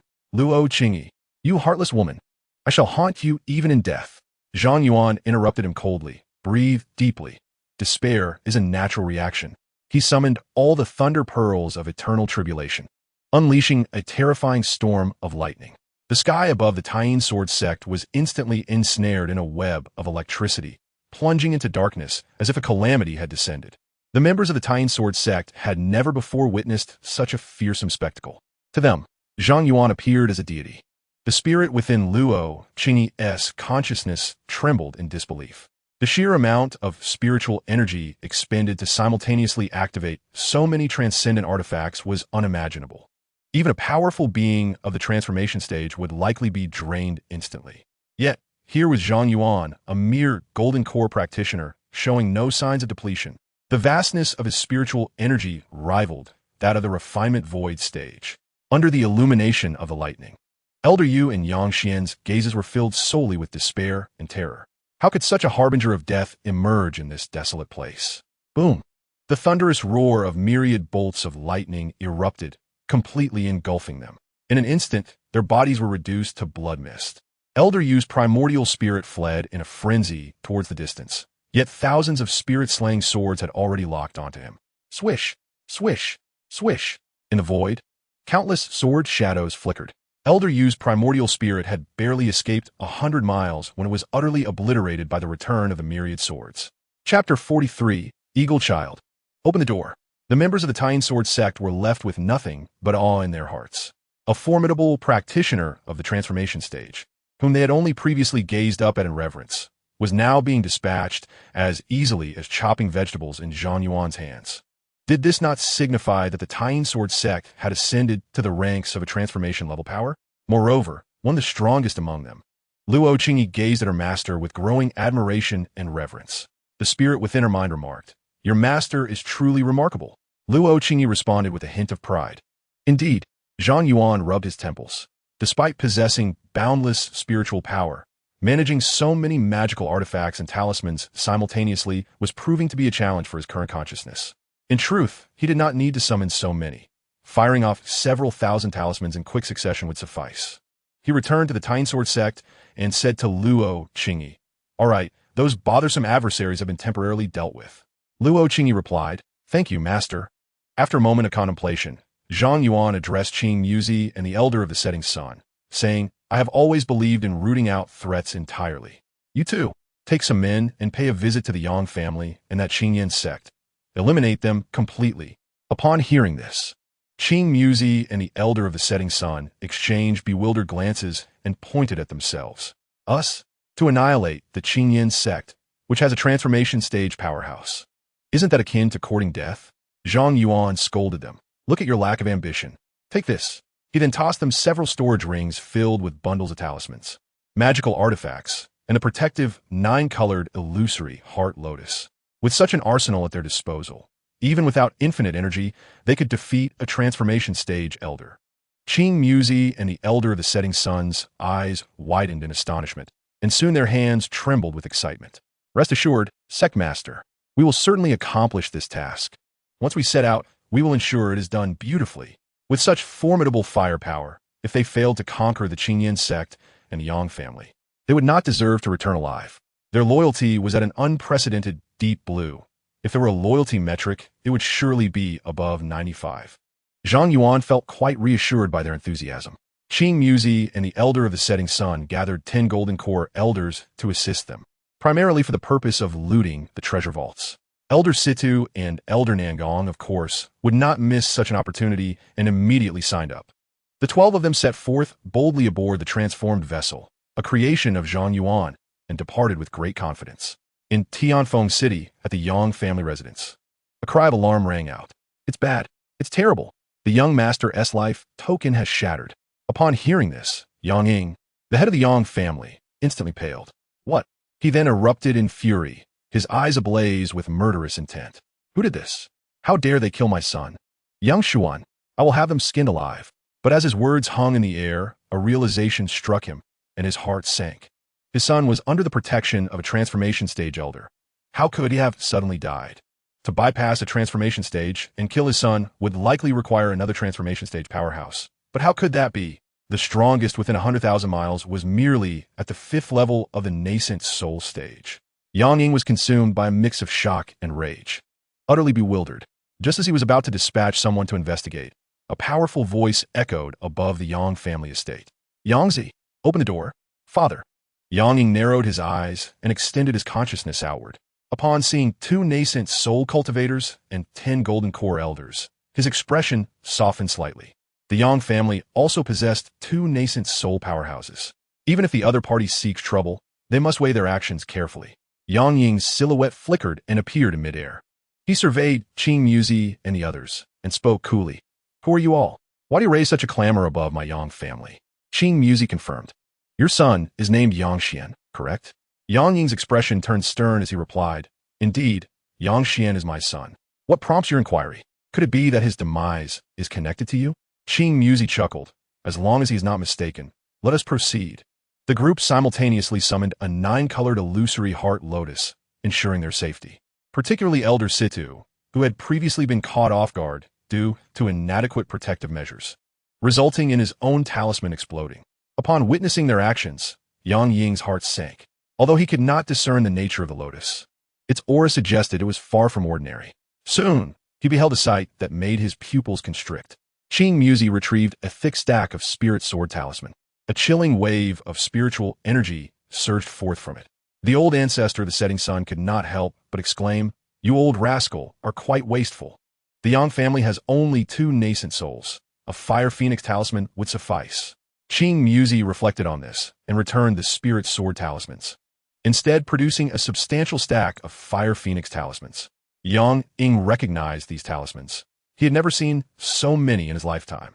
His complexion drained of color. Friends, let's speak civilly. My Yang family seems to have wronged you in no way. As Qing Muzi activated the fire phoenix talismans, he remarked, Your son Yang Xian dared to encroach upon my tying sword sex territory. He should tread carefully in the future. With a resounding cry, the phoenixes took flight. Hundreds of fire phoenixes spread their wings in the sky, illuminating the entirety of Tianfeng City. The onlookers gaped at the fiery avian spectacle, while Yang Ying and his kin were paralyzed with fear. Quickly activate the protective family formation. With a deafening roar, layers of protective shields enveloped the Yang family. Yet, despite the formation, their faces betrayed no sense of security. The sight of hundreds of fire phoenixes was simply too terrifying. Go. Qing Muzi and the old ancestor of the setting sun directed the fire phoenixes toward the Yang family. Boom! Boom! Boom! Each fire phoenix crashed against the protective formation. The array shook violently, emitting a mournful lament under the strain. It barely held for a few moments before collapsing with a thunderous crash. The fire phoenixes, bearing torrents of flames, surged into the Yang family estate. The frenzied inferno erupted, engulfing the entire Yang household in a sea of fire. Countless cries of anguish resonated as they struggled amidst the flames. Qing Muzi and the old ancestor of the setting sun were both quivering with excitement. Qing Muzi exclaimed, "It turns out that using spirit stones to strike others is such a thrill. No wonder the sect leader unleashes thousands at a time." The elder of the setting sun remarked, "Previously, I thought the sect leader was extravagant, but now it appears we are all kindred spirits." Elder Situ added, "Next time, take it slow. We haven't even had our fill yet." Qing Muzi declared, "The two nascent souls have not yet perished. I leave them in your capable hands." Yang Ing and another nascent soul powerhouse attempted to escape, their souls separating from their bodies. Elder Situ, Elder Nangong, and the others immediately activated their talismans and launched them forward. The two fleeing nascent souls were utterly engulfed by the Inferno Phoenix. Chapter 44, The Colossal Titan. The other factions in Tianfeng City, witnessing the effortless annihilation of the formidable Yang family, were rendered speechless with fear. It was truly terrifying. Their initial strike unleashed over 100 Inferno Phoenix talismans, a sight they had never beheld in their lifetimes. Earlier, they seemed to have mentioned being from the Tiny Sword sect. From now on, they must remember to keep their distance from anyone affiliated with that sect. Once the flames dissipated, Qing Muzi and his companions commenced a thorough search. They unearthed the Yang family's hidden treasury concealed within an underground formation, stripping it of all valuable possessions. Oh, the Yang family actually possesses a Millennium Spirit milk. This is an excellent substance for purifying the marrow. It will surely delight the sect leader. After collecting their spoils, they summoned their flying ship and swiftly made their way to the Qingyan sect. Meanwhile, within the Qingyan sect, the shattering of a divine token belonging to a transformation stage elder sparked considerable commotion. The entire sect was engulfed in fury. Immediately, two mid-transformation stage powerhouses set out with a team to uncover the truth. By a stroke of fate, the two groups encountered each other midway. This appears to bear the mark of the Qingyan sect. Qing Muzi's consciousness swept over, and his expression shifted to one of intrigue. The Qingyan sect members opposite them also narrowed their eyes. How could a transformation stage flying artifact suddenly appear in this desolate area? Something was amiss. The Qingyan sect's spiritual vessel came to a halt. A transformation stage powerhouse bellowed, "Halt!" Qing Muzi responded with a smile. "What wisdom do you seek, fellow cultivator?" The transformation stage powerhouse inquired, "Has there been any recent battle of transformation stage caliber in this region?" As he spoke, his piercing gaze scrutinized Qing Muzi and the others. Tried to discern something. Qing Muzi's lips curled into a smile. "You've come to the right person." He exchanged a knowing glance. The elder of the setting sun, Elder Situ, and the others, in perfect harmony, produced the 9-colored illusory heart lotus shields. In their hands appeared the soul robbery sword talismans. Upon witnessing this, the expressions of the Qingyan sect members instantly fell. This is bad. The 9-colored illusory heart lotus and the soul robbery sword talismans are identical to those of the formidable figure rumored to have appeared in Tianji City. Although they had heard the tales, they had never seen the individual in question, thus remaining unaware that Qing Muzi was indeed one of the parties involved. The elder of the setting sun declared, "We were just looking for you, and here you come knocking at our door. Behold my sword." 12 individuals simultaneously activated their soul calamity sword talismans. Faced with formidable transformational realm experts, they spared no effort. Each summoned over 100 talismans, culminating in more than 1,000. The members of the Qingyan sect were struck with terror as they beheld the multitude of soul calamity swords, their spirits momentarily diminished. Yet, before they could flee, a torrent of sword shadows descended upon them. In an instant, the accompanying nascent soul cultivators were obliterated. The two transformational realm experts managed to withstand only a brief moment longer, pierced by no less than 300 soul calamity swords. How could this be? In their final moments, their eyes widened in horror and bewilderment. Elder Situ and his companions leapt onto the opposing spiritual vessel, deftly rummaging through the corpses. Truly, as transformational realm experts, their wealth was indeed substantial. However, compared to their esteemed leader, it was still lacking by a considerable margin. After sifting through the dead, they discarded the bodies and stowed the spiritual vessel within their storage rings. Having experienced poverty, they were unwilling to overlook any valuable items. The Qingyan sect was thrown into complete disarray. The demise of one transformational realm expert could be deemed an unfortunate accident. However, the rapid fall of two others sent shockwaves through their ranks. This situation was dire. Could it be that the Tsangkong sect, their persistent adversary, had dispatched assassins? After all, the location where the three elders had ventured lacked any noteworthy strongholds. They promptly sealed the mountain gates to prepare for an imminent conflict. The Qingyan sect, as peculiar actions naturally drew the attention of their rival, the Tsangkong sect. Through infiltrated spies, they learned that the Qingyan sect had lost 3 transformational realm experts in a short span of time, which astounded them. The Qingyan sect was among the most powerful factions within the Zhang Yuan celestial dynasty. What formidable enemy had they provoked to incur such losses? The Tsangkong sect kept a vigilant watch on every move of the Qingyan sect, eager to uncover the truth. As the Qingyan sect heightened their defenses, Qing Muzi and his companions arrived belatedly. So this is the Qingyan sect?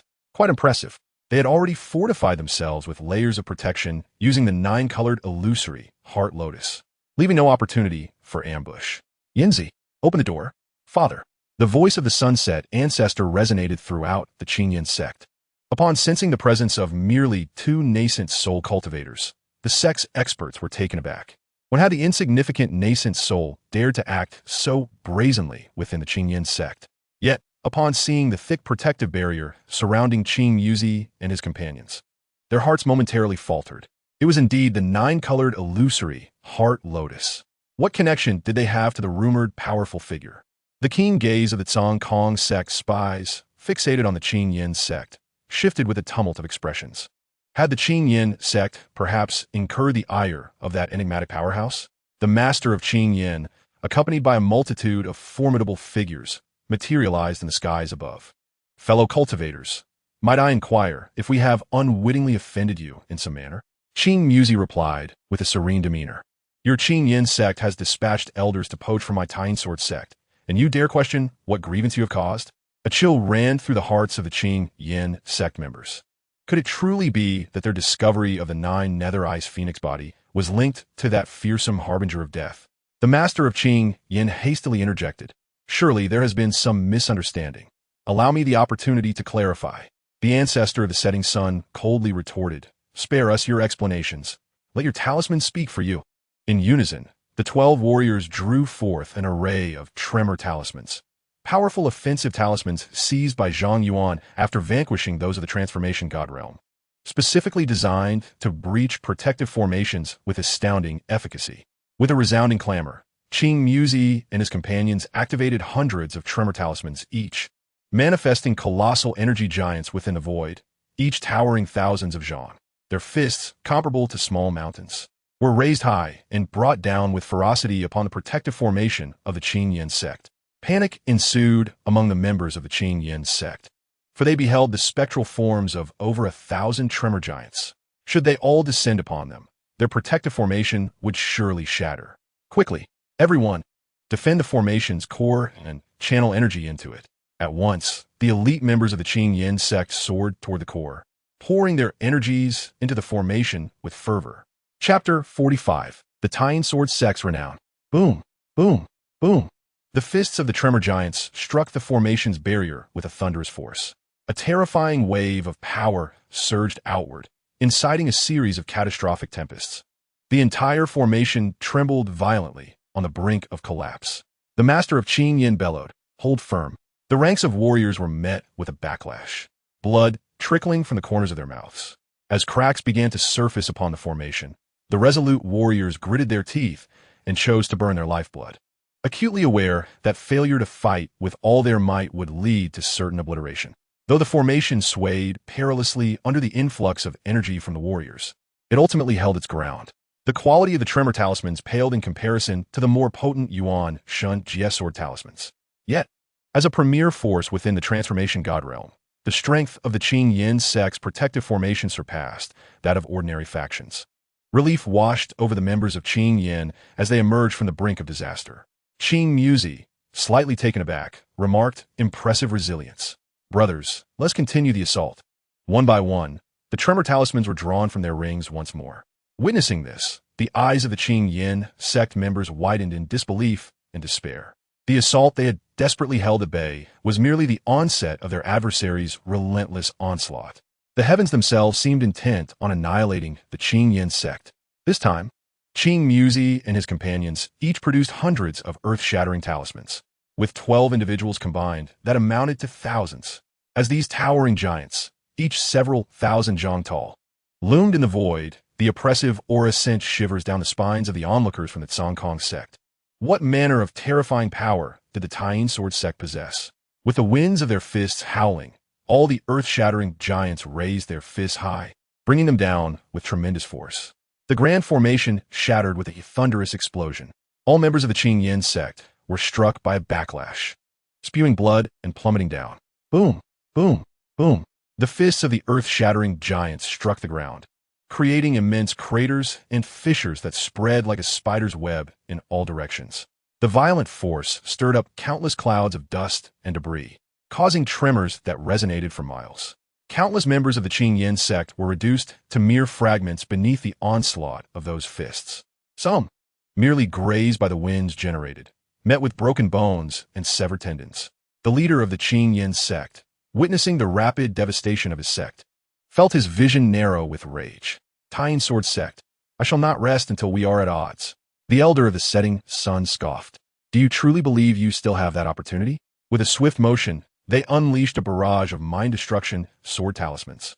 Thousands of sword shadows locked onto every surviving soul.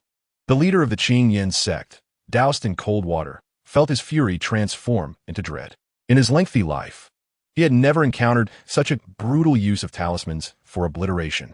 The sky was filled with dancing sword shadows, relentlessly descending upon the members of the Qing Yin sect. Puffed, puffed, puffed. Every last survivor of the Qing Yin sect was annihilated, their minds extinguished by the mind-destruction sword talismans. The spies from the Tsongkong sect felt a chill creep down their spines. The Qing Yin sect had been their adversary for centuries. To witness their complete annihilation at the hands of two nascent souls in a throng of golden cores was unfathomable. If it were their own Tsongkong sect, the outcome would likely be no different. Qing Muzi and his companions cast another flurry of talismans to ensure that no one remained alive. Only then did the 12 descend, beginning to search the corpses for spoils, as well as the location of the Qing Yin sect's treasury. In their thorough scavenging, they unearthed every valuable item of the Qing Yin sect, even retrieving stones used for talent assessment. These look superior to ours. They must be taken. Additionally, they found the sect's treasured artifact, a swirling azure flame known as the Liuli Pure Soul Flame. This flame, capable of absorbing spiritual energy, could produce numerous offshoots, which in turn could refine the soul and accelerate cultivation. Qing Muzi's eyes gleamed with excitement. This is indeed a remarkable find. It must be taken. However, this artifact could not be stored in a spatial ring, leaving them pondering how to transport it. The elder of the setting sun remarked, within 7 steps, there must be a remedy. Search the storage ring of the Qing Yin sect leader. Perhaps there's a vessel suitable for the flame. Upon hearing this, Qing Muzi meticulously rummaged through the storage ring of the Qing Yin sect master, and indeed discovered a specially crafted glass lamp. As he activated the lamp, the soul-cleansing fire willingly descended upon it, transforming into a flame wick. Qing Muzi could not help but exclaim, "You old rascal, you've finally shown some cleverness." The sunset ancestor, flicking his somewhat eccentric Mediterranean hairstyle, retorted, "I have always been remarkably astute. Thank you very much." After ensuring that all valuable items were securely packed, the group returned home, thoroughly satisfied. Only then did the spies from the Tsongkong sect, who had been lurking in the shadows, dare to emerge. Observing the desolation of the Qing Yin sect, they could not help but lament. Swiftly, they reported the matter back to their sect leader. The news of the Qing Yin sect's annihilation spread throughout the Tsongkong sect, triggering a wave of astonishment within the Yuan celestial dynasty. The revelation that the Qing Yin sect had fallen beneath the onslaught of talismanic bombardment sent shivers down everyone's spines. It turned out that the formidable figure who had casually dispatched over 20 god transformation experts hailed from a force known as the Tying Sword sect. How terrifying this sect was. A mere team of nascent soul and golden core cultivators could obliterate a top-tier god transformation power. I have a faint recollection of the Tying Sword sect. It seemed to be merely a third-rate nascent soul force. How did it suddenly become so formidable? Surely, some powerful elder must have wandered into the Tying Sword sect and, on a whim, decided to undergo worldly trials there. In the tales recounted by storytellers, such scenarios abound. A being capable of dominating entire regions hides within a small sect, performing menial tasks, only to reveal their true identity as an unparalleled powerhouse one fateful day. Clearly, the sudden rise of the Tying Sword sect from a third-rate force aligns perfectly with this narrative. In the imperial capital of the Zhang Yuan celestial dynasty, the seventh princess of Zhang Yuan also caught wind of this news. A sudden flutter surged within her heart, as her intuition suggested that seeking apprenticeship at this sect might lead to an unparalleled opportunity. Previously, her instinct had guided her in sensing the abnormalities of the star-eating beast. The Tying Sword sect, one wonders if they would accept me as a disciple. The seventh princess hesitated for but a moment before resolutely deciding to investigate. This could very well alter her destiny, transforming her from an overlooked princess into the empress of the Zhang Yuan celestial dynasty. She quickly packed her belongings and set off, even leaving behind her god transformation guardian. After all, bringing a god transformation expert along to seek apprenticeship seems somewhat inappropriate. Chapter 46, Tower of Despair. During this period, Zhang Yuan had been diligently enhancing his level. With the various spiritual herbs and elixirs acquired from auctions, his progress was now several times swifter than before. Moreover, with the 9 revolutions Nirvana pill, he no longer needed to worry about a shaky foundation. The previously tenuous foundation of Yushuaing had also been solidified anew by the 9 revolutions Nirvana pill. As Zhang Yuan was engrossed in the refinement of medicinal pills, a series of system notifications unexpectedly echoed in his ears. Congratulations to the host. Your teammates have slain a multitude of elite zombies, earning you a point reward. Zhang Yuan was taken aback. To his astonishment, he received kill rewards without having to lift a finger. Even during the purging conducted by Qing Yuzi and others, he was able to reap the benefits. This was indeed quite humane. He had thought that by indulging in a moment of idleness, he would forfeit any accrued points. Glancing at his point balance, he whimsically decided to initiate 100 consecutive draws. Congratulations to the host for drawing a purple grade item, a gene elixir. Congratulations to the host for drawing a blue grade item, a can of live bait, capable of attracting zombie beasts within a 100-mile radius. Congratulations to the host for drawing a red grade item, the Tower of Despair. It was a red item. Zhang Yuan felt a surge of exhilaration. He hastily examined the details of this red item. The Tower of Despair, capable of simulating battles against various mutated monsters, enhancing one's combat capabilities. Each floor will feature monsters of the same level as the challenger. The closer one gets to the tower's apex, the greater the number and strength of the monsters. For each corresponding floor conquered, random rewards will be granted. These include experience points, enhancements to physical attributes, and improvements in combat skills, among others. Special note: this tower is named Despair and will immerse all challengers in the depths of hopelessness. Please proceed with caution. Should one reach the summit successfully, it signifies an invincible prowess within the same realm. After perusing the information, Zhang Yuan suddenly felt a lack of interest. Was that all? I am already invincible within my realm. With the power of an external aid, he could effortlessly vanquish even those of the transformation god realm. Such enhancements to combatability were of little significance to him. Contemplating this, he mused. It could be placed within the Tying Sword sect, allowing the elders and disciples to hone their skills. A decision was made. Zhang Yuan's form shimmered as he appeared in midair. After surveying the surroundings, he selected an open space to position the Tower of Despair. Accompanied by a tremor of the earth, a colossal tower, towering into the clouds, manifested within the Tying Sword sect. The disciples and elders were momentarily stunned by the sight.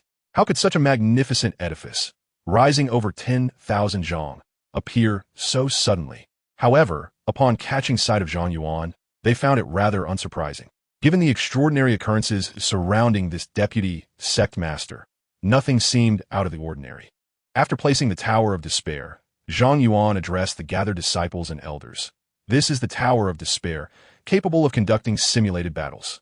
Although one will not face true death within the tower, it will evoke an unparalleled sense of despair, serving as a testament to your combat prowess. From now on, Those who rank high in the monthly tower climbing will receive doubled cultivation resources. The disciples and elders, absorbing little else from his words, fixated solely on the prospect of doubled cultivation resources. This revelation ignited their excitement. Was it not merely a tower? Moreover, one would not face real death. What was there to despair about? At that moment, a disciple stepped forward, expressing a desire to issue a challenge. Zhang Yuan granted them access to the tower. The first batch of over 100 challengers surged into the tower. Whoosh, whoosh, whoosh. Within mere moments, over 20 disciples who had just entered were teleported out. This bewildered the others. What was happening? Why were they emerging so swiftly? What lay within? They hurriedly inquired of those who had been expelled. The faces of the returned disciples were marked with terror. Monsters. It's filled with monsters, each one more grotesque than the last. Through their accounts, the others learned of the horrors that resided within. The Tower of Despair was populated by aberrant beasts, hideously deformed. Creatures such as face-hugging worms, flower monsters, tongue-wielding lickers, and pus-dripping, mutated giants were among them. The timid were rendered petrified merely by gazing upon their forms. Under the tower's mechanism, these monsters possessed the same cultivation level as the challengers. They immediately surrounded the challengers, launching frenzied assaults. Yet, this was merely the beginning. The key issue was the startling realism of the experience. After being overwhelmed by the creatures, the disciples watched helplessly as they were dismembered and devoured. All sensations of pain and touch were rendered with perfect fidelity to reality. They truly experienced what it felt like to die. Soon after, another group of dozens were teleported out. A luminous screen appeared above the Tower of Despair, displaying their challenge levels. Out of 100 individuals, not a single soul had reached the second level. This was exceedingly difficult. Merely in the first level, they faced dozens of monsters of equal rank. One could only wonder how many would await them in the levels beyond. Who could possibly reach the summit? It was no wonder it was dubbed the Tower of Despair. The prospect of ascending seemed utterly hopeless. Witnessing such harrowing tales, others eagerly attempted to scale the tower. Their fates mirrored those of the first batch, as they too were swiftly overwhelmed and devoured by the monsters. Goodness, is this truly a battle one can survive? Even 5 monsters of equal rank would be too overwhelming, let alone dozens. Such a tumult naturally caught the attention of Luo Qingyi and Feng Jihuang. What new trick was this crafty master teaching? Feng Jihuang scrutinized the Tower of Despair, her astonishment deepening. In the celestial realm, there were indeed similar tower climbing challenges. However, those towering structures were erected by powerful celestial emperors. She never imagined she would witness something akin to this in the lower realm. This only intensified her suspicions regarding Zhang Yuan's true identity. Zhang Yuan turned to her and Luo Qingyi, smiling. Why not give it a try yourselves? Exchanging glances, Luo Qingyi and Feng Jihuang nodded and entered the tower. The other disciples and elders were entirely engrossed, eagerly anticipating the outcome. Both of these individuals were Zhang Yuan's direct disciples. It seemed implausible that they could falter even at the first level. As the crowd continued to murmur, a radiant golden light emanated from the tower.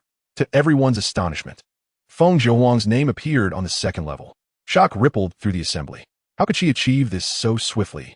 In merely a few breaths, she had vanquished dozens of equally formidable monsters. This was utterly extraordinary. These were monsters of her own level, fiercely powerful in their own right. Truly, she was worthy of being Zhang's favored disciple. Zhang Yuan, however, was not taken aback. After all, Feng Jihuang was a reincarnated celestial emperor. If she could not conquer a horde of qi refining stage monsters, that would indeed be abnormal. Zhang Yuan felt a surge of anticipation, wondering how many levels she might ascend. Buzz. The tower flickered with golden light once more. Following Feng Jihuang, Luo Qingyi's name also rose to the second level. In recent days, she had diligently practiced the ice-based techniques imparted by her predecessors, resulting in a significant enhancement of her combat prowess. Facing dozens of monsters of the same rank was a mere trifle for her. Chapter 47. A small shock for the female disciple. Under the astonished gazes of all disciples and elders, Feng Jihuang's name soared upward, rapidly ascending to over 100 levels.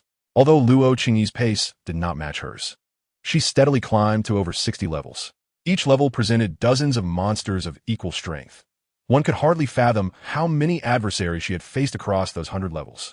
The disparity was staggering. Was this the chasm that separated us from true prodigies? Their rapid growth and cultivation had left them somewhat arrogant, but in light of this comparison, They swiftly quelled their ridiculous pride. They would need to redouble their efforts. If they could not even conquer the first level, they would be unworthy of enjoying such generous resources. Ultimately, Luo Qingyi halted at the 88th level. It was not due to being slain by a monster, but rather because her spiritual energy had been exhausted from the relentless battles. Thus, she chose to detonate her golden core, preventing herself from being gruesomely devoured by the monsters. Upon being teleported out of the Tower of Despair, a cascade of golden light enveloped Luo Qingyi. Her cultivation, physique, speed, and other attributes experienced a notable enhancement. The onlookers, witnessing the rewards, felt their enthusiasm for the tower challenge swell further. Luo Qingyi raised her gaze toward the tower, astonished to see Feng Jiuhuang continuing her ascent. How could her junior sister's combat strength exceed her own by such a margin? The spirit of the artifact was equally surprised. Once the chaotic sacred body reaches full maturity, it could indeed be deemed invincible among peers. However, she was still merely at the chi refining stage, evidently far from complete mastery. Such performance was truly remarkable. The spirit had observed Luo Qingyi's battles throughout, noting that the mutated monsters within the tower seemed to possess an infinite capacity for evolution. With each ascent, one's combat prowess escalates exponentially, accompanied by a significant increase in numbers. Even Luo Qingyi's 9 Nether-Eyes Phoenix body could only reach the 88th floor. The origins of Feng Jiuhuang are likely not trivial. Feng Jiuhuang persevered all the way to the 180th floor before finally succumbing to exhaustion. This was merely around the midpoint of the Tower of Despair. The onlookers estimated that the tower comprises approximately 333 floors. After being teleported out of the tower, layers of golden light enveloped her. Due to her chaotic holy body, her cultivation level only saw a slight increase. Yet her physical strength experienced substantial advancement. Feng Jiuhuang gazed at the remaining floors, a flicker of determination shining in her eyes. She had not performed to her fullest this time. Next time, she would surely ascend even higher. After all, she was a dignified Immortal Emperor. How could she be outmatched by this mere giant tower? Zhang Yuan looked at them and encouraged. Achieving such heights on your first attempt is commendable. However, you must double your efforts to strive for a successful ascent to the summit. Luo Qingyi's beautiful eyes sparkled as she suddenly smiled at Zhang Yuan. Master, I wonder if you can reach the pinnacle? The other disciples and elders also cast curious glances in his direction. Zhang Yuan replied nonchalantly, I can only say it poses little difficulty. He possessed boundless potential. Even without relying on artifacts, he could unleash combat skills with limitless spiritual energy. By learning a defensive skill, he could similarly fortify himself against attacks. In the same realm, no number of monsters could possibly rival him. Feng Jiuhuang, with a hint of provocation, said, Master, why not demonstrate for us?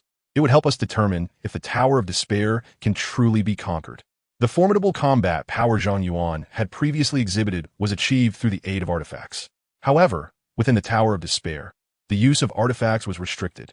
Feng Jiuhuang doubted that Zhang Yuan could surpass her, an immortal emperor. Zhang Yuan mused that this disciple was indeed quite ambitious. This could be an opportunity to temper her arrogance. Very well, but after I conquer it, dear disciple, do not be overwhelmed by the blow. Feng Jiuhuang replied, Rest assured, Master, I possess that much resilience. The others, upon learning that Zhang Yuan intended to challenge the tower, were filled with excitement. This sect leader was akin to a deity in their hearts. Perhaps he could indeed create an unimaginable miracle. Zhang Yuan recalled that within the tying sword technique he had learned, there were indeed defensive maneuvers. He could construct a defense using sword shadows to withstand enemy attacks. That should suffice. Zhang Yuan stepped into the Tower of Despair, initiating the ascent challenge. Whoosh, whoosh, whoosh. Before any monsters appeared, a barrage of sword shadows had already been summoned. Layer upon layer of sword shadows encased his body securely. After establishing his defenses, Zhang Yuan began to unleash his most formidable ultimate move, the Tying Moon Eclipsing Slash. A cascade of crescent-shaped sword energy surged forth, overwhelming the surroundings in an instant. In mere moments, hundreds of such strikes were unleashed. The monsters on the first level, newly spawned, were swiftly engulfed by the deluge of sword shadows. The sound of flesh being sliced echoed repeatedly as countless severed limbs and dismembered bodies flew through the air. Within moments, dozens of creatures could only emit a final cry before collapsing lifelessly to the ground. Outside the tower, Onlookers witnessed Zhang Yuan ascend to the second level in less than a breath. Their mouths fell agape in astonishment. Had dozens of monsters of the same rank truly been vanquished in such a fleeting moment? Within the tower, the use of magical artifacts was prohibited, signifying that Master Zhang relied solely on his own formidable strength. Was this truly the extent of his prowess? Feng Jiuhuang and the enigmatic weapon spirit felt a profound tremor in their hearts. Feng Jiuhuang murmured in disbelief. How can this be? In terms of combat strength, I am so vastly outclassed by him. Yet she quickly reassured herself. It is merely the first level. The paramount factor in this tower of despair is endurance. However, as her thoughts whirled, Zhang Yuan, fueled by overwhelming firepower, surged through several more levels. Each time new monsters emerged, they were met with an unending barrage of crescent sword energy. The air was filled with the sound of slicing akin to a torrential downpour. In less than 200 breaths, Zhang Yuan's name appeared across more than 100 levels. Everyone felt a chill run down their spines. Even the obstinate Feng Jiuhuang stood wide-eyed in disbelief. Luo Qingyi's eyes sparkled with admiration. As expected of my master, he is indeed powerful to the point of inspiring awe. The weapon spirit, astonished, remarked, "Your master is unfathomable." Upon surpassing 100 levels, Zhang Yuan's momentum showed no signs of waning. The barrage of sword energy surpassed the firepower of a warship's close-in weapon system, firing at an astonishing rate of 100,000 rounds per minute. Monsters scarcely had the chance to approach before being reduced to mere heaps of flesh. Zhang Yuan mused, "Such defenses are superfluous. Supreme firepower suppression is the finest form of defense." In yet another span of less than 200 breaths, he eclipsed the record set by Feng Jiuhuang. She was utterly dumbfounded by the speed of his ascent, which rendered her efforts trivial by comparison. Chapter 48, Feng Shixue. As Zhang Yuan reached the 300th level, the crowd was left in a state of shock. Only 33 levels remained to reach the pinnacle. The time taken was scarcely the duration of a single cup of tea. How could we not conquer even a single level? We are utterly useless. Feng Jiuhuang felt a crushing blow to her spirit. The time she had spent reaching the 180 levels was several times longer than Zhang Yuan's ascent to 300. This shattered her pride, which had always been unwavering. No wonder Zhang Yuan had previously expressed concern over her ability to withstand such a blow. As Zhang Yuan ascended past the 333rd level, the entire Tower of Despair erupted with a thunderous roar. The golden characters proclaiming his triumph illuminated the eyes of all witnesses. He had succeeded. The Master Zhang truly cleared the challenge. It was utterly inconceivable. How had he accomplished such a feat? Throughout the vast expanse of the 3,000 domains, could there be anyone stronger than he? Do not question why I am kneeling on the ground. Zhang Yuan's figure was teleported forth, enveloped in a radiant spectrum of colors. His cultivation, physique, and spirit experienced a remarkable surge, propelling him directly to the 5th level of the Golden Core realm. Unable to contain his curiosity, he inquired of the system whether he could reap the rewards once more. After a series of crackling sounds, the system responded that it was not possible. The rewards could only refresh after a certain interval, allowing for a singular acquisition within a brief span. Thus, Zhang Yuan relinquished the thought of attempting again. He descended gracefully. Luo Qingyi immediately gazed at him with admiration, exclaiming, "Master, you are incredibly powerful. I am in awe of you." Zhang Yuan waved his hand dismissively and, with a touch of arrogance, remarked, "I understand your disbelief, but this is merely part of my daily routine." Turning to Feng Jiuhuang, he asked, "What say you, my disciple? Feeling a bit disheartened?" Feng Jiuhuang hesitated, her lips trembling before she managed to utter, "I too shall strive to catch up," although she had already succumbed to admiration internally. Her words retained a hint of defiance. Zhang Yuan mused inwardly, "What a proud spirit." He then addressed the gathered disciples and elders. "Focus on your cultivation. I do not expect you to conquer 100 or 80 levels, but you should at least aim for 10 or 20. The disciples and elders immediately pledged, "Rest assured, Master, we shall exert ourselves to ascend." They were all invigorated, as if charged by a surge of adrenaline.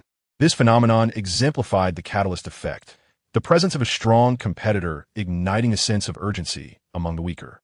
Observing their enthusiasm, Zhang Yuan felt a sense of satisfaction. Luo Qingyi and Feng Jiuhuang were also inspired to enhance their strength and doubled their efforts in training. Zhang Yuan then returned to accompany Yu Shuiying. delving once more into research on hardware softening engineering. Upon their return, Qing Muzi and the others were almost convinced they had stumbled into the wrong place. When had such a colossal tower appeared, scanning the surroundings with their consciousness, they beheld a throng of disciples and elders continuously entering and exiting the tower. After inquiring, their curiosity compelled them to venture inside for a glimpse. Yet, they too emerged defeated after merely the first level, their faces reflecting sheer disbelief. If the first level proved so challenging, how had the esteemed master cleared it? With a spirit unyielding, they resolved to confront the Tower of Despair themselves. Meanwhile, Princess Yuan of the Seventh House, after an arduous journey, finally arrived at the Tying Sword sect. Along the way, she encountered many others similarly journeying to the sect, likely drawn by the illustrious reputation of the Tying Sword sect, traveling great distances to seek admission.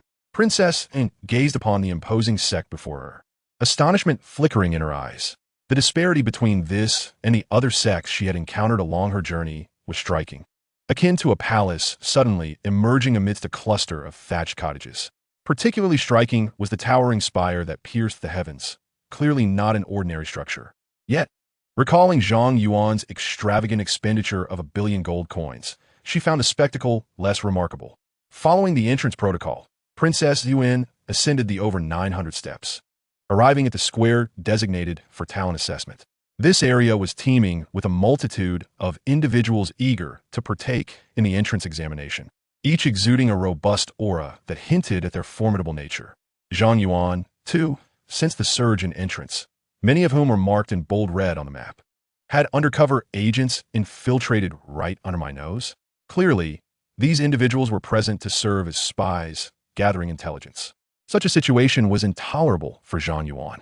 In an instant, he materialized at the testing square, prompting the attending steward and elders to bow respectfully. Upon seeing Zhang Yuan's figure, Princess Yuan thought to herself, "Indeed, it is he. It seems I have not erred in my choice of destination."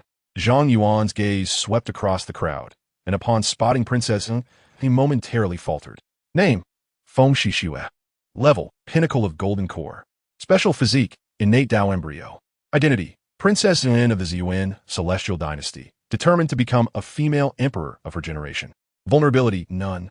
Cultivation method: Ziyuan Dao Embryo Nurturing Technique, Ziyuan Chaotic Array. Magical artifacts: Ziyuan Spirit Gathering Pearl, Dao Embryo Heart Protecting Armor. Items: Yuaning level talismans, Huashan level talismans. Meets the criteria for special survivors, eligible for return to the sanctuary, adding hope to the continuation of humanity. Zhang Yuan felt a hint of surprise. This was indeed a character of fated significance.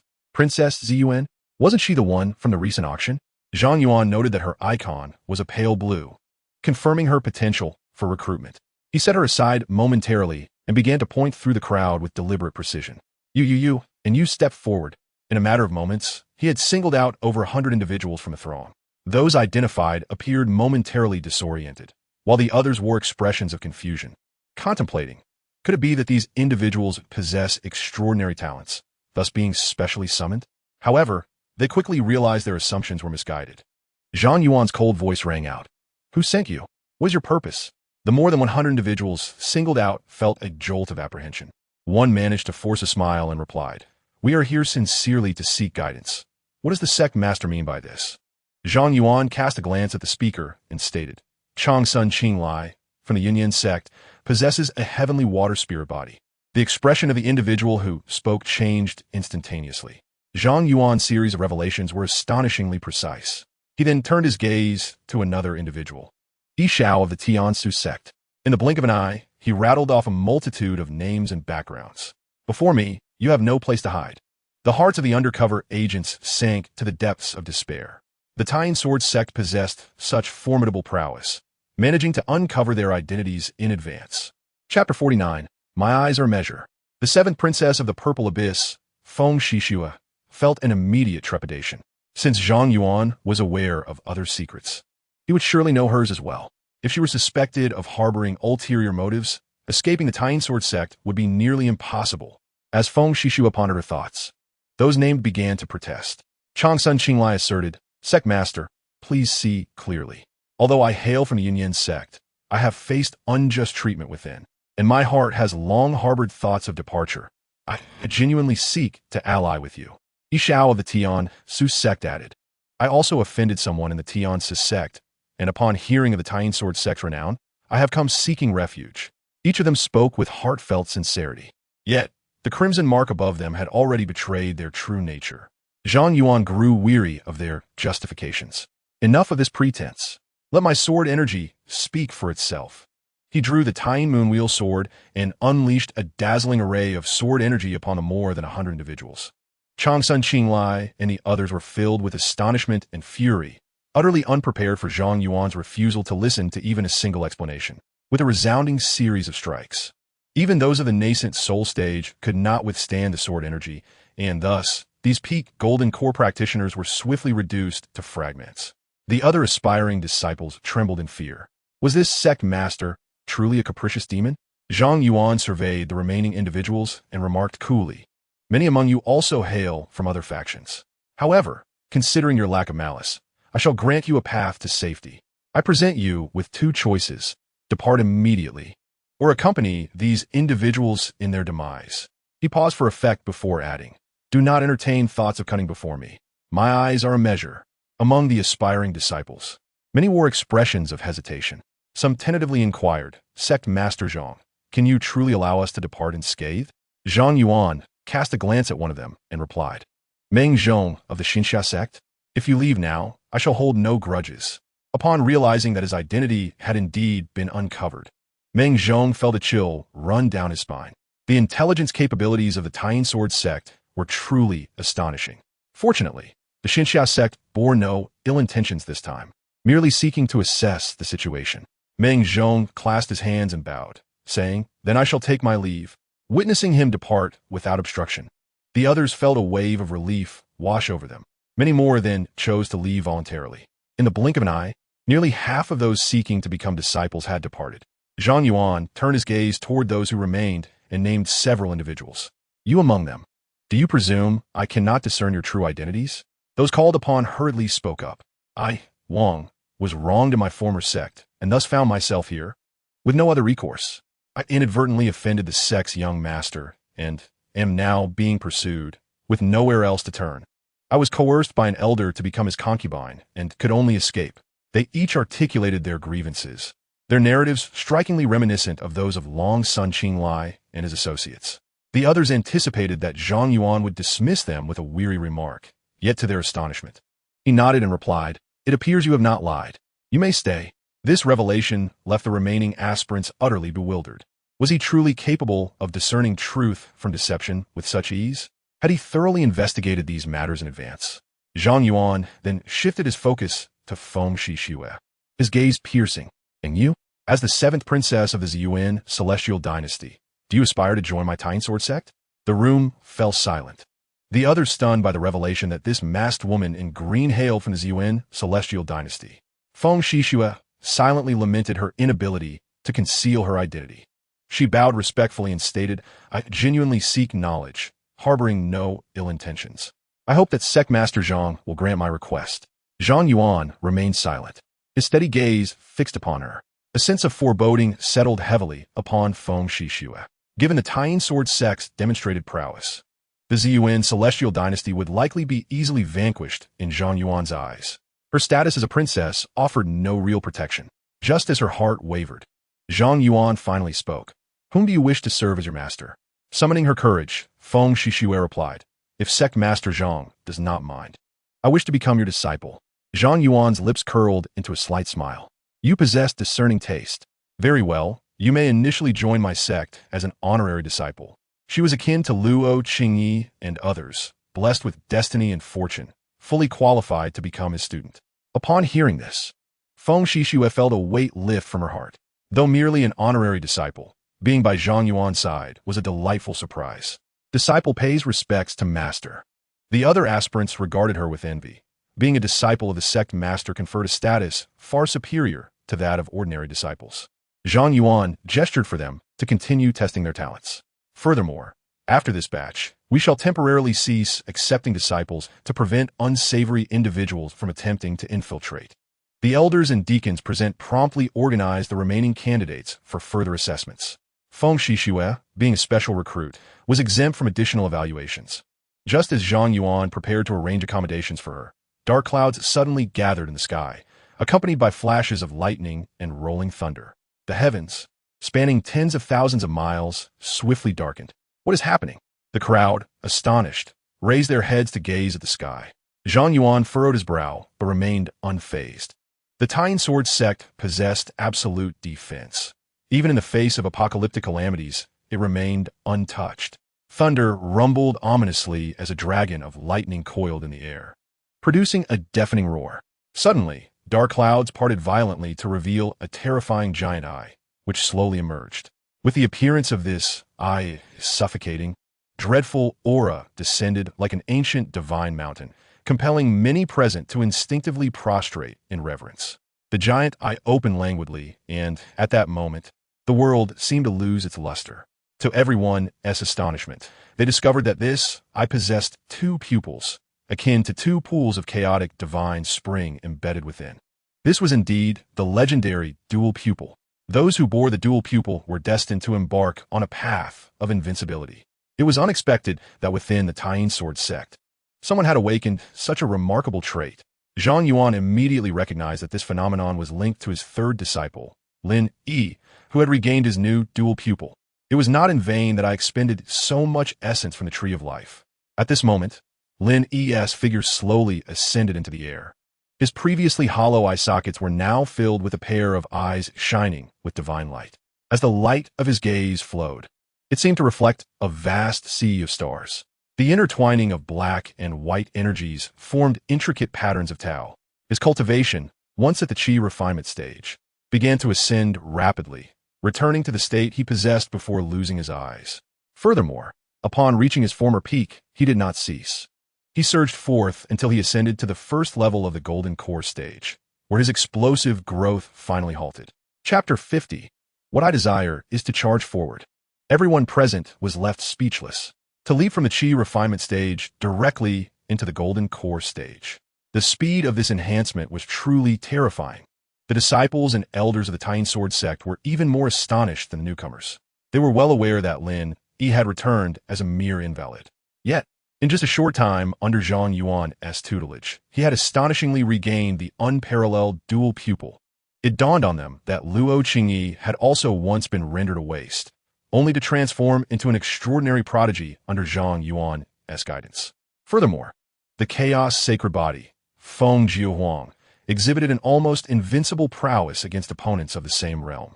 It was truly a remarkable transformation, rewriting the destinies of three once failed individuals.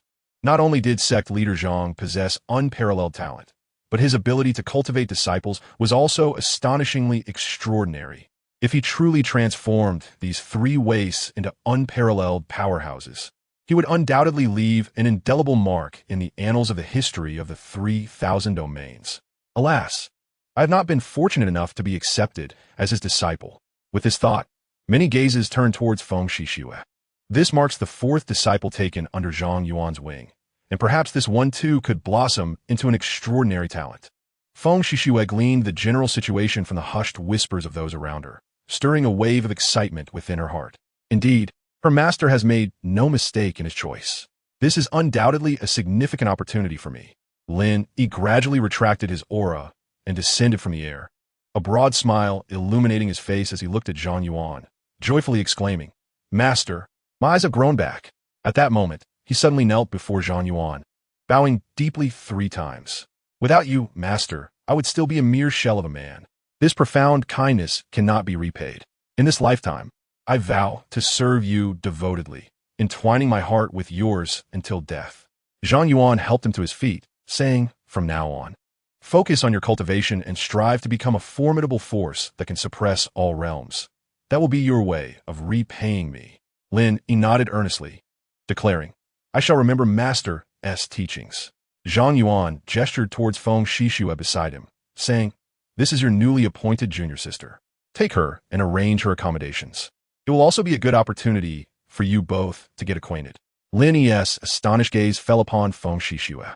He never expected to become an older brother so swiftly. "At last, I am no longer the youngest." Lin Yi departed with Feng Shishue. Under Zhang Yuan's directive, The surrounding crowd dispersed, attending to their own matters. Luo Qingyi and Feng Jiuhuang observed the entire process of Lin Yi regaining his unique eyes. Both Feng Jiuhuang and the weapon spirit could not help but express their awe. The regeneration of the unique eyes? What methods did he employ? They considered themselves well-traveled. Yet every encounter with Zhang Yuan left them utterly astounded. This man is like an enigma, perpetually eluding comprehension. Upon returning to his chamber, Yu Shuang approached, saying, "Husband, your methods truly know no bounds. To restore the unique eyes after they were plucked, to revive a wasted talent. What brilliance!" Zhang Yuan embraced her, a smile gracing his features. "My abilities extend far beyond this. Would you care to indulge in a little experimentation, my dear?" Yu Shuang's face flushed at his words. "You are being improper again." Zhang Yuan chuckled. "Well, have I ever been proper beside you? I have some intriguing novelties I wish to share." During a previous series of draws, he had acquired various items, such as maid outfits, nurse uniforms, and backless garments. He couldn't fathom why, despite it being a survival system, such rewards kept materializing. Could it be that fostering new life is also a facet of developing a survivor base? After much persuasion from Zhang Yuan, Yu Shuang finally consented to try on the new attire. However, after a series of experiments, the maid outfits clearly did not suit her demeanor. In contrast, the teacher's attire complemented her commanding elegance perfectly. Paired with glasses and a ruler, her aura instantly elevated. Zhang Yuan felt as though his pure yang sacred body was on the verge of igniting. He embraced the slender waist of Yu Shuang, exclaiming, "This is it. What I desire is the charge." Days later, Zhang Yuan made significant strides in his cultivation, while Feng Shishue became thoroughly acquainted with the environment of the Tying Sword sect. What piqued her interest the most was the Tower of Despair. After numerous attempts over several days, some disciples and elders managed to conquer the first and second levels. Those ranked higher felt a sense of pride. Yet, their amusement was short-lived. Lin Yi, having regained the power of the dual pupils, attempted a challenge and astonishingly reached the 58th level on his first try. This revelation forced the other disciples to confront the stark disparity between themselves and the prodigies. Out of curiosity, Feng Shishue also entered the tower. With her extraordinary combat talent, she barely ascended to the 40th level on her initial attempt. The repeated setbacks left the other disciples utterly disheartened. Their pride was thoroughly shattered. Those who had just begun were already far superior to them. It was evident that being chosen as a disciple by Sect Master Zhang was no trivial matter. Feng Jiuhuang felt guilty for having seized the heart of the devourer and thus privately offered guidance to her junior sister, Feng Shishue, under the tutelage of this celestial emperor. Many of Feng Shishue's confusions in her cultivation were swiftly resolved, deepening her respect for Zhang Yuan. If the second senior sister was so formidable, then surely the master's understanding of the path to cultivation was even more profound. However, Zhang Yuan was oblivious to the intricacies of teaching disciples. He only knew how to exploit resources. His philosophy was simple. The master leads you to the door, but cultivation is a personal endeavor. While he excelled at providing resources, the rest was left to free-range development. Nonetheless, upon witnessing Feng Jiuhuang instructing Feng Shishue, a plan formed in Zhang Yuan's mind. He earnestly addressed Feng Jiuhuang, saying, "As the senior sister, you must lead by example. From now on, the responsibility of teaching your junior brothers and sisters will fall entirely to you.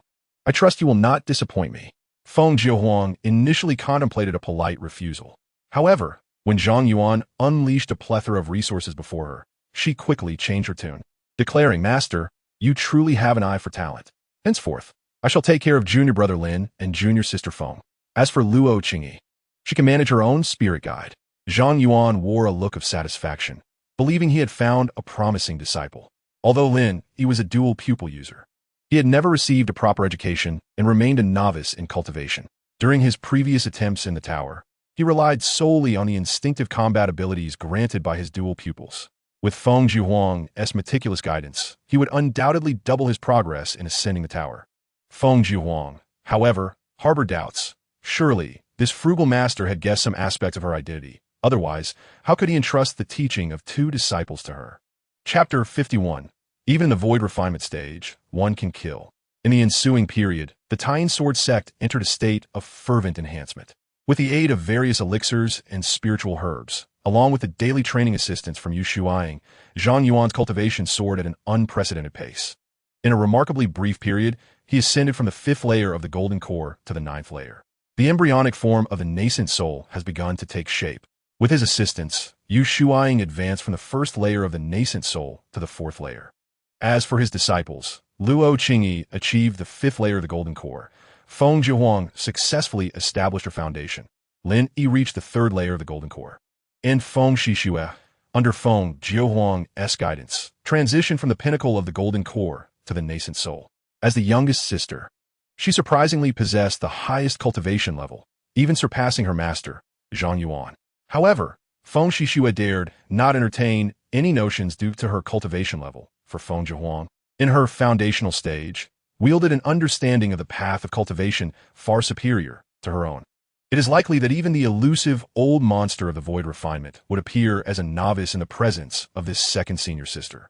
The records of their Tower of Despair were constantly being shattered. Feng Zhihuang broke through over 200 barriers, while Luo Qingyi, Lin Yi, and Feng Shixue surpassed 100 barriers. Among the other disciples and elders, the most accomplished barely made it past the 5th level.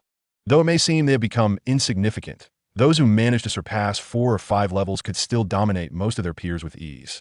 Zhang Yuan provided a special boon to his most loyal followers, King Shizi, the ancestor of the setting sun, and Elder Situ, distributing 1,000 vials of a purple genetic elixir to each, encouraging them to consume it as a beverage. After each imbibed several thousand vials, they all awakened to extraordinary physiques, with the weakest achieving the king body and 2 reaching the 3-star holy body. This thrilled King Shizi and the others immensely. The acquisition of such unique physiques not only significantly accelerated their cultivation speed, but also exponentially enhanced their combat capabilities. Most importantly, their potential ceiling was raised. Where they might have been confined to the nascent soul stage for life, they now held hope of transcending to the great ascension and even ascending to immortality. This deepened their loyalty to Zhang Yuan. In his spare moments from cultivation, Zhang Yuan would occasionally observe the withered tree. Nourished by an abundance of the sap from the tree of life, the once barren tree began to rejuvenate. Tiny buds, the size of grains of rice, emerged from its desolate branches, infusing the lifeless tree with a glimmer of vitality. Zhang Yuan was elated. This could very well be the golden finger of a destined protagonist. Perhaps once a peerless powerhouse that overshadowed the heavens, no less formidable than Feng Zhihuang. If it were to be revived, he would possess yet another trump card. Days later, Zhang Yuan successfully condensed his nascent soul, advancing to the 1st layer of the nascent soul. His spiritual awareness, reflexes, and control over spiritual energy underwent a qualitative leap, resulting in a firepower that had escalated several levels beyond that of the golden core stage. Under the weight of such formidable power, he felt entirely confident in overpowering even the old monster of void refinement. Within the realm of the Yuan Immortal Dynasty and the surrounding celestial territories, I find myself devoid of worthy adversaries. Among the various factions near the Yuan Immortal Dynasty, the most formidable only reached the mid-stage of the void refinement realm. With Zhang Yuan's current prowess, he could easily overpower them. As he pondered, he considered embarking on a journey outside the Yuan Immortal Dynasty to procure some talismans or treasures of the void refinement stage. Just as these thoughts swirled in his mind, the system emitted a series of crackling sounds and unexpectedly activated a mission. Mission triggered. A zombie king and a horde of undead are about to emerge. Please proceed to eliminate them promptly to avert a threat to the surviving humans. Mission coordinates. Within the territory of the Zhang Immortal Dynasty, at the Wan Hai Gue Su secret realm. Oh, Zhang Yuan felt a twinge of surprise. Just as he conceived the notion of venturing outside, the system promptly issued a task. A zombie king? There must at least be an existence of the void refinement stage, right? Given the system's nature, it would not assign a task that was impossible to complete. Zhang Yuan stroked his chin in contemplation before ultimately deciding to consult the reborn Feng Zhihuang to gauge the potential dangers involved. Feng Zhihuang was summoned forth. When Zhang Yuan inquired about the Wan Hai Gue Su, Feng Zhihuang's expression shifted after a brief search through her memories. She had indeed heard of the Wan Hai Gue Su in her past life. In this timeline, not long after, the Wan Hai Gue Su would erupt in a strange calamity, unleashing a multitude of undead creatures. Several celestial dynasties surrounding the Zhang Immortal dynasty would suffer grievously, with two of them, including the Zhang Immortal dynasty itself, descending into chaos and ruin. However, at that time in her previous life, Feng Jiahuang was still rather inexperienced, and thus learned of these events only after they had transpired. She looked at Zhang Yuan and asked, "Master, why do you inquire about this all of a sudden?" Zhang Yuan replied with a smile, "I intend to take you to explore the Wan Hai Gui Su. Hence I wanted to hear your thoughts." Feng Jiahuang's expression changed. The Zhang Immortal dynasty had formidable void refinement experts stationed there, yet it ultimately faced annihilation. This indicated that the undead emerging from the Wan Hai Gui Su would at least include beings of the void refinement level. To venture there with Zhang Yuan's mere divine transformation strength would be tantamount to courting death. Feng Jiahuang urged, "There is likely nothing of interest there, Master. Perhaps you should consider another location." Zhang Yuan gazed intently into her eyes and said, "My disciple, have you perhaps sensed some impending danger? Or do you possess the ability to discern celestial omens, allowing you to predict certain future events?" He intentionally provided Feng Jiahuang with an opportunity to elaborate, nudging her towards the notion of foresight. After a subtle change in her demeanor, she indeed replied, "I do possess a modicum of knowledge regarding the art of divination." As long as she remained by Zhang Yuan's side, it was only a matter of time before her ability to predict the future would be unveiled. It was better for her to seize the moment and claim some proficiency in divination, using Zhang Yuan's words as a springboard. Thus, her foresight as a reincarnator regarding the future finds a reasonable explanation. Zhang Yuan observed that Feng Jiahuang had indeed grasped the situation, a subtle smile gracing his lips. This would undoubtedly facilitate his inquiries into Feng Jiahuang's knowledge of future events. "My disciple, you actually possess the ability to divine?" he inquired. "Why not predict what dangers we might encounter should we venture to the Wan Hai Gui Su?" Feng Jiahuang squinted playfully, her fingers deftly calculating. In truth, she was delving into her memories, recalling the circumstances of the past. Ultimately, the anomaly had been suppressed by a coalition of peak-level void refinement experts, indicating that the dangers of Wan Hai Gui Su would likely correspond to the mid to late stages of void refinement. Upon this realization, Feng Jiahuang opened her eyes, adopting a profound expression. "After my calculations, should we proceed to Wan Hai Gui Su, we are likely to encounter dangers at the mid-stage of void refinement. Thus, I implore you, Master, to think carefully and avoid recklessness." Chapter 92, Wan Hai Gui Su. Feng Jiahuang initially believed that upon hearing about the void refinement stage, Zhang Yuan would retreat in trepidation. To her surprise, he instead wore a smile, declaring, "Merely the void refinement stage. To my eyes, they are but mere pawns. There is no void refinement expert that can withstand hundreds of thousands of attacks. If there are, then let them face millions." As a nascent soul cultivator, he could effortlessly manipulate thousands of talismans. Each talisman could unleash 100 attacks, culminating in 1,000,000. If each were to fire 1,000 times, it would amount to 10 million. Under such overwhelming firepower, he truly did not believe any void refinement expert could withstand it. The only caution required was to guard against a sneak attack from the Sixth Elder. One must prepare shields in advance to avoid unforeseen mishaps. Of course, with the system map at hand, any approaching red dots will be detected in advance, providing ample time to fortify the shields. Seeing Zhang Yuan's unwavering confidence, Feng Jiahuang felt a surge of astonishment. A mere nascent soul cultivator dared to dismiss the void refinement experts. Was this arrogance or genuine fearlessness? Based on her understanding of Zhang Yuan, it was likely the latter. What trump cards did he possess? Could it be those divine-grade artifacts and talismans from before? Involuntarily, she asked, "Master, are you truly confident?" Zhang Yuan replied nonchalantly, "Of course. When have I ever embarked on a venture without confidence? Then, I shall accompany you on this journey," Feng Jiahuang asserted. Zhang Yuan regarded her with a look of approval. After some contemplation, he decided to bring Feng Shishuer along. As a nascent soul cultivator and the seventh princess of Ziyuan, she might possess secrets even Feng Jiahuang was unaware of. As for Luo Qingyi and Lin He, they would continue their diligent cultivation. Upon hearing Zhang Yuan's intention to venture out, Qing Muzi and the elder of the setting sun eagerly volunteered to accompany him. Zhang Yuan declined their offers, instructing them to remain and safeguard the home. After making the necessary preparations, Zhang Yuan summoned the celestial vessel. Embarking on a journey alongside Yu Shuiying, Feng Jiuhuang, and Feng Shixue. Among them, Feng Shixue was most familiar with the route to the Zhang Immortal Dynasty, having previously accompanied her elders to pay respects there. Thus, she took the helm of the celestial vessel. Upon hearing Zhang Yuan mention the Wan Hai Gui Su, Feng Shixue elaborated, "It is an ancient battlefield relic, filled with the remains of various powerful beings and beasts that perished in battle. This site opens periodically, attracting numerous strong individuals who seek the relics left behind by the fallen warriors, including techniques, magical artifacts, and elixirs. Furthermore, due to the unique environment and the nourishing essence of the blood of the powerful, many rare spiritual herbs flourish within, enticing various factions." Zhang Yuan inquired, "Such as?" Feng Shixue replied, "For instance, the reincarnation fruit, which sprouts from the blood of the strong. Consuming it allows one to fall into a dream and experience the past lives of powerful beings, awakening with profound insights into their cultivation journeys. Another example is the thunder bamboo, which produces a thunder pearl. Consuming this pearl grants resistance to lightning attributes, providing formidable defense against lightning attacks, and increases the likelihood of successfully overcoming tribulations in the future." Zhang Yuan nodded, acknowledging the extraordinary effects of these items.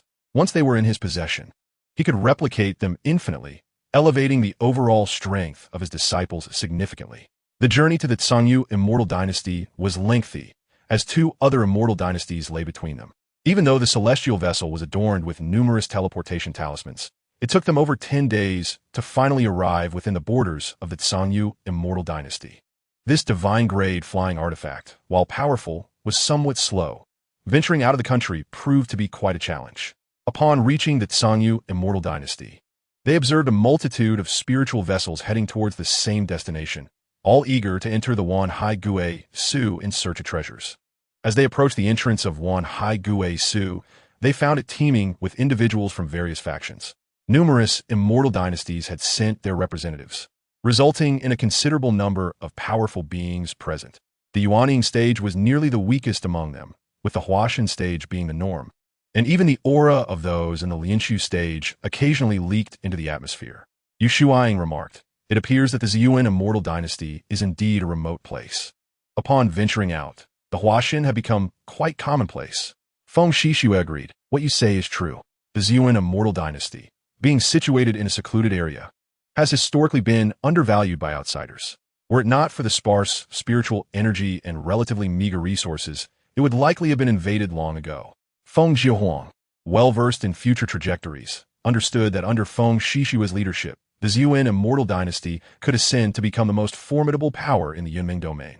However, the trajectory of this era appeared different. Perhaps the talisman sect would emerge as the most dominant force.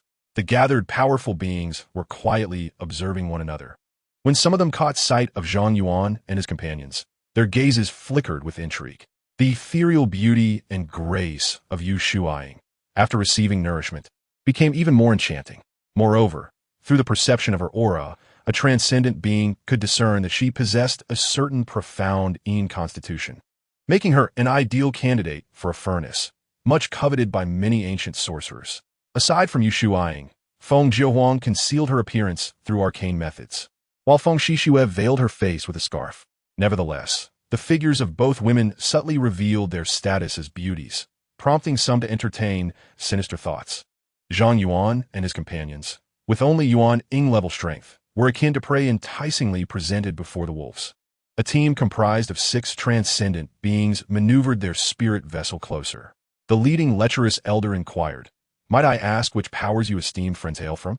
Though they had resolved to seize their quarry, they wished to ascertain any potential backing before proceeding. Zhang Yuan calmly regarded them and replied with a smile, "We come from a Ziyuan Celestial Dynasty and the talisman sect. Do you have any advice?" Upon hearing this, the 4 transcendent beings instantly relaxed. They were familiar with the Ziyuan Celestial Dynasty, which boasted only transcendent level strength. This indicated that Zhang Yuan's group was likely from a force of similar caliber. The malicious grins on the faces of the 6 began to emerge unabashedly. "This simplifies matters. We have our eyes set on these 3 ladies. Will you accompany us willingly, or shall we resort to force?" The onlookers nearby noted the unfolding drama, their eyes glinting with anticipation. It was entirely normal for a Yuan-ing level individual to be bullied in such a setting, especially with 3 exquisite furnace candidates in play.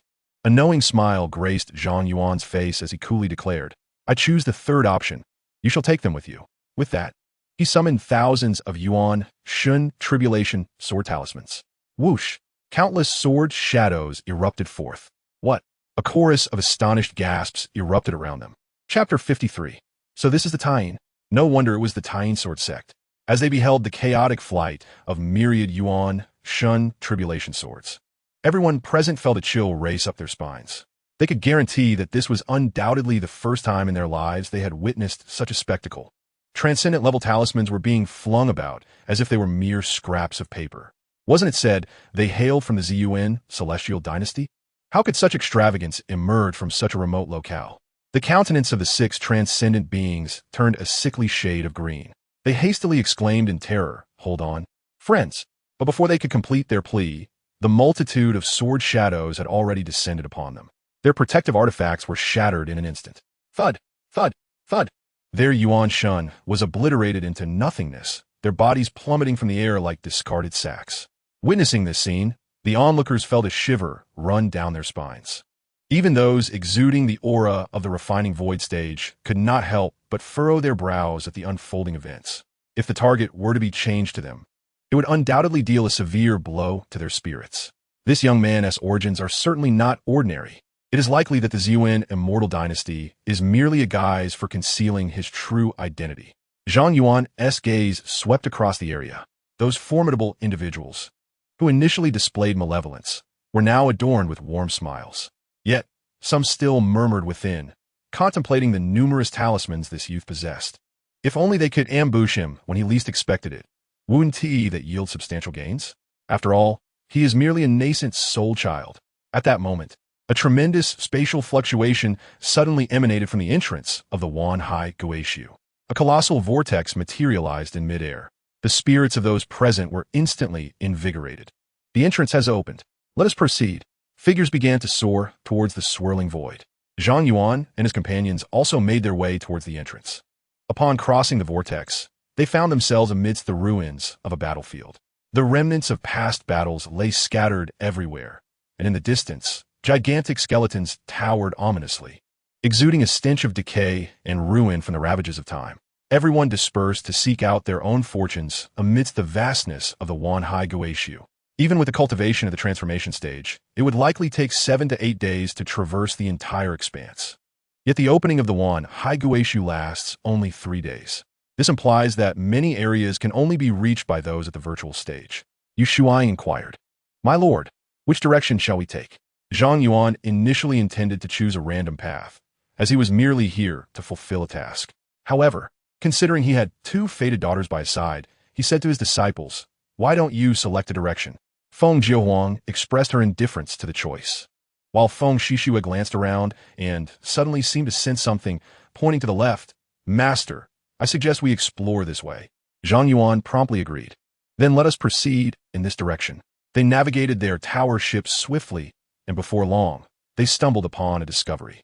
Upon a decayed and terrifying skeleton, a lotus of black and white was blossoming. Feng Jiahuang remarked, "This is the corrupting snow lotus, which can be used to concoct corpse preservation pills, allowing the deceased's flesh to remain untainted. Some malevolent practitioners even utilize it as a medicinal catalyst to transform corpses into medicinal beings. This item holds considerable value. It seemed unnecessary for them." Zhang Yuan declared, "Now that we are here, we shall not leave empty-handed." He harvested the lotus and stored it within the system space. The group continued onward and encountered numerous spiritual herbs along the way, which left Zhang Yuan in awe of the fortuitousness of his fated daughters. It appeared as though various spiritual herbs were drawn towards them. Suddenly, Zhang Yuan's expression darkened. "Wait, there seems to be an ambush ahead." His gaze sharpened as he observed several red dots flashing on the system map, indicating individuals concealed along their path. These figures had employed stealth techniques, rendering their forms and auras entirely hidden. Zhang Yuan swiftly deduced that someone was indeed plotting against him, intending to launch a surprise attack. With a cold smirk, he summoned 5,000 talismans, each unleashing a barrage of hundreds of strikes. A staggering multitude of sword shadows cascaded across the sky, nearly obscuring it entirely. The hidden adversaries were paralyzed with terror. An onslaught of such magnitude, tens of thousands of attacks at once, was utterly unfathomable. No wonder they had spoken of the Sword sect. How did he uncover our presence? With our concealment techniques, even those in the early stages of reality refinement should remain undetected. They immediately fled in panic. Yet, the overwhelming sword shadows engulfed them completely. The echoes of destruction resounded as all ambushers were utterly annihilated, their souls eradicated. Each of them owed Zhang Yuan countless lives. He reached out and retrieved several storage rings. Their concealment techniques seemed rather impressive. I shall have the disciples proficient in this area study them, he murmured to himself. And upon turning around, he noticed the astonished expressions of Feng Jiuhuang and Feng Shixue. The Spirit Tribulation Sword talisman could only unleash a single Spirit Tribulation Sword. Yet Zhang Yuan had managed to release hundreds with each talisman. This was indeed a radical departure from a norm. Even with Feng Jiuhuang's considerable insight, she found it difficult to comprehend. Master, how can your talismans continue to fire? Zhang Yuan replied with a faint smile. Each individual possesses a unique constitution. I have always been enduring. These talismans, having accompanied me for so long, have naturally adapted to become equally enduring. Feng Jiuhuang twitched her lips. However, realizing this was Zhang Yuan's secret, she refrained from probing further.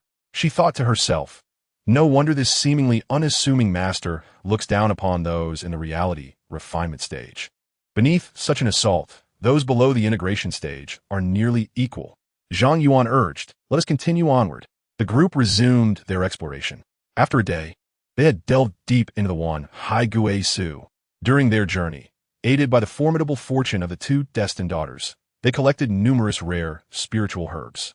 They even found a stalk of Kong Lei bamboo, which could enhance resistance to lightning. Logically, there should have been others ahead of them, yet those individuals remained oblivious, waiting for Feng Jiuhuang and her companions to scavenge the spoils. After another half-day, Feng Shishue's expression shifted slightly. I sense a significant opportunity ahead. Zhang Yuan and the others extended their consciousness. Before them lay vast basins and deep chasms. From their contours, it was evident that these formations were the result of fierce battles. One chasm alone extended for tens of thousands of miles and plunged several hundred miles deep. It was unmistakably cleaved by a sword. Thunderous roars erupted. Above this chasm, 4 or 5 reality refinement experts were engaged in a fierce clash, seemingly vying for an extraordinary treasure. Qian Kunzi, quickly surrender the reincarnation fruit, and I shall spare your life. The consequences are too immense for you to bear. It is better for you to yield the Crimson Blood Immortal Dynasty to me without delay. The elder known as Qian Kunzi exclaimed coldly, I discovered this first. We'll give you the right to claim it. Do not force my hand. Upon hearing this, Zhang Yuan's demeanor shifted subtly. The reincarnation fruit had been introduced to him by Feng Shixue. It was born from the blood of powerful beings within a special environment. Consuming it would allow one to experience the cultivation insights of a formidable practitioner throughout their lifetime. Given the battle taking place above the abyss, could it be related to the powerful figure who cleaved the chasm? Chapter 54. The Sword Chi River, the refining void elder left dumbfounded. To be able to cleave a chasm stretching hundreds of thousands of miles with a single sword stroke speaks volumes of the terrifying might this individual possessed in life. To acquire their cultivation insights would be an unparalleled opportunity for an ordinary person. The 5 refining void experts, unable to reach an accord, soon engaged in combat once more. On Qian Kunzi's side, there was but a single ally. Faced with the combined assault of the other 3, they found themselves at a distinct disadvantage. Feng Shixue turned to Zhang Yuan and said, Master, I can sense that the opportunity lies with that Qian Kunzi. However, they are all refining void experts. They may prove challenging to deal with.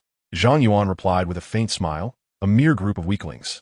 The strongest among them is only at the 3rd level of refining void. His true sight allowed him to discern the levels and weaknesses of the opponents. The 5 refining void experts detected their approach through their spiritual sense, and their expressions shifted accordingly. Qian Kunzi's gaze flickered as he implored, Young friend, assist me. Once the task is accomplished, the Qian Yuan sect will undoubtedly reward you handsomely. The leader of the other 3, his expression darkening, cautioned, Young friend, this is a matter between the Crimson Blood Immortal Dynasty and the Qian Yuan sect. It is best that you do not interfere. Zhang Yuan's countenance grew cold. Crimson Blood, Immortal Dynasty? Are you truly that formidable? How dare you instruct me? With a wave of his hand, he summoned 10,000 Spirit Destruction Sword Talisman. Upon witnessing this, the pupils of the refining void experts constricted. They had observed Zhang Yuan previously annihilate 6 transformation god experts. He had already expended thousands of talismans then. Yet here he was producing another 10,000. How many did he possess? Could it be that these talismans were fabricated like printing presses, enabling him to conjure tens of thousands in an instant? The elder from the Crimson Blood Immortal Dynasty hurriedly interjected. Let us speak reasonably. I did not intend to instruct you. Zhang Yuan retorted coldly. No need for pleasantries. Let my talismans do the talking. Qian Kunzi, witnessing this, could not help but feel a sense of schadenfreude. Unfazed by the circumstances, Zhang Yuan unleashed 1,000 Spirit Destruction Sword Talismans, each capable of launching at least 500 attacks. In total, 5 million Spirit Destruction swords surged forth like a tumultuous river of sword chi. The air erupted with a deafening roar, causing the very heavens and earth to tremble. The 5 refining void experts, including Qian Kunzi, found themselves enveloped within the onslaught. Staring at the sky filled with sword shadows, the refining void experts were left utterly dumbfounded. To unleash 5 million sword shadows with a mere gesture, was this not ominous? The corners of Qian Kunzi's mouth twitched violently as he exclaimed in astonishment, "Fellow cultivator, are you heading towards the Crimson Blood Immortal Dynasty for a specific purpose? Why have you involved us in your assault?" Zhang Yuan merely responded with a nonchalant "oh," and replied, "It was merely a matter of convenience." Qian Kunzi nearly erupted in expletives. How could such a matter be deemed convenient? The 5 formidable cultivators of the Void Refinement realm hastily summoned their respective trump cards. Qian Kunzi conjured a spinning wheel of yin and yang, which manifested a colossal shadow of the yin-yang fish in the void. His comrades channeled their strength into him, fortifying his defenses. The 3 members of the Crimson Blood Immortal Dynasty each invoked their own magical artifacts, including a blood-red giant cauldron and a blood skull. In an instant, a torrent of sanguine energy surged forth, akin to the arrival of a blood sea. Boom! The river of sword energy crashed against their defenses, producing a thunderous explosion. The void trembled under the immense force, unleashing a terrifying storm of destruction. In the blink of an eye, countless sword shadows were repelled. Nevertheless, the 5 cultivators of the Void Refinement realm let out muffled groans, blood trickling from the corners of their mouths. Yet, 400,000 sword shadows continued to surge forth like a breached dam. Splutter. The first of the Crimson Blood Immortal Dynasty cultivators, a novice in the Void Refinement realm, could no longer withstand the onslaught, violently spewing forth a mouthful of blood before being sent flying. Swish, swish, swish. A deluge of sword shadows breached their defenses. Surging past him, his soul was instantly shattered, leading to his demise. The 2 remaining members of the Crimson Blood Immortal Dynasty felt their hearts clench with despair. However, they had no time to mourn their fallen comrade, as their own defenses crumbled completely. Splutter, splutter, splutter. The 2 stood rigid, their gazes vacant. Their souls were ruthlessly torn apart by the myriad sword shadows. Qian Kunzi and his companions found themselves engulfed in despair as the remaining sword shadows cascaded towards them with relentless fury. The yin-yang taiji shadow erupted in a cacophony of destruction. Both men stood frozen, their eyes blankly fixed ahead, before their lifeless bodies plummeted to the ground. Zhang Yuan, quick-witted and nimble, swiftly retrieved their storage rings and magical artifacts. With a sweep of his divine sense, a satisfied smile spread across his face. Within the storage rings lay not only a reincarnation fruit, but also a vast collection amassed by these 5 cultivators. Notably, several talismans suitable for the Void Refinement stage and a few magical artifacts from the same realm caught his attention. Though they were among the lowest tier within the Void Refinement stage, they were enough to significantly augment Zhang Yuan's strength. Zhang Yuan first examined the various magical artifacts. The yin-yang spinning wheel could summon the yin-yang fish, creating a protective illusion primarily used for defense. The blood-red giant cauldron was equally useful, capable of continuously releasing malevolent sanguine energy, serving both offensive and defensive purposes. Additionally, he uncovered several talismans, some designed for attack and others for support. The offensive talismans included the Qiankuan Sky-Slaying Talisman, which summoned blades to cleave enemies, and the Blood Demon Soul-Devouring Talisman. capable of summoning a blood demon to launch frenzied assaults and even consume souls. The support of talismans enhanced personal combat prowess or increased speed. These talismans, it is evident, have not all been utilized by King Kunzi and his companions. Furthermore, Zhang Yuan discovered 2 vessels of the Void Refinement tier within their storage rings. This significantly accelerated their journey. What a bountiful harvest! Zhang Yuan felt quite satisfied. It is no wonder that so many are eager to kill and seize treasures. Indeed, even in the absence of firearms, adversaries are ever willing to forge our weapons. Zhang Yuan turned to see Feng Jiuhuang and Feng Shishua, their expressions frozen in astonishment. The river of sword energy, manifesting 500,000 sword shadows. Feng Jiuhuang had seen such a spectacle before, albeit only among the sword immortals in the celestial realm. As for Feng Shishua, this was her first encounter with such a scene. The sheer intensity was nearly enough to induce terror. She could hardly fathom the despair that those 5 void refinement experts must have felt in their final moments. Just how boundless is this master's potential? In contrast, Yu Shuang maintained an air of tranquility. Possessing the same capabilities, she understood that Zhang Yuan was indeed without limits. In truth, she too could summon the river of sword energy at will, but that would somewhat overshadow Zhang Yuan's brilliance. She merely wished to remain by his side, fulfilling the role of a supportive partner. Zhang Yuan waved his hand before the 2 disciples, saying, "Snap back to reality." With that, he retrieved a multitude of items from the system space, declaring, "This is for you." Among the items he produced were several reincarnation fruits and an assortment of talismans and magical artifacts, all replicated from boundless resources. Chapter 55. Is this humanity? So many? Feng Shishu gazed at the items, momentarily taken aback. Hadn't the earlier words of those void refinement experts indicated there was only one reincarnation fruit? How could Zhang Yuan suddenly produce several? Moreover, the quantity of talismans and artifacts also seemed amiss. Feng Jiuhuang, however, was already accustomed to such occurrences. She accepted her portion and reassured Feng Shishua. "This is Master's unique method. You will soon grow accustomed to it." Filled with curiosity, Feng Shishua accepted the reincarnation fruit and other items. The reincarnation fruit contained the insights of a sword master's cultivation. While it may not be directly applicable to them, it could offer valuable lessons, significantly enhancing their practice, especially after traversing the path of a powerful cultivator in dreams. Zhang Yuan inquired, "Disciples, can you sense any other opportunities at present?" Feng Shishua closed her eyes for a moment to attune her senses, then shook her head. It appeared that the greatest opportunity within the Myriad Corpse ruins was indeed the insights of the Swordmaster. Zhang Yuan suggested, "Then let us casually search for other spiritual herbs." Yet, just as they were about to embark once more, the entire Myriad Corpse ruins quaked violently. In the distant sky, a colossal and bizarre magical formation emerged, a terrifying vortex of death energy coalescing within it. Zhang Yuan raised an eyebrow. "Is this the beginning?" Roar.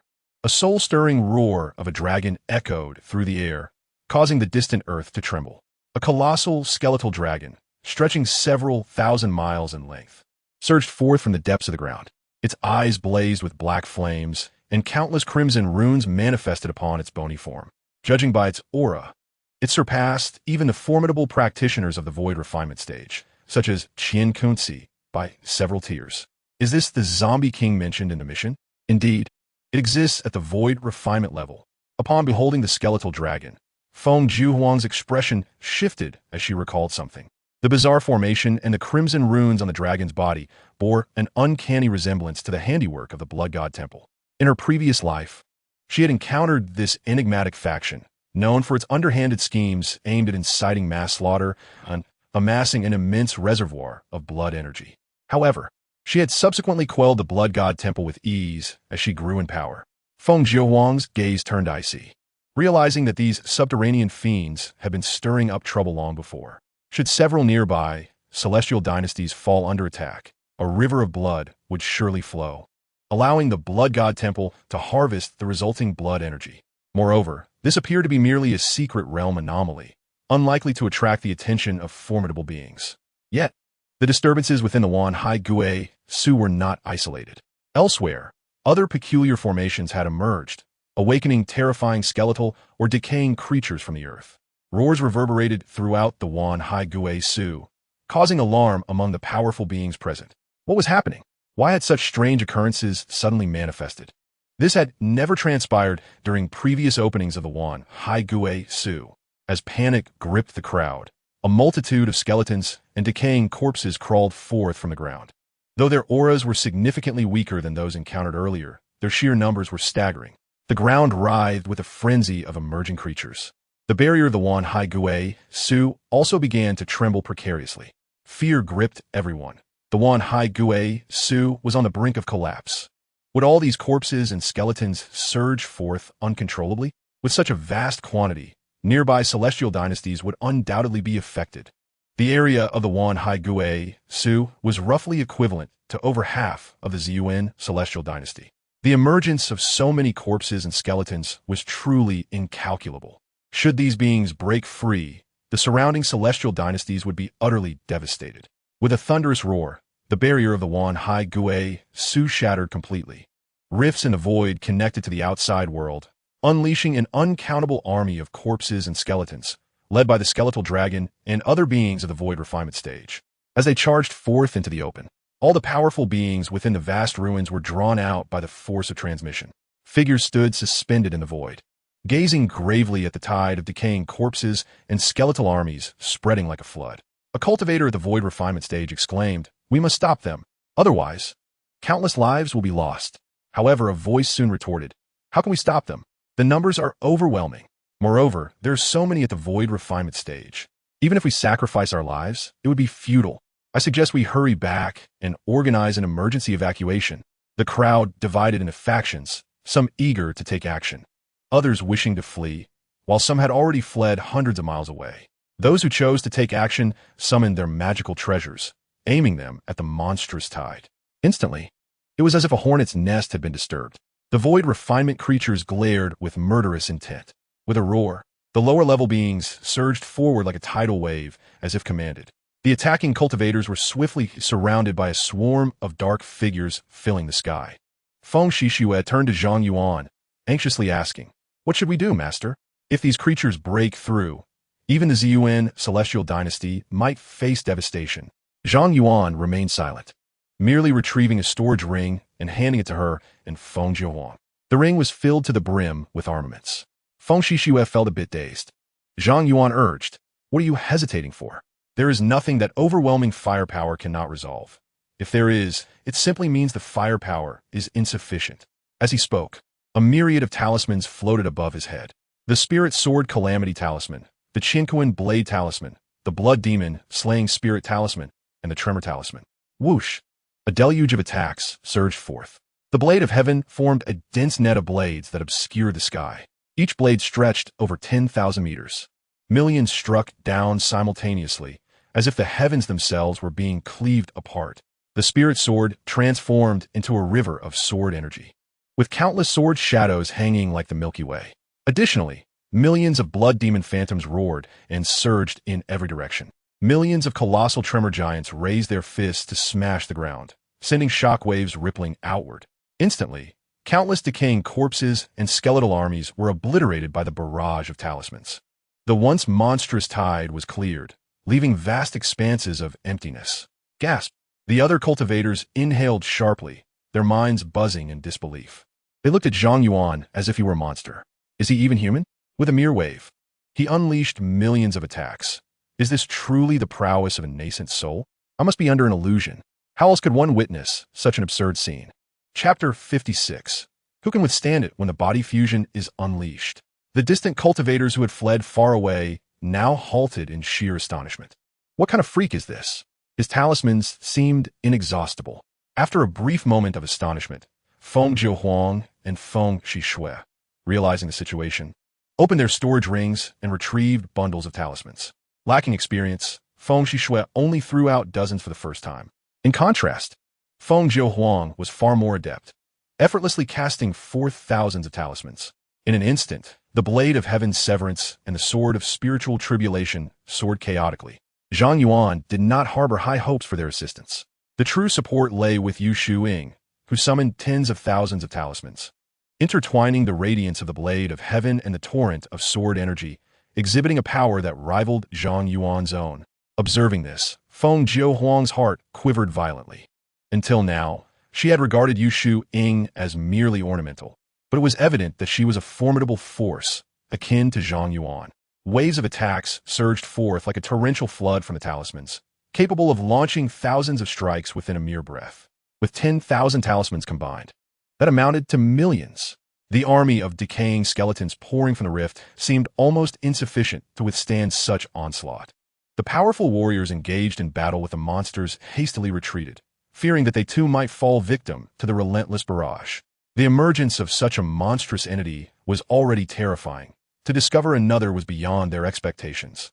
Yet, they felt invigorated, for with such an anomaly present, the likelihood of overcoming this crisis had significantly increased. Roar. The horde of monsters at the void refinement stage was thoroughly incensed by the attacks from Zhang Yuan and his allies. Under the command of the skeletal dragon, they launched a fierce assault against Zhang Yuan and his companions, enveloped in a tempest of deathly energy as the terrifying miasma sought to engulf them. Zhang Yuan raised an eyebrow. This miasmic assault was insidious, and the yin-yang diagram would surely prove ineffective against it. Suddenly, an idea struck him. He rummaged through the system space and tossed a batch of potions to Yushu Ying and the others. Drink this. It will provide resistance against the miasma. These potions were viral blockers he had drawn during a previous lottery, capable of thwarting the effects of zombie viruses on the body. The miasma before them should be manageable as well. Following his instructions, Yushu Ying and the others consumed the potions. Indeed, as the miasma approached, none of them experienced any discomfort. A smile emerged on Zhang Yuan's face. This bug-ridden system truly was extraordinary.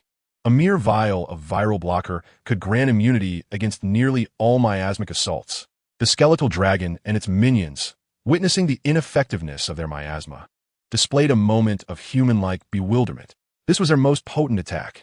Even those at the void refinement stage would be eroded by the miasma, while those at the transformation and nascent soul stages could potentially be transformed into one of their own. Yet, such an attack had no effect on Zhang Yuan and his companions. Roar. The skeletal dragon let out a ferocious howl. A multitude of monstrous beings altered their methods of attack. Some unleashed ghostly flames, while others thrust forth bone spears. Unbeknownst to them, Zhang Yuan swiftly constructed layers upon layers of yin-yang diagrams before him. The creature's assaults collided with these diagrams, only to be repelled by a force that was both delicate and immensely powerful. Zhang Yuan coldly remarked, "Not only do they refuse to surrender, but they also dare to counterattack. It seems my firepower is still insufficiently fierce." He replaced all his talismans with heaven-slaying talisman. Instantly, countless blades of light, each stretching thousands of meters, surged forth like a torrential downpour. In the blink of an eye, each talisman unleashed thousands of heaven-slaying blades, totaling in the millions. The dense net of blades obscured the sky, dimming the light of day. The bone dragons and other creatures of the void refinement stage were completely engulfed by the relentless onslaught. With a series of punctuating sounds, these beings were swiftly carved with innumerable wounds. Particularly, the bone dragon, stretching several thousand miles in length, bore the brunt of the attack due to its massive size. Its body twisted and contorted like dough under the sheer force of the strikes. Zhang Yuan continued his relentless assault. The continuous barrage of heaven-slaying blades rained down upon the dragon like a tempest. The bone dragon, in its prime, surely possessed strength far beyond the void refinement stage, endowing its skeletal structure with an extraordinary resilience. Nevertheless, Zhang Yuan's onslaught was limitless. If 10 million strikes could not shatter it, then there would be 20 million. If 20 million still failed, he would simply adjust his target. The surrounding powerful beings observed Zhang Yuan's terrifying firepower, feeling a chill run down their spines. If such force were unleashed upon us, will we not be left bruised and battered? My battle power is 6,000. He must possess at least 1 million. With the old monsters of the combined body stage absent, who could withstand such might? At that moment, they felt as insignificant as ants. The terror they experienced could no longer be described merely as fright. Yu Shuang also unleashed an unending barrage of attacks to assist Zhang Yuan. All other void refinement creatures, aside from the bone dragon, were reduced to mere powder, leaving not a single intact bone behind. After enduring the heavy blows from both Zhang Yuan and Yu Shuang, the bone dragon was soon enveloped in a storm of bone fragments, its massive form cleaved into several sections. With a roar of defiance, its head was ultimately split apart. This creature had finally met its demise. Truly, it was remarkably resilient. With the leader fallen, the remaining monsters, though numerous, posed little threat. Zhang Yuan and Yu Shuai guarded the rift, annihilating each creature that emerged. The observing powerful beings also joined the fray, eliminating any remaining stragglers. After a full half-hour, the number of creatures emerging from the void rift dwindled significantly. Eventually, no new foes appeared for quite some time. Yu Shuai commented, "It seems that all the monsters in the 10,000 remains abyss have been eradicated." At that moment, the entrance to the abyss was already piled high with layers of bone remnants, raising the ground by several hundred meters. Zhang Yuan's gaze shifted as he glanced at the system app. The once vibrant screen, filled with crimson dots, now displayed only a sparse scattering. The anticipated system notification indicating the completion of the task remained conspicuously absent. Zhang Yuan's gaze settled upon the remaining red dots, which lingered among the observing powerhouses. As his eyes swept over them, all relevant information unfolded before him. Blood God Temple? He inquired of Feng Jiahuang. Are you familiar with this faction? Feng Jiahuang's eyes glimmered with curiosity. Why do you suddenly ask about this? Could it be that amongst these individuals, there are members of the Blood God Temple? Zhang Yuan nodded slightly, affirming her suspicion. A tremor of realization coursed through Feng Jiahuang as she thought. Indeed, these insidious creatures lurk in the shadows. My previous calculations indicated that the Blood God Temple is the orchestrator of this upheaval. Zhang Yuan declared, in that case, they must not be allowed to escape. The failure to complete the task was likely due to the survival of these individuals. With a swift motion, he unleashed a flurry of soul-destruction sword talismans, their ethereal blades soaring towards the members of the Blood God Temple. How audacious of you to disguise yourselves as humans. Witness as I bring you to justice. Chapter 57, Synthesis Platform. The assembly of powerhouses bristled in alarm at Zhang Yuan's sudden aggression. As they absorbed his words, a wave of disbelief washed over them. Could it be that a monster has infiltrated our ranks? The expressions of the targeted members of the Blood God Temple darkened ominously. If even the skeletal dragon could not withstand Zhang Yuan's onslaught, what hope did they have? Blood Shadow escape. The individuals emitted a crimson glow and began to vanish into the void. Where do you think you're going? Zhang Yuan summoned thousands of blood demon soul-slaying talismans, their phantoms rushing forth to pursue the fleeing figures. Before long, anguished cries echoed from the distant void. As Zhang Yuan observed the red dots dissipate, a sense of relief washed over him. The blood demon soul-slaying talisman was capable of annihilating souls, and these individuals were assuredly beyond salvation. It was then that the long-awaited system notification chimed in perfectly. Ding! Congratulations, host, for completing the extermination of the Zombie King and the Horde, earning a random reward. Reward is being drawn. Congratulations, host, you have obtained a portable synthesis platform. Portable synthesis platform, currently level 1, capable of combining lower-grade items into higher-grade ones, with a minuscule chance of critical success, resulting in doubled item quality. Note: items obtained through synthesis cannot be synthesized again, including duplicates of synthesized items. A surge of joy filled Zhang Yuan's heart. Could it truly be a synthesis platform? This could prove to be immensely useful. With a synthesis platform, he could combine items to acquire superior goods. Should he experience a stroke of luck, the quality could be exponentially enhanced. This indicated that, with favorable circumstances, he might directly synthesize items of the Great Ascension stage. However, the system noted that the probability was exceedingly low, likely akin to the odds presented by gaming companies in their lotteries. Zhang Yuan immersed his consciousness in the system, retrieving a multitude of yin-yang spinners for synthesis. Ding!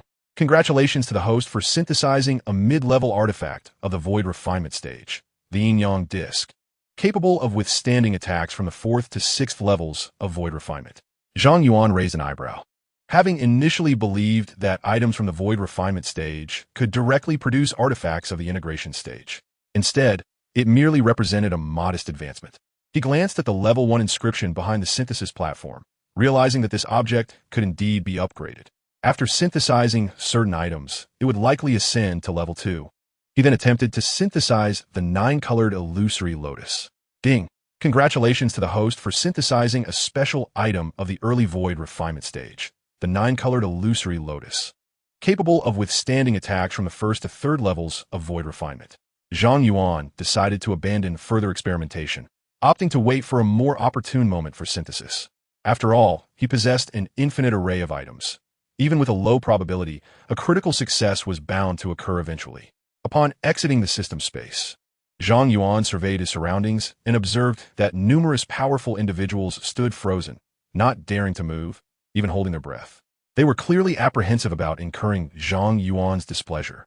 Fearing he might retaliate with lethal force, Zhang Yuan spoke calmly. The individuals who came before were likely of dubious origin, possibly transformed monsters. I had no choice but to eliminate them all, and I apologize for the fright it caused you. The powerful figures exchanged glances, inwardly acknowledging that they would accept his words without question, too intimidated to refute him. However, they noted that the fleeing individuals had employed the same secret technique, indicating they were likely part of a group, though the technique itself was unfamiliar to them. After speaking, Zhang Yuan's gaze fell upon the void refinement experts. Might I borrow a glimpse of your artifacts and talismans? A sense of dread washed over the void refinement practitioners. The prospect of lending their treasures felt akin to a futile endeavor. Yet, under the weight of Zhang Yuan's formidable presence, they found themselves unable to refuse. Caught in a dilemma, they hesitated. Zhang Yuan reassured them. Rest assured, I merely wish to observe. I shall return them to you afterward. Of course, you may choose to decline. The group shuddered in unison, acutely aware that refusal could lead to dire consequences. Ultimately, they reluctantly surrendered their artifacts and talismans to Zhang Yuan, their hearts heavy with trepidation. Zhang Yuan meticulously examined the items within the system space, and then returned one from his vast collection of 999. The void refinement experts, witnessing his genuine intent to merely observe, finally relaxed their tense dispositions. After this exchange, Zhang Yuan found himself with an abundance of artifacts and talismans, several of which surpassed the quality of the Yin-Yang disc and the Qian Kuan slaughtering sky talisman. He clasped his hands together and stated, with this matter concluded, I must take my leave. Until we meet again. The powerful individuals promptly returned the gesture, bidding him farewell. Only after the figures of Zhang Yuan and his companions vanished beyond the horizon did the assembled crowd dare to exhale deeply.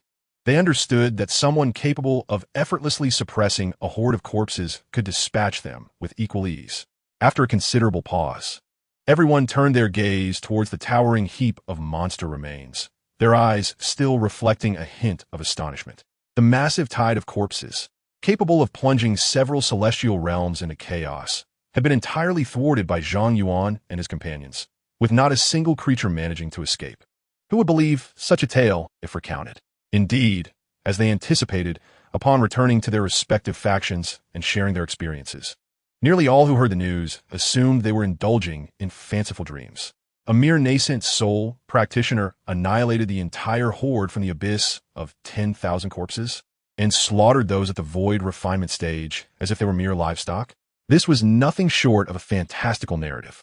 Fortunately, some powerful individuals had the foresight to discreetly document this awe-inspiring scene using recording stones. Upon witnessing the footage, others were left utterly dumbfounded, as though they had beheld a celestial being. What sorcery is this? Am I imagining things? Is this truly an attack unleashed by a nascent soul practitioner? To claim it was a cunning disguise by a veteran at the integration stage would seem far more plausible. This transcended the realm of human capability. In no time, the name of the Talisman sword sect spread like wildfire across several surrounding celestial realms. Everyone felt the term Talisman was remarkably fitting. It was indeed unfathomably dark. Consequently, the rural Ziyuan celestial realm also garnered significant attention. Zhang Yuan and his companions piloted their void refinement ship to the largest black market in the Zhangyu celestial realm, anticipating the opportunity to procure valuable items, considering it was under the protection of a void refinement powerhouse. However, after a thorough exploration, they discovered that the spoils from their previous exploits far exceeded what could be acquired here. Thus, they chose to forego further delay and return directly to the Talisman sword sect. This time, their departure from the sect proceeded without incident. Everything unfolded as usual. Zhang Yuan then retrieved the reincarnation fruit and the empty thunder bamboo, instructing King Muzi and the others to distribute them according to their cultivation progress and the rankings of the Tower of Despair. King Muzi, upon observing these items, felt his hands tremble. A familiar afflicción resurfacing. He couldn't help but murmur to himself, Where did the sect master procure these treasures? Chapter 58. Mother of Swords? Zhang Yuan, noticing King Muzi's bewilderment, replied nonchalantly, "These items were bestowed upon me by others who risked their lives." I felt too bashful to refuse. After pondering for a while, King Muzi finally grasped the implication. So, these treasures were acquired after vanquishing foes? Some of them belong to those at the void refinement stage. Could it be that the sect master has already reached that level of strength? It has only been a short while. The sect master's rate of growth is astonishingly prodigious. Once these matters were arranged, Zhang Yuan proceeded to check on Luo Qingyi's progress in cultivation. It was evident that under the guidance of the weapon spirit, Luo Qingyi was making rapid advancements. Notably, the weapon spirit had imparted sword techniques to her. Zhang Yuan stroked his chin in contemplation. Could this ancient artifact be a sword? It might very well resemble the legendary Mother of Swords. I possess a sword capable of wreaking havoc upon those beneath the realm of the Celestial Emperor. Luo Qingyi, the Sword Mother, and Lin Yi, a willow tree in his own right, are formidable protectors of unparalleled strength. Zhang Yuan bestowed upon Luo Qingyi an abundance of resources and subtly inquired about any further needs she might have. After a moment of silence, presumably in communion with her weapon spirit, Luo Qingyi articulated her request. "Master, if it is possible, could you grant me some sword-shaped artifacts and weapons?" Without a moment's hesitation, Zhang Yuan replied, "This is a simple task." He retrieved several sword artifacts from his system space, all of which had been generously gifted to him by others during this period. Luo Qingyi gazed in awe at the long swords filling several storage rings, her mouth agape in astonishment. Even the weapon spirit within her consciousness could not help but exclaim in wonder. "How does your master manage to produce such an abundance of items?" Zhang Yuan inquired, "Is this sufficient? If not, I can procure even more." To which Luo Qingyi responded, "This is ample. It will take quite some time to assimilate all of this." With such a plethora of sword artifacts, the weapon spirit would be able to swiftly regain its strength. Zhang Yuan reassured her, "Should you require more, feel free to ask. All I possess are these artifacts." After bidding farewell to Luo Qingyi, Zhang Yuan proceeded to check on Lin Yi. The young man had received guidance from Feng Zhihuang, resulting in a rapid enhancement of his abilities. With the aid of his invincible double pupils, he effortlessly vanquished foes of a higher caliber. As was his custom, Zhang Yuan supplied him with an excess of elixirs and spiritual herbs. Subsequently, Zhang Yuan retreated to his chamber to diligently engage with the synthesis platform. In truth, he had already conducted countless synthesis attempts on his way back, yet despite the multitude of creations, he had yet to experience a single critical double yield. Determined to challenge the odds, Zhang Yuan resolved to uncover the true nature of this probability. After a flurry of activity, although he did not achieve a double grade, he did witness his synthesis platform ascend from level 1 to level 2. A level 2 synthesis platform could enhance artifacts by 2 minor grades. For instance, a treasure at the initial stage of void refinement could be synthesized into one at the later stage. The offensive capabilities of such artifacts would surely leave an early-stage harmonization practitioner utterly disoriented. In a state of boundless power, a barrage of attacks from numerous late-stage void refinement artifacts would be exceedingly difficult for an early-stage harmonization practitioner to withstand. This advancement indicated that Zhang Yuan's combat prowess had risen yet another notch. Quite satisfactory, should he manage to elevate the synthesis platform to level 3. Further improvements would be within reach. Rubbing his temples, Zhang Yuan acknowledged that the relentless synthesis sessions had begun to strain his eyes. It was time for a brief respite and a change of pace. His thoughts swiftly turned to the lottery points. Having vanquished countless undead and skeletal foes, he anticipated an astonishing accumulation of points. Indeed, upon opening his points balance, an overwhelming sequence of numbers dazzled his vision. Tens, hundreds, thousands, tens of thousands, hundreds of thousands, millions, tens of millions, and even billions. Upon careful counting, he discovered that his points had soared to an astonishing 10 billion. With 1,000 draws at hand, Zhang Yuan eagerly decided to test the waters. "Congratulations, host. You have drawn a purple item. Gene elixir. Congratulations, host. You have drawn a white item. Thick black 10 strips. Congratulations, host. You have drawn an orange item. Entropy capsule. This item can eliminate aging cells and necrotic cells, restoring one's youthful appearance. It can also heal scars." In his first 100 draws, the only usable item was the capsule that promised to restore beauty. Unfortunately, this world possessed similar items akin to beauty elixirs, rendering it somewhat superfluous. Zhang Yuan continued with his 100 draws. Congratulations, host. You have drawn a white item. 1,000 rolls of tissue. Congratulations, host. You have drawn an orange item. Return token. No matter where you are, using this token allows you to return to the safe house area. A return token? Zhang Yuan's eyes brightened. With this, he could return to the talisman sect at any time during his outings. If equipped by the disciples and elders, they could choose to teleport back when confronted with insurmountable dangers. This was indeed a valuable item. It seemed luck was on his side today, so he continued to draw. Zhang Yuan rubbed his hands together and began to draw furiously. However, in the next several consecutive attempts, he either received duplicate items or those of little use. Has my luck run out? Zhang Yuan was not easily dissuaded and continued to draw frantically. After all, he had plenty of points to spend. Congratulations, host. You have drawn a special ability, remote detonation. You can remotely trigger an item to self-destruct with no limits on the explosion's range. After a series of disappointing draws, Zhang Yuan finally obtained another useful item, remote detonation. What a peculiar ability. After contemplating for a moment, he suddenly felt invigorated. The self-detonation of ordinary items would certainly yield mediocre results. But what if a treasure of the void refinement level were to explode? The power would surpass that of talismans. He could toss out a myriad of treasures, and the enemy would be overjoyed, thinking they were receiving a boon. Yet, all the treasures would suddenly self-destruct. It would be akin to planting a multitude of massive surprises within the enemy's grasp. Moreover, what astounded Zhang Yuan the most was that the explosion had no range limit. This meant that even if the treasures were taken halfway across the continent, he could snap his fingers to detonate them. It was truly a diabolical ability, a masterstroke of deception. This was exceedingly sinister. This bug-ridden system had hardly any abilities of daylight. If this continued, the talisman sect would transform into a den of shadows. Zhang Yuan sighed and resumed his frenzied draws. Congratulations, host. You have drawn an orange item, resource detector. This device can scan a certain area for various resources and mark their exact locations. After a series of 100 draws, Zhang Yuan finally obtained something of use. A resource detector? This was akin to a treasure-hunting mouse. Henceforth, during secret realm explorations, he would not miss out on spiritual herbs, spirit grasses, and other resources. After acquiring this item, his luck seemingly ran out completely. In the subsequent hundreds of consecutive draws, he failed to obtain anything of value. Zhang Yuan thus decided to pause, intending to wait for a more auspicious day to continue. He gathered together the few useful items he had: the entropy capsule, the return ticket, the remote detonator, and the resource detector. Among these, the return ticket and the remote detonator proved to be the most beneficial. It was still a considerable harvest. Chapter 59. A gift of 10,000 treasures. Zhang Yuan conducted a test by detonating a Yuaning treasure.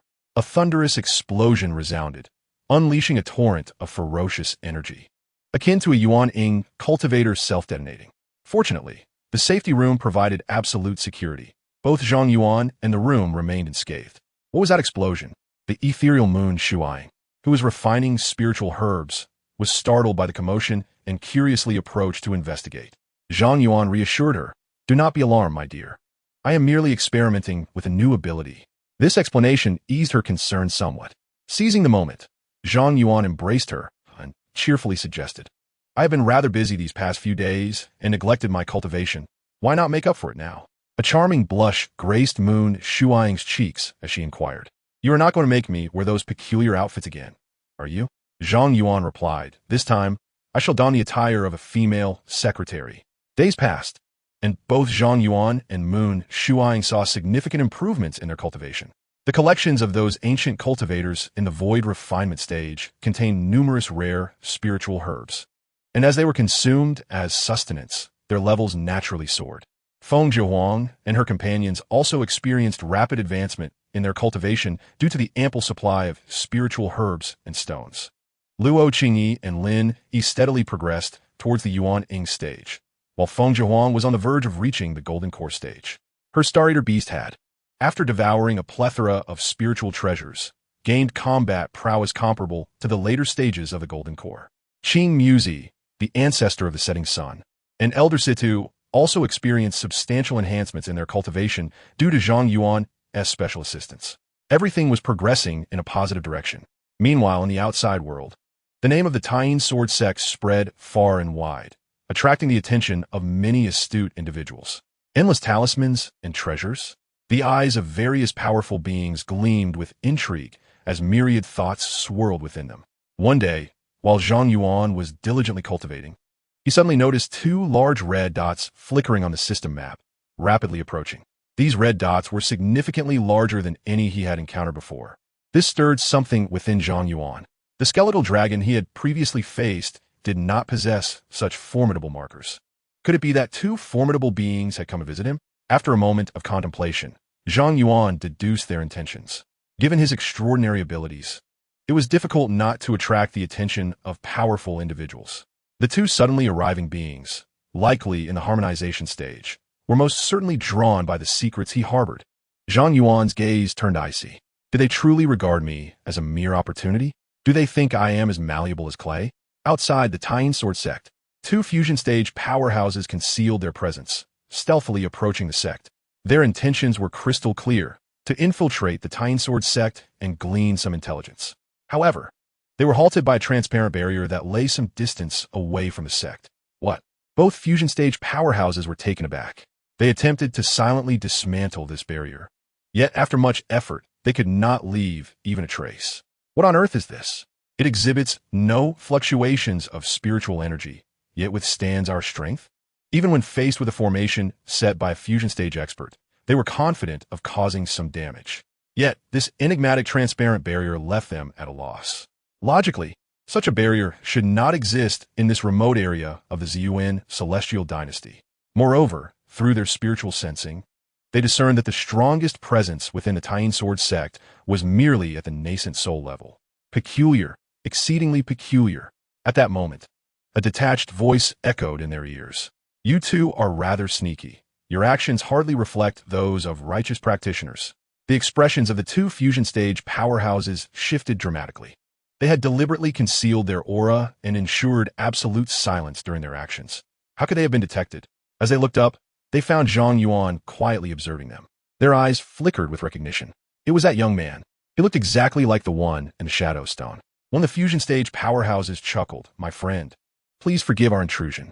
We came specifically to pay a visit and, finding this barrier intriguing, could not resist studying it. The other fusion stage powerhouse chimed in. Why not lower the barrier, so we may converse within? Zhang Yuan sneered. If I were to lower the barrier, it would likely be akin to inviting wolves into my home, wouldn't it? The expressions of the two fusion stage powerhouses shifted slightly. We come with amicable intentions. Do you truly intend to shut us out? That hardly aligns with the principles of hospitality. Zhang Yuan, suddenly struck by a thought, let a manic smile spread across his face. Hospitality, you say? Then allow me to demonstrate what true hospitality entails. With that, he waved his hand, casting forth a multitude of over 10,000 refining void artifacts. The two fusion stage powerhouses were instantly bewildered. They could sense that none of the artifacts bore any additional power. They were merely tossed in their direction. This left them momentarily dumbfounded. Is the Tying Sword sect truly so generous as to present refining void artifacts right off the bat? And the sheer quantity was staggering. Over 10,000 pieces. Even their Lingyun Hall, with a fusion stage powerhouse station, could not produce such a number of refining void level artifacts. With a cautious demeanor, they suspended the multitude of refining void artifacts in the air using their powers, preventing them from drawing any closer. The members of the Tying Sword sect had long since perceived this extraordinary scene, leaving them in a state of bewilderment. What was the situation with Master Zhang? To bestow over 10,000 magical artifacts upon two unknown individuals? Such an abundance of treasures could not possibly be so casually distributed. Could it be that these two possessed significant backgrounds? With my cultivation level, I am completely unable to discern their true nature. They might indeed be formidable figures beyond even a master's capabilities. Was the master attempting to avoid unnecessary conflict by offering these treasures as a means of appeasement? Zhang Yuan, noticing the two individuals had immobilized the artifacts, expressed his displeasure. Considering the distance you have traveled, I generously offer you these treasures. Do you harbor any doubts? The two core formation experts exchanged glances, perplexed. It was all exceedingly strange. Ever since their arrival, everything had exuded an air of the uncanny. The unidentified barrier of a specific level and the young man who had immediately gifted such a vast number of treasures were phenomena they had never encountered in their long lives. Zhang Yuan continued, "If you do not wish to accept them, then kindly return them to me." The two experts felt a stir of their spirits. They gazed at the floating treasures in the air, hesitation flickering in their eyes. The total worth of all these artifacts was less than a tenth of their combined wealth. Parting with them was indeed a hard pill to swallow. They meticulously scanned the artifacts with their spiritual senses, confirming there were no signs of tampering. One of them reached out, grasping one of the artifacts in hand. After a thorough inspection, they found no issues whatsoever. Was this young man truly sincere? Was he genuinely giving these to us? Chapter 60, The Newly Promoted Top Brother. At that moment, both core formation experts began to question their understanding of the world. Could there truly exist someone so generous to meet for the first time and directly gift over 10,000 magical artifacts? What kind of tycoon was this? They tentatively grasped a few more artifacts, inspecting them once again, yet still found nothing amiss. There were no fluctuations of spiritual energy, nor any rune inscriptions. They were entirely ordinary magical artifacts. This revelation alleviated much of their initial unease. With a swift motion, the two summoned all the artifacts toward themselves. Zhang Yuan's smile broadened. Just as all the treasures approached within 2 or 3 meters of them, he snapped his fingers and softly uttered a single word: explode. In an instant, all the virtual refining artifacts detonated as if triggered by a remote control, erupting in a cataclysmic explosion. The terrifying energy surged forth, engulfing the two core formation experts. Realization struck. Their faces turned ashen in an instant.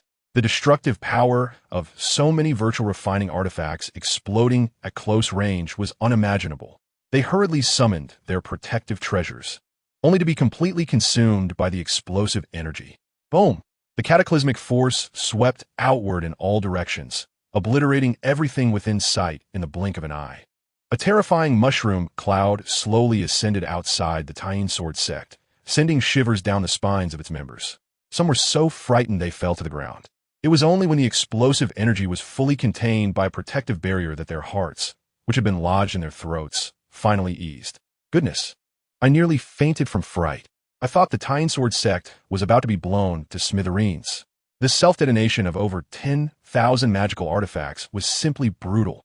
Only Master Zhang could create such a tremendous commotion. My heavens, he is truly like a deity. In that moment, Zhang Yuan's image in their minds reached an unparalleled stature. As the crowd's consciousness pierced through the explosion's energy, they beheld that the ground outside the talisman sect had been entirely upheaved over a radius of several thousand miles. A colossal pit emerged at the epicenter of the blast. The two body integration experts had their protective artifacts shattered in an instant. Their physical forms disintegrated into a mist of blood amidst the cataclysmic upheaval. After all, these artifacts had been synthesized to the late stage of the void refinement realm. With their initial stage body integration forms, they simply could not withstand such force. The souls of the two, now separated from their bodies, still reflected sheer horror in their eyes. Without a moment's hesitation, they transformed into streaks of light, attempting to flee. However, Zhang Yuan would not grant them the luxury of escape. A multitude of late-stage, void, refinement blood demon slaying talismans had long since been unleashed. Countless blood demon phantoms roared as they lunged towards the souls of the two experts. Their souls became ensnared, besieged by the frenzied bites of the blood demon phantoms. In mere moments, both souls collapsed utterly. Zhang Yuan extended his hand, summoning their storage rings back to him. Upon probing their contents with his consciousness, his eyes sparkled with delight. As body integration experts, these two naturally carried a plethora of talismans, elixirs, and artifacts of their realm.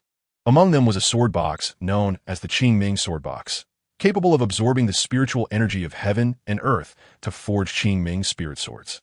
With a maximum capacity of 9 swords, when summoned during battle, each sword could unleash devastating power, capable of splitting mountains and oceans. Even the sword aura from a void refinement cultivator could annihilate them. Zhang Yuan was elated. Once this artifact was in his possession, he could summon an infinite number of Qingming swords. A barrage of millions of Qingming swords would be insurmountable, even for high-level body integration experts.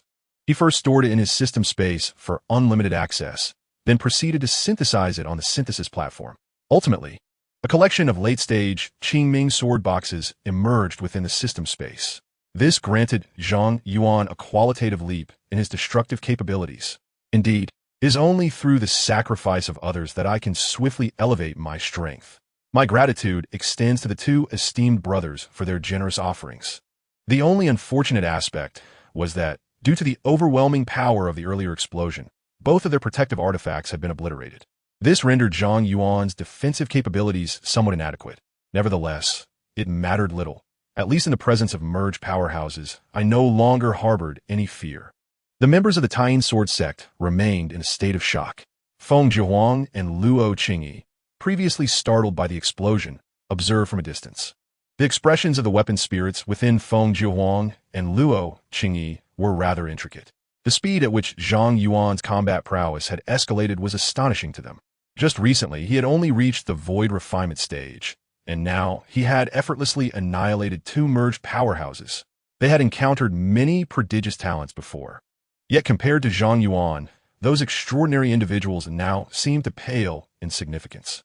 Luo Qingyi's eyes sparkled with admiration as she reverently exclaimed, "Truly worthy of being our master. He is simply formidable." A peculiar sentiment began to bloom fervently within her heart. If only she could possess a partner as remarkable as her master. Suddenly, she felt her cheeks flush, chastising herself internally.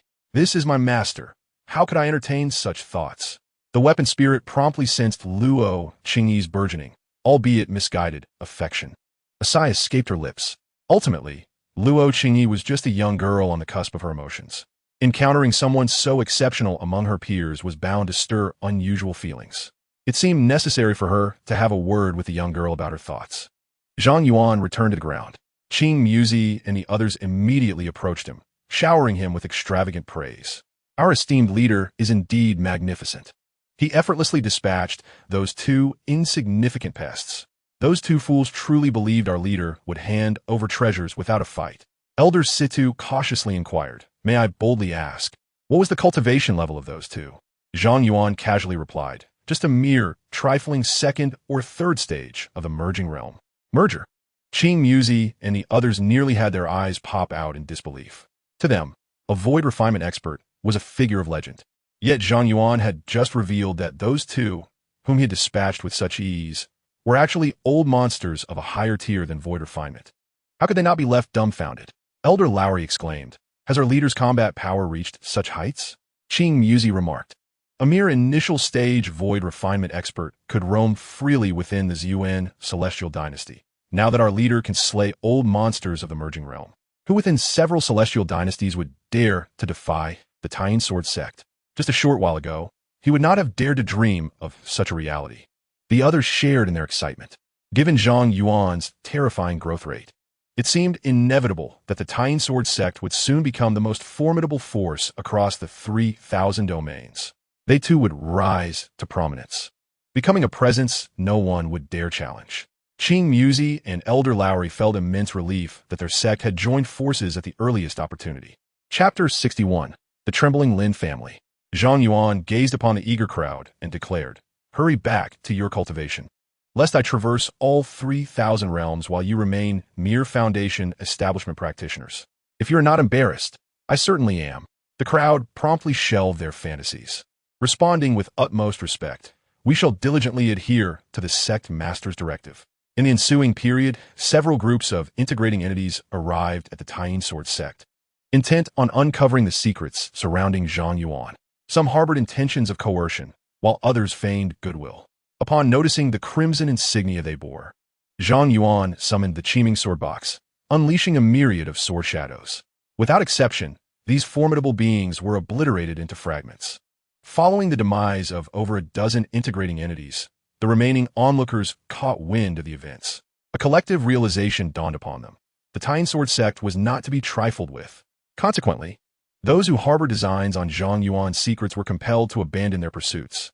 Zhang Yuan welcomed the actions of these powerful individuals, as each group that came served to elevate his status, showering him with lavish gifts. He had amassed a considerable collection of integrating phase talismans, magical artifacts, elixirs, and various items. Regrettably, the treasures possessed by these individuals were merely of the early integrating phase caliber. After utilizing the synthesis platform, they could only yield late integrating phase items. Otherwise, Zhang Yuan could have leveraged these sacrifices to acquire possessions of the Great Ascension phase. The various factions within the Zhang celestial dynasty caught wind of certain developments, leaving them astounded. It was confirmed. The Tying Sword sect indeed concealed a peerless powerhouse. Even legendary integrating entities had met their demise at the hands of the sect. This hidden titan must possess at least the strength of the Great Ascension phase. Given that the Yunmeng domain ranks as the weakest among the 3,000 realms, a Great Ascension practitioner would be the pinnacle of power in the Yunmeng domain. If the Tying Sword sect truly harbored such a being, it would reign supreme throughout the entire Yunmeng domain. The Cancong sect and other factions under the Zhang celestial dynasty, led by their sect master, sought to pay a visit. Zhang Yuan, however, had no time to entertain them and tasked King Muzi and the Elder of the Setting Sun with the reception. Currently, King Muzi and the Elder served as the left and right guardians of the Tying Sword sect, wielding power second only to the sect master. Under King Muzi's guidance, Cancong sect master King Kingzi and several other sect leaders toured the Tying Sword sect. What they witnessed left them utterly astounded. The outer disciples of the Tying Sword sect received thousands of low-grade spirit stones each month. It is worth noting that in their own divine transformation sects, only elders and stewards were afforded such privileges. Furthermore, the inner disciples, elite disciples, and those personally taught by elders received treatment several times more generous than that of outer disciples. In addition to spirit stones, elixirs and spiritual herbs were supplied in abundance. What would be hoarded in the outside world could be found lying unattended on the ground here, utterly ignored. The principle of not picking up lost items was vividly embodied in this place. After observing the events unfold, the only impression left on the sect leader of Cancong and others was that the Tying Sword sect was exceedingly affluent. This made them yearn to join the Tying Sword sect. Unfortunately, Zhang Yuan had issued an order to temporarily halt new admissions. Thus, the leader of Cancong and his companions departed the Tying Sword sect, laden with profound regret and melancholy. Of course, while the Tying Sword sect publicly ceased recruitment, there remained clandestine avenues for entry. For instance, the Luo family, to which Luo Qingyi belonged, managed to join en masse. Luo Qingyi's parents were not lacking in strength and harbored deep gratitude toward Zhang Yuan, nearing a profound bond symbolized by a deep blue emblem. Naturally, Zhang Yuan made special arrangements for them, welcoming them into the fold. In consideration of Luo Qingyi, he generously bestowed upon Luo Wanshou and his wife a plethora of resources, including gene elixirs, techniques for the void refinement stage, and pills necessary for breaking through to the god transformation stage. This further deepened their appreciation for Zhang Yuan. The couple, with their Yuan-Ing realm prowess, ascended to the status of elders within the Tying Sword sect. The joys and sorrows of individuals vary greatly. The Luo family reaped benefits through Luo Qingyi, while the Lin family, from which Lin he had previously come, now trembled in fear. The head of the Lin family was acutely aware that it was the leader of the Tying Sword sect who had taken Lin Yi away. Initially, he had believed that with his eldest son Lin Fan aligning himself with the Blood River Demon sect, the Tying Sword sect would be insignificant. However, recent days had brought forth a succession of alarming news from the Tying Sword sect, including the annihilation of god transformation forces and the swift extermination of over 20 god transformation beings. Rumors even suggested that combined stage powerhouses had fallen. This left the head of the Lin family utterly terrified, necessitating multiple changes of trousers. Such rumors were too exaggerated. How could an obscure Yuan-Ing level sect suddenly transform into a formidable entity? It seemed that even the Blood River Demon sect could no longer protect the Lin family. Feeling overwhelmed, the head of the Lin family could no longer remain passive and shattered the teacup in his hand. He needed to devise a plan urgently. If he continued to wait, Lin would inevitably return to exact revenge, and the entire Lin family might be annihilated. Just then, the steward rushed in, brimming with joy, exclaiming, "Master, great news! Great news!" The head of the Lin family's expression darkened as he barked, "What is so urgent?" The steward replied, "Master, our Lin family may have found a way out." The head of the Lin family felt a jolt of hope and quickly urged, "Speak, what is the matter?" The steward explained, "The young master has just sent back word that shortly after beginning his training at the Blood River Demon sect, another power recognized his talent and has recruited him. You may not know, but the demon sect that has brought the young master on board boasts several combined stage ancestors, with the strongest among them reaching the 8th level of the combined stage. Upon hearing this, the head of the Lin family felt as if he had sipped hot soup on a frigid winter day. His spirits lifted immensely. The immense weight that had been pressing upon his heart was finally lifted. Indeed, I always knew that my son Lin Fan possessed the unparalleled dual pupils, destined to stand at the pinnacle of the 3,000 domains. It is no surprise that he's caught the eye of the ancestor in the integration stage. Such a talent as the dual pupils is almost unique within the 3,000 domains. As for the fear of being targeted by other formidable beings, there is no need for concern. This extraordinary gift can only be transplanted by blood relatives. Outsiders, even if they were to acquire the dual pupils, would suffer from rejection. With the support of the formidable 8th layer ancestor, the Sword sect would likely think twice before daring to challenge us. While the head of the Lin family brimmed with confidence, within the Sword sect, Lin, he was fervently striving to break through to the nascent soul realm. Boundless hatred fueled his immense motivation. Once I ascend to the nascent soul, I shall wield my own power to sweep through the Lin family. All the humiliations I have endured over the years shall be reckoned. Chapter 62. A family must stand united. Driven by vengeance, Lin consistently pushed beyond his physical limits, consuming pills that strained his meridians to the brink of rupture. Excruciating pain gnawed at his nerves, yet he persevered with unwavering determination. Under the halo of the Child of Destiny, no matter how recklessly he acted, he would ultimately emerge unscathed. Through such relentless effort, his cultivation had drawn remarkably close to the nascent soul stage. After several days, relying on the pills, he finally ascended to the nascent soul realm. Following the consumption of the 9 revolutions Nirvana pill, his previously tenuous foundation stabilized. Lin Yi's dual pupils glimmered with a fierce cold light. The time for reckoning had finally arrived. He sought out Zhang Yuan to convey his intentions. Zhang Yuan did not oppose him, saying, "Go ahead. Do not worry about any ensuing troubles." He handed Lin Yi several storage rings filled with powerful fire support. Even if a void refinement expert were to intervene, they could be reduced to dust. Upon learning of his plan to eradicate a clan, Qing Muzi, an ancestor of the setting sun, immediately expressed their desire to accompany him, as they were quite adept at such endeavors. Ultimately, it was the 12-member team that had previously obliterated the Yang family that set out alongside Lin Yi. In Qinglan City, the head of the Lin family was leisurely sipping wine, daydreaming of the moment his eldest son Lin Fan would showcase unrivaled combat prowess, propelling the Lin family to greatness. However, his reverie was short-lived. A thunderous shout echoed above the Lin family estate. "Linzi, open the door. The intent to kill has arrived." The voice roared like thunder, sending shivers through the hearts of all in Qinglan City. Upon recognizing the emblem of the Sword sect, astonishment flickered in everyone's eyes. It was indeed members of the Sword sect. What could have brought them to Qinglan City? I have heard that before annihilating a clan, they often shout something like, "Open the door, Eagle." Could it be that this time is no different? Targeted by the Sword sect, it appears that the Lin family is facing utter annihilation. Upon hearing the thunderous shout, the head of the Lin family immediately changed countenance. With a sweep of his consciousness, he discerned a figure both familiar and foreign. He truly has arrived. The head of the Lin family, along with numerous formidable warriors, swiftly ascended into the air. Lin Yi gazed upon his biological father, his fists subtly clenching. His tone was as indifferent as possible. "It has been a long time, my esteemed father." The head of the Lin family looked at Lin Yi, his eyes filled with astonishment. How could this be? Not only has he regained the Zhong, but his cultivation has also ascended to the nascent soul stage. He had considered the possibility of Lin Yi returning for vengeance.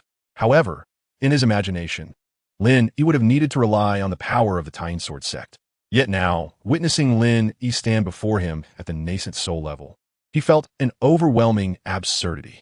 In merely a few months, he had progressed from Qi refinement to nascent soul. Such a pace of cultivation is nothing short of astonishing. This also implies that this younger son's talent surpasses that of the elder son, Lin Fan, by an unfathomable margin. The head of the Lin family suddenly experienced a pang of regret. If only he had treated this younger son with more kindness, perhaps matters would not have escalated to this point. Lin Yi cast a derisive glance at the head of the Lin family, sneering, "Let me guess. What is the cultivation level of your elder son, whom you hold in such high regard? Surely, he remains at the initial stage of the Golden Core, does he not?" The head of the Lin family's expression grew increasingly grim. Lin Fan's cultivation indeed only reached the 3rd level of Golden Core. In comparison to Lin Yi, He was utterly reduced to insignificance. Lin Yi continued, without my Zhongte, he would likely not even have attained the golden core. Such a waste of potential. And yet you favor him so? The head of the Lin family's face flickered between shades of green and white, leaving him utterly speechless. Meanwhile, Lin Fan's mother, now the matriarch of the Lin family, could not help but exclaim, how can a bastard born of a concubine be compared to my son? Lin Yi's gaze instantly grew frigid. The primary reason for his years of torment was this very woman, Lin Fan's mother. The suggestion to extract his Zhongtong had also originated from this vile woman. Lin Yi chuckled lightly. Do you still believe I am the same weakling you could bully at will? Kneel before me. His Zhongtong suddenly opened and closed fiercely. Runes flickered in the void, and the chains of order rattled ominously. In an instant, Lin Fan's mother felt an overwhelming pressure descend upon her. It was as if her very soul were on the brink of eternal damnation. With a thud, Lin Fan's mother's knees buckled, and she collapsed onto the ground. The azure stone tiles beneath her shattered with cracks. A mouthful of fresh blood erupted from her lips. You, the head of the Lin family, was taken aback, aghast. Lin Yi's combat prowess far exceeded his expectations. Merely a hint of pressure had severely injured a peak golden core cultivator. Lin Yi paid him no heed, but instead surveyed the faces of those who had once tormented him, one by one. All those who fell under his gaze felt as if they had plunged into an icy abyss, a chilling sensation surging from their souls to the crown of their heads. Lin Yi remarked softly, when you once humiliated me, did you ever anticipate this day would come? The members of the Lin family trembled visibly, for nearly all had, to some extent, either mocked or mistreated Lin Yi. Now, with the roles reversed, an overwhelming fear engulfed them. Lin Fan's mother, pinned to the ground, continued to shout, Lin Yi, are you aware that my son has joined the Heavenly Demon Sect, a power guarded by formidable beings of the 8th layer of integration? Do you not fear retaliation for such humiliation? Lin Yi scoffed, you speak far too much. A destructive light ignited in his eyes. Instantly, her hands and feet were severed, and she writhed in agony upon the ground. The other members of the Lin family, witnessing this, instinctively recoiled in terror. Lin Yi declared, my master once said, a family must stand united. The destructive light in his eyes flared again, and in an instant, apart from the head of the Lin family, all others were left without hands or feet. Blood stained the ground as the air filled with the sounds of their lamentations. Qing Muzzy and the others were taken aback. This disciple of the sect master had always been courteous and gentle. They had accompanied him to prevent any further bullying of this learned individual. Little did they expect Lin Yi to act with such ruthlessness. Qing Muzzy suggested, Lin, merely severing their limbs is too lenient. I possess a colossal sword tree. Why not hang them up until their blood runs dry? He produced a towering tree, its branches as sharp as blades, which, when infused with spiritual energy, could pierce flesh relentlessly. This had been specifically crafted for his enemies. The ancestors of the setting sun and Elder Situ, upon witnessing this, exclaimed their approval. The members of the Lin family, writhing on the ground, were gripped by sheer terror at the thought. Enough! The head of the Lin family bellowed. He stared coldly at Lin Yi and said, you are still of the Lin lineage. Must you truly push this matter to the brink? Chapter 63, 100 Methods of Torment. Lin Yi's tone bore no hint of emotion. Enough? Huh, when they tormented me. I never saw you utter a word of enough. When these individuals humiliated and struck me, they did not regard me as a member of the Lin family. Now you speak of my lineage. Do you not feel any shame? The head of the Lin family was momentarily rendered speechless, yet he stubbornly replied, regardless, your blood flows from my veins. A sarcastic expression crossed Lin Yi's face as he retorted, in ancient times, there were those who would sacrifice their flesh for their parents. When you gouged out my eyes with your own hands, any debt of gratitude was repaid. I, Lin Yi, have been an orphan for years. The head of the Lin family pointed an accusatory finger at Lin Yi, struggling for words, yet failing to utter a single retort. Lin Yi Dao declared, in consideration of the life you granted me, I shall refrain from striking you. The head of the Lin family felt a sudden jolt within his heart. A multitude of thoughts racing through his mind as he contemplated, could it be that I still have a chance to live? Aoki and the ancestor of the setting sun exchanged glances, silently acknowledging that this young man still possessed a modicum of compassion. However, Lin Yi then calmly stated, I would appreciate it if the two of you could assist me.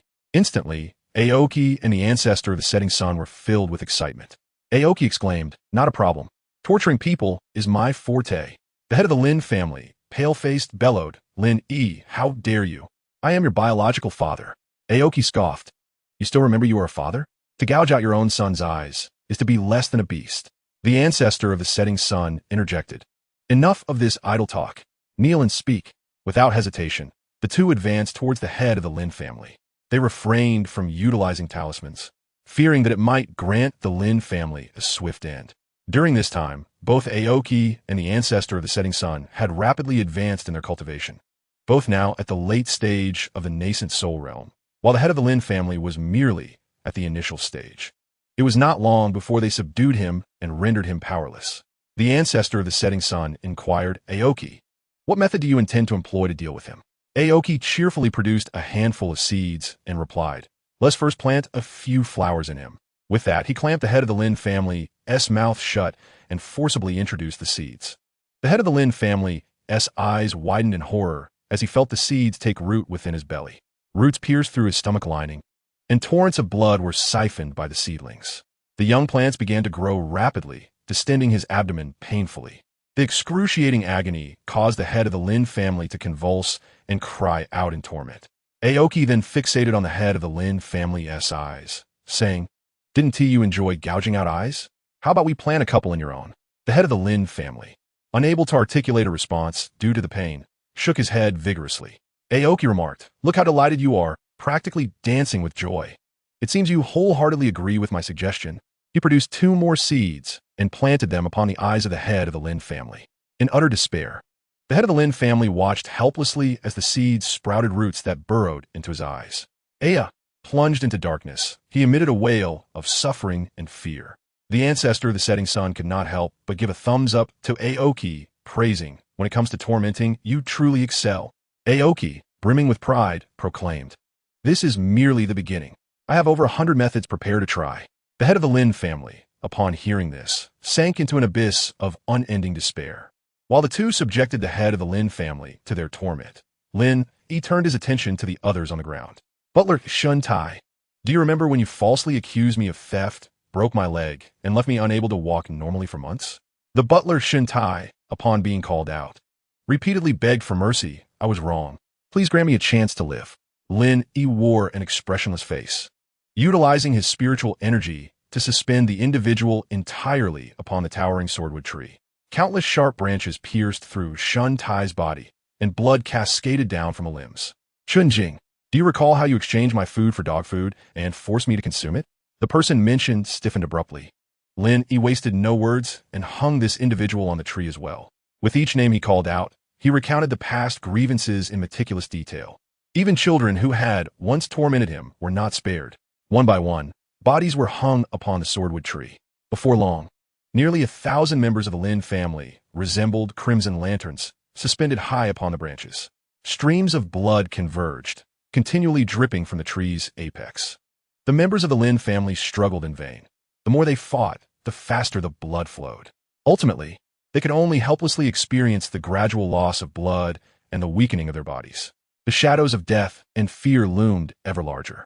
Observers from other factions in the distant Qinglan city were rendered pale at the sight before them. This was undoubtedly the most despairing manner of demise. The Tine Sword sect was not to be trifled with. Lin Fan's mother was also hung upon the tree, yet she continued to curse venomously. Lin, you shall not die a good death. My son Lin Fan will avenge us. Lin scoffed. Is it merely the Tianma sect that you rely upon? In my master's eyes, they are but a swarm of ants. He had witnessed Zhang Yuan slaughtering integrated stage experts as if they were mere livestock. This so-called Tianma sect would sooner or later regret having taken in Lin Fan. As the blood of the Lin family members gradually drained away, the head of the Lin family was also subjected to unspeakable torment. At that moment, he was engulfed in boundless regret. Had he nurtured Lin properly from the beginning, their family might not have fallen to such depths. They could have soared to greatness with Lin's support. Alas, it was far too late to realize this now.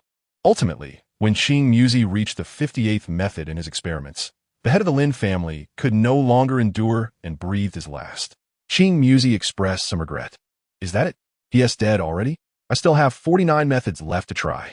The ancestor of the setting sun remarked, ISNT, there's still the nascent soul? Dealing with nascent souls is my area of expertise. With that, he produced a soul lamp and captured the Lin family head as nascent soul. First, let us simmer it gently. The ancestor of the setting sun channeled his spiritual energy, releasing a flame that enveloped the Lin family head as nascent soul. Piercing wails echoed from the soul lamp. Lin Yi observed all of this quietly, a sense of unprecedented exhilaration swelling within him. His recently advanced cultivation level surged even further. Qing Muzi and the others sensed the change within Lin Yi, astonishment flickering across their faces. Truly, as the disciple of Master Zhang, he could elevate his cultivation even amidst such circumstances. They all felt a twinge of urgency. With such an acceleration in progress, Lin Yi shall soon surpass them, leaving them far behind. No. Upon returning, we must devote ourselves to training, even if we cannot match their pace. We must ensure the gap does not widen too drastically. Chapter 64. Are you simply handing him over? After confirming there were no survivors from the Lin family, the group began to thoroughly ransack the premises. Every valuable item was meticulously packed and taken away. Is this family truly that impoverished? We hardly found anything of worth. Qing Muzi could not help but comment. Given the plethora of treasures Zhang Yuan had brought back recently, their standards have been significantly elevated. The possessions of a mere nascent soul family were now beneath their notice. Elder Situ proposed, shall we pay a visit to the Blood River Demon sect? Did they not once accept Lin Fan as a disciple? Though we cannot contend with the Heavenly Demon sect, surely we can manage one Blood River Demon sect? Qing Muzi, with a look of earnestness, responded, a splendid idea. Shall we set off immediately? Lin, he had no objections. The group promptly summoned a ship of the integration level and swiftly set course for the Blood River Demon sect. On the way, they made a detour to ensure the family behind Lin Fan's mother was also put to sleep. The quality of the sleep-inducing talismans was remarkable. One bite, and they were fast asleep. After eliminating all potential threats, they resumed their journey to the Blood River Demon sect. At the speed of the integration level, the ship quickly traversed the entire Zhang Yuan celestial dynasty. Before long, they arrived above the Blood River Demon sect. Open the gates, Blood River. Qing Muzi's commanding shout echoed throughout the sect. The formidable members of the Blood River Demon sect were startled. Upon recognizing the emblem of the talisman sect, their expressions shifted dramatically.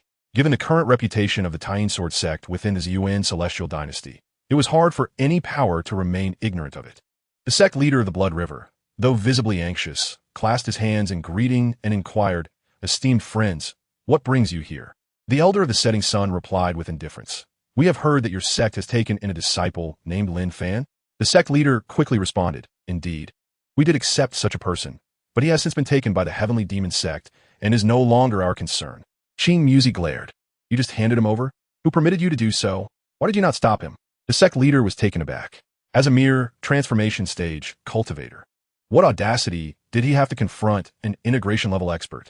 There remained a significant divide between their realms. He stammered. They insisted. We had no choice but to comply. Qing Muzi's glare intensified. They insisted, and you simply acquiesced? The elder of the setting sun remarked. Such wavering resolve indicates that you are courting your own demise. The two, along with Elder Situ and the others, synchronously began to draw talismans.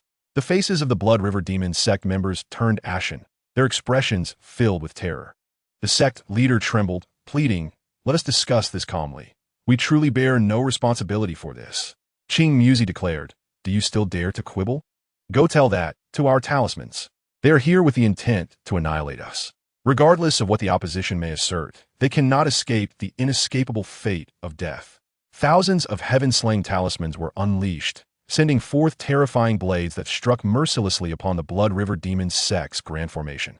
These were talismans of the void refining level, and against the god transformation level defenses of the Blood River Demon sect, they were utterly inadequate. After withstanding merely a handful of attacks, the entire formation shattered into countless fragments. Despair filled the eyes of the Blood River sect's disciples. You Talisman sect are truly overstepping your bounds. Are you not afraid of the collective wrath of your peers? The sect leader of Blood River roared in utter fury. The ancestor of the setting sun coldly retorted. This is how we, the Talisman sect, conduct our affairs. The truth is forever within the range of our talismans. The sect leader of Blood River was so enraged that he nearly spat blood. However, before he could continue his tirade, he was engulfed by the onslaught of the heaven-slaying blades. Boom, boom, boom. The Blood River Demon sect was instantly carved into deep chasms. All structures collapsed, and the disciples and elders were reduced to mere blood mist. Qing Muzi and his companions did not relent, unleashing bundles of blood demon, spirit-slaying talismans. Every fleeing nascent soul and divine soul was viciously torn apart and consumed. Lin Yi observed their seamless execution of extermination and could not help but admire their professionalism. Once they confirmed no survivors remained, Qing Muzi and his team skillfully retrieved their resource detection devices and commenced the search for the Blood River Demon sect's treasury. Ultimately, they unearthed a hidden spiritual vein deep underground, concealed by a formation. Such veins can significantly augment the density of spiritual energy within a certain radius, thereby accelerating cultivation. Moreover, locations where spiritual veins converge typically yield various spiritual herbs, fruits, and springs, and can serve as foundations for grand formations. Such treasures are exceedingly rare within the territory of the Zhang Yuan Immortal Dynasty. The ancestor of the setting sun beamed with joy, exclaiming, "What an unexpected windfall! If we bring this spiritual vein back, with the sect master's remarkable prowess, we may be able to produce hundreds or even thousands of them. Thus, our talisman sect shall ascend to the status of a sacred cultivation ground, with hundreds of spiritual veins gathered in one place. Merely breathing the air could enhance one's cultivation." Qing Muzi remarked, "I never expected the Blood River Demon sect possessed such valuable resources. Their annihilation was not in vain." The three nascent souls joined forces, employing a special secret technique to extract the spiritual vein from its subterranean hiding place. Qing Muzi produced a bead he had crafted, capturing the spiritual vein within. Their harvest was indeed bountiful. After packaging other treasures, they utilized a returned city voucher and, amidst a radiant glow, returned to the talisman sect. Upon arrival, they sought out Zhang Yuan. Zhang Yuan inquired, "How has the situation progressed?" Lin Yi replied, reporting to Master, "Both the Lin family and the Blood River Demon sect have been eradicated. However, Lin Fan has been taken by the Heavenly Demon sect, allowing him to miraculously escape with his life." Zhang Yuan's brows furrowed. "Heavenly Demon sect? What is that?" Lin Yi proceeded to provide an introduction. Zhang Yuan's gaze turned icy as he remarked, "A mere 8th-level cultivator dares to act as a pioneer." He subsequently mused to himself, "This little antagonist, Lin Fan, possesses a modicum of fortune. However, such a stepping stone for a destined protagonist inevitably becomes an engine of annihilation. Once I find the opportunity, I shall eradicate the Heavenly Demon sect to prevent this brat from continuing his antics." Soon after, Qing Muzi presented a spiritual vein as if it were a precious treasure, exclaiming, "This is our greatest harvest." Zhang Yuan, slightly taken aback, nodded in appreciation. Upon holding the spiritual vein briefly, he produced several thousand more, instructing, "Find a way to place these beneath the talisman sect." Qing Muzi's eyes widened in astonishment at Zhang Yuan's swift generation of such a bounty. Truly, the sect master possesses unparalleled prowess. Just as Qing Muzi and the ancestor of the setting sun prepared to act, Zhang Yuan halted them, stating, "As the assembly is complete, I have another item to present to you." He then summoned Luo Qingyi and Feng Jihuang, piquing the curiosity of the group as to what treasure Zhang Yuan was about to unveil. From the confines of his system space, Zhang Yuan retrieved a collection of scrolls, newly acquired during his idol lottery draws, named talent expansion tickets. These items granted the opportunity to unlock a second talent upon use. Chapter 65, More Bones, More Paths. Upon utilizing the talent expansion ticket, one could potentially unlock a second physique, though it required the accompaniment of genetic potions. Zhang Yuan, upon receiving this talent expansion ticket, immediately used it on himself. Following this, he consumed hundreds of genetic potions and ultimately awakened the chaotic primordial fetal body.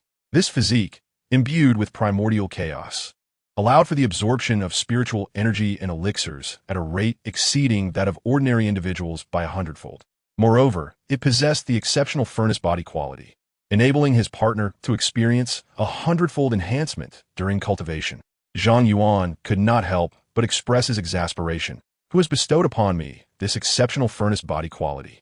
His pure yang sacred body was already of extraordinary caliber, and now he had been granted an even more formidable one. This seemed to ensure that he would tread the path of survival with unwavering determination. As the individual he trusted most, Shuaing was naturally prioritized for the unlocking of her second talent. After consuming dozens of genetic potions, she unlocked a unique physique known as the Nine Transformation Glazed Body.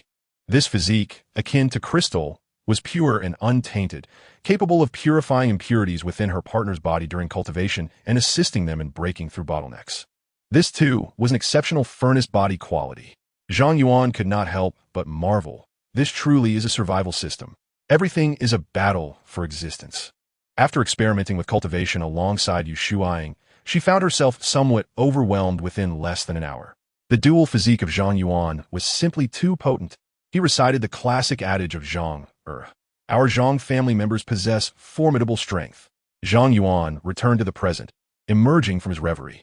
Commencing the distribution of the talent expansion vouchers to Luo Qingyi and the others, Luo Qingyi inquired with curiosity, "Master, what is the purpose of this item?"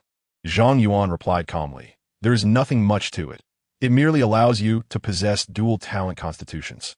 Upon hearing this, astonishment washed over the faces of the crowd. A dual constitution is a rare and coveted gift, typically innate and difficult to alter through later efforts. Only treasures found in ancient secret realms might offer a glimmer of hope. Yet, Zhang Yuan had produced such an abundance in an instant. Feng Jiahuang questioned, "Will there be any side effects?" Such extraordinary items often carry a certain price, either a depletion of lifespan or the potential for hidden ailments. Zhang Yuan reassured them, "There are no costs whatsoever." At this declaration, both Feng Jiahuang and the consciousness within Luo Qingyi's sea of knowledge felt a jolt. A treasure that unlocks a second talent without repercussions might exist in the celestial realm, but it was inconceivable in this mortal realm. This revelation deepened their sense of Zhang Yuan's extraordinary identity. Zhang Yuan urged, "Hurry, let us see what talents you can awaken." Without hesitation, Luo Qingyi declared, "I shall go first." Her trust in Zhang Yuan was second only to that in Shuaing, leaving no room for doubt regarding his words. After using the talent expansion voucher, she followed Zhang Yuan's instructions and vigorously consumed the violet gene elixir. In no time, an overwhelming sword intent emanated from her being. A resounding sword cry reverberated through the heavens. Within the Tying Sword sect, all sword weapons and magical treasures began to tremble wildly. As if in reverent submission to Luo Qingyi, the entire Tying Sword sect was stirred by this surreal spectacle, gasping in astonishment. The consciousness within Luo Qingyi's sea of knowledge also changed drastically. This was, astonishingly, the Sword Embryo Constitution. It is one of the most coveted special constitutions among sword cultivators. With this constitution, one's sword heart becomes transparent, nurturing a sword embryo that absorbs the sword intent of heaven and earth to strengthen itself. Mastery of all sword techniques can be attained in a remarkably short time, and at the pinnacle of cultivation, one could even sever 3,000 paths with a single strike. This was precisely the successor the consciousness yearned to find.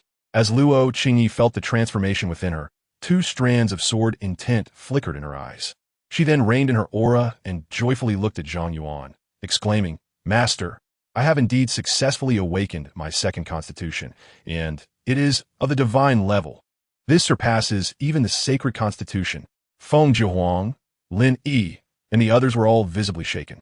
Not only had she awakened a dual constitution, but it was also of divine caliber. Such fortune was beyond compare. Even Zhang Yuan found himself internally marveling. Truly, she is the destined daughter. This only heightened his anticipation for the second constitutions of Feng Jiahuang and the others. At this moment, Lin Yi spoke, "Master, allow me to take the second turn." Zhang Yuan nodded and handed him a considerable number of gene potions. Lin Yi utilized the talent expansion voucher and subsequently ingested the vials of gene potions.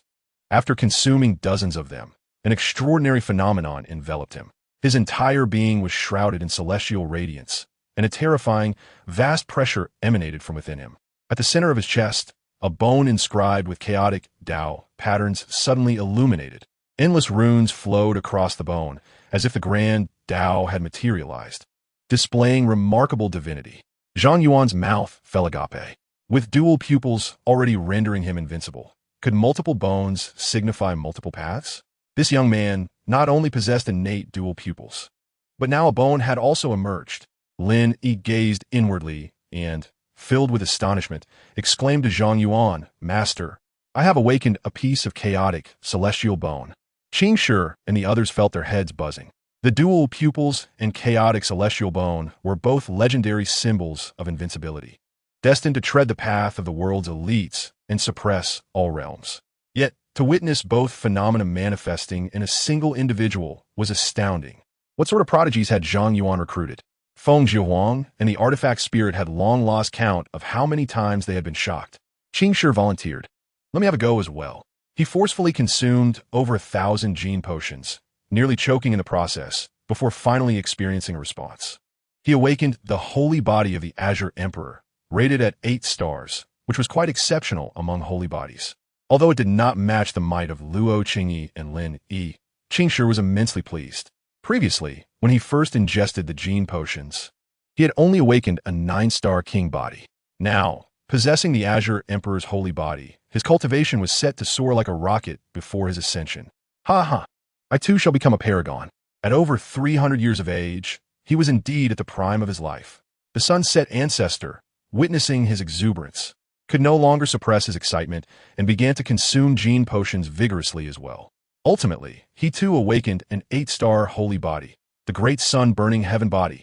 The sunset ancestor was overjoyed, laughing heartily. I am also an unparalleled genius. While 300 years may seem old in the nascent soul stage, at this age in the tribulation stage, I am but a robust young man. Elder Situ, Elder Nangong, and the others, upon seeing this, felt invigorated as if they had been injected with adrenaline. After using their talent expansion vouchers, they commenced to consume gene potions with fervor. Eventually, all 10 elders defied the odds and awakened their own holy bodies. This left Zhang Yuan somewhat astonished. These old fellows had no divine destiny or fortune bestowed upon them. Why were they all like they had struck gold? Chapter 66. Unfinished Graces. The remaining Feng Jiahuang and Feng Shishue exchanged glances and began their attempts to awaken a second talent. Feng Shishue awakened the resonance body of the Tao, allowing her to resonate with the Tao of heaven and earth, significantly surpassing ordinary individuals in comprehending techniques. During cultivation and combat, she could also invoke the Tao of heaven and earth, gaining tremendous enhancements.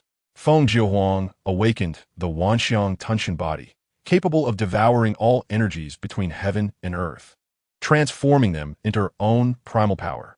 This revelation filled her with immense delight, for her chaotic sacred body required the consumption of vast resources to advance. With the acquisition of this Wanxiang Tunshin body, her absorption rate would increase exponentially. Moreover, this second physique bore a resemblance to the devouring star beast. Henceforth, she and the beast would possess the ability to consume all things. Zhang Yuan smiled and remarked, "It seems your gains are quite remarkable." Luo Qingyi sincerely expressed her gratitude, saying, "Thank you for your benevolence, master." Lin Yiqing and Muzi also expressed their heartfelt appreciation. Not only were resources abundantly supplied, but they were also granted opportunities for advancement. Such kindness could never be repaid. A series of notifications echoed in Zhang Yuan's ears. Your eldest disciple, Luo Qingyi, has reached 100 loyalty. Your third disciple, Lin Yi, has reached 100 loyalty. Your subordinate, Muzi, has reached 100 loyalty. Among the dozen or so individuals present, with the exception of Feng Jiahuang and Feng Shishue, all had achieved complete loyalty.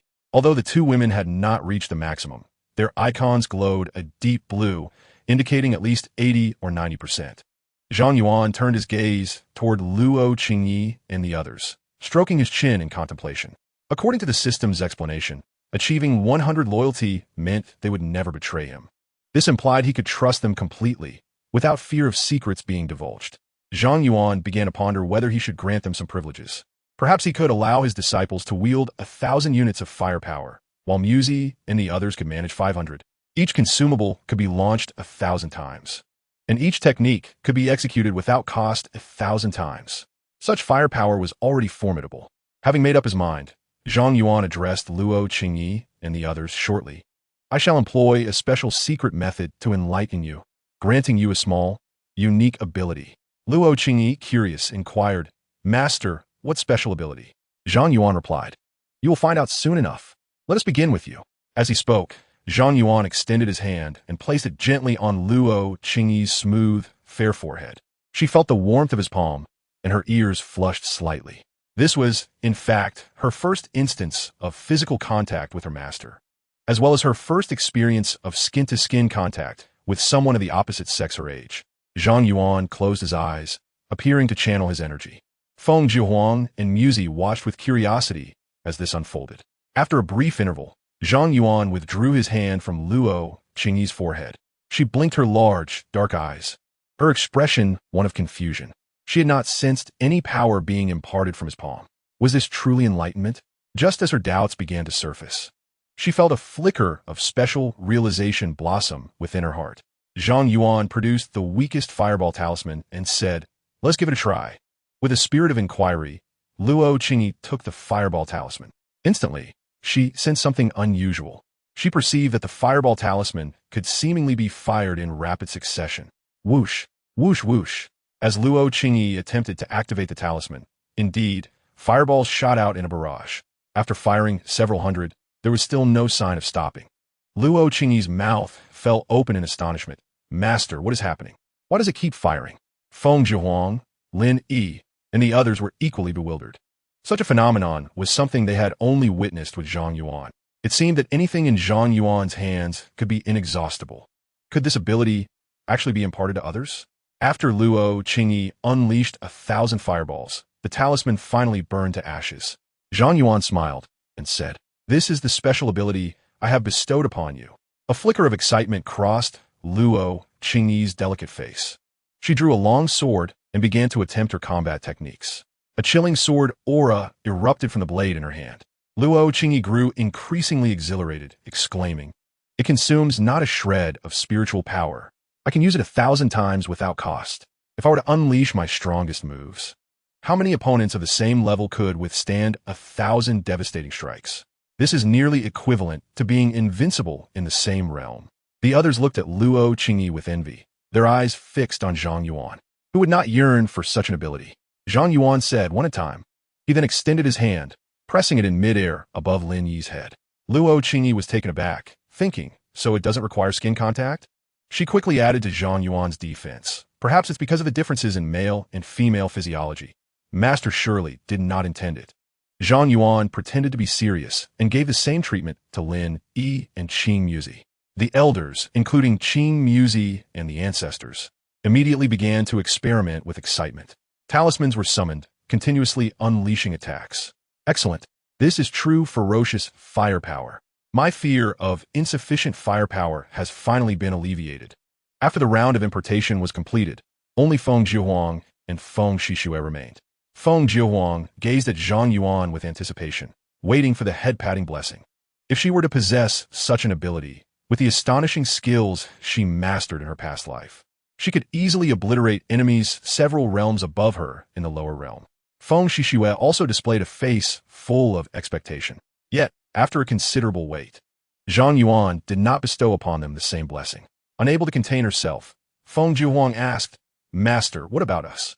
Zhang Yuan replied, "This technique requires complete trust in me to take effect, and you have yet to reach that level."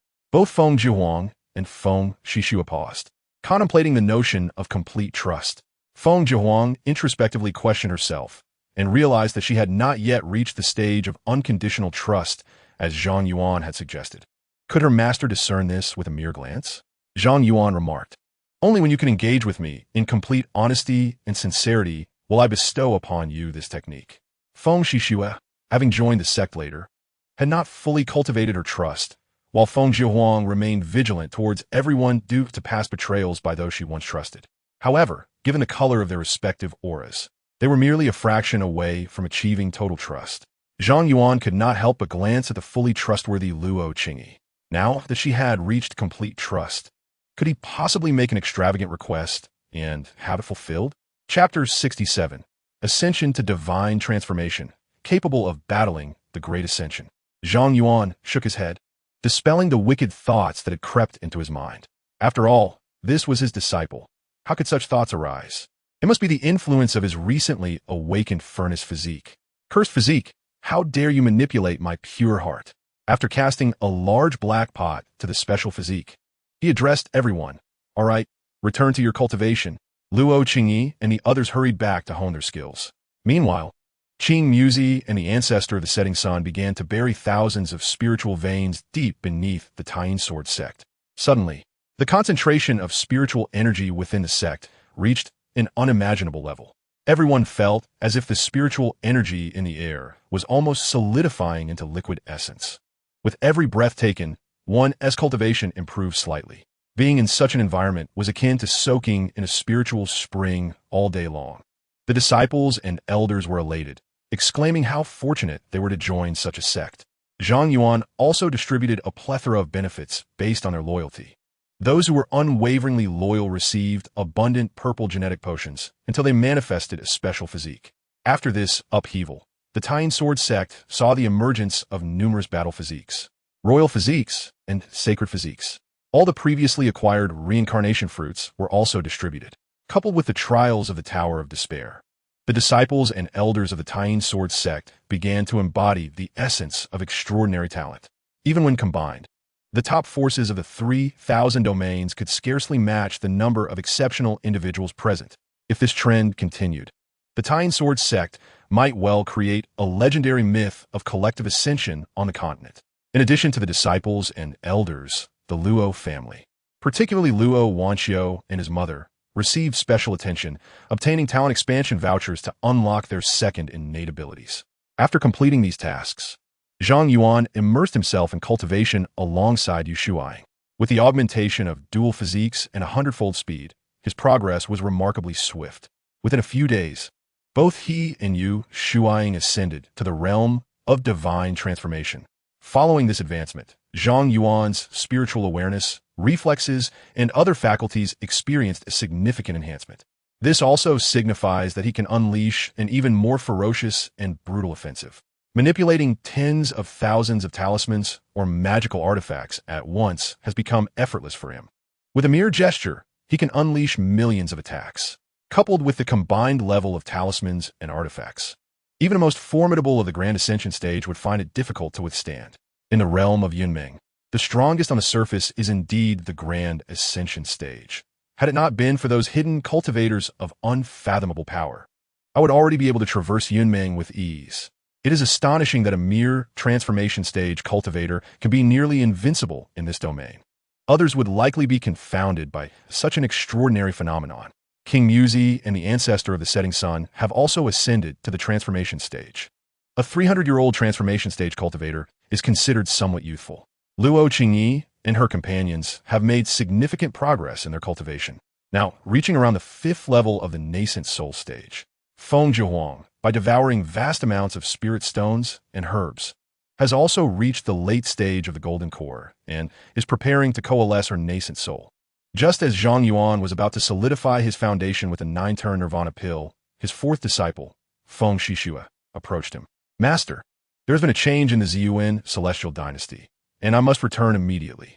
I have come to take my leave. Zhang Yuan's expression shifted slightly as he inquired, "What has transpired?" Feng Shishue replied, "My father has suddenly fallen gravely ill and has issued a decree of succession, intending to pass the throne to my eldest brother." Zhang Yuan recalled and suddenly understood. Is he the fool from the last auction?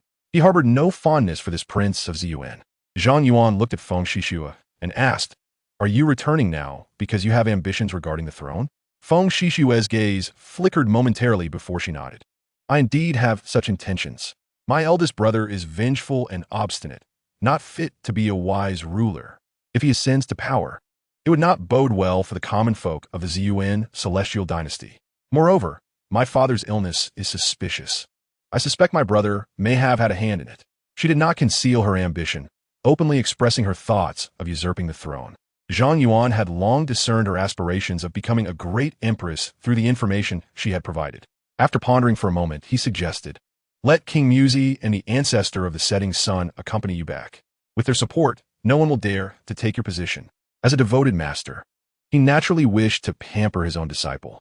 Furthermore, having the Ziyuan celestial dynasty under his disciple's control brought him great comfort. Upon hearing this, Feng Shishue felt a surge of joy. Among the numerous princes and princesses, she was not particularly favored. Thus her influence was weaker than that of her brothers. Seizing the throne would indeed pose some difficulty.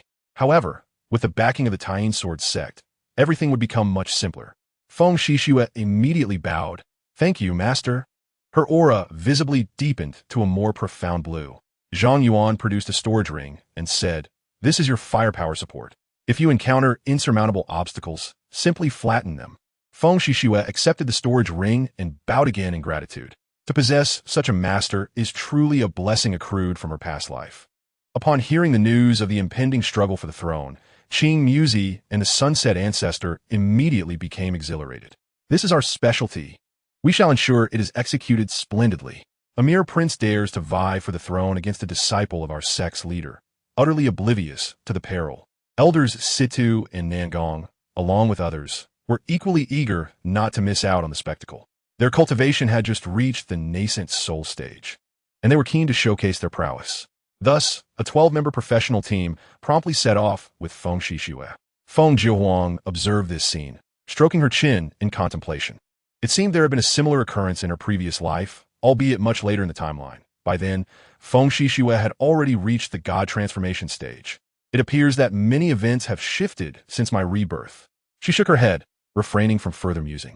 For compared to other minor alterations, the Tying Sword sect represents the greatest variable.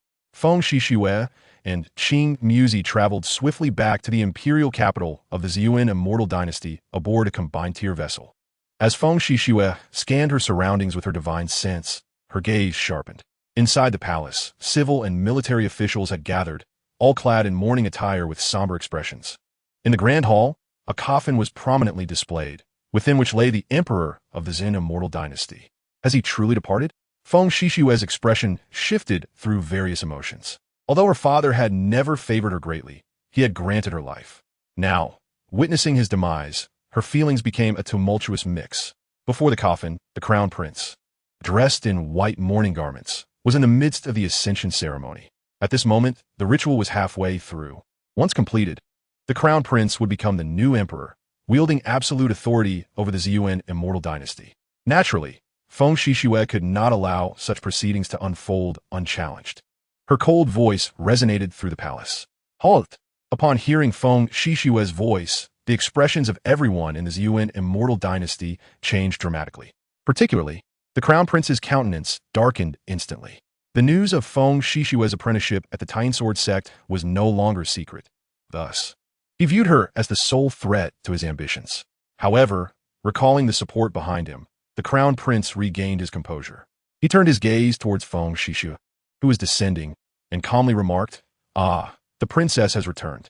Once the ceremony concludes, you may join us for our father's funeral." Feng Shishue, her tone stiff, inquired. "My father had been in good health. How could he suddenly pass away?" The crown prince's face reflected deep sorrow as he replied. "Father fell gravely ill after forcibly attempting to breach the void refinement stage, having ingested a mysterious elixir, leading to his untimely demise despite all medical efforts." Feng Shishue asserted, "Allow me to examine my father's remains." The crown prince's expression shifted dramatically, his voice rising in urgency. "Father's remains have already been examined by appointed officials. To conduct another inspection at this moment may disturb his noble spirit. It is best to hasten his burial for eternal rest." Qing Muzi stepped forward, coldly retorting, "Are you harboring guilty secrets?" The crown prince replied, "I am the designated heir by our father, acting with propriety and righteousness. You, an outsider, have no right to meddle in the affairs of the Zhang Immortal Dynasty." Qing Muzi, with piercing eyes, unleashed his aura of the transformation stage without reservation. "Were you to speak to me in such a manner?" Instantly, 7 or 8 powerful practitioners from the Zhang Immortal Dynasty revealed their own formidable auras, loyal to the crown prince, ready to stand by him despite the rebuke. "How dare a swarm of ants act so brazenly before me?" Qing Muzi declared, without hesitation, producing several spirit calamity sword talismans and casting them forth. In an instant, hundreds of spirit calamity swords surged toward those audacious transformation stage practitioners. Their faces paled in terror. They had heard tales of the Tying Sword sect's overwhelming talismanic assaults, and now they experienced it firsthand. Desperately, they summoned protective treasures to defend themselves. Yet, against such a multitude of attacks, their treasures appeared laughable. With a series of thuds, the loyalists of the crown prince collapsed, dazed and defeated.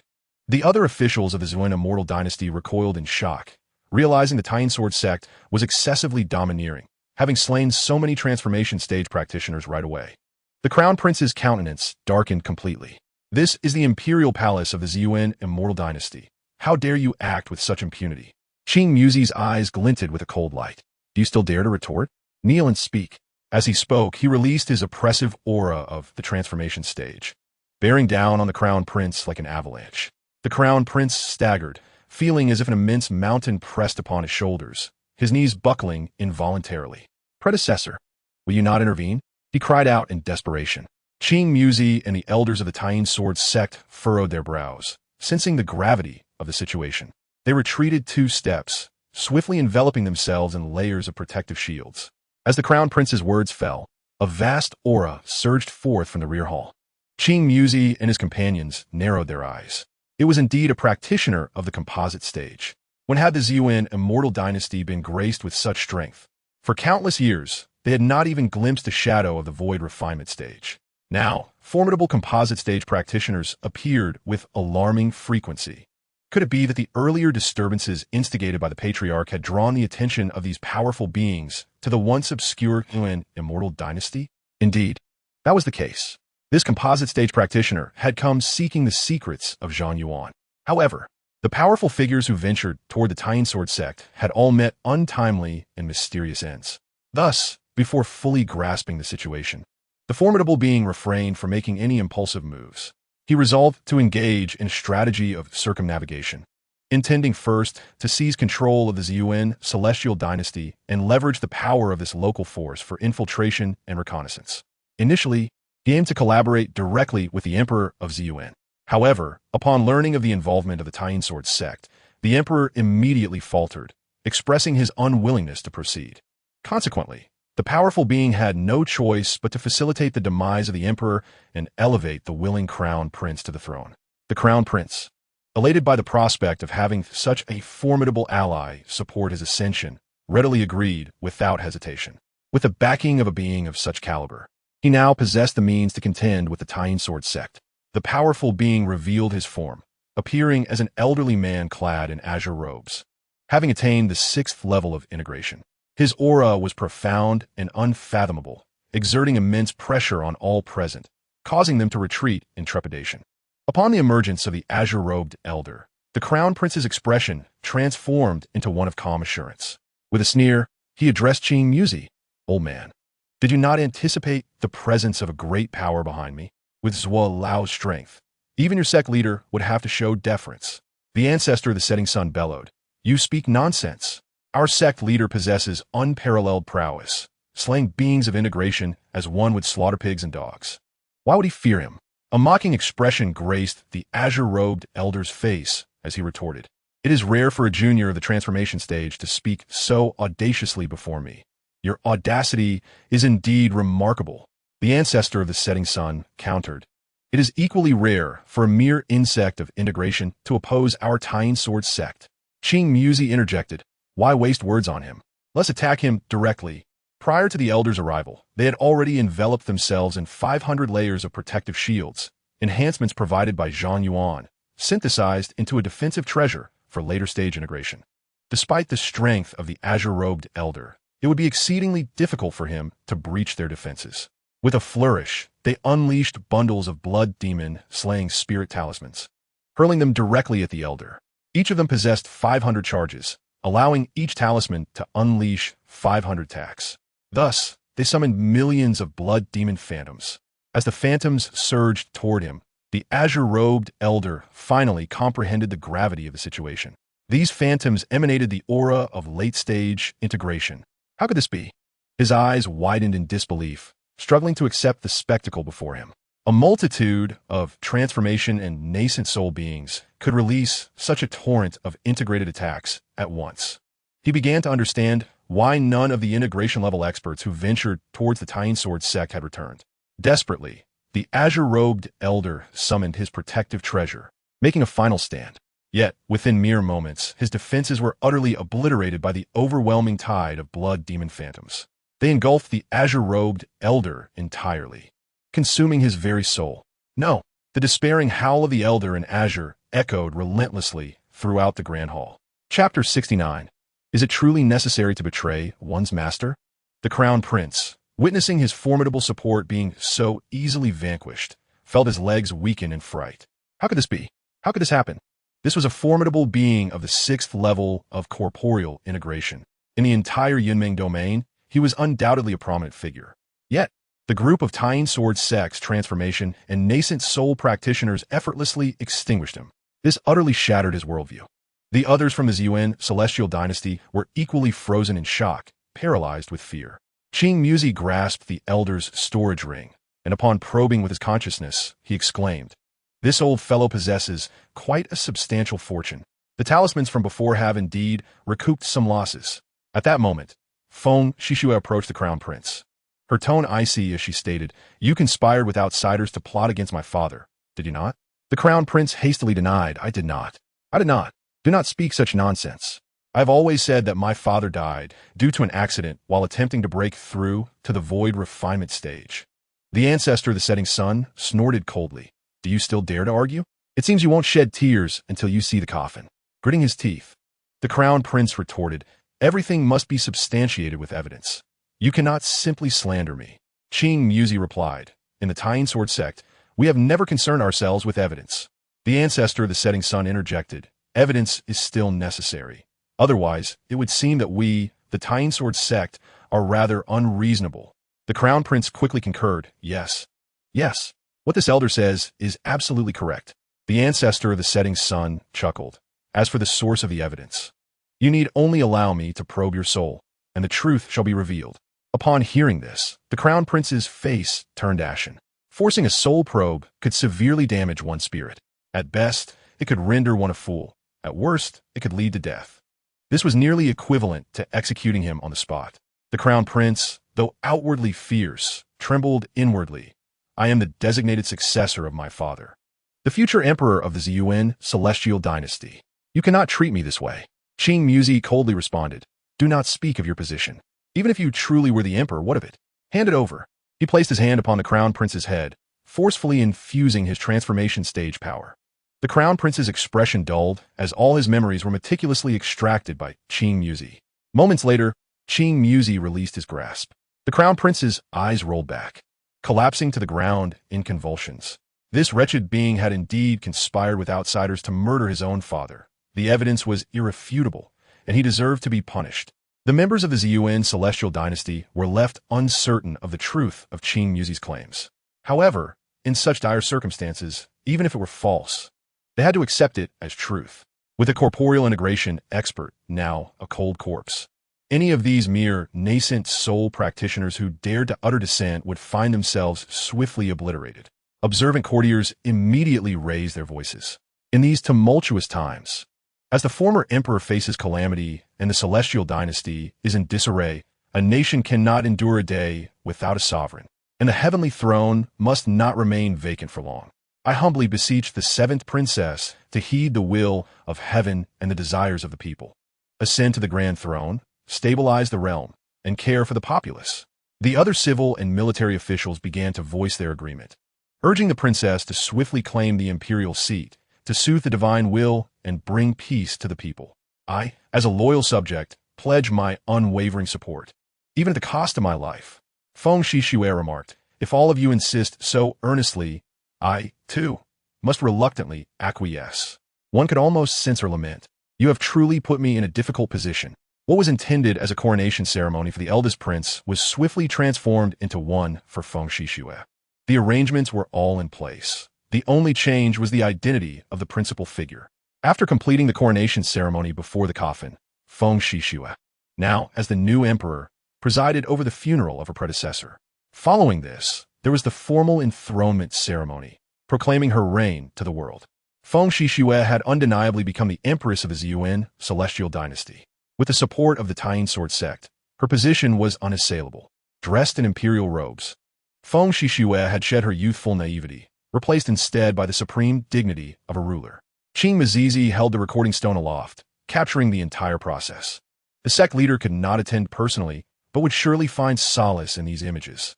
After the enthronement ceremony, Feng Shishue remained to address numerous matters, while Qing Muzi and the others utilized their return tickets to return to the tying sword sect. upon seeing Feng Shishue clad in imperial attire. Zhang Yuan felt a stir in his heart. This young lady had transformed into a different person upon becoming empress.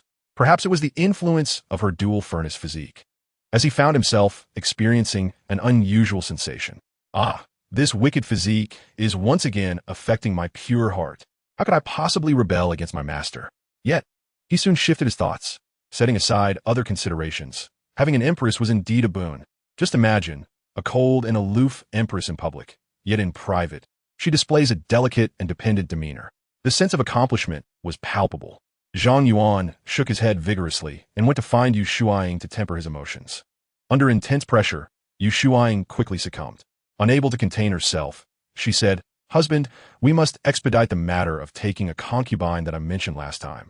Zhang Yuan kissed her and replied, "How is it that you, as my wife, are more invested in this matter than I am?" Yu Shuaing shot him a reproachful glance and said, "I genuinely wish to help, but I am powerless. I urgently need 1 or 2 sisters to alleviate the burden." After a moment's hesitation, she suggested, "Why not choose a couple from your disciples? With their talents, they would be worthy of you." Zhang Yuan, upon hearing this, felt the previously suppressed thoughts resurface. He could not help but exclaim, "Even if I wanted to, they might not be willing." Yu Shuaing countered, "Who says so? With my intuition, I sense that your esteemed disciple, Luo Qingyi, harbors an impure gaze when she looks at you." Zhang Yuan, taken aback, remarked, "You notice that?" Yu Shuaing huffed, "As someone who has experienced such matters, I can assure you, the gaze of someone infatuated cannot be concealed. Each time she glances at you, her eyes nearly sparkle with longing." Zhang Yuan gasped, "Is it truly that apparent?" Yu Shuaing replied, "It is unmistakably clear. I dare say, should you take just 1 step closer, she would traverse the remaining 999 steps without hesitation." Zhang Yuan's mind began to race.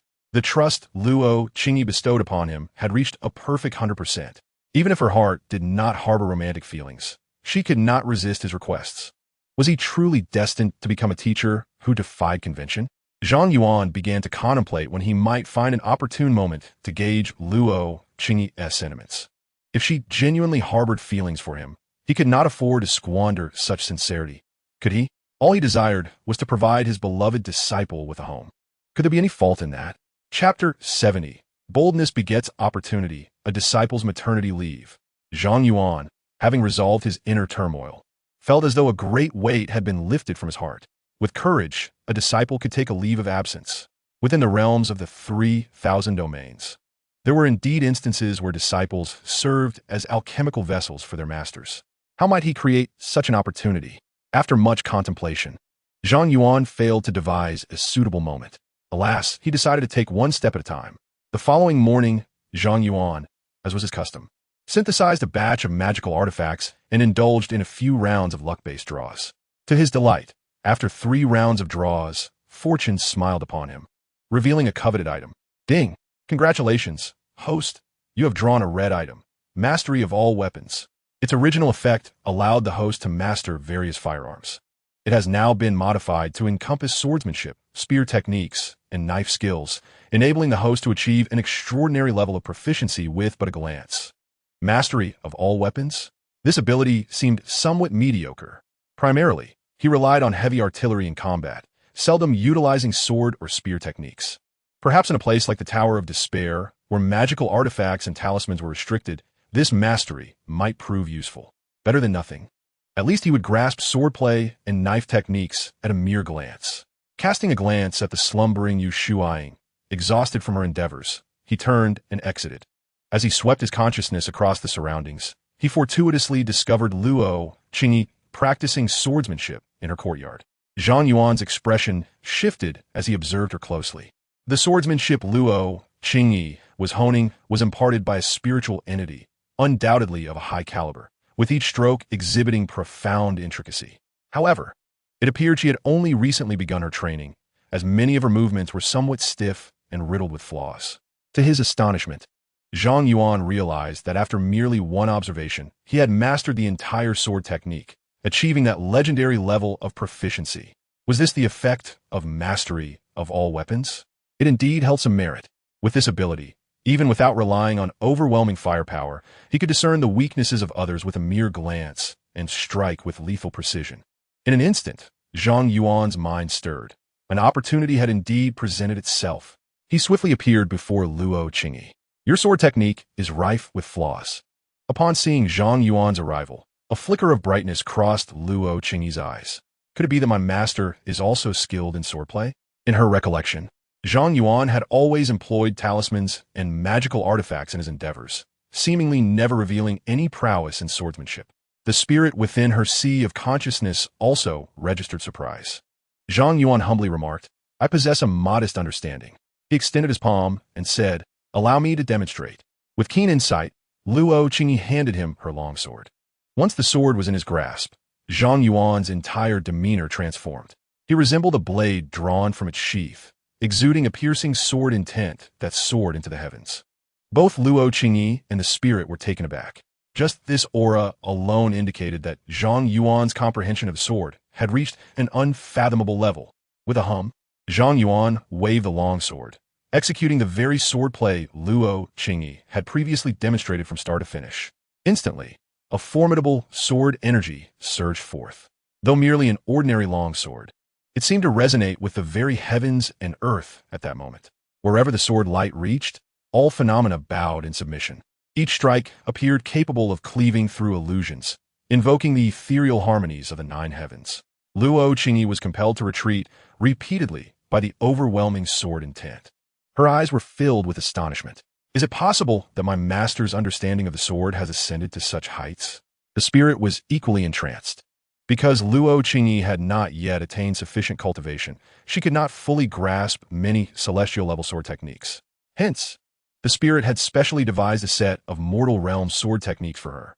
Initially, she believed her self-created swordplay to be flawless. Yet in Zhang Yuan's hands, this technique became even more exquisite. Most importantly, Zhang Yuan had only needed a single glance to identify and rectify all the shortcomings.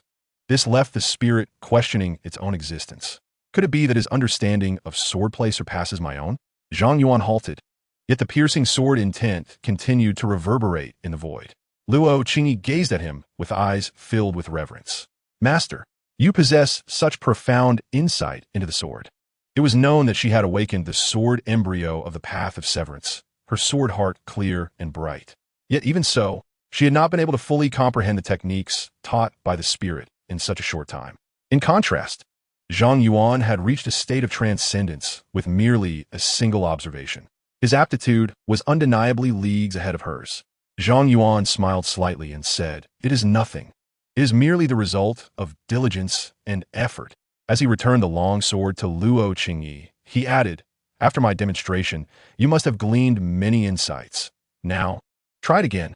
Luo Qingyi complied, executing the swordplay once more. Although still somewhat stiff, her performance had significantly improved. Zhang Yuan shook his head and said, Your execution is still flawed. You ought to do it this way. As he spoke, he approached Luo Qingyi from behind, grasping her hand while wielding the long sword. Luo Qingyi felt Zhang Yuan's body pressing against her, causing her to involuntarily stiffen. The proximity and the movement were undeniably intimate. She could even sense the warmth emanating from Zhang Yuan and catch a whiff of his scent, which made her face flush crimson to the roots of her ears. His voice whispered in her ear, Have you learned it? The breath against her ear sent a tremor through her, snapping her out of her daze. She quickly nodded, exclaiming, I've learned it. Zhang Yuan released her hand and stepped back. Now try it again. As she sensed his retreating figure, an inexplicable emptiness washed over her. Dazed, she repeated the sword move. Zhang Yuan shook his head, saying, You made even more mistakes this time. He stepped forward again, taking her delicate hand to demonstrate. Luo Qingyi's face flushed once more, but this time she was mentally prepared and did not succumb to distraction. After several demonstrations, she finally executed the move with grace and precision. Zhang Yuan praised her, Very good, just like that. Now, let us proceed to the next move. Nodding, Luo Qingyi began the next sword technique. Wrong again, this strike should be an inch higher. Zhang Yuan's voice resonated as he drew closer once more. Embarrassed, Luo Qingyi found herself wishing time could freeze at that moment.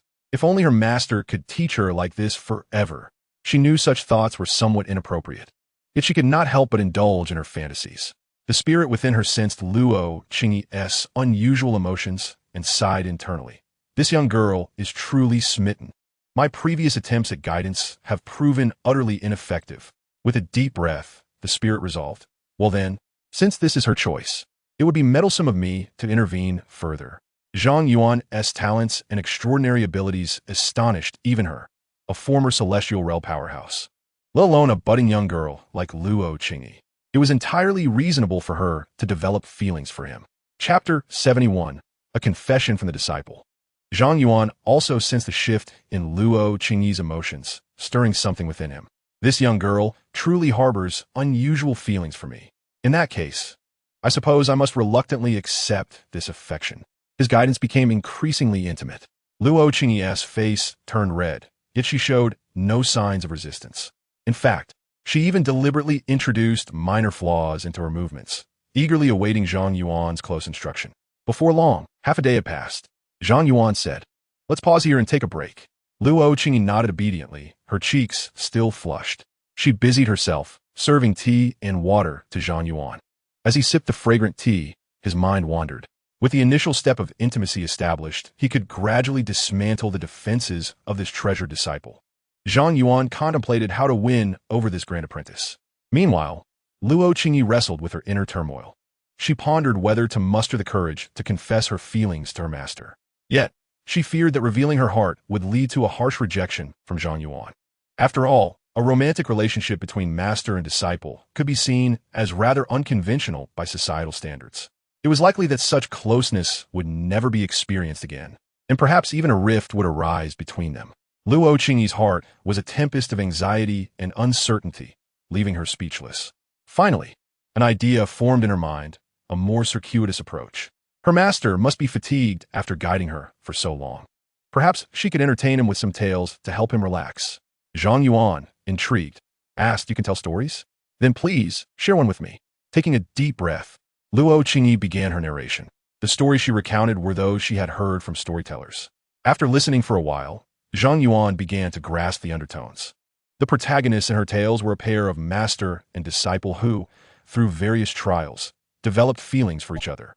Yet, constrained by societal prejudices, they ultimately could not unite. The implication was painfully evident.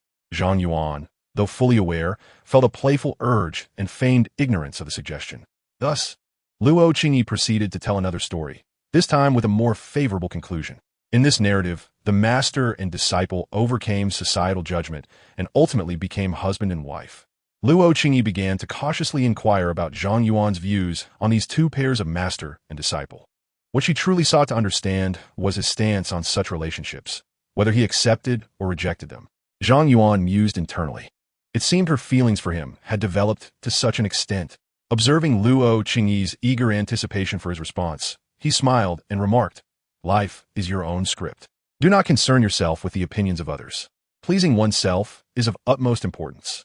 Luo Qingyi's heart surged at his words. Zhang Yuan's response implied that he did not hold societal opinions in high regard, focusing instead on personal happiness. Did this not suggest that she, as his disciple, might indeed have a chance? Her heart raced, and her breath quickened. "Master," she began, only to hesitate once more. Zhang Yuan, with a teasing smile, inquired, "You wouldn't be suggesting that you wish to emulate the master-disciple couple from stories, would you?"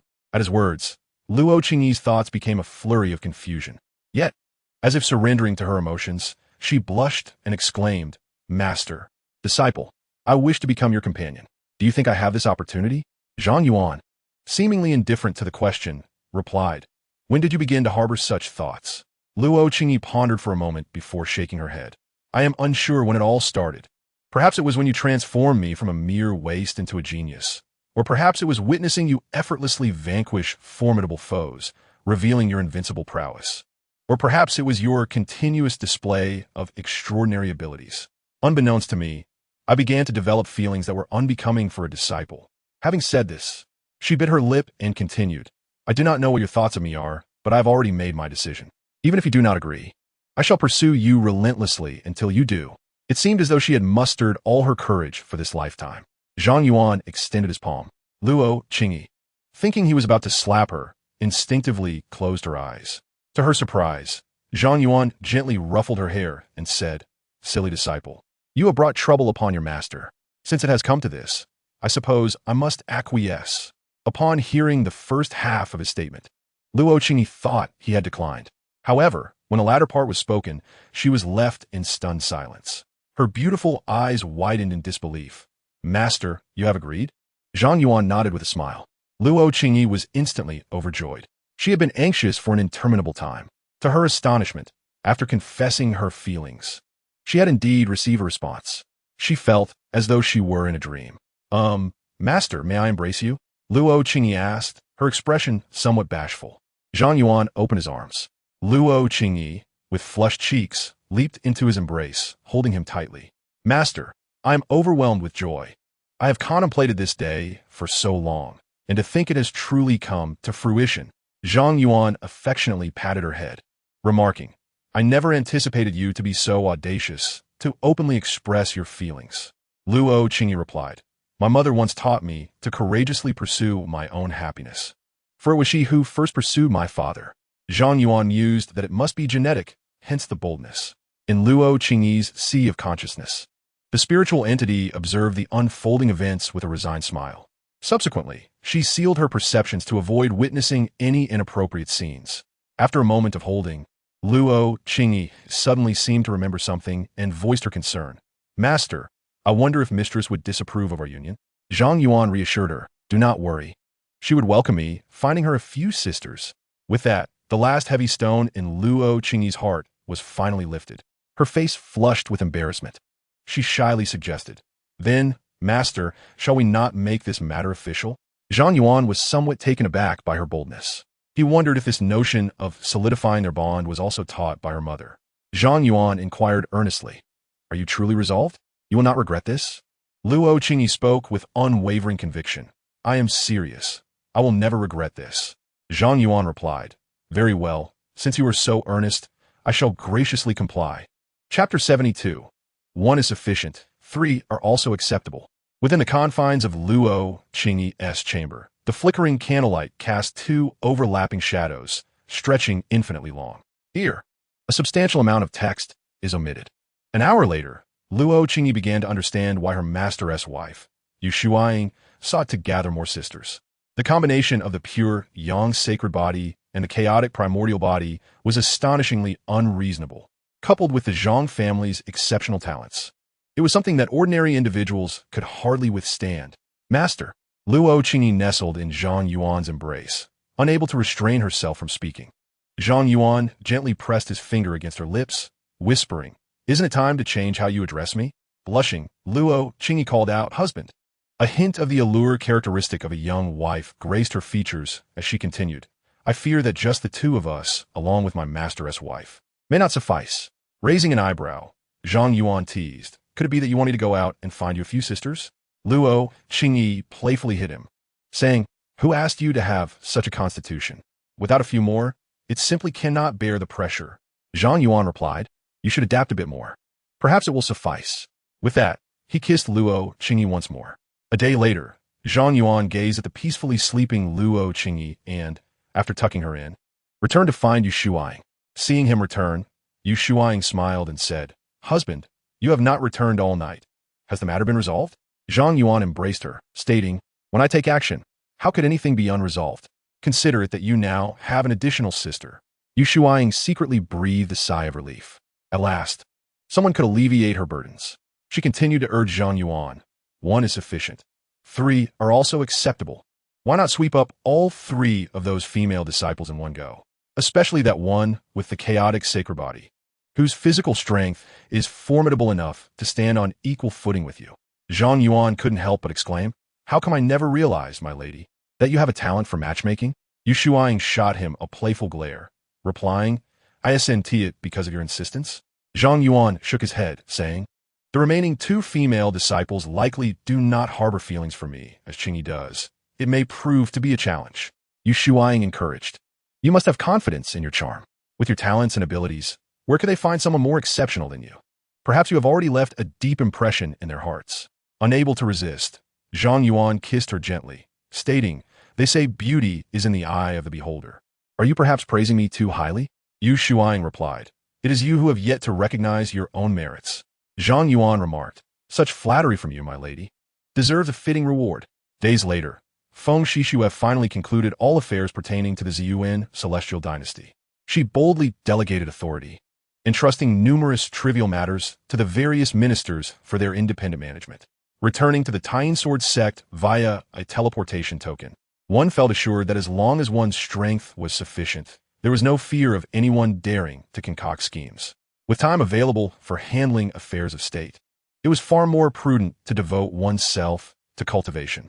Feng Shishue promptly sought out Zhang Yuan to pay her respects. Back already? Zhang Yuan observed the subtle air of an empress surrounding Feng Shishue, his eyes glimmering with admiration. The young woman possessed both beauty and grace, and now her demeanor had elevated, rendering her even more captivating. Thanks to your support, Master, I was able to secure the throne of the Zhang Yuan celestial dynasty with relative ease. Feng Shishue expressed gratefully. Zhang Yuan chuckled. You are my treasured disciple. Anything you desire, I shall make it yours. Such promises flowed easily from his lips.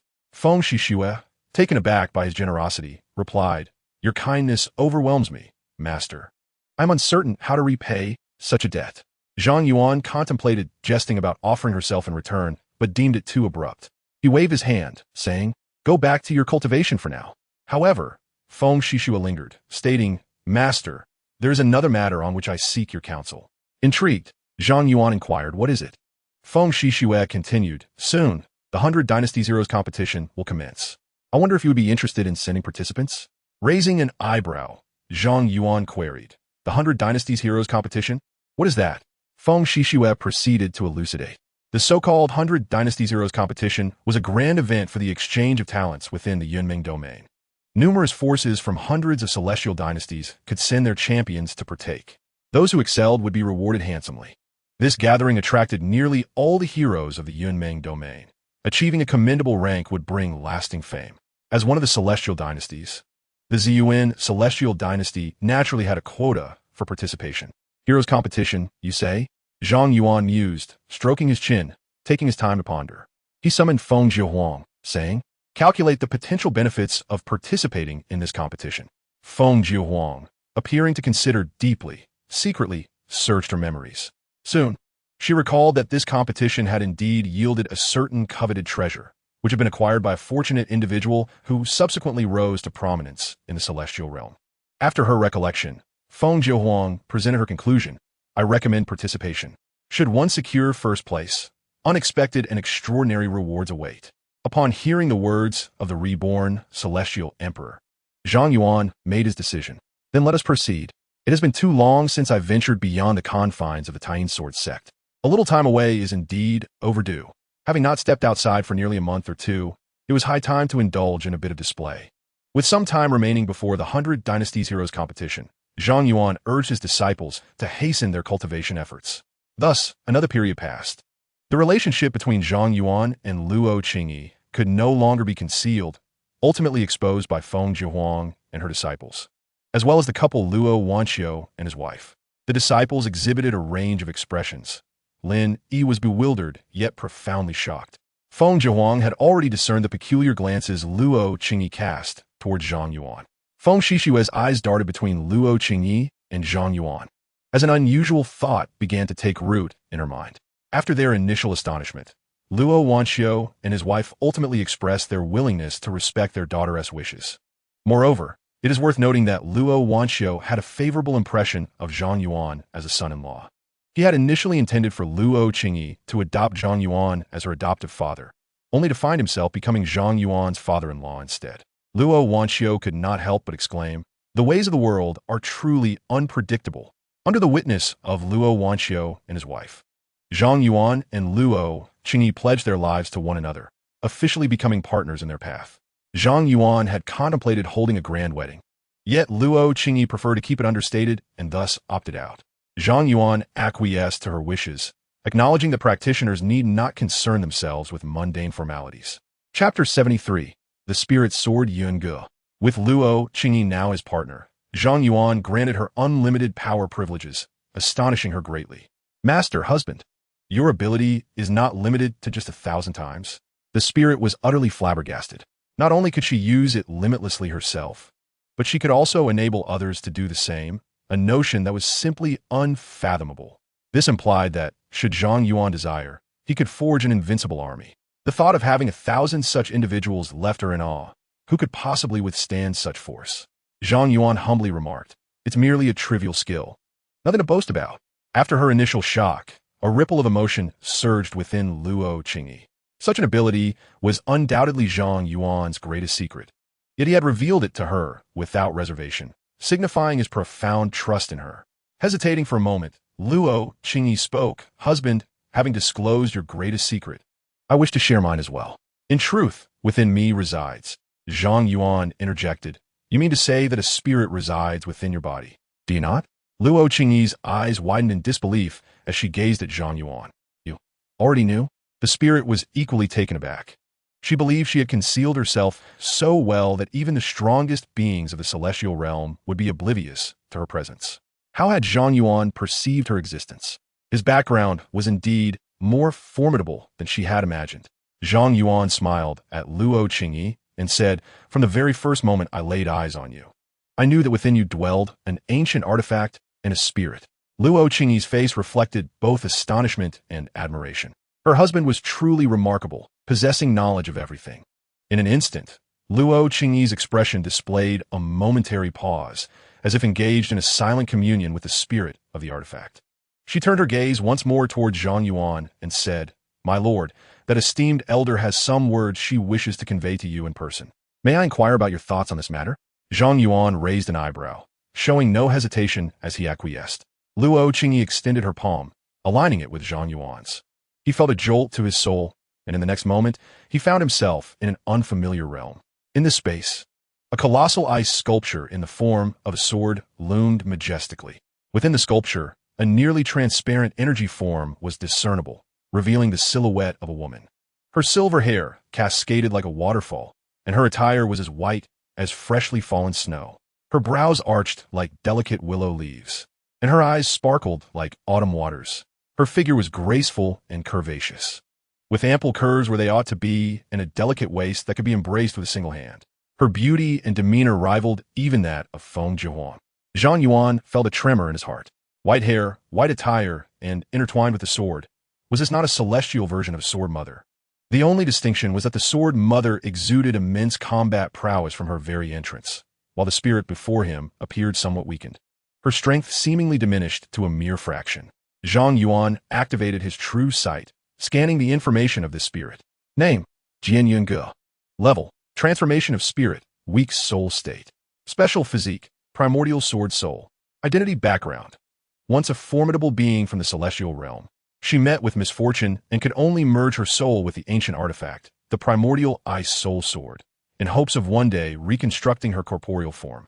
Vulnerabilities, weakened soul, unable to engage in prolonged combat. Cultivation technique, primordial frost sword art. Magical treasures, none. Items, none. Zhang Yuan mused inwardly.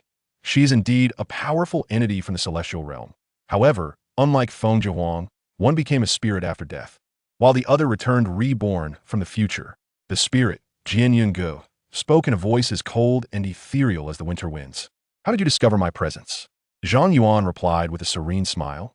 "Logically speaking, a spirit of your caliber should not be privy to my identity. However, to satiate your curiosity, I shall reveal it." He intentionally spoke in an enigmatic manner. In truth, there remains a long journey beyond the Celestial Emperor. Yet, given your current understanding, it would be challenging for me to elucidate. Jianyun Ge felt a profound shock in her heart, realizing he is indeed a terrifying being far beyond my comprehension. Seeing her astonishment, Zhang Yuan stoked the flames further. "Not only did I perceive your existence at a glance, but I also discerned your identity and origins." Jianyun Ge's gaze sharpened, laced with skepticism. "Can you truly see through my past?" Zhang Yuan calmly uttered a few words. "Jianyun Ge, primordial ice soul sword." In that instant, Jianyun Ge's pupils constricted to the size of pinpoints. "You truly know?" It was remarkable, for she had been in slumber for countless millennia, and it was likely that no one in the entire celestial realm remembered her name. Zhang Yuan unexpectedly revealed her identity with a single utterance, which was rather shocking. She soon became engulfed in profound worry. Such a formidable figure, should they wish her harm, could easily obliterate her in an instant. Observing that he had sufficiently bewildered her, Zhang Yuan spoke nonchalantly. There is no need for concern. You and I exist on entirely different planes. I harbor no interest in causing you any distress. However, my dear Qingyi indeed requires a bodyguard, so you shall remain by her side to ensure her safety." Upon hearing this, Jian Yunj finally exhaled with some relief. She recalled Zhang Yuan's extraordinary abilities, which far surpassed her comprehension. Such powers were undoubtedly possessed only by those above the Celestial Emperor. In the eyes of such an existence, she felt as insignificant as an ant. After a moment's hesitation, Jian Yunj finally inquired, "Might I ask, esteemed senior, if you could help me reconstruct my physical form?" Zhang Yuan paused briefly before responding. "That would entail a different price. Let us make a deal. You shall guard my Qingyi for 100 years, and I shall create for you a perfect body. How's that sound?" Jian Yunj's heart leaped with joy. 100 years to her was akin to a mere hour for a mortal. To receive a perfect body after only a century of protection was an undeniably advantageous bargain. A faint smile graced Zhang Yuan's lips, realizing he had successfully transformed a once mighty celestial being into a mere enforcer.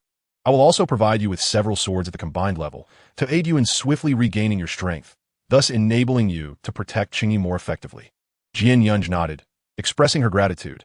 "Thank you, esteemed senior." At that moment, her emblem glowed a deep blue. Judging by the intensity of its hue, her loyalty had likely reached over 90. With a few more acts of persuasion, it might very well become absolute. Zhang Yuan's thoughts shifted as he inquired, "Have you fully merged with the Tai Su I Soul Sword?" Jian Yunj confirmed, "Indeed, unless one possesses at least the power of a celestial emperor, it is impossible to separate me from the sword." Zhang Yuan silently lamented the missed opportunity. Had the Tai Su I Soul sword been an inanimate object, he could have replicated it indefinitely. He knew this to be true from his previous attempts to store a piece of dead wood excavated from Lin Yi's home within the system space. The result indicated that an entity with independent consciousness could not be classified as material, and thus could not be infinitely duplicated.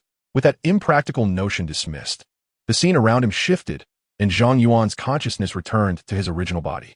Luo Qingyi, filled with curiosity, asked, "How was your conversation with that esteemed senior?" Zhang Yuan replied, "It went well. We hit it off quite easily." Upon hearing this, a smile spread across Luo Qingyi's face. During this time, she had developed a harmonious rapport with the artifact's spirit, akin to that of a mentor and friend. Now, witnessing Zhang Yuan's pleasant interaction with the spirit, she felt genuinely pleased. Zhang Yuan continued, "Let her stay with you from now on. It will provide an additional layer of safety for you." In the presence of Jian Yungu, it was undoubtedly impossible for Zhang Yuan to confess to Luo Qingyi that he had completely bewildered her. The days that followed were relatively tranquil. Zhang Yuan alternated his time between the two, spending one night with Yu Shuaing and another with Luo Qingyi. Bolstered by his dual constitution, Zhang Yuan's cultivation progressed by leaps and bounds, steadily advancing towards the mid-stage of transformation. Both Yu Shuaing and Luo Qingyi also reaped significant benefits, rapidly improving alongside him.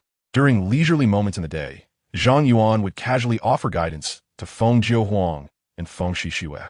Feng Jiuhuang had previously held considerable confidence in her various combat techniques. However, she was astonished to find that Zhang Yuan could identify her shortcomings with just a glance.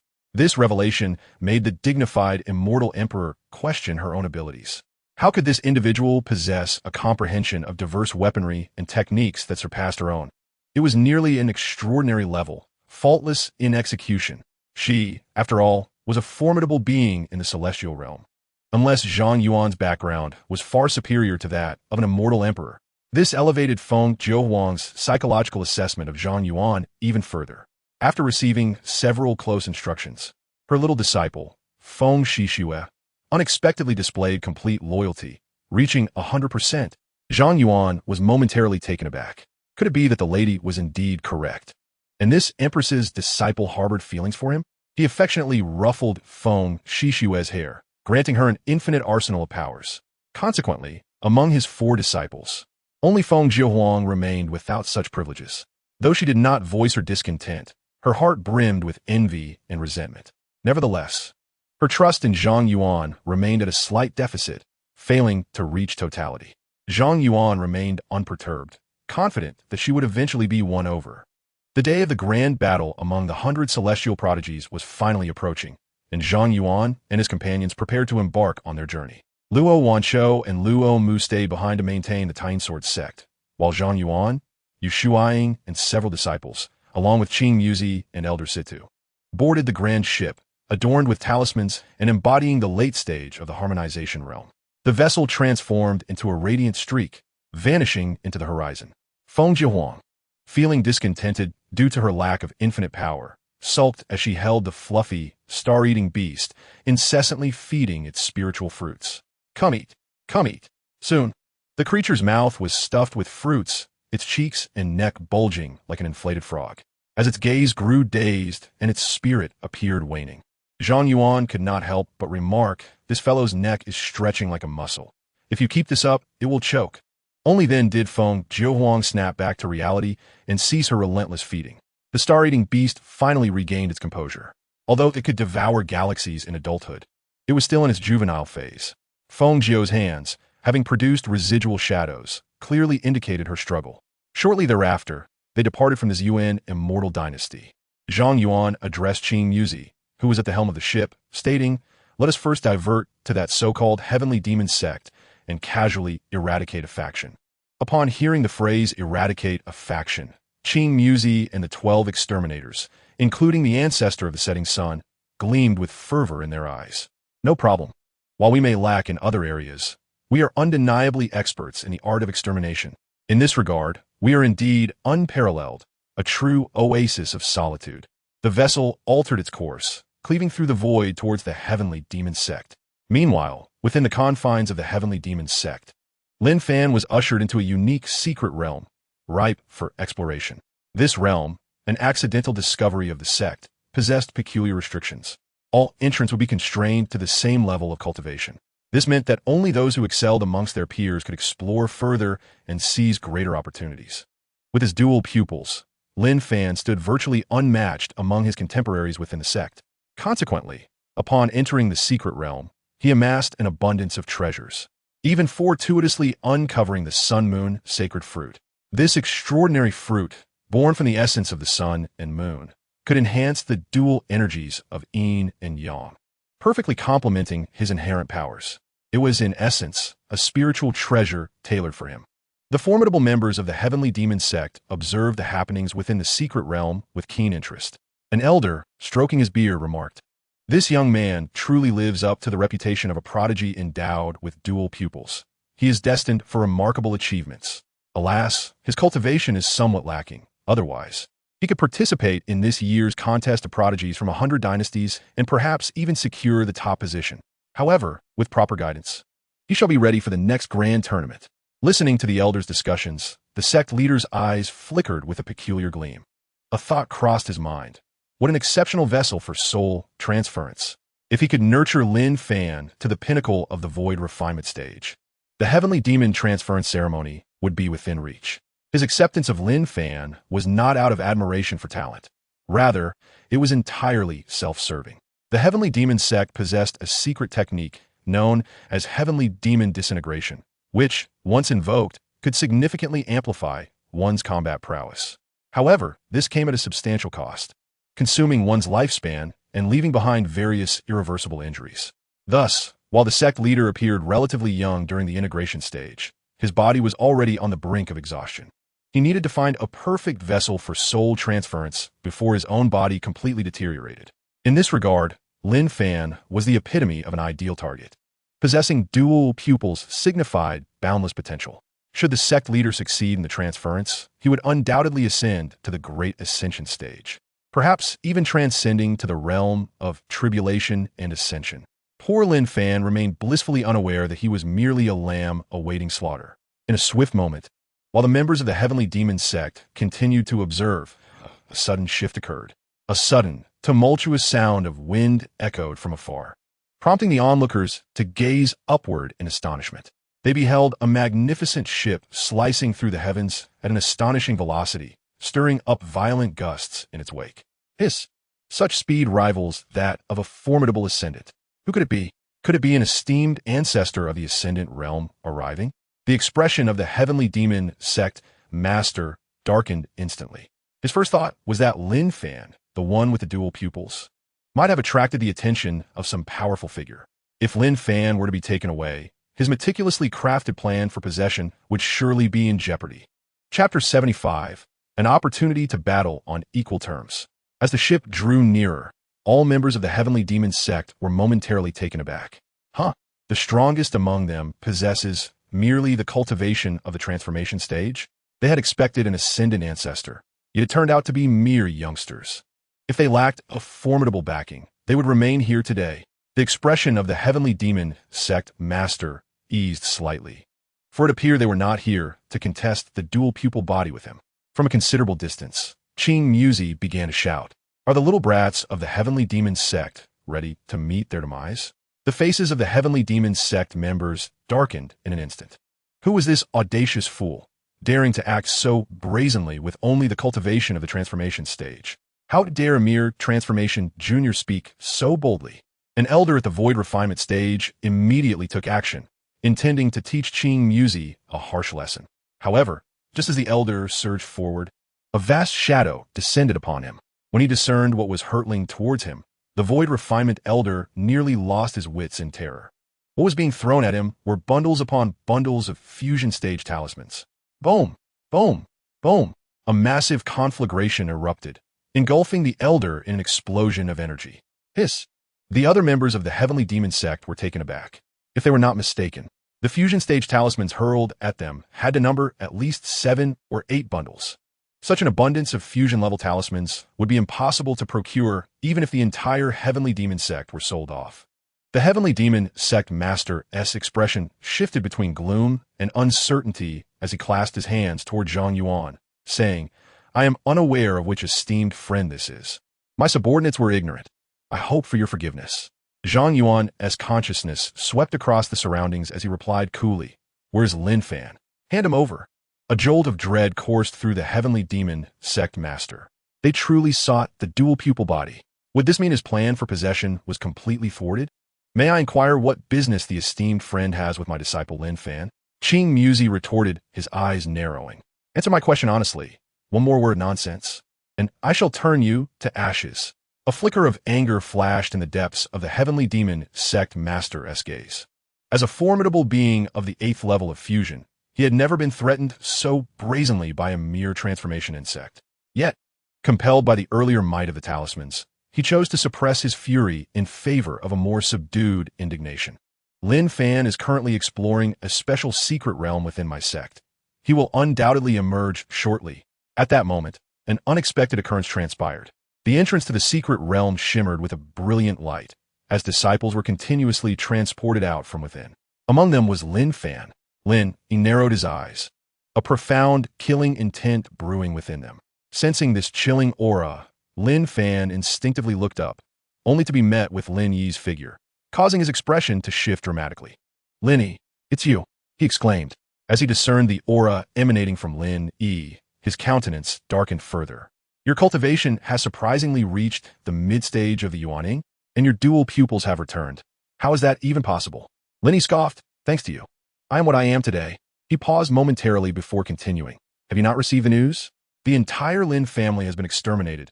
Not a single soul left." Lin Fan was taken aback, exclaiming, "What? How is that possible?" He glanced at the leader of the Heavenly Demon sect, noticing a flicker of his gaze. The leader was already aware of the news, but chose not to inform Lin Fan. After all, Lin Fan was merely a pawn meant for possession.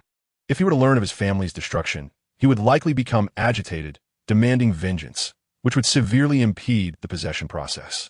Lin Yi looked at Lin Fan with a mocking smile, saying, "Do you know what your parents endured before their demise? They believed in their last moments that you would avenge them." Lin Fan clenched his fists, nearly bursting with rage. "Lin Yi, you wretched bastard. He was your father too. How would you have the heart to do this?" Lin Yi sneered. "Did he ever consider the bond of kinship when he plucked out my eyes?" Lin Fan trembled with fury, clearly pushed to the brink. He knelt partially before the leader of the Heavenly Demon sect, pleading, "Master, I implore you to take action on my behalf and strip this man of his powers, allowing me to deal with him." Expecting his master to act immediately, Lin Fan waited in vain, perplexed as he glanced up at his mentor, who remained unmoving. The ancestor, the setting sun, chuckled derisively. "Little brat, do you think he dares to act?" The leader's face shifted through shades of green and white, yet he still refrained from intervening.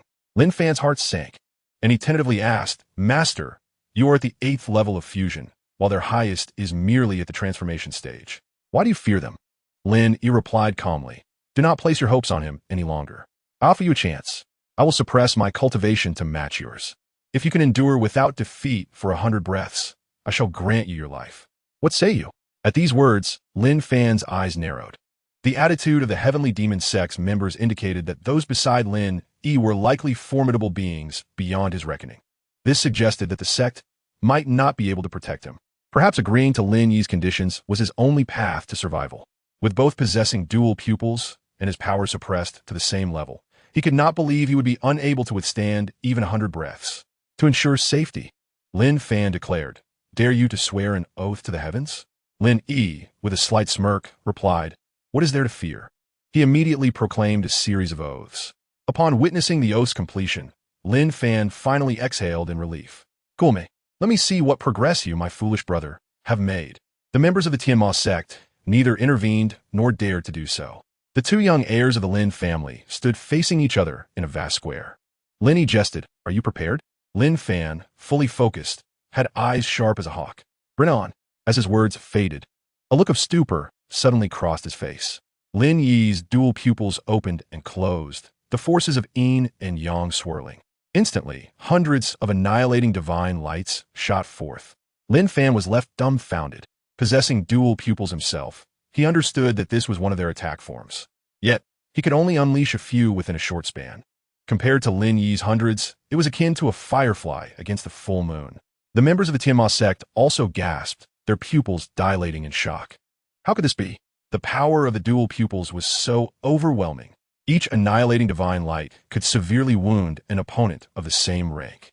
Lin Fan had relied on this very strength to dominate his peers.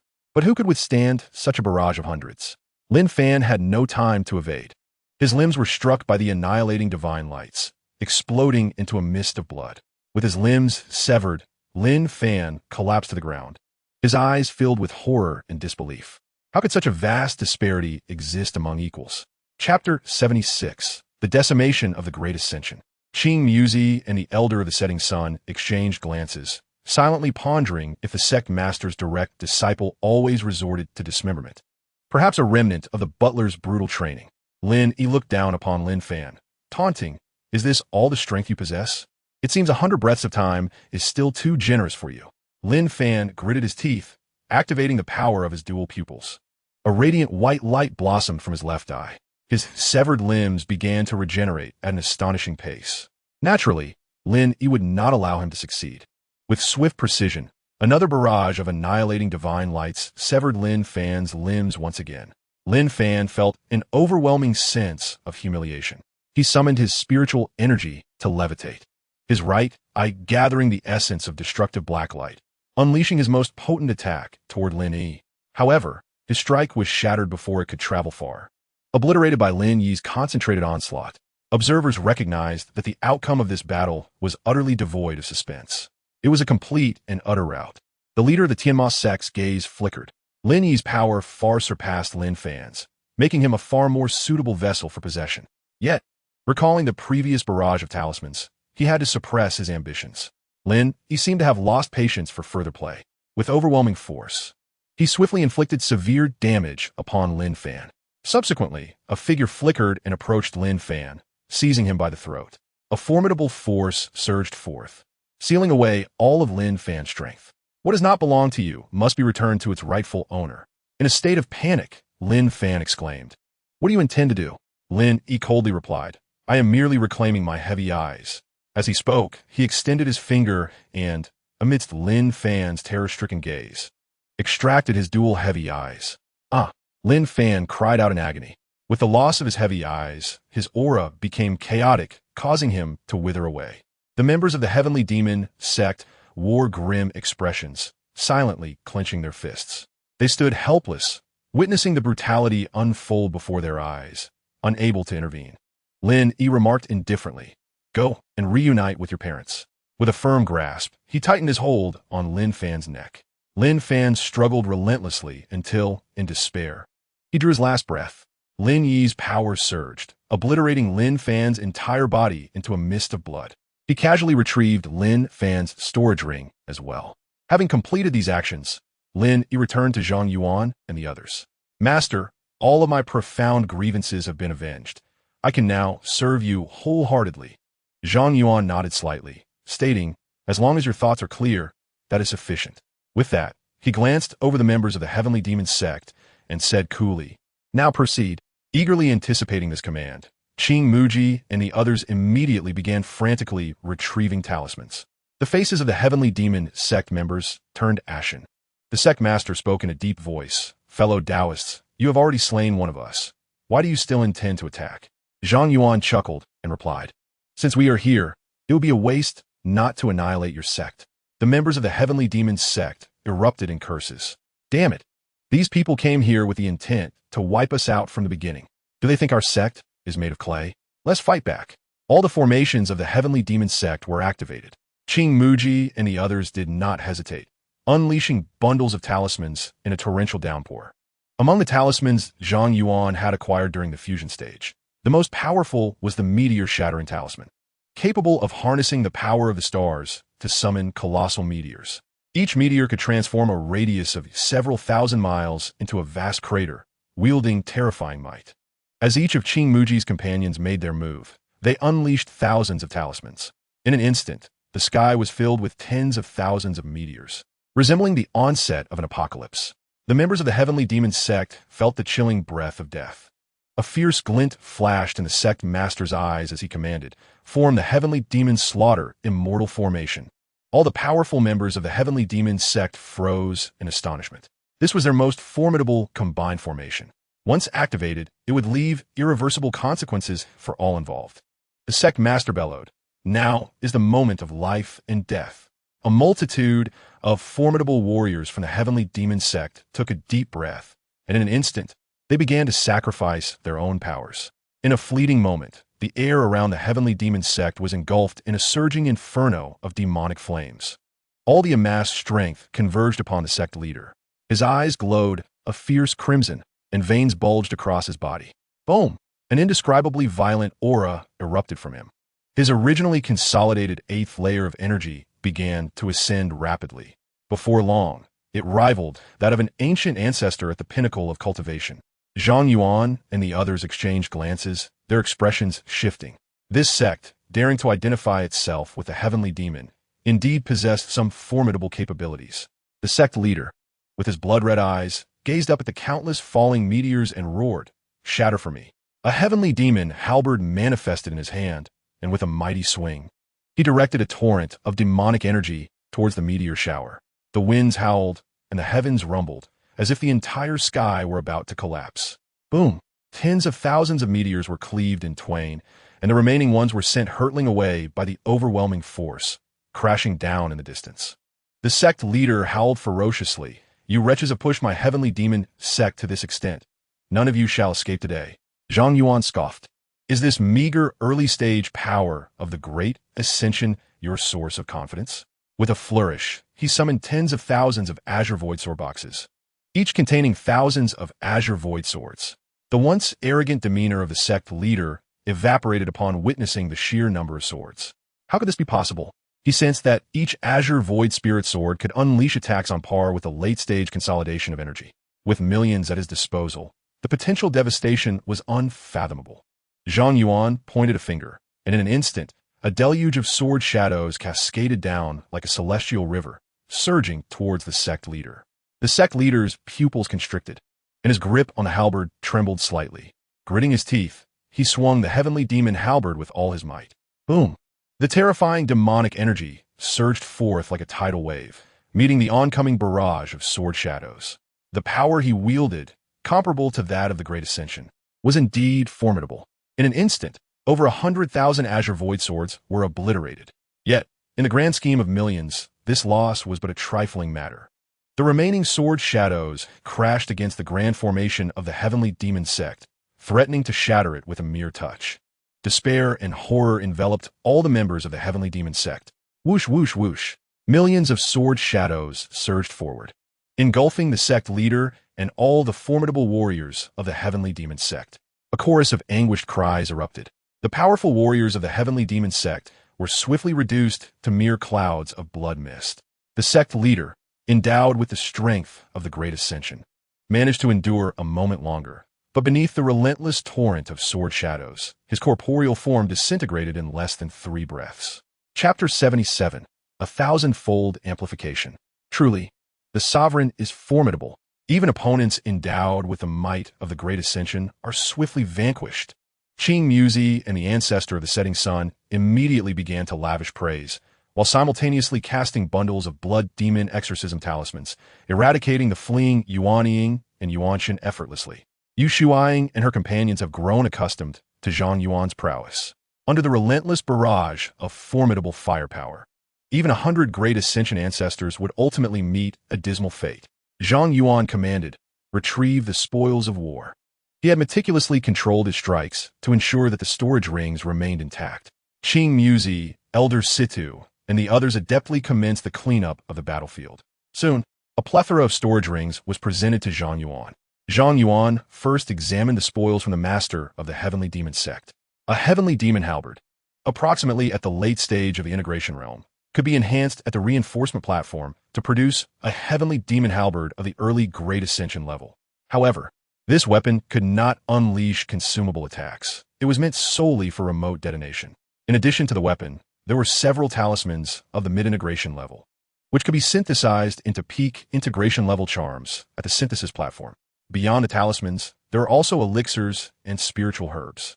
What truly caught Zhang Yuan's eye was the cultivation method of the heavenly demon sect.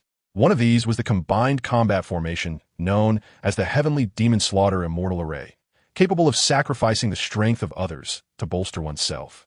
All participants in the sacrifice would subsequently succumb to a state of weakness, suffering permanent damage. While the functionality was impressive, it was somewhat superfluous for Zhang Yuan, as his boundless firepower, coupled with the absolute defense of the Taiyin Sword sect, rendered it unlikely for anyone to compel him to the point of sacrificing others.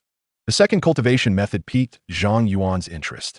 This technique, named Heavenly Demon Disintegration, allowed one to sacrifice their lifespan and primordial energy for a significant enhancement effect. A spark of inspiration ignited within Zhang Yuan, and a wild smile spread across his face. His boundless firepower could be wielded without consumption, cooldown, or side effects while executing various combat skills and divine abilities.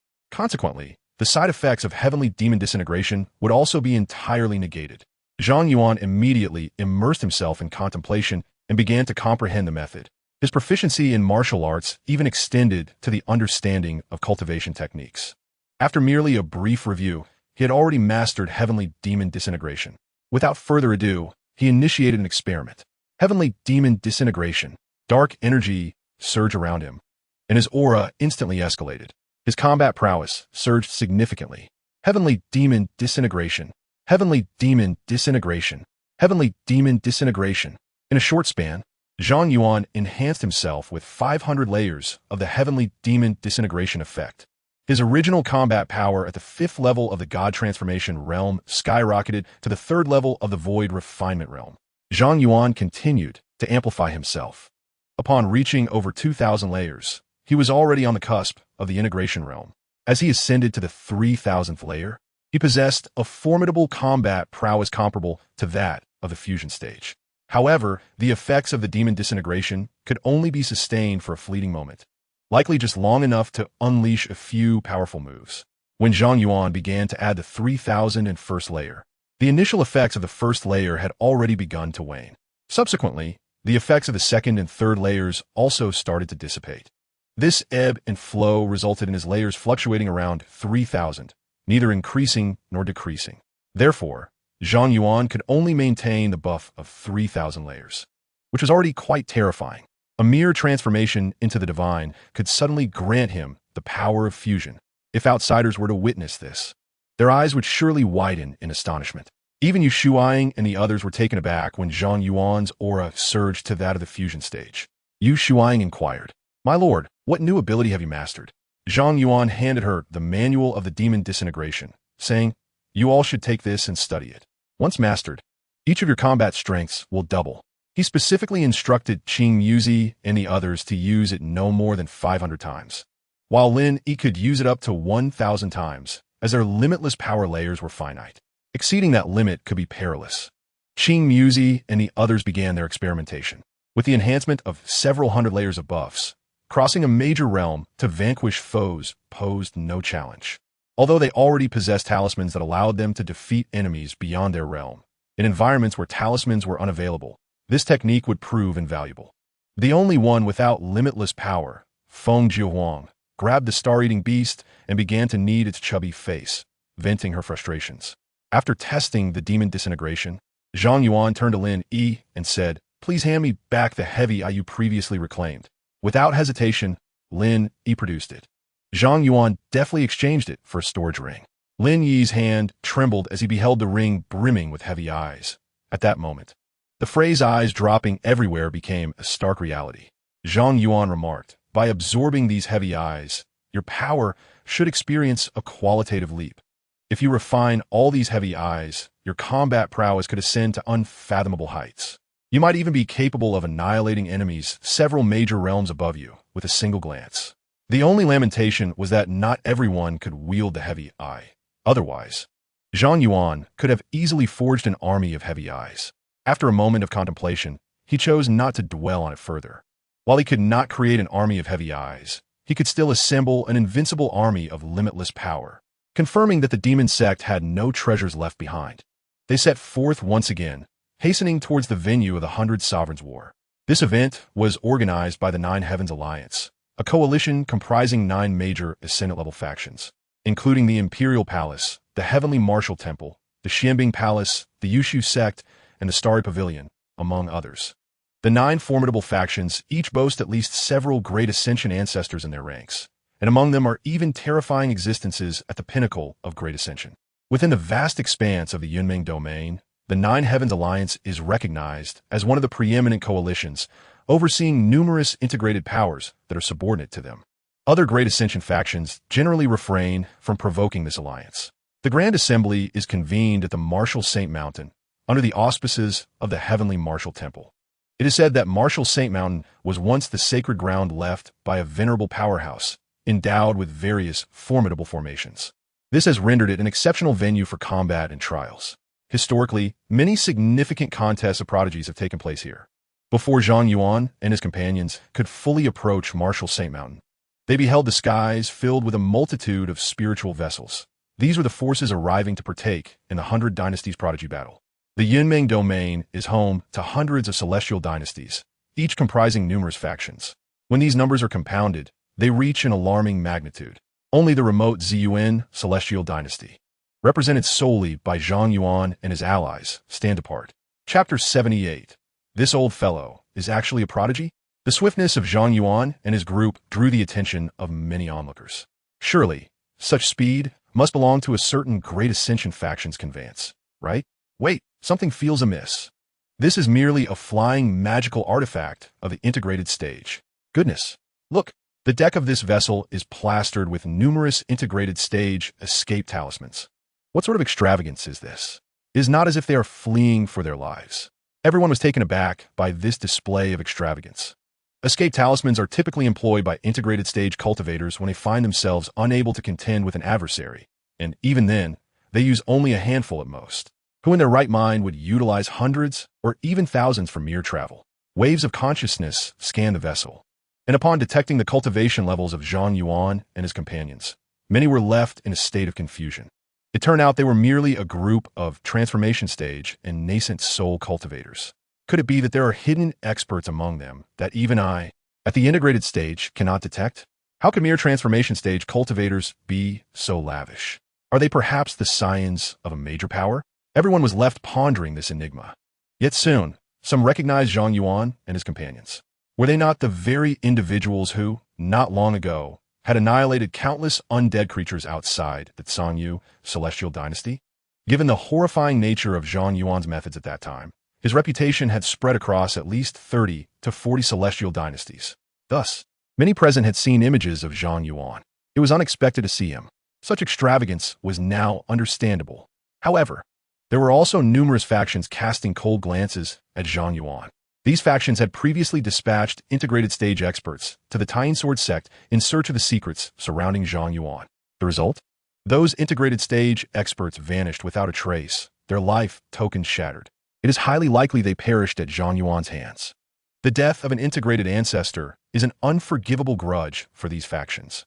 This individual harbors a profound secret. While we may be unable to exert influence over him, we can certainly disclose his peculiarities to the major powers of the Great Ascension, thereby compelling their formidable experts to take action against him. These factions swiftly conceived a strategy of indirect assault. Perhaps, by providing intelligence, they could also forge connections with the Great Ascension forces. Zhang Yuan and his companions quickly surpassed numerous spiritual vessels soaring through the skies and arrived at the vicinity of the Martial Saint Mountain. From a distance, this mountain appeared as a colossal giant reclining in repose. The entire mountain range sprawled extensively, adorned with various edifices nestled within its embrace. At the heart of this giant's chest lay a vast platform, encompassing hundreds of thousands of acres. The Grand Assembly was set to unfold upon this very platform. As Zhang Yuan and his group approached, they noticed a multitude of individuals from the Nine Heavens Alliance engaged in welcoming and registration activities. In addition to verifying identity, they also assessed cultivation levels, among other criteria. Participation in this Celestial Talent Conference was restricted to those below the Void Refinement stage. Consequently, the competitors predominantly hailed from the God Transformation and Nascent Soul stages. Moreover, participants were required to be under 500 years of age. Those who ascended to the God Transformation stage within that age bracket were already considered to possess commendable talent. Individuals achieving God Transformation at just over 100 years old were regarded as exceptional prodigies. Remarkably, Zhang Yuan, at merely 20-something years of age, was an anomaly within the vast expanse of the 3,000 domains. Members from various factions formed lengthy queues. However, Zhang Yuan noticed that a special passage had been established nearby. Feng Zhihuang remarked that this special passage was reserved for the top prodigies. Those with utmost confidence in their abilities could approach for evaluation. Should they meet the criteria for top-tier prodigies, they would be granted passage. Yet, in such a publicly scrutinized setting, should one ultimately be deemed lackluster in talent, not only would they invite ridicule from all, but they would also be perceived by the Nine Heavens Alliance as deliberately causing a disruption, resulting in expulsion from a venue. Thus, most individuals would hesitate to attempt this. A thought crossed Zhang Yuan's mind. This was reminiscent of the special passage from the previous auction. The difference lay in the fact that the passage for the Celestial Talents Conference required talent, while the auction passage demanded wealth. Perhaps the auction passage was inspired by this venue. Zhang Yuan declared, "Let us proceed through this special passage with our team's talent. It should be a mere formality to pass." As they approached the special passage, all eyes converged upon them. The highest is only at the 5th level of God Transformation, the lowest merely at the 1st or 2nd level of Nascent Soul. And they dare to challenge the special passage? Where do these brash newcomers come from? Presumably, this is their first visit, and they are oblivious to the rules here. Let's observe the spectacle. I wager none of them will succeed. The members of the Nine Heavens Alliance cast their gaze over Zhang Yuan and his companions. A responsible figure in the initial stage of the integration realm inquired, "Are you certain you wish to take this special passage?" Zhang Yuan replied with calm assurance, "Indeed, we are certain." The official nodded and said, "Very well, let us commence." As he spoke, he gestured towards several test stone tablets nearby, saying, "Let us begin with bone age and cultivation level. Who among you shall go first?" Zhang Yuan glanced back and said to Qing Muzi and the others, "You may proceed." Without hesitation, Qing Muzi stepped forward and placed his hand upon the first stone tablet. In an instant, a radiant glow emanated, revealing several lines of information. Cultivation level, 3rd layer of transformation. Bone age, 318 years. The revelation of this information instantly sparked a wave of laughter throughout the crowd. Ha ha ha. A mere 300-year-old at the 3rd layer of transformation dares to challenge the special passage? While this talent is somewhat commendable, it pales in comparison to the true top-tier prodigies. Do you understand what it means to be a top-tier prodigy? One must be at least under 180 years old to attain transformation. The onlookers exchanged various jibes and sarcastic remarks, their expressions reflecting the anticipation of such an outcome. Even the leader of the Jiuxiao Alliance furrowed his brow slightly. Such age and cultivation simply did not meet the requisite standards for passage. Qing Muzi cast a disdainful glance at those who mocked him, mentally noting the most vociferous among them. He vowed to find the opportunity to deliver a devastating blow to their sects in due time. Eventually, the leader of the Zhou alliance chose not to comment further, simply stating, "Let us proceed to the next talent test." He pointed towards the second stone tablet, designated for testing special physiques. Qing Muzi placed his hand upon it. Boom! In an instant, two beams of golden light shot skyward. One reached an astonishing height of 9,999 zhong, while the other soared to a terrifying 80,000 zhong. What? A collective gasp resonated through the crowd. 80,000 zhong. How is this possible? That height is characteristic of an 8-star sacred body. This old man possesses an 8-star sacred body. But that was not all. He also exhibited dual physiques. The other beam, exceeding 9,000 zhong, indicated the presence of a 9-star royal body. Possessing a 9-star royal body within the realm of Yunmeng already categorizes one as a top-tier prodigy, let alone having both a sacred body and a royal body as dual talents. Such a being could only be described as a prodigy of monstrous proportions. Chapter 79, A Contest for Allegiance. The members of the Zhou alliance stood dumbfounded. An 8-star sacred body is a rarity even among the most powerful sects. Yet this seemingly unremarkable old man possessed such a physique. The leader remained in a state of shock for a considerable time before finally regaining his composure, stating solemnly, "He meets the standards and qualifies for passage. Possessing an 8-star sacred body alone is already an exceptional achievement. There is no need for further testing of the spiritual roots." However, the leader was curious. With such a unique physique, it was perplexing that he had only attained transformation at the age of 300. The once mocking crowd fell silent, taken aback by the astonishing talent of this old man. Qing Muzi swept a scornful glance at those around him and coldly remarked, "What caliber do you possess to dare speak of being a top-tier prodigy in my presence?" The mockers felt as though they had received a resounding slap to the face, yet were utterly unable to retaliate. Following Qing Muzi, the ancient ancestor of the setting sun proceeded with the testing. Despite being over 300 years old and at the transformation stage, no one dared to mock this time, having learned from past experiences. Indeed, as the ancient ancestor of the setting sun tested his physique, a radiant beam of light erupted once more, soaring to an astounding 80,000 feet, illuminating the vision of all present. Once again, it was a dual physique, one which also reached the same height. My goodness! The emergence of a single 8-star holy body had already left everyone astounded, yet now two had appeared simultaneously. What immense force could possibly possess such exceptional talents? For a faction to have even one 8-star holy body is already a stroke of fortune. To have two is simply unfathomable. Surely these must be the two strongest individuals of this power? It is inconceivable that anyone who follows could surpass the 8-star holy bodies. If there were to be individuals exceeding them, I would happily turn myself upside down. Some confidently asserted that this was undoubtedly the limit.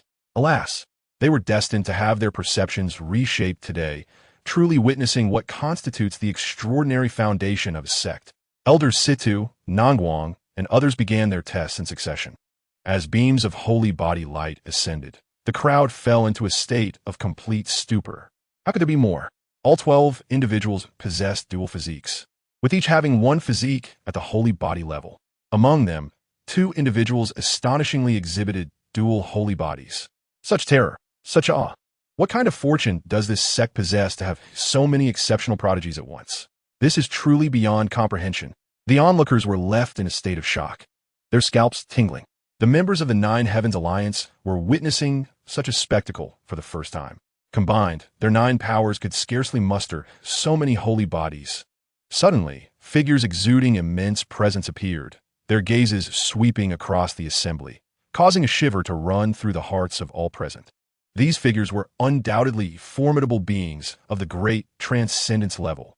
Within the realm of Yunmeng, they represented the pinnacle of power. It was unexpected that such a minor test would disturb these prominent figures. An elderly man with white hair grinned as he stroked his beard and inquired, "Young friends, may I ask from which faction you hail?" His demeanor suggested he was ready to attempt to poach talents. Qing Muzi replied nonchalantly, "From a Zhang Yuan celestial dynasty and the Tying Sword sect." At this proclamation, the crowd erupted in astonishment. Zhang Yuan celestial dynasty? Was that not a remote backwater region? Had a phoenix truly emerged from such a valley? Sword sect? They had never even heard of it. Such an unfounded faction possessing so many exceptional prodigies could very well spell disaster for them. In this realm, survival hinges upon having power and a solid foundation. Merely possessing numerous prodigies, without the strength to safeguard them, would ultimately lead to the loss of all these sacred bodies. In fact, the entire Sword sect might be devoured by the myriad of formidable powers, leaving not a single bone behind. Upon hearing of their origins, the expressions of the assembled Great Ascension experts indeed brightened with intrigue. As long as there were no Great Ascension figures backing them, they would be an easy prize for these powers. The elder with white hair promptly inquired, "Might I ask if you young friends have any interest in joining my Tinji sect?" Other Great Ascension experts chimed in as well. "The Tinji sect possesses moderate strength. You should consider joining my Ice Wave Immortal Dynasty, where the conditions are entirely negotiable. My Zhejiang Immortal Dynasty boasts vast resources, including exquisite pills and top-tier spiritual liquids. You would be wise to join us. Our Xuan sect can accept you as sequential disciples, providing you with the guidance of several venerable Great Ascension ancestors." The multitude of experts clamored with enticing offers that were difficult to refuse. However, King Muzi and his companions did not hesitate to firmly decline. "We appreciate the offer, yet we are already members of the Sword sect and cannot abandon our allegiance. To suggest they forsake the Sword sect for another sect would be akin to seeking their own demise. No matter how abundant your resources may be, could they surpass those of the Sword sect? No matter how profound your foundation, could you grant dual constitutions?